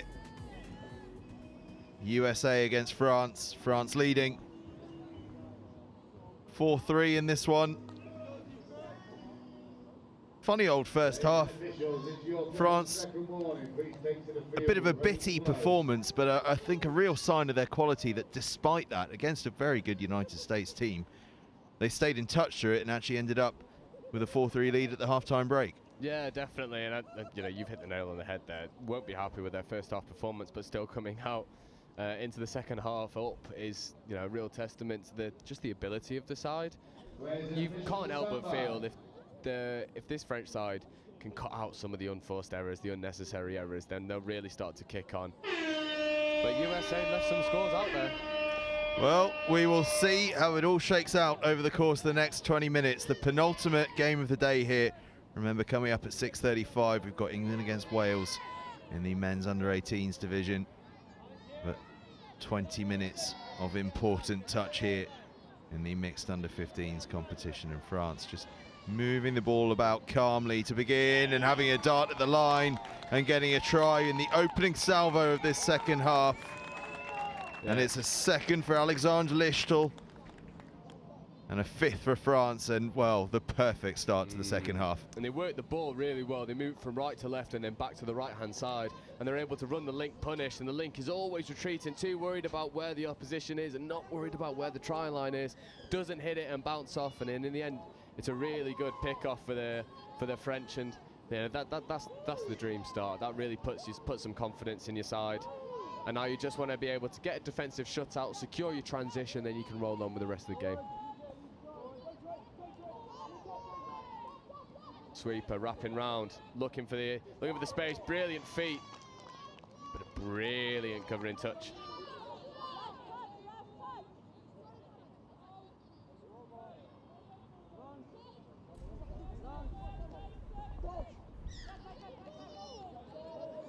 And they do the first half very well. They get the defensive shut. Now this pod struggled with their transition. It looks a lot smoother now. Securing the ball, getting it down nice and early. And their job is complete. The fresh legs are on. And here he is, Enzo Cortial on the ball. Really well worked. This is fifth coming, so they will have one more opportunity. That's fifth. Could be a bit of space here, actually, if they can work the ball into it. It's well covered by the US. Still alive. Possibly touching pass. Referee says it's fine. They may well find it. Oh, it was a late call, but it was touching pass. I think it's probably a fair call. Yeah, fractionally, but a very good spot there from the referee. Maybe the middle just needed an early call from the link. Say, just ship it. Don't worry about looking for me. Just ship it. But the USA defend the set really well. And France now want to get the shove on. What hands that is to reel that ball in. France just sitting off in their D, allowing the US to roll on them. And the pace might be too much around the outside, but a beautiful diving touch. Just ensures he can't go all the way around the outside and get the score. This is fifth, one more opportunity, steps back, and again, dive for the line, touch gets made, and France looking a lot more composed in this second half. Certainly are. Probably the way they're thinking is 17 minutes left. Just keep composed. Keep playing through, keep doing what you're doing now that you've found your rhythm at the start of this second half. US go for the big intercept. Saw it coming from a mile out. France still threw the pass. Obviously confident that it was never going to be plucked from the air, but a slightly risky play. Oh, what a touch that is. Proper diving touch. Thomas Blackmore with the extended reach there. Arms like Gadget Man. France moving the ball fast. Bit sticky in the middle here, but now they get moving. Just looking for some space. Not a huge amount of it. Now they fizz it wide, but fizz it just a bit too low.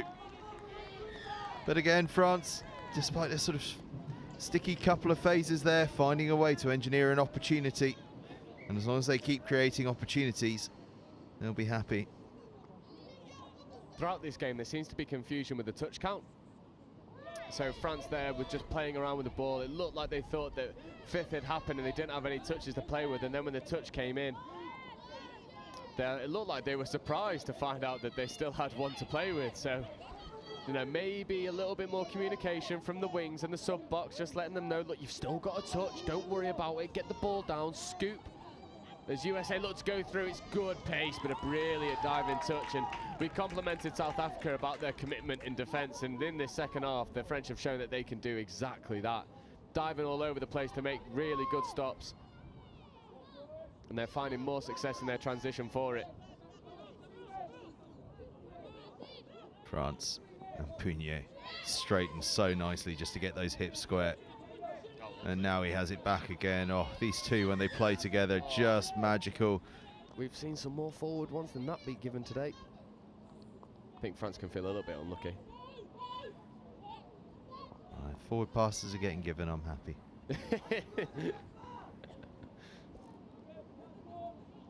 I think people will miss it tomorrow. I might have to start doing it. Your legacy will live on. Well, you know, it's important to have a hill to die on, isn't it?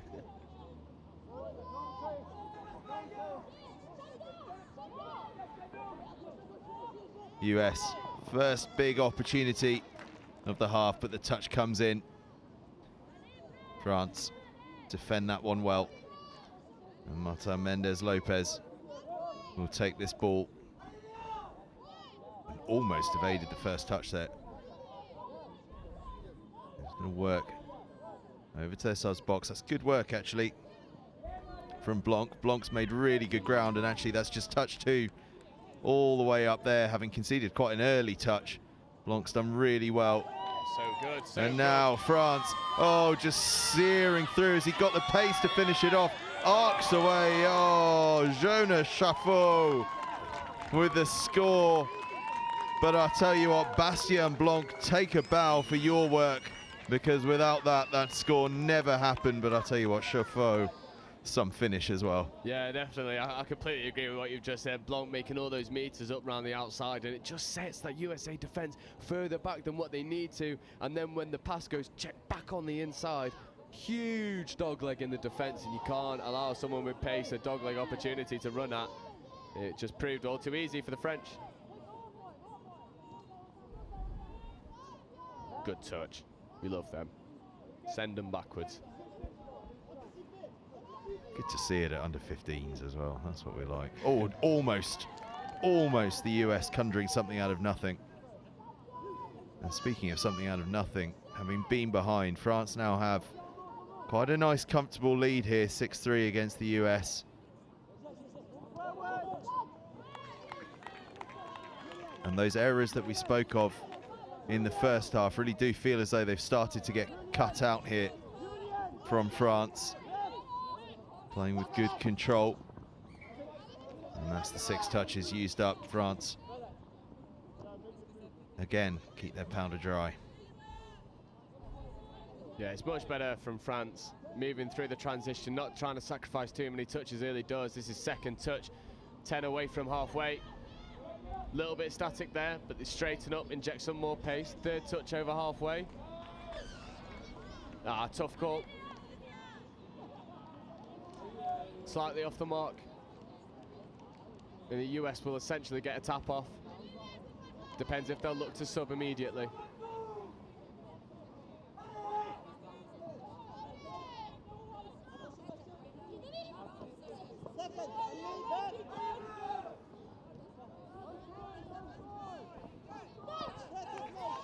Troy Palmer just injecting a bit of energy into this US attack. And Palmer, she's missed out there. Good touch comes in from Blanc. To Levuka.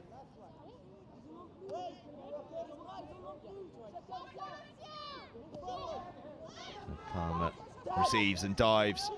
Dives short though, and again it's a good touch from Blanc, and France once again go through a defensive pattern without conceding. Interception though, they might concede here. Again, though, they close the gap well. The error comes in on the pass from France, but the defence immediately ends Thomas Blackmore's hopes of a try, although Thomas Blackmore now goes diving for the line. Denied moments ago, but Blackmore has his second of the game here and his country's first of this second half. Yeah, and the USA find real strength in the mistakes that France make. You know, in the first half, France had 3 repeat sets on the line because they couldn't complete their transition, and the US were able to capitalise off the back of that. And then similarly, yeah, good call from the referee, just in the ruck, stopping the half from getting there. But as I was saying, in that instance, there intercepts that gets turned over, and France are too busy talking to each other rather than reacting to what's on the pitch. And it's easy to forget that you've got to look after the ball, number one, and when the opposition have it, it's never good news. And France just need to cut out some of these errors because it's the only way that the US are getting into the game. Penalty for France, 6 more. Good opportunity.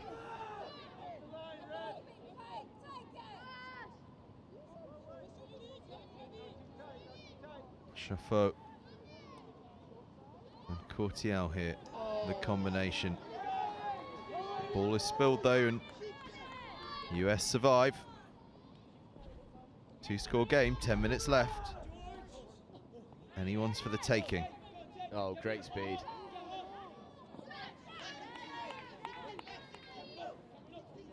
Palmer still dancing up beyond halfway. Flashing through the players here. Touch made on Brandon Murray. Wasn't quite sure if he had been. Referee sends him back. Just halts the momentum a little bit, so they have to set something up a little more formal. Good touch coming in from France, stepping in to close the space, Maddie Dunneman. And it's her in possession now, orange boots and all.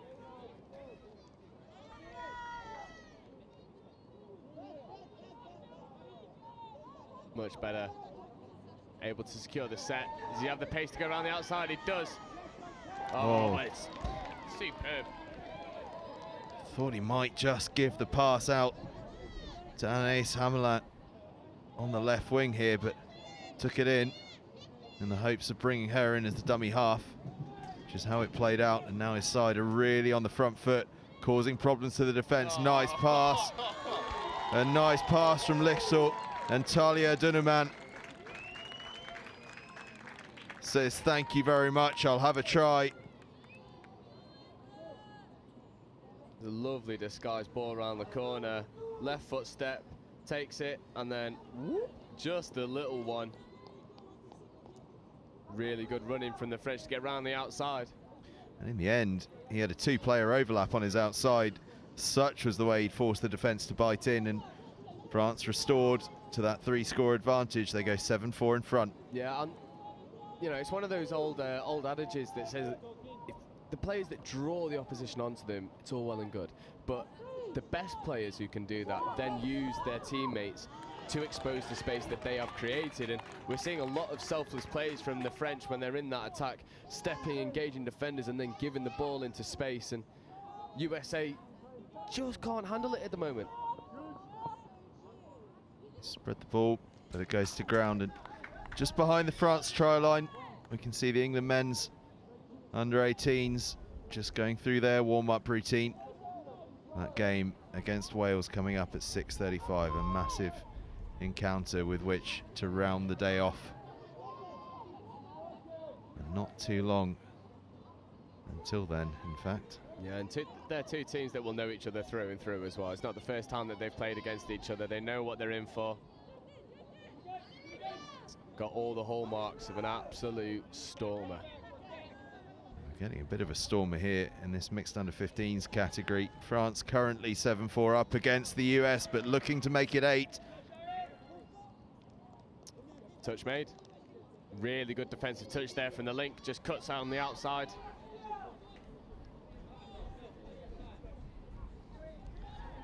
US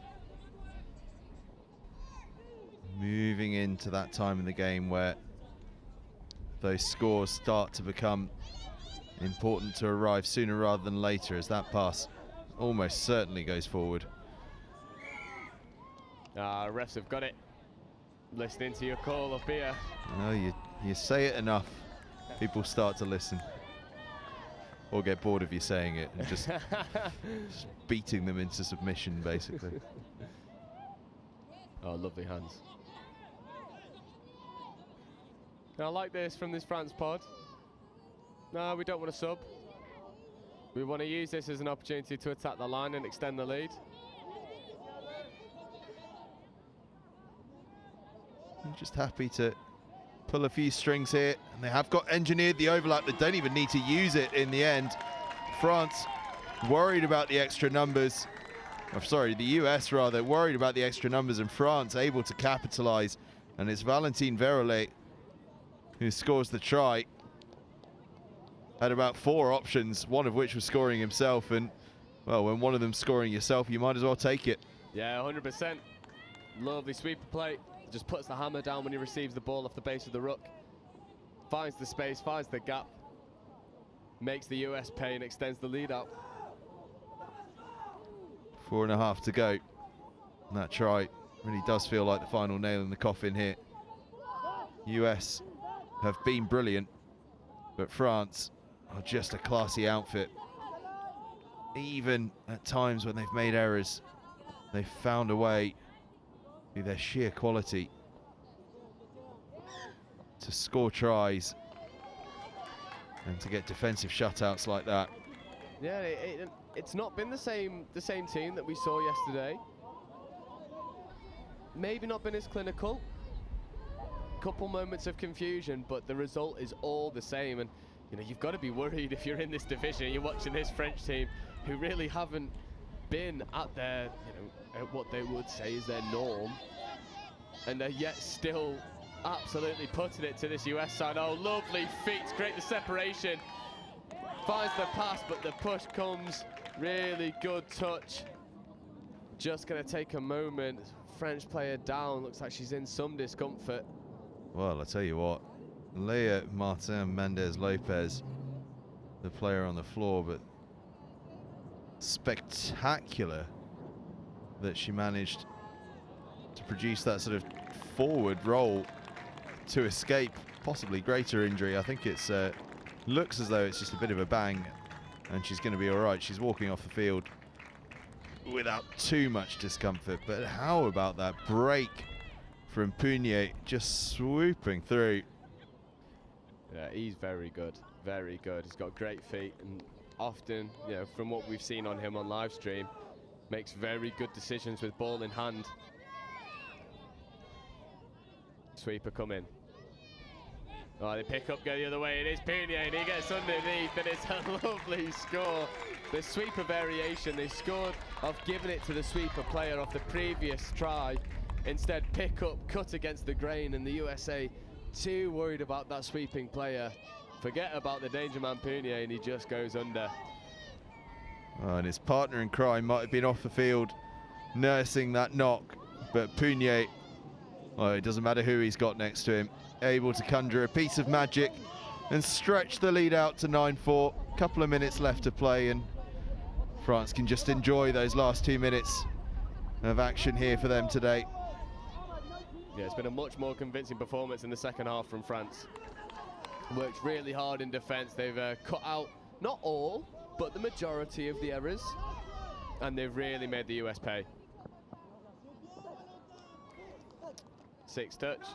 Could have been touch pass, could have been half court, could have been forward pass. Whatever the result, turnover ball. With just over 90 seconds to go, France should be able to see this one out comfortably. They've got that across the pitch very nicely.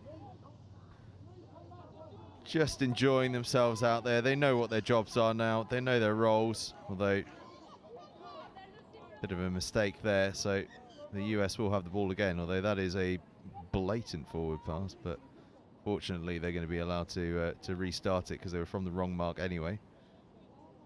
Is that what we should do? Are you back on Sunday? Unfortunately not. Unfortunately not. Oh, I should have suggested it yesterday. It'd be a good drinking game. Take a drink every time, as I mentioned, of a forward pass.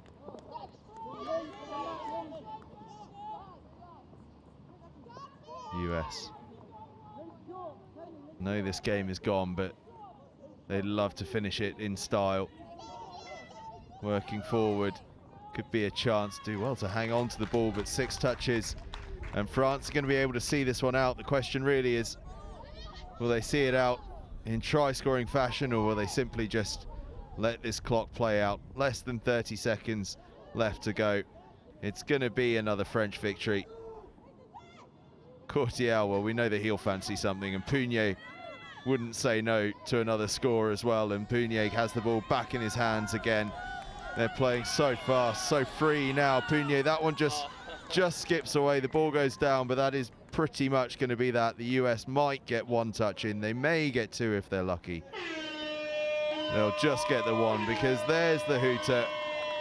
France are going to take the victory. In fact, they are going to finish with a flourish. Konstant Nogachevsky plucks the intercept. Oh, it's a killer way to end for the US, but for France, it's joy. They wanted to try to finish on. I don't think anyone thought that was going to be how it came, but that is how it came. And France, well, they had some first half struggles, but I'll tell you what, they righted those struggles. They showed their quality. They showed their clinical ability, and they wrap up for a 10-4 victory here against the United States. And the day is nearly done. 10 minutes time is the final game of the day here at the University of Nottingham for the Atlantic Youth Touch Cup. It's going to be England men's against Wales men's in the 18s competition. So do stick with us for that one, the final game of the day, and it is going to be a cracker. Trust me, there is so much that these sides have on offer, and so badly do each of them want to win it. But in the meantime, it finished up here. France 10, USA 4. Stick with us for that 6:35 kickoff.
just a city boy, born and raised in South Detroit. Took the midnight train going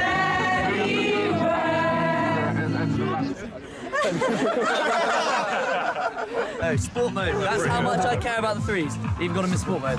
We need to make sure that we're working on staying tight in D, and then when we're up there, we need to be a bit more organised. So 32 shorts, doing the quickies. I realise the camera's on me, so I'm trying to keep talking. We're keeping them in their half really well, so keep working hard because they're taking 4 touches, 5 touches, get down the line. Those last 2 scores have been exactly the same move. So just as soon as half gets hands on ball, eyes up, we've got to shut them down. The other impact that it has is that you don't have an impact on the game because you're so far back, they can't hear you. If you're on or behind the line, yes, let's go, guys. Now win it. It all starts in the middle, okay? If we work hard, the links don't have to step up, okay? Yeah. You ready? Let's go. Hands in. Come on, Ems. tight! Eyes up, yeah, go on, pressure! Cheers to Bristol! Hip hip! Hip hip! Hip hip! One for the ref! Hip hip! One for us! Woo! I one for the ref! Hooray! Well done, Darren! Act really casual.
So if you see them, sweeper, watch the ball, watch the ball. Rather than keeping an eye on your play, it's who's in your opposite position. Yeah, exactly. Because it's quite, including me, I will follow the player rather than the position. So if they swap, I'm swapping the player I'm marking. But also when we 1, 2, 3. Please! So just come up. If you're worried about being run round, come up and force them to do things. And then that way they won't be able to get all that space. Up, Sarah, get Brad, up, get nose on your toes! Get up! Take the space! Take the space! You work hard defense. Get onside early, help each other out, okay? Alright, quickies, you stay tight. Push out, okay? Put a smile on your face, enjoy yourselves, yeah? It's a big game. Let's get it, yeah?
Welcome back. The final day of the day.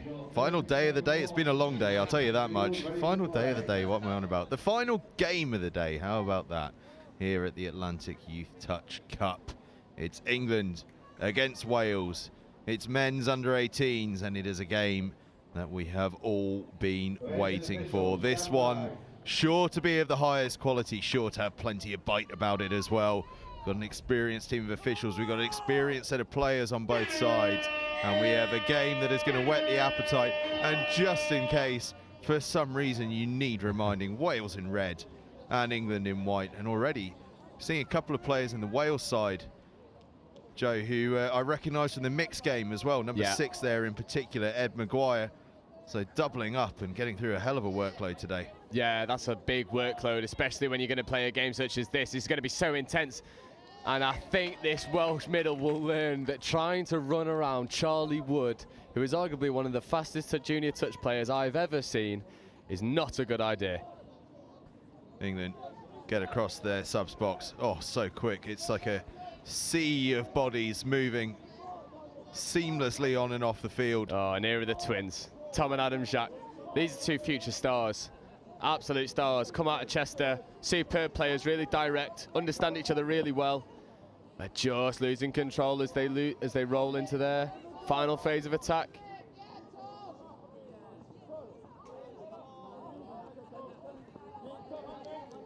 Wales then work their way to their subs box. And you've got to think that with Wales having so many players doubling up, mixed and men's, that their use of transition, their use of their subs box is going to be absolutely crucial here. Oh, 100%. They're going to be rotating fresh legs on and off the field all game, making the most of their subs. And England, you know, everyone knows England's game plan. I don't think it's ever a doubt when it comes to men's, boys, mixed, women's. It's run hard, run fast, get scores, concede less. England, let's see if they can get one of those scores. Moving it wide, going to have to bounce inside. Oh, no, he's not. Oh, yes, he is. Touch comes in, good touch. Zach Burns just getting in there to close down Bailey Blackburn. But always good as a wing, just have an early sighter of what the pace matchup is like against your opposite number. A really good touch. This is fifth coming now, so dumping in a relatively good area, scooping in a good area. They look to go open side, but Charlie Wood's too fast. Charlie Wood just shuts down the potential attack. Wales and Maguire won't be too unhappy though with that being where the ball ends up. England have a lot of work to do to get across to their box, and they've had to use up 2 before they've got past the midpoint on the pitch. 3 now as they start to be able to make a few changes, and it's going to be 4 on the halfway line, and Wales will think that's a pretty successful little period of play there. Cooper Bainbridge looking to scoop through, feeds it off to Sam Thorpe. Sam Thorpe, this is a 2-on-1. Oh, lovely score in the corner. That's Cooper to Sam. The NQ boys linking up, finding the winger in the corner. Superb play, and you know, like you say, Wales did such a good job to shut down the transition, but such is the quality of England that it does not matter. They can strike from anywhere. Fizzing it through the hands, and then the wherewithal to know, give it to Bailey Blackburn early, and then as we've said, he's had a little sighter of what the pace matchup is like on this far side, and he liked what he saw and burned away for the opening score of the game. Bailey Blackburn with the try. England lead 1-0. Yeah, this trio of English players on the pitch right now, Ellis Watts, Sam Thorpe and Cooper Bainbridge, are absolutely electric when they get going. Sam Thorpe having to act as half. Cooper taking the ball down, and now they can roll through their transition. Dylan Madge dumping the ball. Tom and Adam Jacques come flying on. Fifth, scooping opportunity. Oh, he goes through, and it's a lovely try. Oh, but it's an amazing defensive touch from the winger who's able to just crowd him out. Fantastic defence. Superb effort from Wales. Electric attacking from England, but Wales just wise enough to it and managing to close the space. But already we see great pressure. Just how much pace is going to be played out there on this field in this final game of the day. It's an electric grudge match between the two, and they are going for it. Yeah, a lot of these players on the pitch right now are future men's opens players for sure. 32 short, Adam to Tom, Tom dummies, back to Adam. They recycled the play. Two twins taking control when they're on the field. And touch comes in, it's a good touch again from Wales. Joshua Jones getting that one in, and Wales will play, and they'll play towards their own box. Efficient work from Wales. Can they play with the same electricity and attack that England have shown in their early exchanges? At the moment, England doing a good job at getting up and shutting down the space that's available to Wales, but brilliant footwork generates some space on the far side. Yeah, Alec Davis just showing his skill set and invasive abilities. Good reach to pick up that pass from Manuel there. They use up the 6, but once again they use up the 6 right on this near side, a long way from England's box. Oh. Although, that being said, last time Wales did that, it looked as though they'd done a fantastic job, and then England ended up scoring at the other end of the field. So let's see how this one pans out. Again, it's good defence from Wales so far. England not quite as electric as they were in the previous one of these, and then just as I say that, buzzing through, go England. Pass comes in, finish comes in. Thomas Kerr off the Archie Devlin break. Oh, this England side, they show no panic when they're short of touches, and they are clinical. It's superb playing again. You know, we're complimenting the Welsh defence in what seems like they do a good job at forcing England to scoop from so far out, but the pace is too much. And then the ability to pick your eyes up, pick the right option, find the pass to the winger. Now, England 2 tries the good, and they look electric on the ball. Well, it almost looks as though England are living for the scoop, as if that's the play they want. Well, the players that they've got at their disposal, you know, you've got the likes of Cooper Bainbridge, who's rapid, Ellis Watts, who's rapid. Brilliant defensive read there. And the defensive spacing at the moment for England is so good, not allowing any opportunities. There's an interception. Can he go full length? Does he have the wheels? Close race, he might get there. He will get there. Superb full length there. Harry Court's going full court.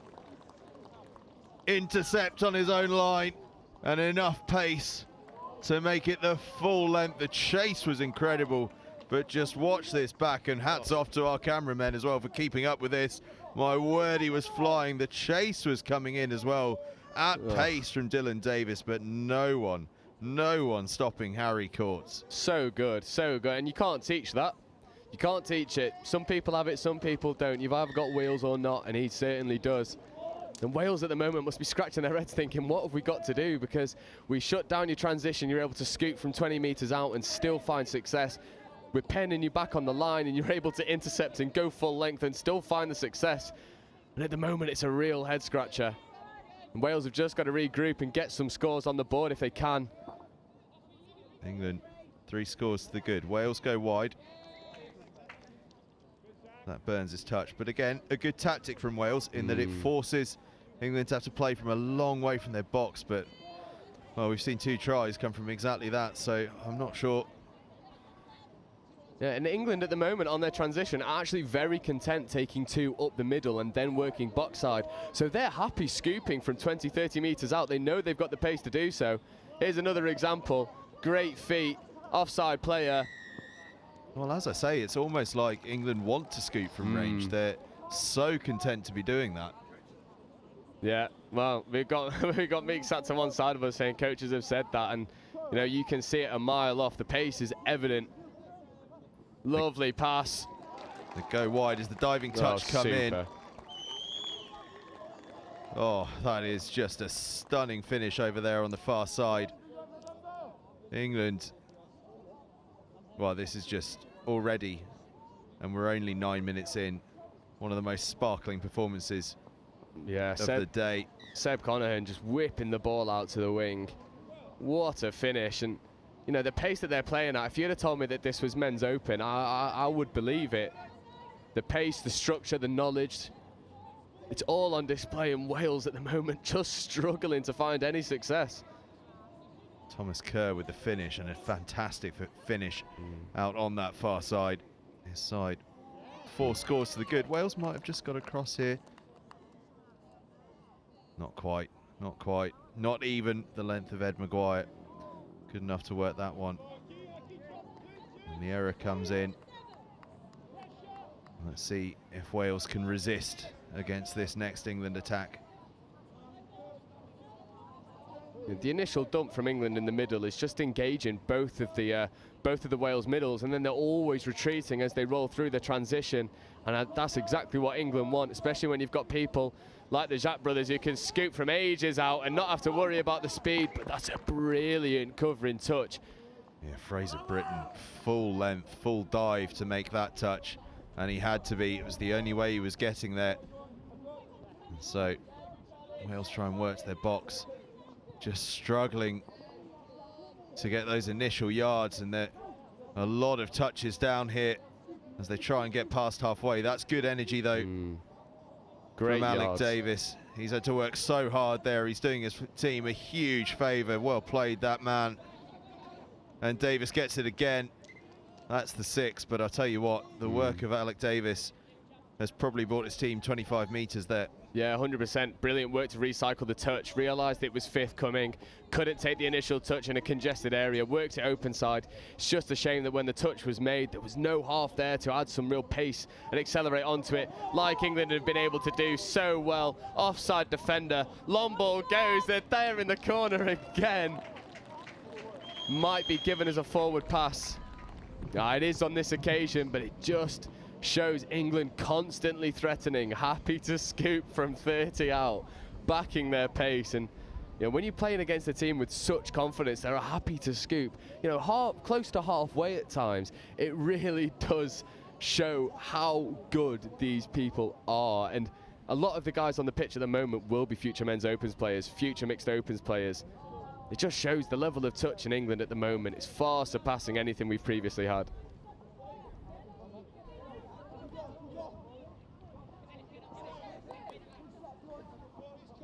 So Wales 4 behind, 12 minutes in. Desperate to just find a score and to really threaten this England line. Over the head pass. Could have been genius, could have been panic, we'll never know. Didn't go to hand though, so England will have a nice place from which to launch possession. Although the way this England side are playing, I sort of wonder if they prefer going from their own try line so they can use up some touches. Yeah. Do you know what? I kind of want to see them scoop from their own half, because they're finding success no matter where they're playing from. Just taking a few touches in the midfield, and now they start to drive forward. Cooper Bainbridge into Sam Thorpe, back to Sam Thorpe. NQ boys linking up lovely in the middle. Dylan Mudge takes the touch, bit of a shove. We love the physical nature. Sam Thorpe takes the ball, 32, early release, and they get the offside call. Wales probably not unhappy to give away the offside there, in the sense that it's just a slightly more formalised set that they've got to face now. Something, a shape they're more used to seeing, perhaps. England pushing, probing. Can they find a bit of space? Well, almost the drop ball, almost creating the space for Cooper Bainbridge.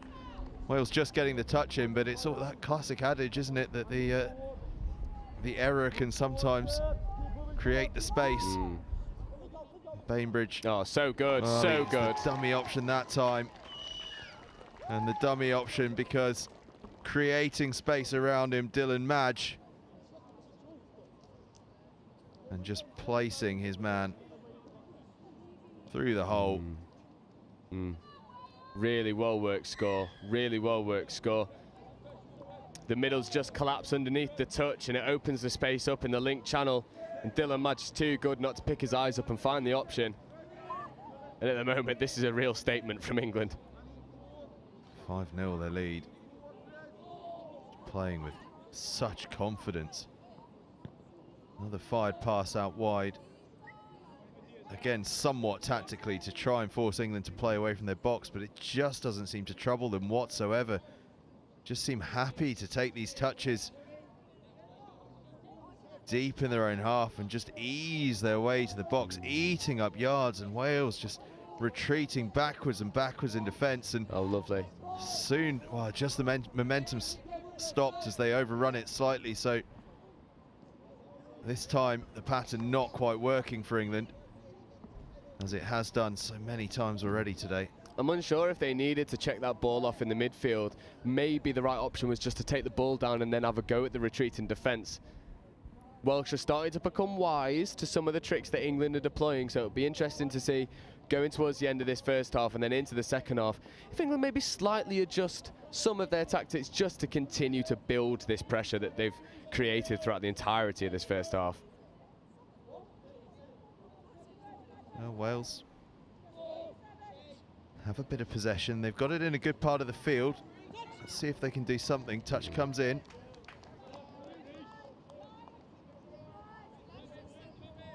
Oh, good feet.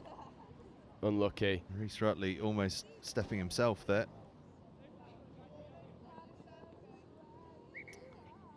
Yeah. Again, it's England possession deep in this corner. It's theoretically hardest place on the field for them to play from, but well, let's see. Yeah.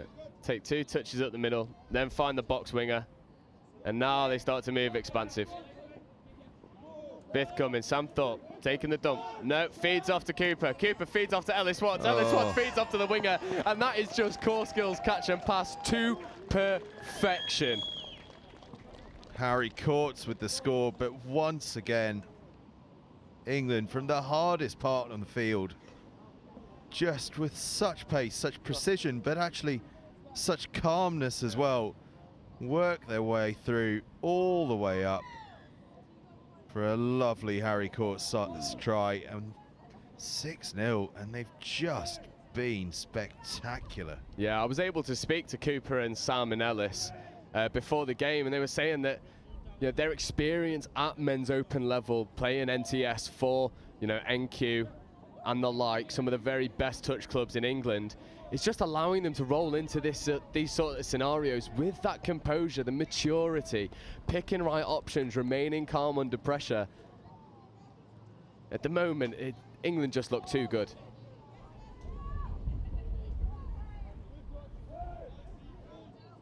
England then, this time they have to just wait for a couple of their players to roll through, but only by a second or so.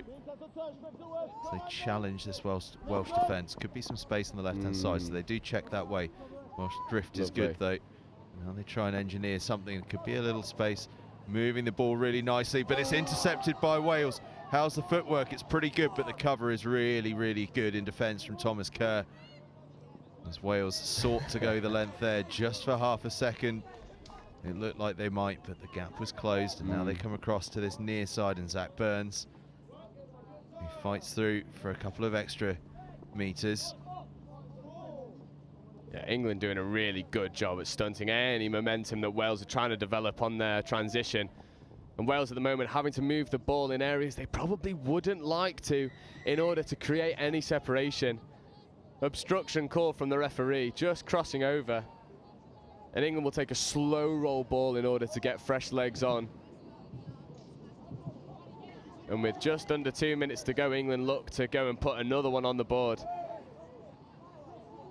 Well, the way they've gone, you wouldn't put it past them playing with that electricity. Archie Devlin feels like the man to keep an eye on in this play. He's the one that all the play has buzzed through when he's been on the field. There he is in that number 2 shirt, getting the ball back. Can he create something? No, bounces out of that one, evades the touch. One more. And there could be some space. Draw and give, and the try will be there on the far side. You can push them this way, you can push them out, but you cannot stop this England side from terrorising you.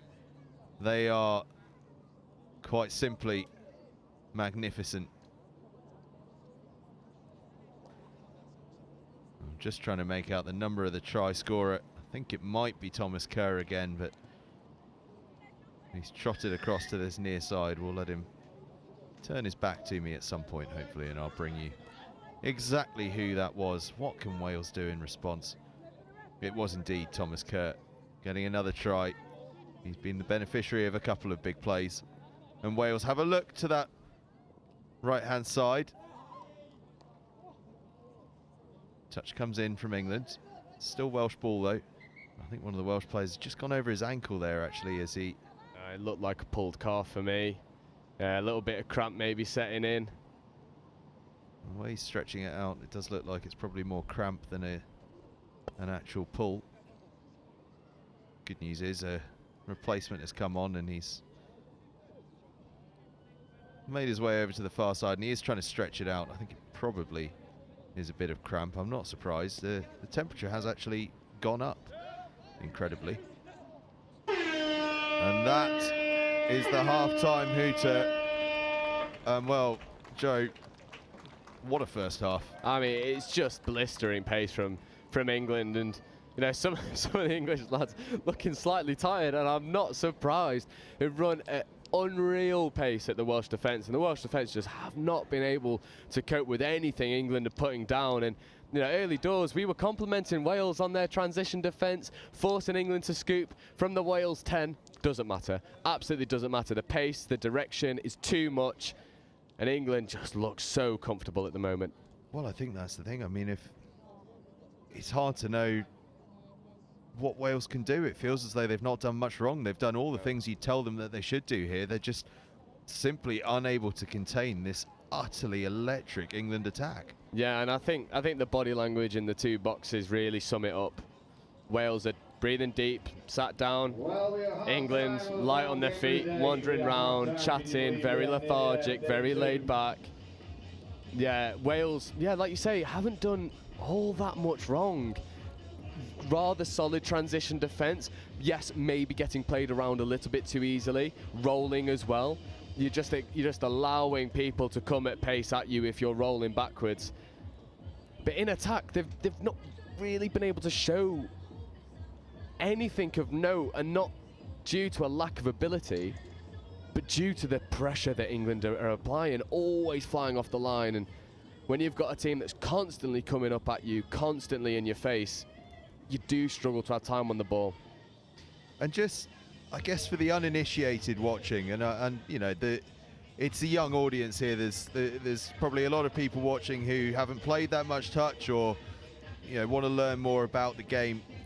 Explain what it is that England are doing that is so good. God, how do you do that in a few words?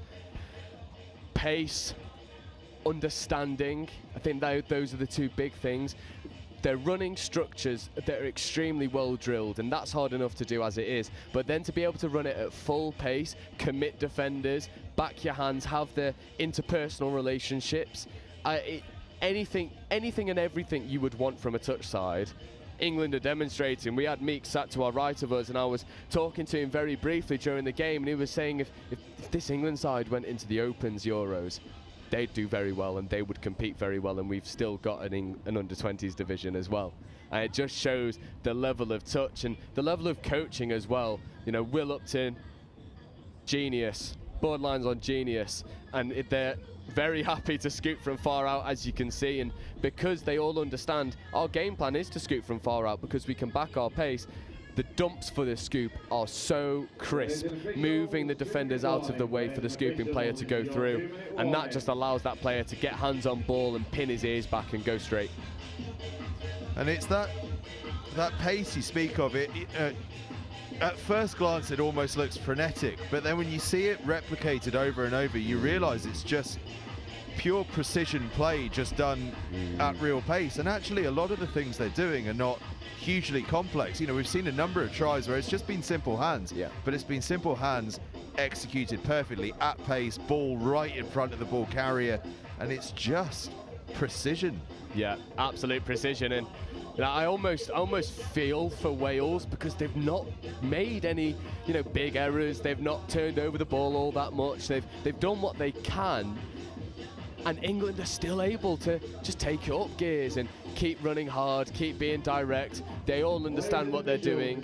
It's very clear from up here that in each individual pod there are players designed for certain roles, and we were saying earlier in the day that could work against you, because if those players aren't in the right position, then do you worry about progressing? Do you then stop the play to get people? No, none of that for England. They're aware of, okay, if you're not in the right position, I've got the skill set to do that also. And if the dumper's not in the right place, I'll dump the ball for you. If the scooper's not in the right place, I'll scoop the ball for you. And having threats in every single person on the pitch is just proving too much for this Welsh side to deal with. It certainly is. It's been a quite astonishing first half performance from England. As we say, Wales have done little wrong. Hard to know what they can change in the second half, but without doubt They will have been discussing that at half-time, and will have a plan of some sort. Perhaps it's a quirky defensive structure.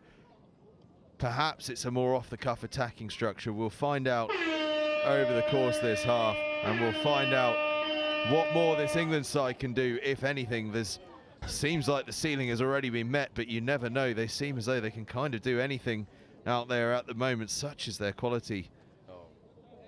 I mean, this is just superb. Just passing around Wales with absolute ease.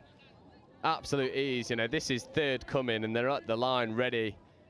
32 structure, longs called, long balls on, catch, ground, and it is more of the same from England. Absolutely superb, just passing around Wales, no problem, generating space, no problem, picking the right options, no problem. It's Harry Courts again with the finish, who must be thinking he's the luckiest man in Nottingham today, just collecting tries out there as people just feed him the ball in acres of space. You'd love to be a winger in this side. Those stats are flattering you, definitely, because the wings are always on, because the defence has got to be so compact to deal with the stepping issues and problems of the England players that the wings are stood in acres of space. Good position this for Wales. Could be an opportunity if they could have given that ball. He needed a shout, that he just needed to give that the tip pass, and he was away. 6 through though, England defend it well, but Wales just getting themselves in a position there where they at least had the possibility of an opening, and right now possibilities feel like a bit of a win for Wales, I suspect. The knowledge that they could do something, and England gonna go from the 10 here. Oh, lovely. Ellis Watts just taking the touch. Sam Thorpe, Cooper, Sam Thorpe. The hands are too slick. Back to Sam Thorpe. Sam Thorpe takes the dump. Nope, touch hasn't come. Takes the dump now. Splits. Receives the ball back. Cooper Bainbridge. Aussies in Ellis Watts. Ellis Watts back to Sam Thorpe. Ellis on the long. Looks to create separation. Steps back on the inside. Can't quite find the option, but Wales are offside. 6 more for England. They've not wasted many of these opportunities. Wales are going to have to be defensively solid, but at least a structure for them to defend against, they'll be thinking. Oh, lovely. Just knocked the ball out of hand. There's a lovely variation there from Sam Thorpe. Takes the long, steps back, was looking for the pill to Cooper. Doesn't quite happen, and they run the long. Good covering touch there from Zach Burns, just recognising that the body angles meant the ball wasn't going to go wide, so just jammed in, made the touch. Brilliant read. Quickie, Sam Thorpe. Diving for the line, soft signalled from the ref, looks like it's try, but I think Sam's made the decision. England have kicked it back to the halfway line. It took a while. It was a very, very soft signal from the referee. Tentative almost, a finger out rather than an arm out. But Sam Thorpe has the score. Yeah. And England are up to 9. Yeah. It was almost one of those, so it's such a delicate play that, you know, touching defender didn't know if he'd made it. Sam didn't really know if it was down. Referee wasn't sure what had come first. In the end, Sam just makes a decision, kicks the ball back, says, yeah, we'll take that score. And Wales now got to push to get something out of this game. Long ball to the link, but the link can't reel it in. Much of these passes have just been behind the players running the lines. It means you've got to check your run to reel it in.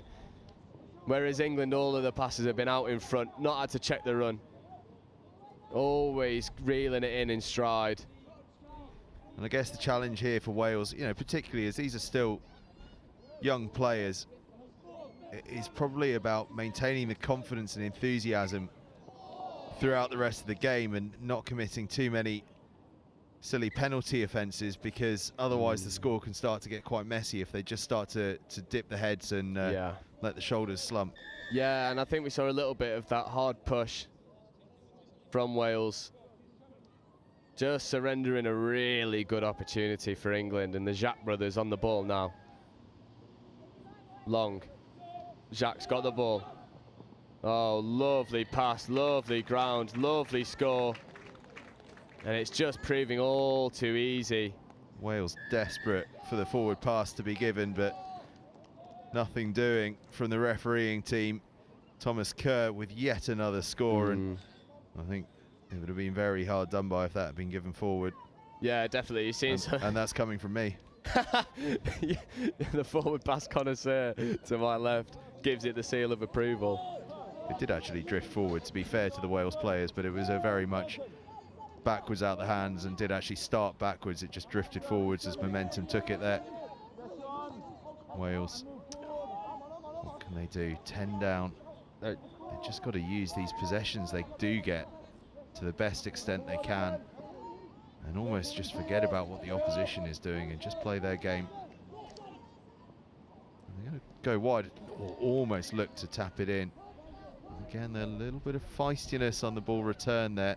Just got to keep their heads. A bit of a firm touch too. Oh, lovely. And just gliding forwards up the pitch, and now Archie Devlin's on and in possession, and we've seen what a threat he is, and now they just scoop it up, and Devlin has the ball and bounces it off to Conaghan. Conaghan goes down. Now Devlin has it again. Devlin's got a gap. Devlin through the gap, scores the try, and England take it out to 11. Yeah, it's just too fast, too direct. Archie Devlin just goes over. They've stuck to this 32 platform. They keep running the long, getting on the outside of the tucking middle, and then it's just a race for the line, and Devlin's got all of the speed to get over. And typically you see in touch you have an attack pod, a defence pod, and a transition pod. Well, all three pods for England can do all three of those jobs, so it doesn't matter who scores, who defends, who's in that little transitional role. Every single person with an England shirt on this pitch is doing their jobs immaculately, and they force a really good turnover, good dominant push on, gets the hips not square, and now they can roll into this devastating sub move. Ball just got left behind a touch there, but I don't think that will worry them too much as they start to just roll through beyond the halfway line. Oh, they're just eating up yards with consummate ease. It is quite a joy to behold, and fast hands, and it's going to be another try, and it's going to be Thomas Kerr with another. I've lost count of how many tries Thomas Kerr has. He is just waiting patiently out there on the wing while those inside of him just feed him tries. Yeah, what's amazing about this team as well is the past few scores haven't been special. It's just the core skills of touch done immaculately. Dylan Madge with an amazing strike dump in behind the retreating defenders, and then it's just pick up, hands, done perfectly, always engaging defenders, not giving the pass too early. Well, it's very reminiscent in rugby union of the All Blacks, in that are they doing anything that special, particularly when they're at the peak of their powers? Yes, of course they were. They had some very, very good players doing some very, very good things, but actually the standout feature was just executing core skills better than anyone else on the planet, and that's what this England side are doing. They're just executing core skills so well. Yeah, and it's the small things that make the difference, like speed of the roll ball. Look, balls down, half a second, off the floor. Balls down, okay, maybe 1 second, off the floor. And now Dylan Madge on the ball, injects pace, off the floor quickly, and then it's the hands. This is fifth coming now. Wales have defended this transition really well. That's fifth, so they've got to scoop. And the ball just gets left behind, and Wales defending the transition very well on that occasion. It's the first time England have looked uncomfortable on the scoop, actually, and Wales perhaps finding the key to putting them under a bit of pressure. Yeah, and Wales starting to get a little bit niggly at some of the little things that are going on, complaining at some of the touches. But this level of physicality is what we love to see, especially in the boys' game that will be the men's game in a few years' time. You've got to get used to this level of contact. Fraser Britton. Interception from England, so they're just going to work their way up the field.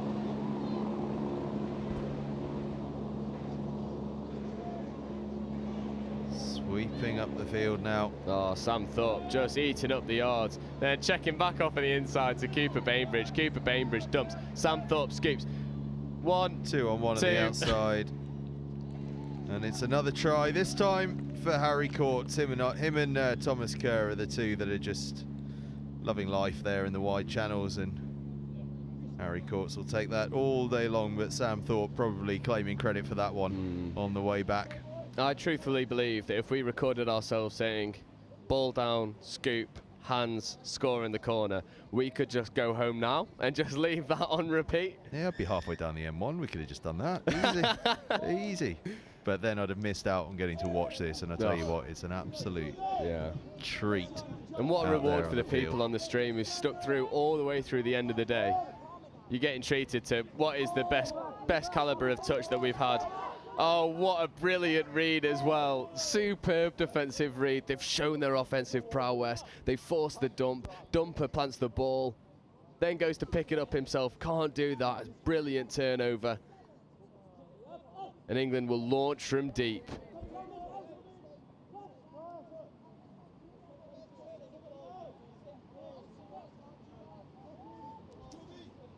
What's nice about this England transition as well is I don't think at one occasion have we seen a hips not square, off the mark.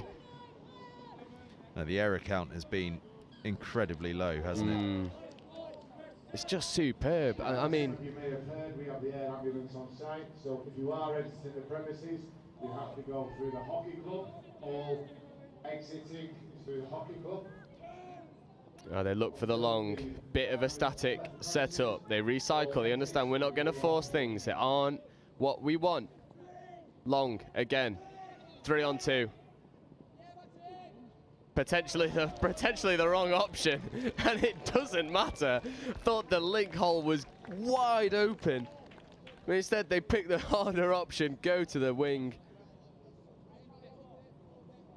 Superb. Yeah, link hole way open. Go to the wing instead. That's a stunning finish from Bailey Blackburn. Absolutely no space to work with, and Bailey Blackburn able to get there. And it's 14-0 to England now. And again, Wales really haven't done that much wrong here. They're just facing a side that are so on it, with so much quality. I mean, in many ways, sounds patronising to say, but they're doing well to keep the score as tight as it is, because this England team just looks as though every time they have the ball, they could potentially score, and Wales have had to put in some really solid defensive shifts just to prevent that from happening. England are just, I think the easiest way to describe it is they're just comfortable. They are enjoying their touch. And the referee's just going to have a little word with the Wales players here. The touches have been getting a little firmer and firmer as frustration starts to set in, and he's just going to put an end to that.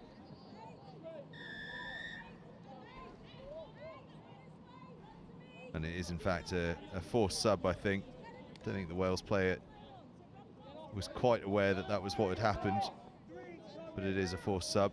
Wales defending with 5 at the moment, and you don't want to be doing that against this England team. There we go. You really don't want to be doing that against this England team. Dylan Madge, the beneficiary of the extra space. England, the overall beneficiaries. 15-0 they stretch it out to.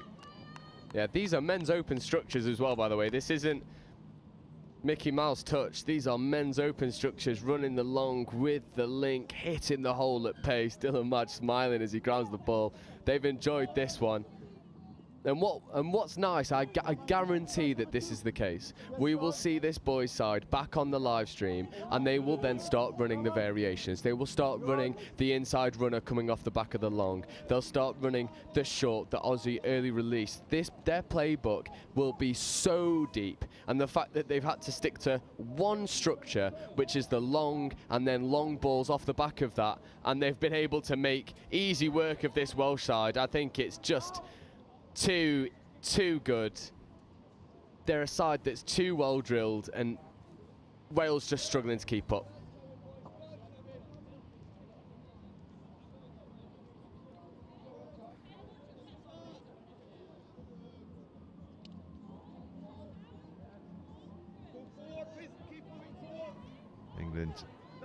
Slowing the pace down for once. Oh, there's a collector's item. I think that might be the first roll ball infringement from England.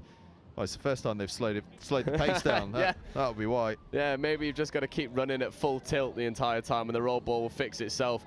But the timing of the release in their press is exquisite.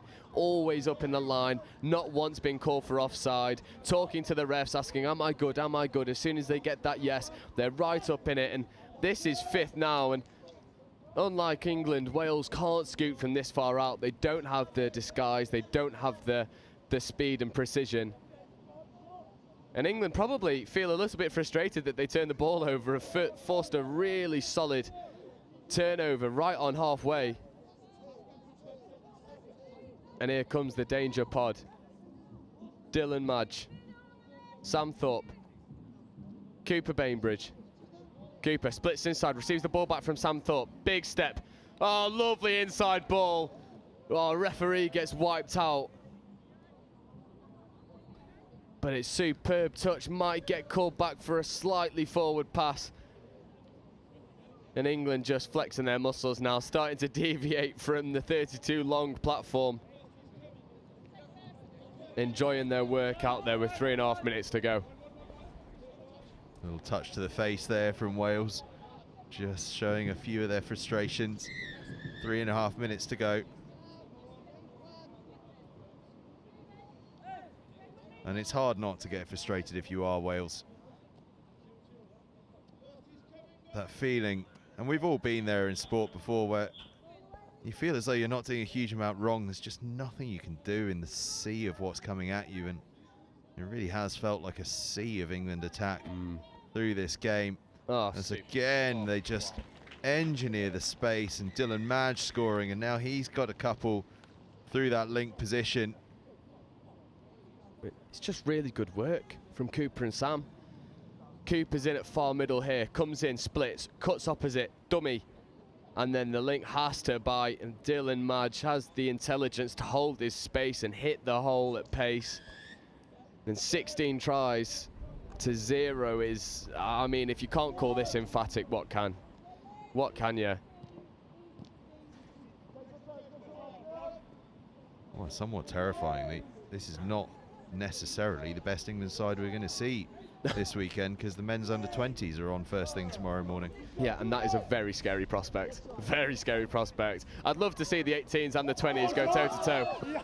Oh, Wales almost away, but the touch comes in from Ellis Watts.